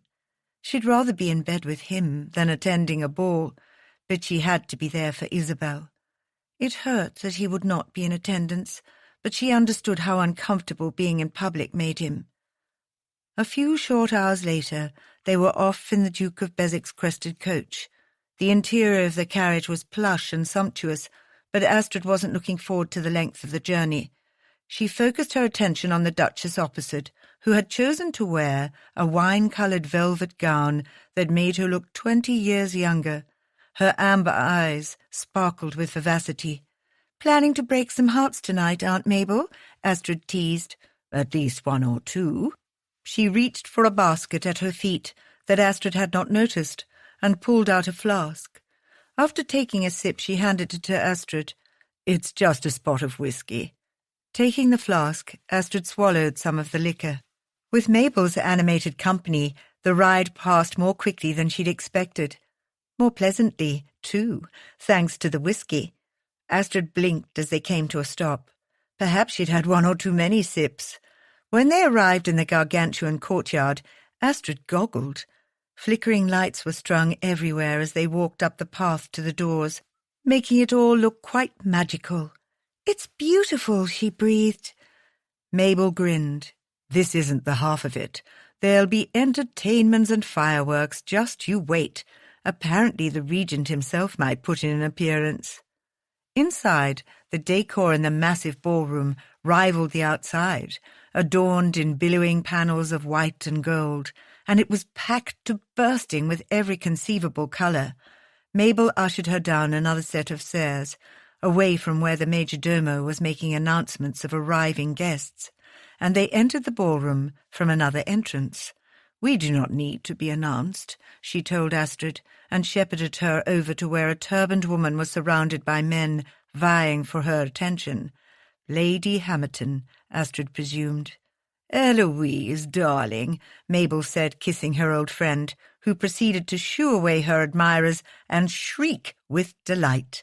"You naughty old bat, missing my house party," the Marchioness scolded.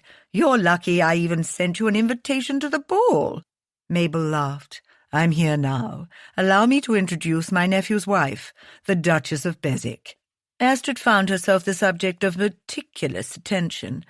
"Beswick is a lucky man," she pronounced, and then narrowed her piercing green eyes. "You have a sister?" "Yes, Lady Isabel." "Ah, lovely chit." Her eyes sparkled with recognition as she turned back to Mabel. "She's the one you wrote me about?" Astrid frowned. "Mabel wrote Lady Hamilton about Isabel?" "Don't worry. I've kept an eye on her as you requested. She has developed a partiality for Lord Roth. Beaumont, however, proved to be another, more complicated matter. Persistent and arrogant, he refused to take no for an answer. I've had the servants bar him from entry tonight. A pity, since rumour has it his stamina is—" "Eloise," Mabel said. Astrid blinked and pinned her lip between her teeth. The two of them in their younger years would have terrorized England, she was sure of it. She searched the throng of dancers to see if she could find Isabel, but there were too many people. "So, the beast of Beswick," Lady Hamilton said, causing Astrid's attention to swivel back, while the Duchess was in conversation with a gentleman. "Mabel has been extraordinarily tight-lipped about your marriage. Why did you marry him? We know it wasn't for his good looks. Was it for his money?" Astrid sputtered at the woman's gall. "I have a fortune of my own, I assure you." "Beautiful and fiery. So why did you marry a man like Beswick when you could have had your pick of any gentleman with a face like yours?" "Perhaps, like you suggested with Beaumont, his value is elsewhere." The sexual inference hung in the air, like a gauntlet, and then the Marchioness guffawed and gestured to Mabel. Oh, gracious, I do like her." "Have you seen my sister, Lady Hamilton?" The woman sent to her an indulgent smile. "Oh, of course. She went out on the balcony a while ago after her waltz with Roth. Lady Beswick, there's something else I think you should know that concerns—" But her host's voice faded into the background as Astrid's eyes traced the edge of the ballroom to where the balcony doors stood open. She couldn't see anything beyond the shadowy evening darkness. What she did see on the other side of the room was the Earl of Beaumont, cutting through the crowd despite being barred, his mouth tight, and all the blood left her cheeks in a rush. Astrid didn't care about being rude. She set off almost at a run, not waiting to hear what Lady Hamilton said. She debated threading through the middle, but there were too many bodies. Instead, she headed for the perimeter. She'd be lucky to make it before Beaumont did something unforgivable and history repeated itself. By the time she arrived on the northeast corner of the ballroom, huffing for breath, a crowd had already gathered, spearheaded by none other than Lady Bevans and her entire prattling entourage. Beaumont was nowhere in sight, thank goodness. He must have been waylaid, or perhaps he hadn't known Isabel was outside, unchaperoned, in the Marquis's company.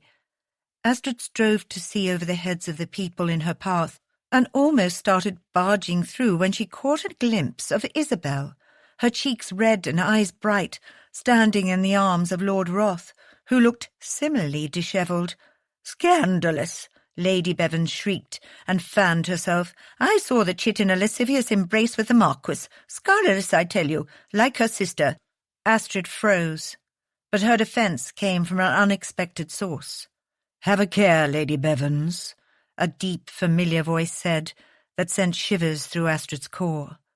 The Duke of Beswick stood just inside the balcony doors, his ruined face shadowed by the brim of a hat.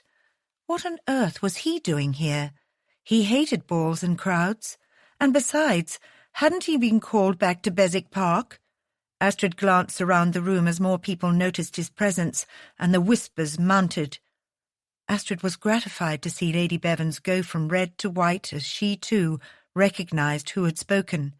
But then, Through the shifting bodies, her eye caught something flash on Isabel's left hand. Caught in between the Marquis's fingers, something that looked suspiciously like a ring, and she forgot the odious woman altogether. By the time her comically sluggish brain matched the wide gold band on Roth's left hand, her husband was already speaking, and since Lady Isabel is now Lady Roth, she may indulge in any display she feels necessary with her husband. I've given my support for the wedding. The roar of the crowd felt like thunder in Astrid's ears until it faded to nothing, and all she could hear was silence as time came to a standstill. She had to have misheard, but the swell of guests offering congratulations with lifted glasses filled her vision, offering their toasts and felicitations to the bride and groom. Isabel, married. Astrid was filled with equal amounts of relief that it wasn't the Earl of Beaumont, and shock that she'd missed her own sister's wedding. Was this the scandal that Isabel had intended? If so, she had to hand it to her sister. As far as making a statement went, it was remarkable. "Let me be the first to wish the happy couple all of life's many blessings," Lady Hamilton announced from the centre of the ballroom, drawing the attention away from the Duke, though many prying eyes still remained glued in his direction. "We will celebrate with their first waltz." With an imperious gesture to the orchestra, the strains of the interrupted waltz resumed. Astrid took a deep breath and pushed to the place where Beswick remained, half hidden in the shadow of a potted fern, tears in her eyes at her sister's obvious happiness as she danced with her husband. "How did you do this?" she whispered, clutching his arm, her brain still spinning with the announcement, and the fact that her recalcitrant Duke was here. "You went against the Prince Regent? Didn't Beaumont ask him to overturn the terms of my father's will?" "He'll understand. I'm heading to Carlton House myself to make sure of it," her husband said, his voice gruff, stepping away so that her hand fell uselessly to her side. He did not meet her eyes even as he distanced himself. Something was wrong. She could feel the storm brewing in his body, and the fact that he wouldn't look at her was a stab to the heart. Knowing how far they'd come and what they'd each sacrificed to get there. "How did you do this?" she asked, her heart in her throat. "It was simply a matter of procuring the license. I spoke with the Archbishop of Canterbury myself. Now you no longer need to worry about Beaumont or your uncle." "Thank you." "No thanks needed." "Thane," she said, a familiar sense of dread filling her veins at his remoteness. "Talk to me. What's the matter?" "Your sister deserves to be happy," he said so softly that she had to strain to hear. "As do you." "I am happy." He looked at her then, and the raw agony visible in his eyes for a single heartbeat, before it was shuttered, nearly drove her to her knees. "No, Astrid. The truth is, you're settling. You only married me to protect her, not because I was what you wanted. You deserve more. You deserve someone you truly want. Someone you choose without an anvil hanging over your head. I thought I could do this, that I could have you, but I can't." His neutral words were like daggers. "I don't understand. I thought we were beyond this. We agreed in your study to give us a chance." "We made a mistake," he rasped. "I made a mistake. Look at Roth and your sister. That's what marriage should look like. The beauty gets the prince. That's how this tale should end." "This isn't a fairy tale, Thane. This is real life." "Exactly." Astrid gasped at the sudden acute pain in her chest. Didn't the daft man understand? He was the only one for her. She didn't want a prince. She never had. No, she wanted the man who made her laugh, who challenged her intelligence, who matched her on every fundamental level. She was aware of their avid audience, though she couldn't begin to focus on any of them. The only one who had her attention was the man who was intent on smashing her heart into pieces. "Why are you doing this, Thane?" "Because what we have isn't real, Astrid. You've become infatuated with a man who was little more than your jailer, and no matter how much we pretend, we cannot argue how this all began. I release you from our bargain." She stared at him, at his overt lies. Did he truly believe them? "You're wrong, and you know it. You were never my jailer. You never kept me prisoner. I stormed into your life when you categorically pushed me away. I chose this because it's what I want." "You chose it to save Isabel," she faltered. "Well, at first, yes. But Thane, you know this is so much more than that." "I was never meant for marriage. You're more than I could ever deserve.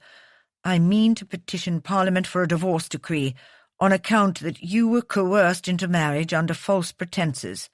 You did marry a beast after all, and no one can fault you for wanting to escape that." He growled at the people no longer trying to hide their stares, and strode from the room before she could form a reply. A divorce? Astrid wanted to rail and scream, but beyond the hurt, deep down, a part of her understood his skewed reasoning. The Duke of Beswick had never felt like he deserved her love. He'd saved her sister, and now he thought he was saving her by letting her go.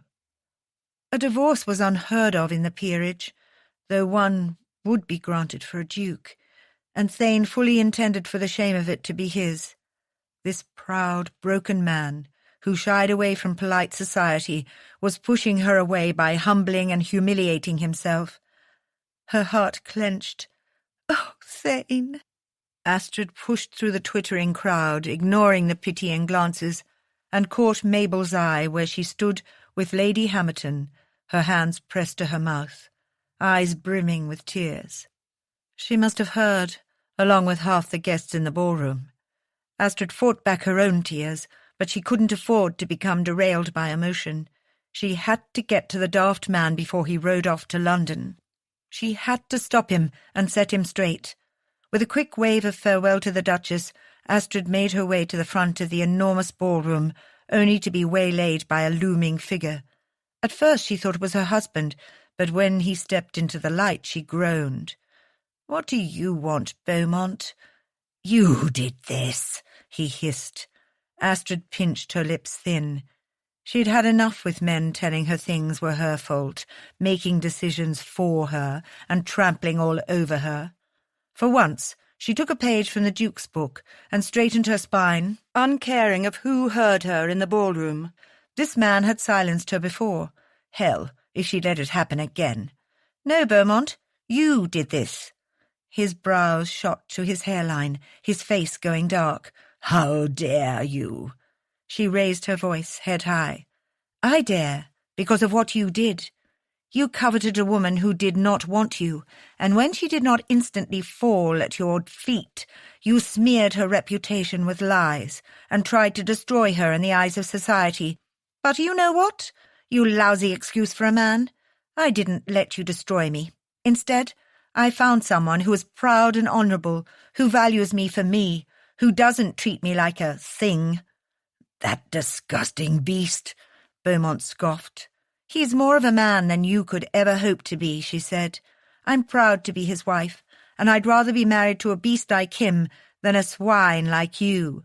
The Earl's eyes narrowed with anger, but Astrid wasn't finished. "Sooner or later, Beaumont, you'll try to ruin the wrong woman, and you'll lose everything.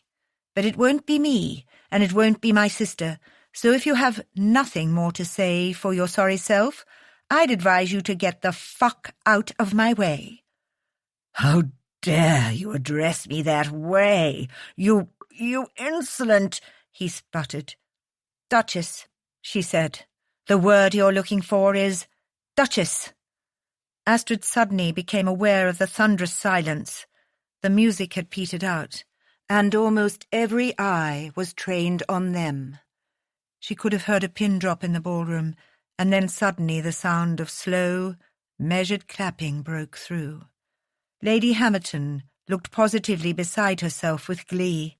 "Well said, Lady Beswick. I'll deal with this ball-crashing miscreant. Now, Go save that fool husband of yours." Despite a few disapproving glances, there were quite a few gratified ones, including her sister and Aunt Mabel, as well as a number of other ladies who were enjoying Beaumont's humiliation with undisguised relish. They might live in a man's world, but she had a voice, and she wasn't going to be afraid to use it. Not any more. Astrid grinned, savouring the moment, but only for a second.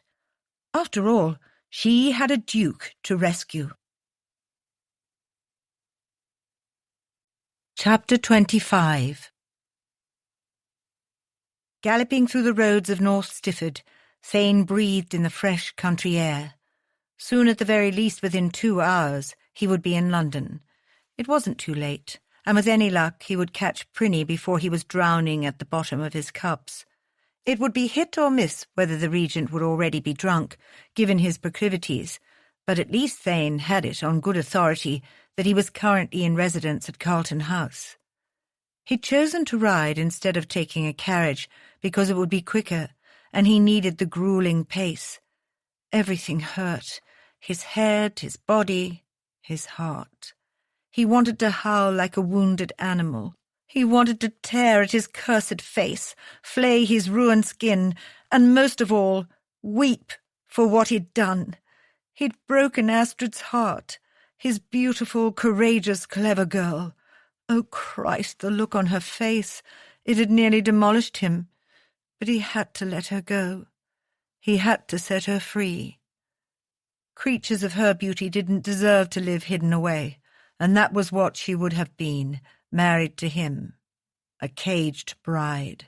She deserved so much more than he could give her. Even with a hat, the whispers and glances had been almost impossible to endure, and he'd been hard-pressed not to snarl and growl like the creature he was. But he'd done it, because it was what she had wanted. She'd needed for him to be there, to help keep Isabel safe. People had stared, and he'd let them. They'd simpered and whispered, and he'd held his tongue, kept his composure, been a gentleman. But once he'd seen Isabel in Roth's arms, seen the look of adoration on her face, he'd understood just how much he would be cheating Astrid of. She should be dancing in ballrooms with pride, not hiding away from the world in a dark abbey because of him, not enduring the whispers of the ton. She'd had enough of hurtful gossip to last her a lifetime, because no matter how much he pretended, he wasn't a gentleman. He'd never be one. Cutting her loose had been the only way. It was the best for everyone.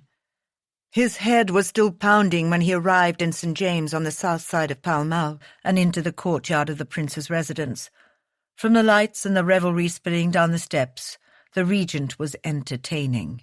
Wonderful. Thane sucked in a breath. He was not in the mood to socialize. He wanted only to get this over with, so he could ride back to Beswick Park and sequester himself in solitude. With a grunt, Thane dismounted and threw the reins of his mount to the waiting groom under the porte-cochere. "I'm the Duke of Beswick. I won't be long. Cool him down." "Yes, Your Grace."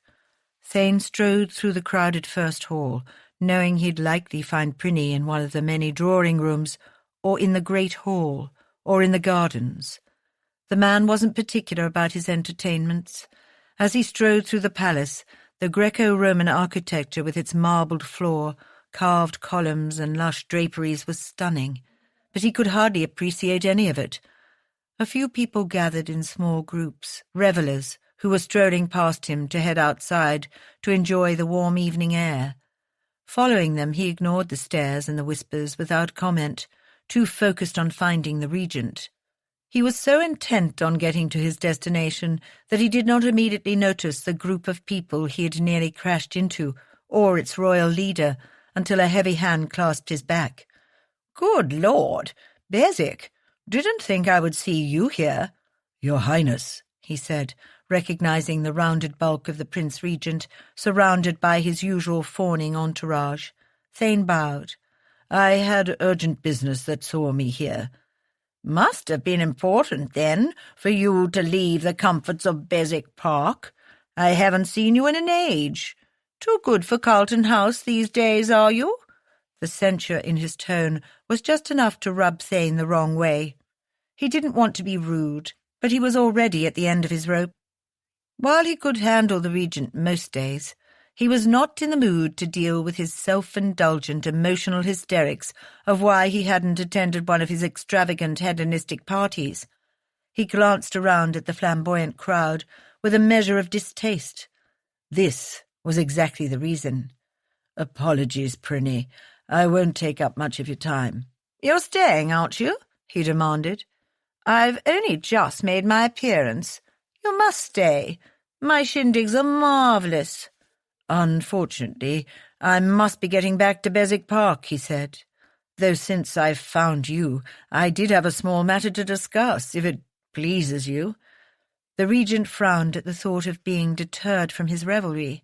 "What's that? Though you must be quick. I'm famished and thirsty." He laughed and belched loudly, patting his round belly. Thane focused on the matter at hand, knowing he didn't have long before something or someone else caught the regent's regard. The man had the attention span of a gnat. "The Earl of Beaumont recently petitioned you regarding his suit to marry Lady Isabel Everley, Viscount Everley's niece." "I don't recall, but I've been in my cups of late," he said with a pasty grin. Thane suppressed his sigh. The Prince Regent was well known for his excesses, though if he didn't remember his agreement with Beaumont, then that was a good thing. Beaumont. Yes, I seem to recall something about a chit." "She has married the Marquis of Roth," Thane said, "with my backing. However, I did not mean to go above any agreement you might have made." The regent scratched his chin and chortled. "Roth? That bounder is married?" "He needed to inherit." "Ah, yes, your esteemed rules of aristocratic primogeniture." He rolled his eyes as his entourage twittered. "Good, because he owes me 1,000 quid." Prinny's love of gambling was no secret, even coupled with the fact that he was head over heels in debt. It wouldn't surprise Thane if he owed Roth money instead of the other way round. "And Beaumont," he said. "Don't worry, we'll find him someone else." Thane cleared his throat. "There's one more thing, Your Highness. Beaumont served in my regiment and left his watch-post during an ambush. Many men died, and as you know, I barely survived. Several men reported that his gunshot wound was self-inflicted. When I returned to England, it was only to learn that he had been discharged with honour and inherited his uncle's title." The regent's eyes narrowed, his irritation clear. "What is it you wish me to do?" "Open an investigation," Thane said. "That's all I ask. Provide justice for those men who died."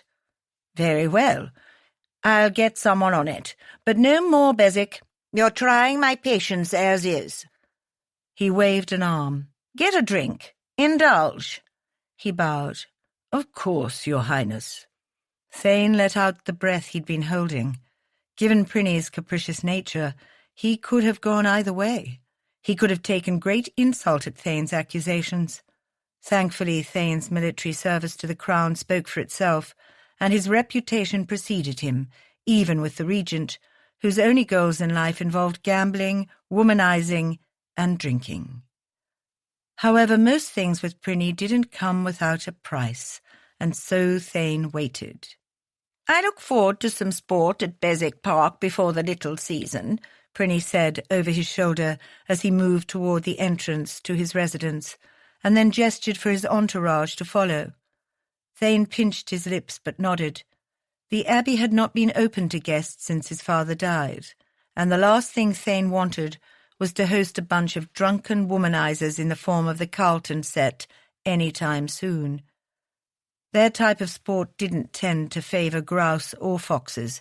They had a reputation for debauchery and dissipation, two things he no longer had a taste for.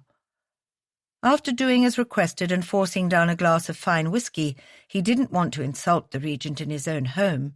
Thane made his way back to the front, as unobtrusively as possible, and signalled a footman to retrieve his horse while he waited in the entrance hall.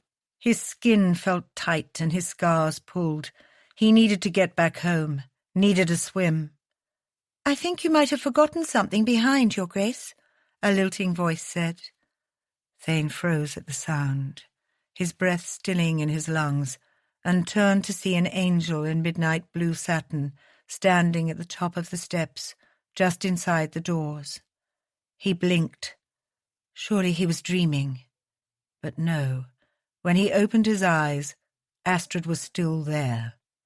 He closed his eyes and gripped his thigh with numb fingers, fighting the pull of her voice with everything in him.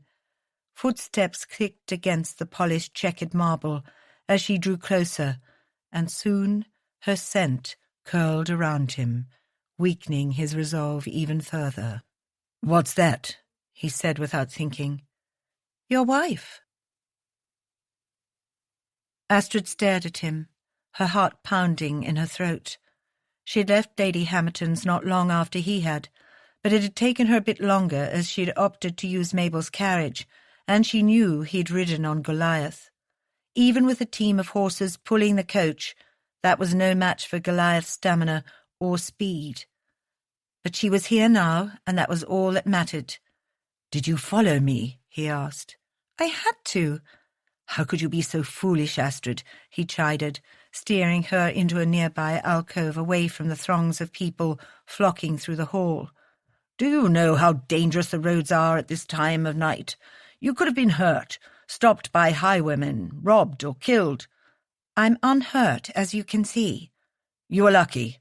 If anything had happened to you, I'd never forgive myself." Even in his anger, his face looked tortured, but Astrid wasn't going to stop until he was honest with her. "Then for once, talk to me, Thane. Stop hiding behind this temper of yours, and tell me what you're really feeling. You're not alone anymore. Trust in me." "Here?" he asked. She nodded. "It's as good a place as any."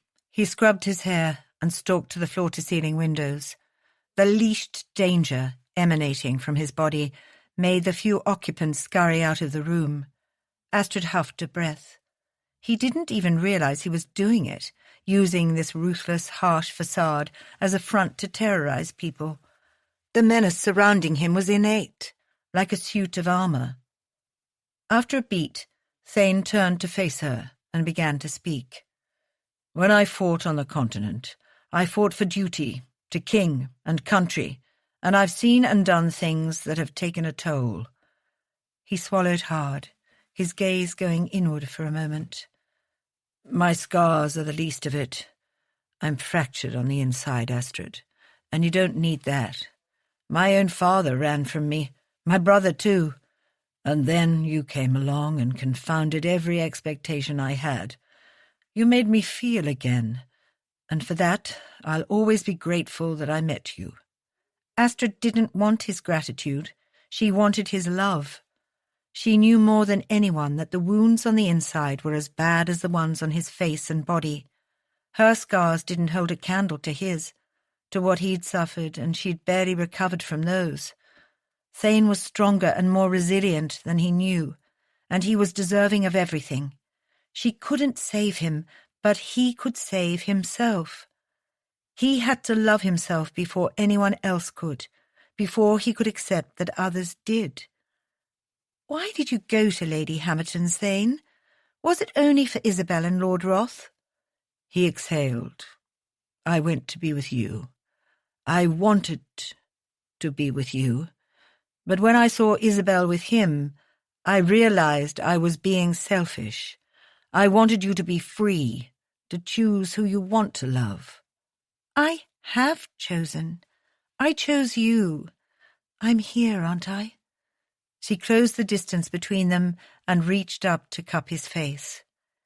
"Even if you divorced me, you daft man, I would still choose you. I'd follow you to the ends of the earth, or to the infamous Carlton House, as it were." "Why?" Astrid rose on tiptoe to drag her lips across his ear. "Because I love you. I don't want a sodding prince, you idiot. They're too pretty, too full of themselves, too much maintenance." She rocked back with a grin and waved a hand. "Who needs all this opulence?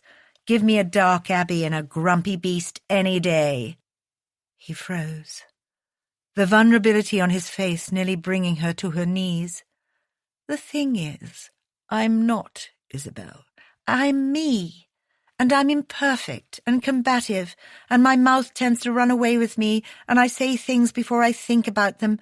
I'm bold and outspoken and probably don't belong in polite society." "I don't either." "What a pair we make," she smiled. "But we're made for each other, Thane. Don't you even—" Breath deserted her as he crushed her to him, his mouth taking hers in a kiss that tore the words from her lips and left her mind spinning. She could hardly draw breath into her lungs when he pulled back and positioned her a few inches away. What are you doing?" she gasped as he wrapped one large arm around her waist and threaded the other into her gloved fingers. "What I should have done the minute I saw you at Lady Hamerton's ball. I wished to dance with my wife."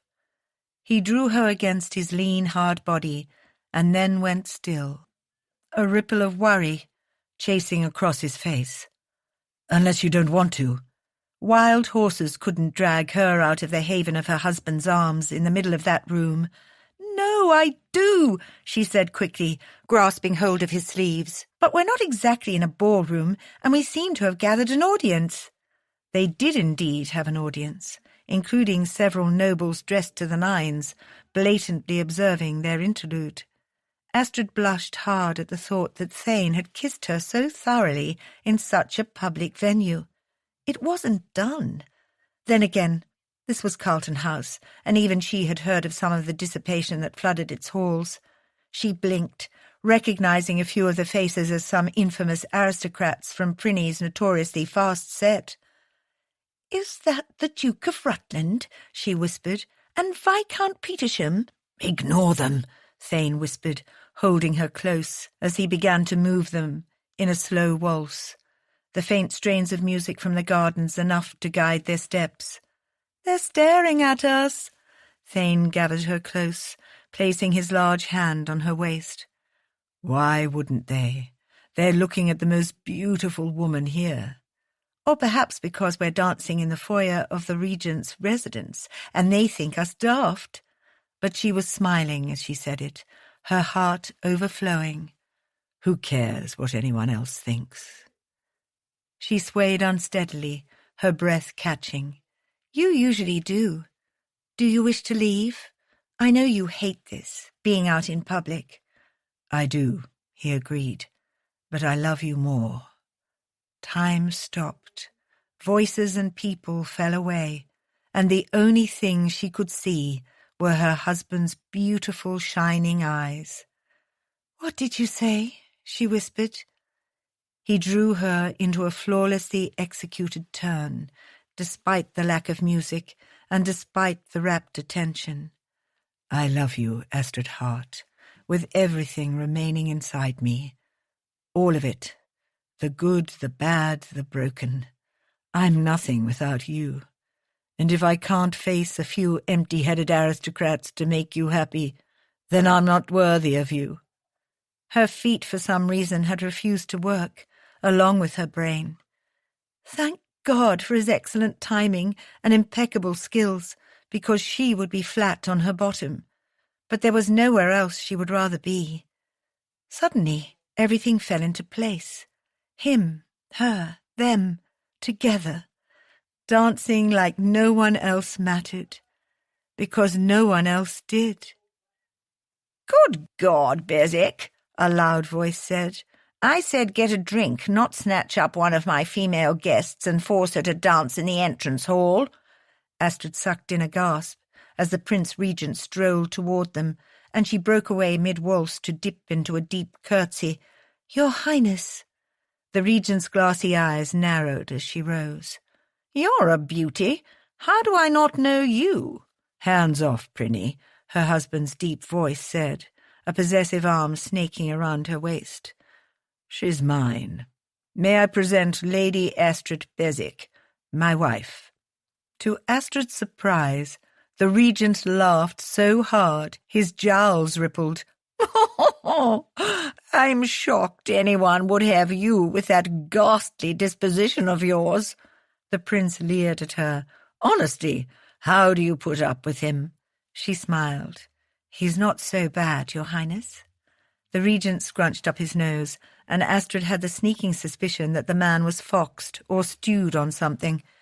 His dissipated reputation was infamous. He peered up at the Duke. "I suppose I owe you a wedding gift. What do you want besides your earlier demands? More courtesy titles? Estates?"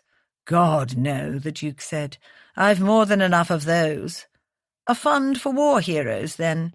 Astrid couldn't help her wayward tongue, knowing what Thane had endured at the hands of the French on the battlefield. How about simply avoiding war in the future? Her cheeks burned at the sudden awful silence, but then the prince chuckled, and the tension broke. Relief trickled through her limbs as he addressed Thane before marching from the room. "You certainly have your hands full with that one." "That I do." Her husband smiled down at her after the regent left and gathered her close. "I wouldn't have it any other way." "Your Grace?" "Yes, my love." She brushed her fingertips along his hard chest and let her desire for him fill her eyes. "I know you're all about the grand gestures at the moment, but please, take me home." Thane laughed and swept her up into his arms, crossing the entrance hall as swiftly as those long legs could carry them. Everyone else stared, but she didn't care. Neither did her husband. They only had eyes for each other. Astrid buried her head in the crook of his neck and shoulder as he parted the throng of guests with not one single growl. She stifled a smile. He was learning her beast.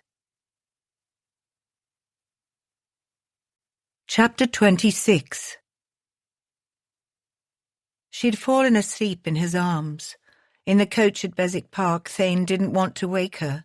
He stared down at his peaceful wife and fought the impulse to hold her tighter and closer. His brave, fierce lioness. God, she was so beautiful. He wanted to kiss her lips, bury his face in her hair, claim her forever. He adored her. With every fibre of his being, every red-blooded cell in his body, down to his marrow. And miracle of miracles, she loved him back. Lifting her into his arms once more, he climbed out of the coach and up the stairs. She was so exhausted that she didn't stir one bit.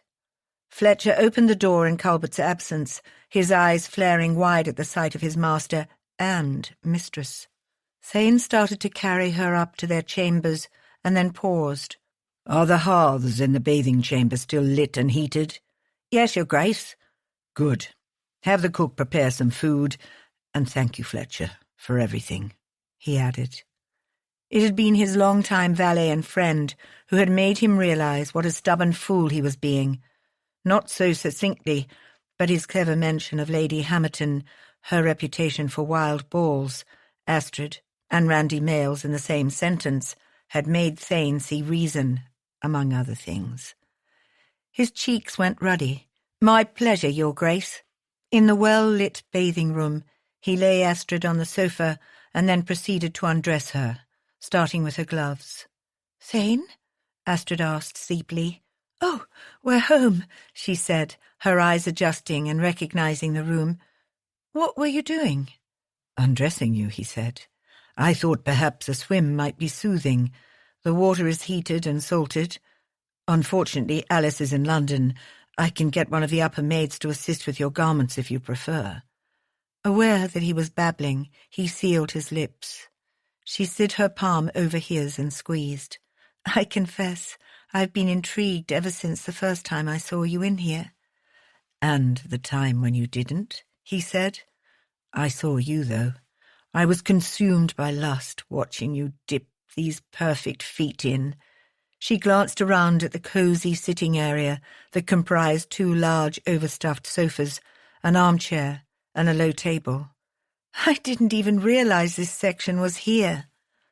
A discreet knock on the outer doors had Thane on his feet, but it was only Fletcher with a tray of food. Thane thanked him and returned, sustenance in hand. Astrid's stomach growled loudly, and she giggled. "I'm ravenous," she said.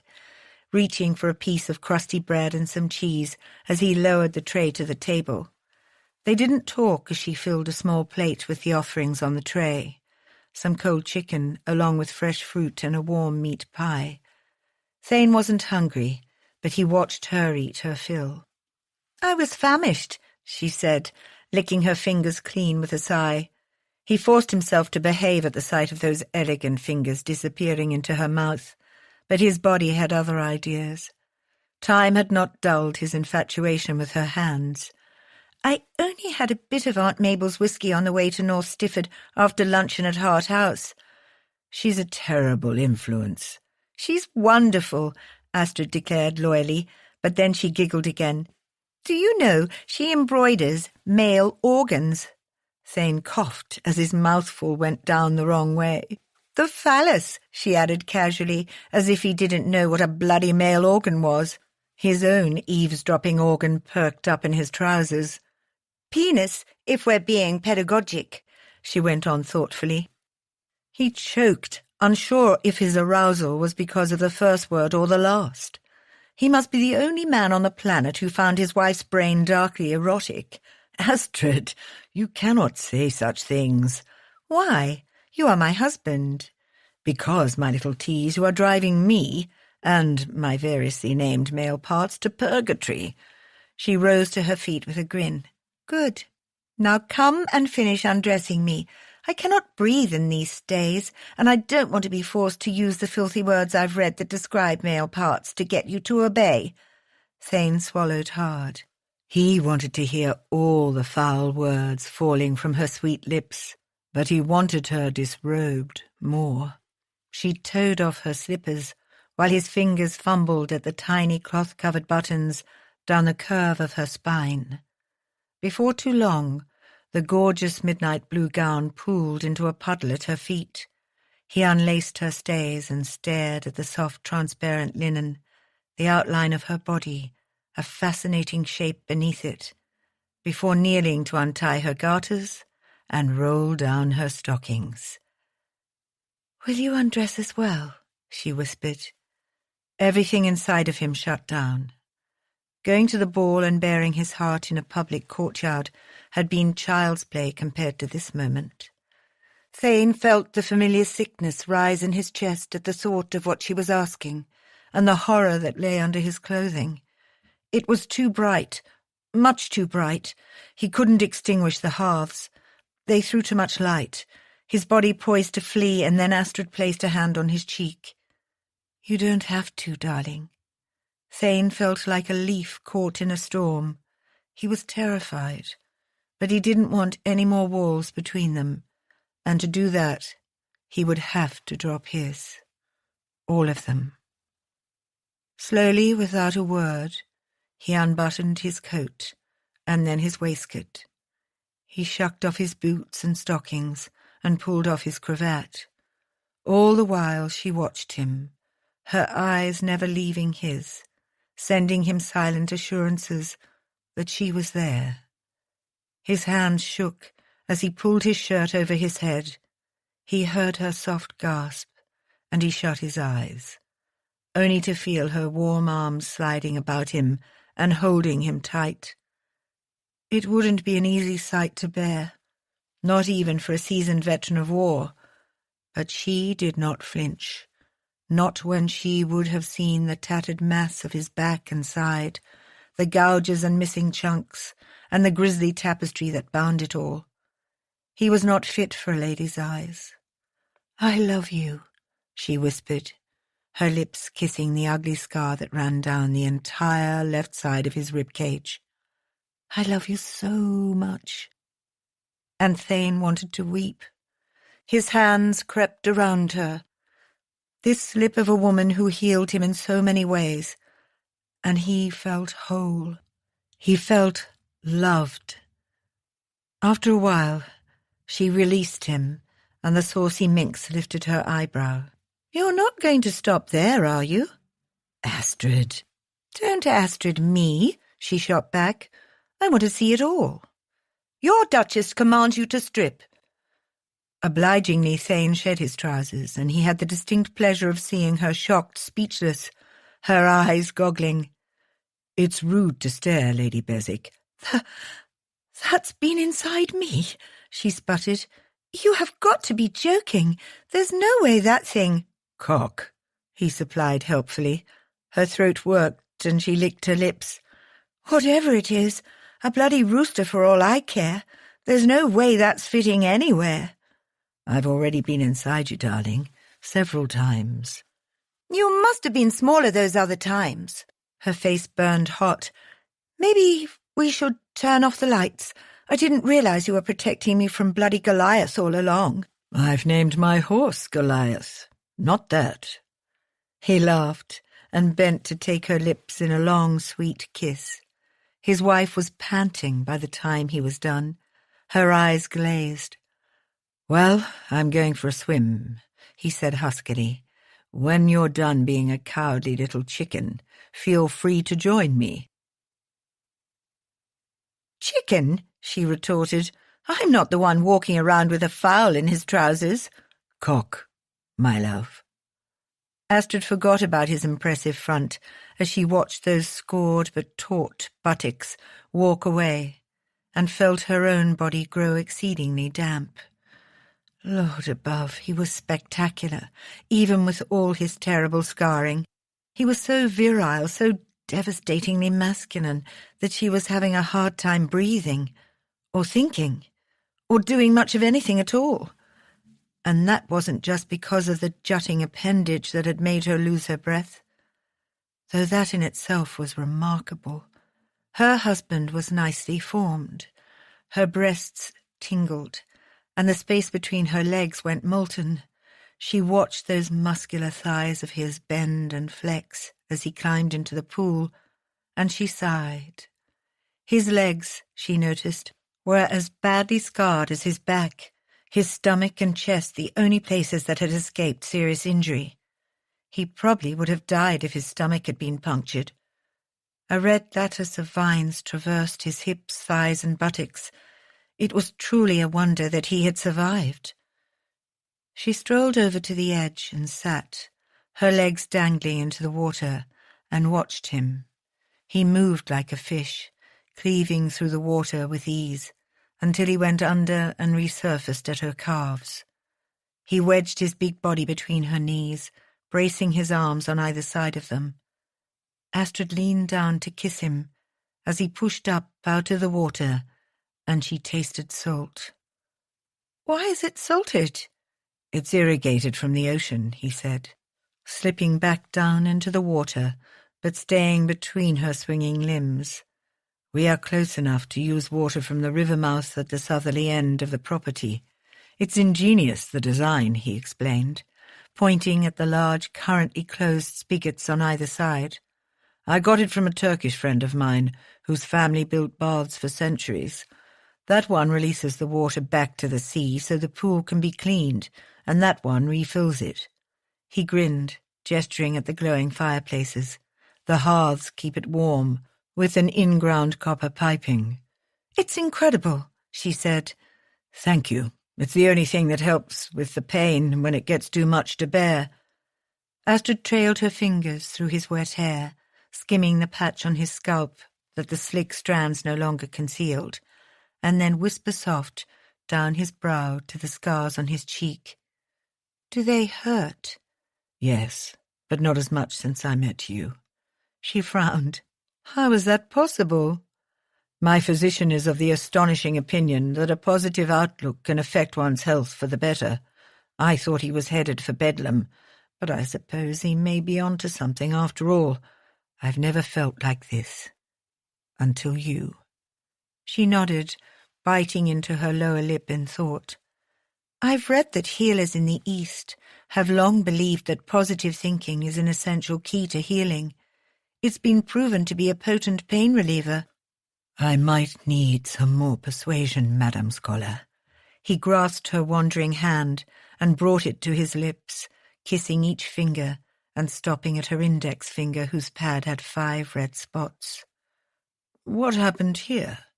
"The dratted needlework."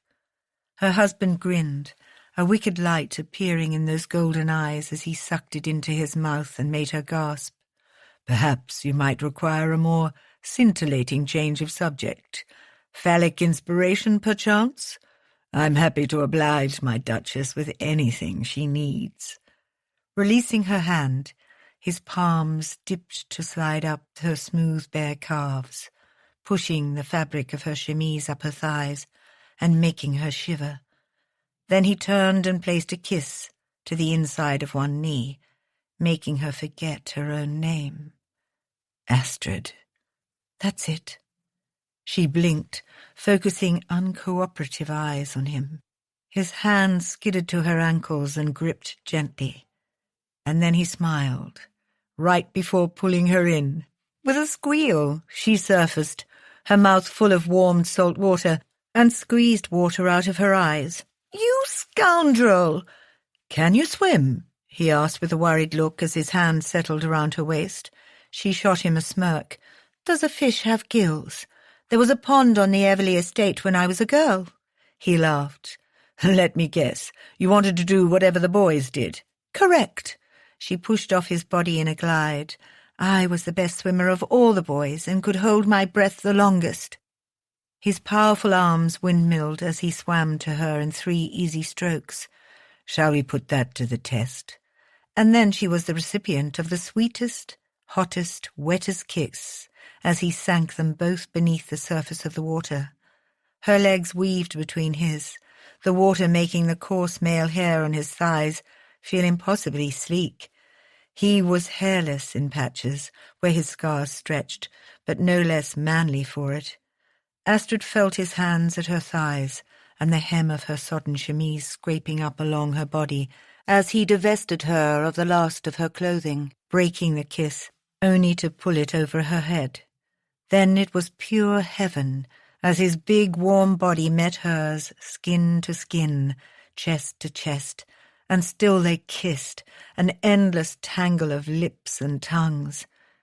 She felt him hard against her body and moaned into his mouth softly as he pushed them back to the surface in a shower of droplets. His hands wandered along the length of her back, gliding over smooth, wet skin down to the curve of her buttocks to hitch one leg over his hip. She gasped at the sudden feel of the broad crown of his erection nuzzling into her sex. "I want you," he whispered, kissing her nose. "Then take me."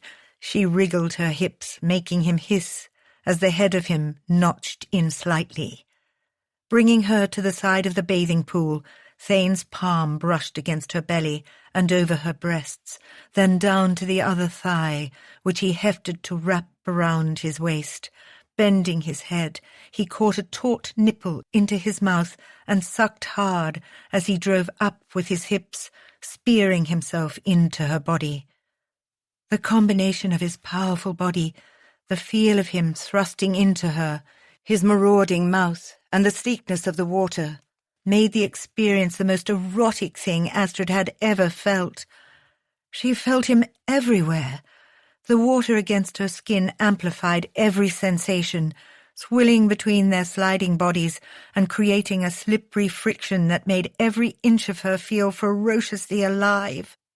"See?" he murmured. "We are a perfect fit." "I don't know why I doubted you," he smirked. "Men are always right, likely due to the smaller, weaker female brain." She squeezed her inner muscles together, wringing a groan from him. "What was that?" "Men are superior in every way." She tightened again and made his eyes dilate so much that the black of his pupils nearly swallowed the gold. He retaliated by thrusting hard into her, making her gasp as he filled her to the brim. God, she loved him to absurdity, dueling with him, making love with him. "Thane," she said, cupping his jaw, "this feels incredible, but I want to see you."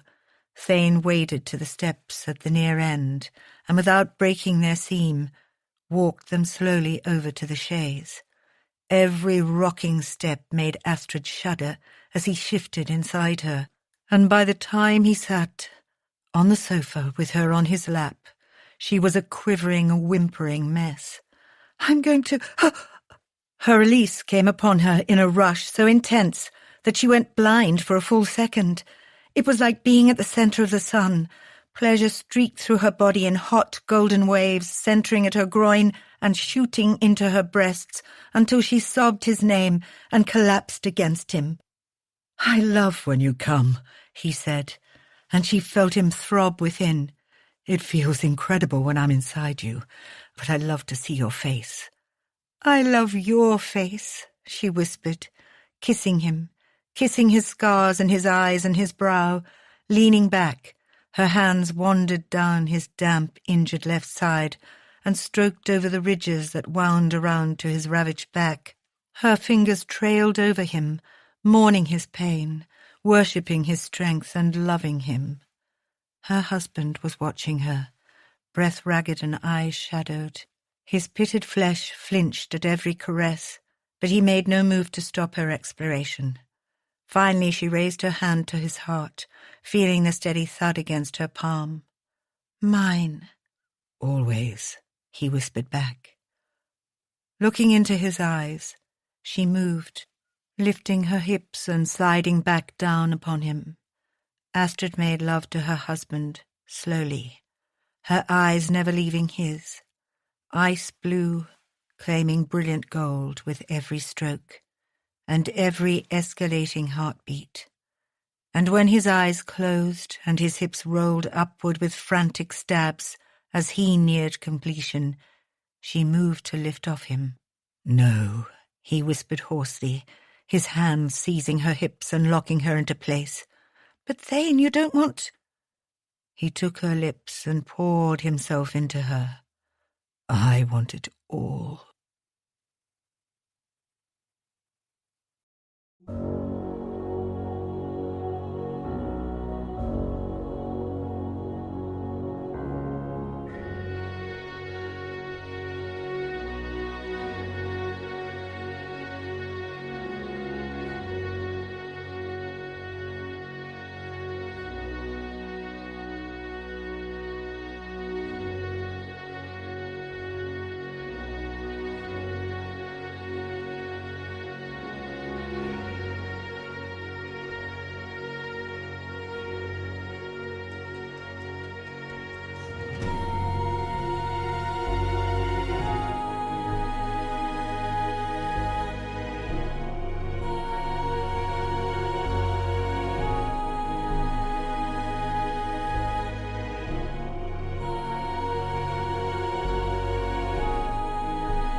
Chapter 27. Afterward, when they lay snuggled together and wrapped in plush toweling while snacking on grapes from their leftover meal, Thane felt his wife look up at him. He smiled. "Spit it out," he said. "I can see those wheels in your brain turning like frantic little cogs." "You said you didn't want children." "I thought I didn't." Forehead creased. She pinned her lip between her teeth. "So what changed?" Thane felt all his old fears rise up into his throat, and he drew a deep breath. Astrid loved him. His courageous wife wouldn't turn tail and run. Either way, he already decided he wanted no secrets between them, and she had already trusted him with all of hers. "I did, I suppose. I was so afraid of the future, any future, that I couldn't appreciate the present and what I had in front of me. I was letting fear defeat me." She lifted up slightly to kiss him. "Love can be scary, too. Opening yourself up and being vulnerable to another person is frightening in itself. I'd locked my heart away for a long time, and until you, I didn't know that I could trust anyone with it. It still terrifies me, knowing that it's in the keeping of someone else." She pursed her lips. "Are you still afraid?" He shrugged. "Sometimes." Astrid wrapped her legs and arms around him. "Then I shall have no choice but to surround you with as much love and passion and happiness as possible. I'm not going anywhere." "You're so fierce," he said, kissing her. Have I told you how much I love that about you? Duchess of the indomitable spirit." "I aim to please my Duke." She nibbled his lower lip and drew his tongue into her mouth, feeling his length surge against her thigh. "That feels promising." "You are insatiable." She licked a hot path on his shoulder and bit gently. "For you." Thane turned them on the chaise and draped his body over hers. "You really think we have a chance?" His wild, beautiful, sassy Duchess winked. "Does a fish have gills?" Many hours later, satiated and replete, long after Thane had carried them both to his bedchamber, Astrid propped herself up onto her elbows, watching her husband sleep, as the morning sun washed over the sky. His sensuous mouth was parted, his thick, dark eyelashes with their gilded tips resting against the top of his cheeks. Silky sable hair curled into his face, one muscled arm tucked under his head. He looked too delicious for words. He had loved her until her body felt weightless, until words had ceased to matter, and until conscious thought lost any meaning. "Sleep, sweet prince," she whispered. Climbing out of bed, as carefully as possible, she padded to her chamber and dressed in a front-fastening morning dress. She washed herself and cleaned her teeth with the water in the basin. Her hair was a mess, and without Alice, there was little she could do besides pin it into a loose knot before heading downstairs. The breakfast room was already set, and she met Fletcher in the hallway. "Top of the morning to you, Your Grace," he said, in an entirely too jovial voice with a smart bow. Astrid blushed.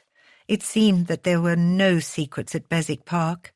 If the Duke and his Duchess spent all night frolicking in the bathing pool, it would be common knowledge by morning. "Good morning, Fletcher." "And might I inquire if his Grace is still abed?" Her blush intensified. "You know he is, you dreadful man.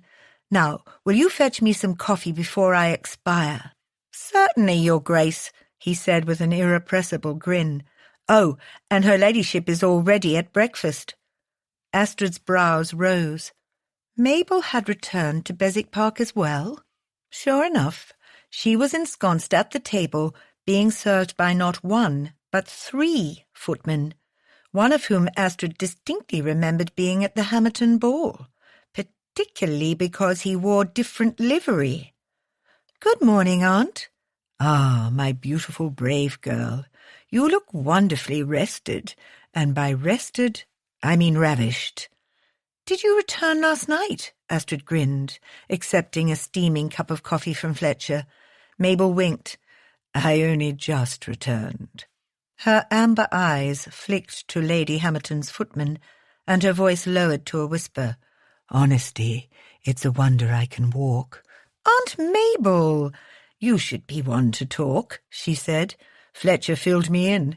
Hopefully it won't be long before this place is filled with lots of little grandbabies for an old lady to dote upon." "Old lady my behind," Astrid said with a laugh, struggling to hide the blushes that would not relent. She selected a bit of toast and then turned to the Duchess. Her eyes warmed. "You love him, then?" "Desperately." "Then we can only hope." She reached for Astrid's hand and held it tightly, and Astrid fought the sudden burn of tears behind her eyes. She squeezed back. "There are my 2 favourite ladies." The warm, husky voice sank into her very bones, and Astrid turned to see her husband, fine and still delicious, standing in the doorway. He was dressed in a shirt and breeches with no shoes and no cravat, and he looked utterly mussed and delectable. "Honesty, Beswick," Mabel teased. "you'd think I've raised a barbarian." "There are worse things," he said, bending to peck her cheek and then kissing Astrid with a more lingering kiss, before sitting beside her. "Did you sleep well, nephew?" "As well as you, I imagine." "I see we've acquired a new help." He grinned. flexing an arm across the back of Astrid's chair and making every hair on her body stand on end as his fingers caressed her nape. "He rode me home," she said, and then widened her eyes in all innocence. "Drove me home." "This is unseemly, Aunt, even for you." Thane rolled his eyes and looked at Astrid. "I told you, terrible influence." He nuzzled her ear. "Did you sleep well?" "Thane," she gasped, feeling the wet swipe of his tongue. "The servants." "They all know that the Duke is mad over his wife. So whether I kiss you here or behind closed doors is of little significance." He bit her lobe and relented, leaning back into his chair. Good Lord, but the man was sex incarnate. They had made love for hours, and already she was ready to race back upstairs and have her wanton way with him. Instead, she demurely sipped her coffee and avoided Mabel's knowing looks. Fletcher entered the door, once more doing double duty in Calbert's absence, and announced they had callers. The Duke frowned. "This early? Tell them to come back at a reasonable hour." "Who is it?" Astrid asked at the same time. "The Marquess and Marchioness of Roth." None of them was dressed for callers, including a shoeless, cravatless Duke, but they were family after all. "Isabel!" Astrid exclaimed as her sister entered the dining room on her new husband's arm. "How are you?" "I'm well," her sister said. "Astrid, may I present my husband, Lord Roth?" He bowed over her hand. "Your Grace." Thane stood up, clapping the younger man on the shoulder. "Good to see you, Roth. And you, Beswick," the Marquis said, "although good is rather an exaggeration." The Duke barked a short laugh, but Astrid blinked at the man's slightly dry tone. Her gaze panned back to Isabel, who shot her a bright smile. Though her sister was in high spirits, her Marquis seemed a bit more taciturn. Then again, Astrid had only just met him. Thane knew him, however, and he'd assured her that Roth was a decent man at the heart of it. Astrid smiled to herself. She was one to talk. She had married a beast, after all. They exchanged greetings with Mabel, and then Thane invited the newlyweds to join them for breakfast. More hot dishes were brought in, and additional place settings arranged. Her sister's obvious regard for her husband was evident, and Astrid felt sad that she'd missed the wedding. But it was a small price to pay for Isabel's safety. "So, about this marriage," Astrid said. "I apparently was the only one in the dark." "Sorry about that," Isabel said. "I was waiting to see whether Lord Roth would make his intentions known at Lady Hamilton's house party, and he did. However, my plan was a little less thought out. I was hoping to convince him to elope." Astrid lifted a brow. That would have indeed been a scandal. But Scotland is days away by coach, and Lady Hamilton had a better idea. After the Earl of Beaumont showed up, the Duke was able to procure a special license for us. Isabel finished excitedly. "My only regret is that you were not able to be there, Astrid, but it was very small and tasteful in Lady Hamilton's family chapel." "I'm simply glad that you're happy, Izzy." "I am," Isabel said. Astrid could not be upset with her sister for so bravely taking hold of her own future. It was more than she had done at that age, when she had naively found herself at the mercy of an unscrupulous man. Isabel, however, had not allowed herself to become entrapped by a society whose rules bestowed all the power to men, while women bore the consequences. Astrid could not be prouder of her. A wolf in sheep's clothing indeed. The newly married couple visited for a while before taking their leave. Roth was taking his bride to his family seat in Chelmsford. After they departed, Astrid turned to her husband with a mock pout. "I cannot believe you kept such a monumental secret from me." He took her hand and kissed her knuckles, the light greys, and the desirous look in his eyes making her skin burn.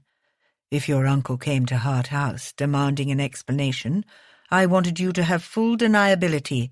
As it was, we did have words." Astrid's eyes narrowed at the thought of her uncle. "What did he say?" "He was reasonable." Reasonable wasn't a word to describe her uncle, and she knew her sceptical expression said so. "I offered him what Beaumont had agreed to give him," her husband said. "Why would you even give that bounder any money after everything he's done?" Astrid asked. "He'll only lose it all. He bought a fortune in horseflesh with my father's money." "I also took possession of those horses at a fraction of the cost and had them sent here to Beswick Park," he said with a grin. "Your groom Patrick was kind enough to lead the transaction. That was the business I had to conclude." Astrid didn't care that they were in the middle of the foyer in view of a dozen servants and Aunt Mabel in the next room. She flung her arms around her husband's neck. "Oh, Thane, I love you." "Not as much as I love you, Duchess." He smiled down at her. "And speaking of Beaumont, I suspect that after the investigation of what happened in Spain is completed, the Earl will most likely be stripped of his title and estate." "I'm glad," Astrid said feelingly. "He will get his just deserts." Thane nodded.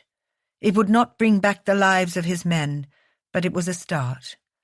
If the Earl was found guilty, he intended to ask the Regent for a portion of the Earl's confiscated fortune to be used for the deceased men's families. It was less than they deserved, but more than he'd hoped for. "Now that we've had our breakfast, what would you like to do today?" She bit her bottom lip and blushed. His laugh was husky. "I suppose we could do that." He scooped her into his wonderfully muscular arms. "I'm capable of walking," she told him. "Yes, but my legs are much longer." She laughed as he flew up the stairs. "I knew I married you for a reason." Epilogue. Nathaniel Blakely Sterling Hart, the 7th Duke of Beswick, paced the corridor, a fine sheen of cold sweat coating his forehead. God, he'd never been so nervous in all his life. He glanced at his pocket watch and then went back to pacing.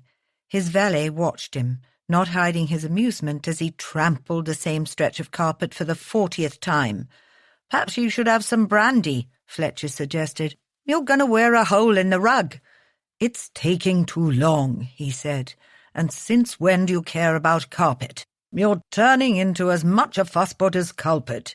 "Bite your tongue, your Grace," Fletcher said, looking horrified. "And in any case, her ladyship is a duchess." Thane scowled. "What does that have to do with anything?" "Everything," he said dryly. "Ah, here she comes." Thane perked up at the sight of his beautiful and pregnant wife, accompanied by his precocious 6-year-old daughter, Lady Philippa Hart, and her younger brother, Lord Maxton Hart, the 4-year-old Marquis of Loch, who were both supposed to be sleeping.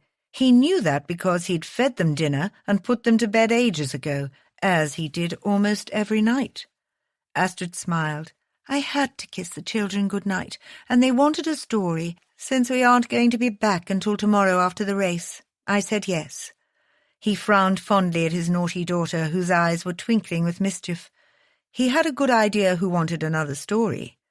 "I'd already read them several stories and put them to bed. Why are the two of you little crumpets still awake?" "We wanted to say good night to Mamma," Pippa said, while Max nodded his sleepy head fiercely. "And she's always writing in her study." "I'm sorry, darlings," Astrid said. "It won't be for much longer, I promise." It was true. His brilliant wife had been busy of late, after the publication of a few polemic literary essays on the significance of women's voices, including those of writers like Wollstonecraft and Mary Shelley, who had indeed come out as the author of Frankenstein a few years before.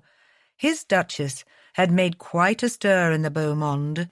Some did not agree with her controversial stance that a woman was only as bad as the man behind her, but many did. She was now working on her first novel, a novel about a man trapped in a woman's body and the intersection of male and female ideology.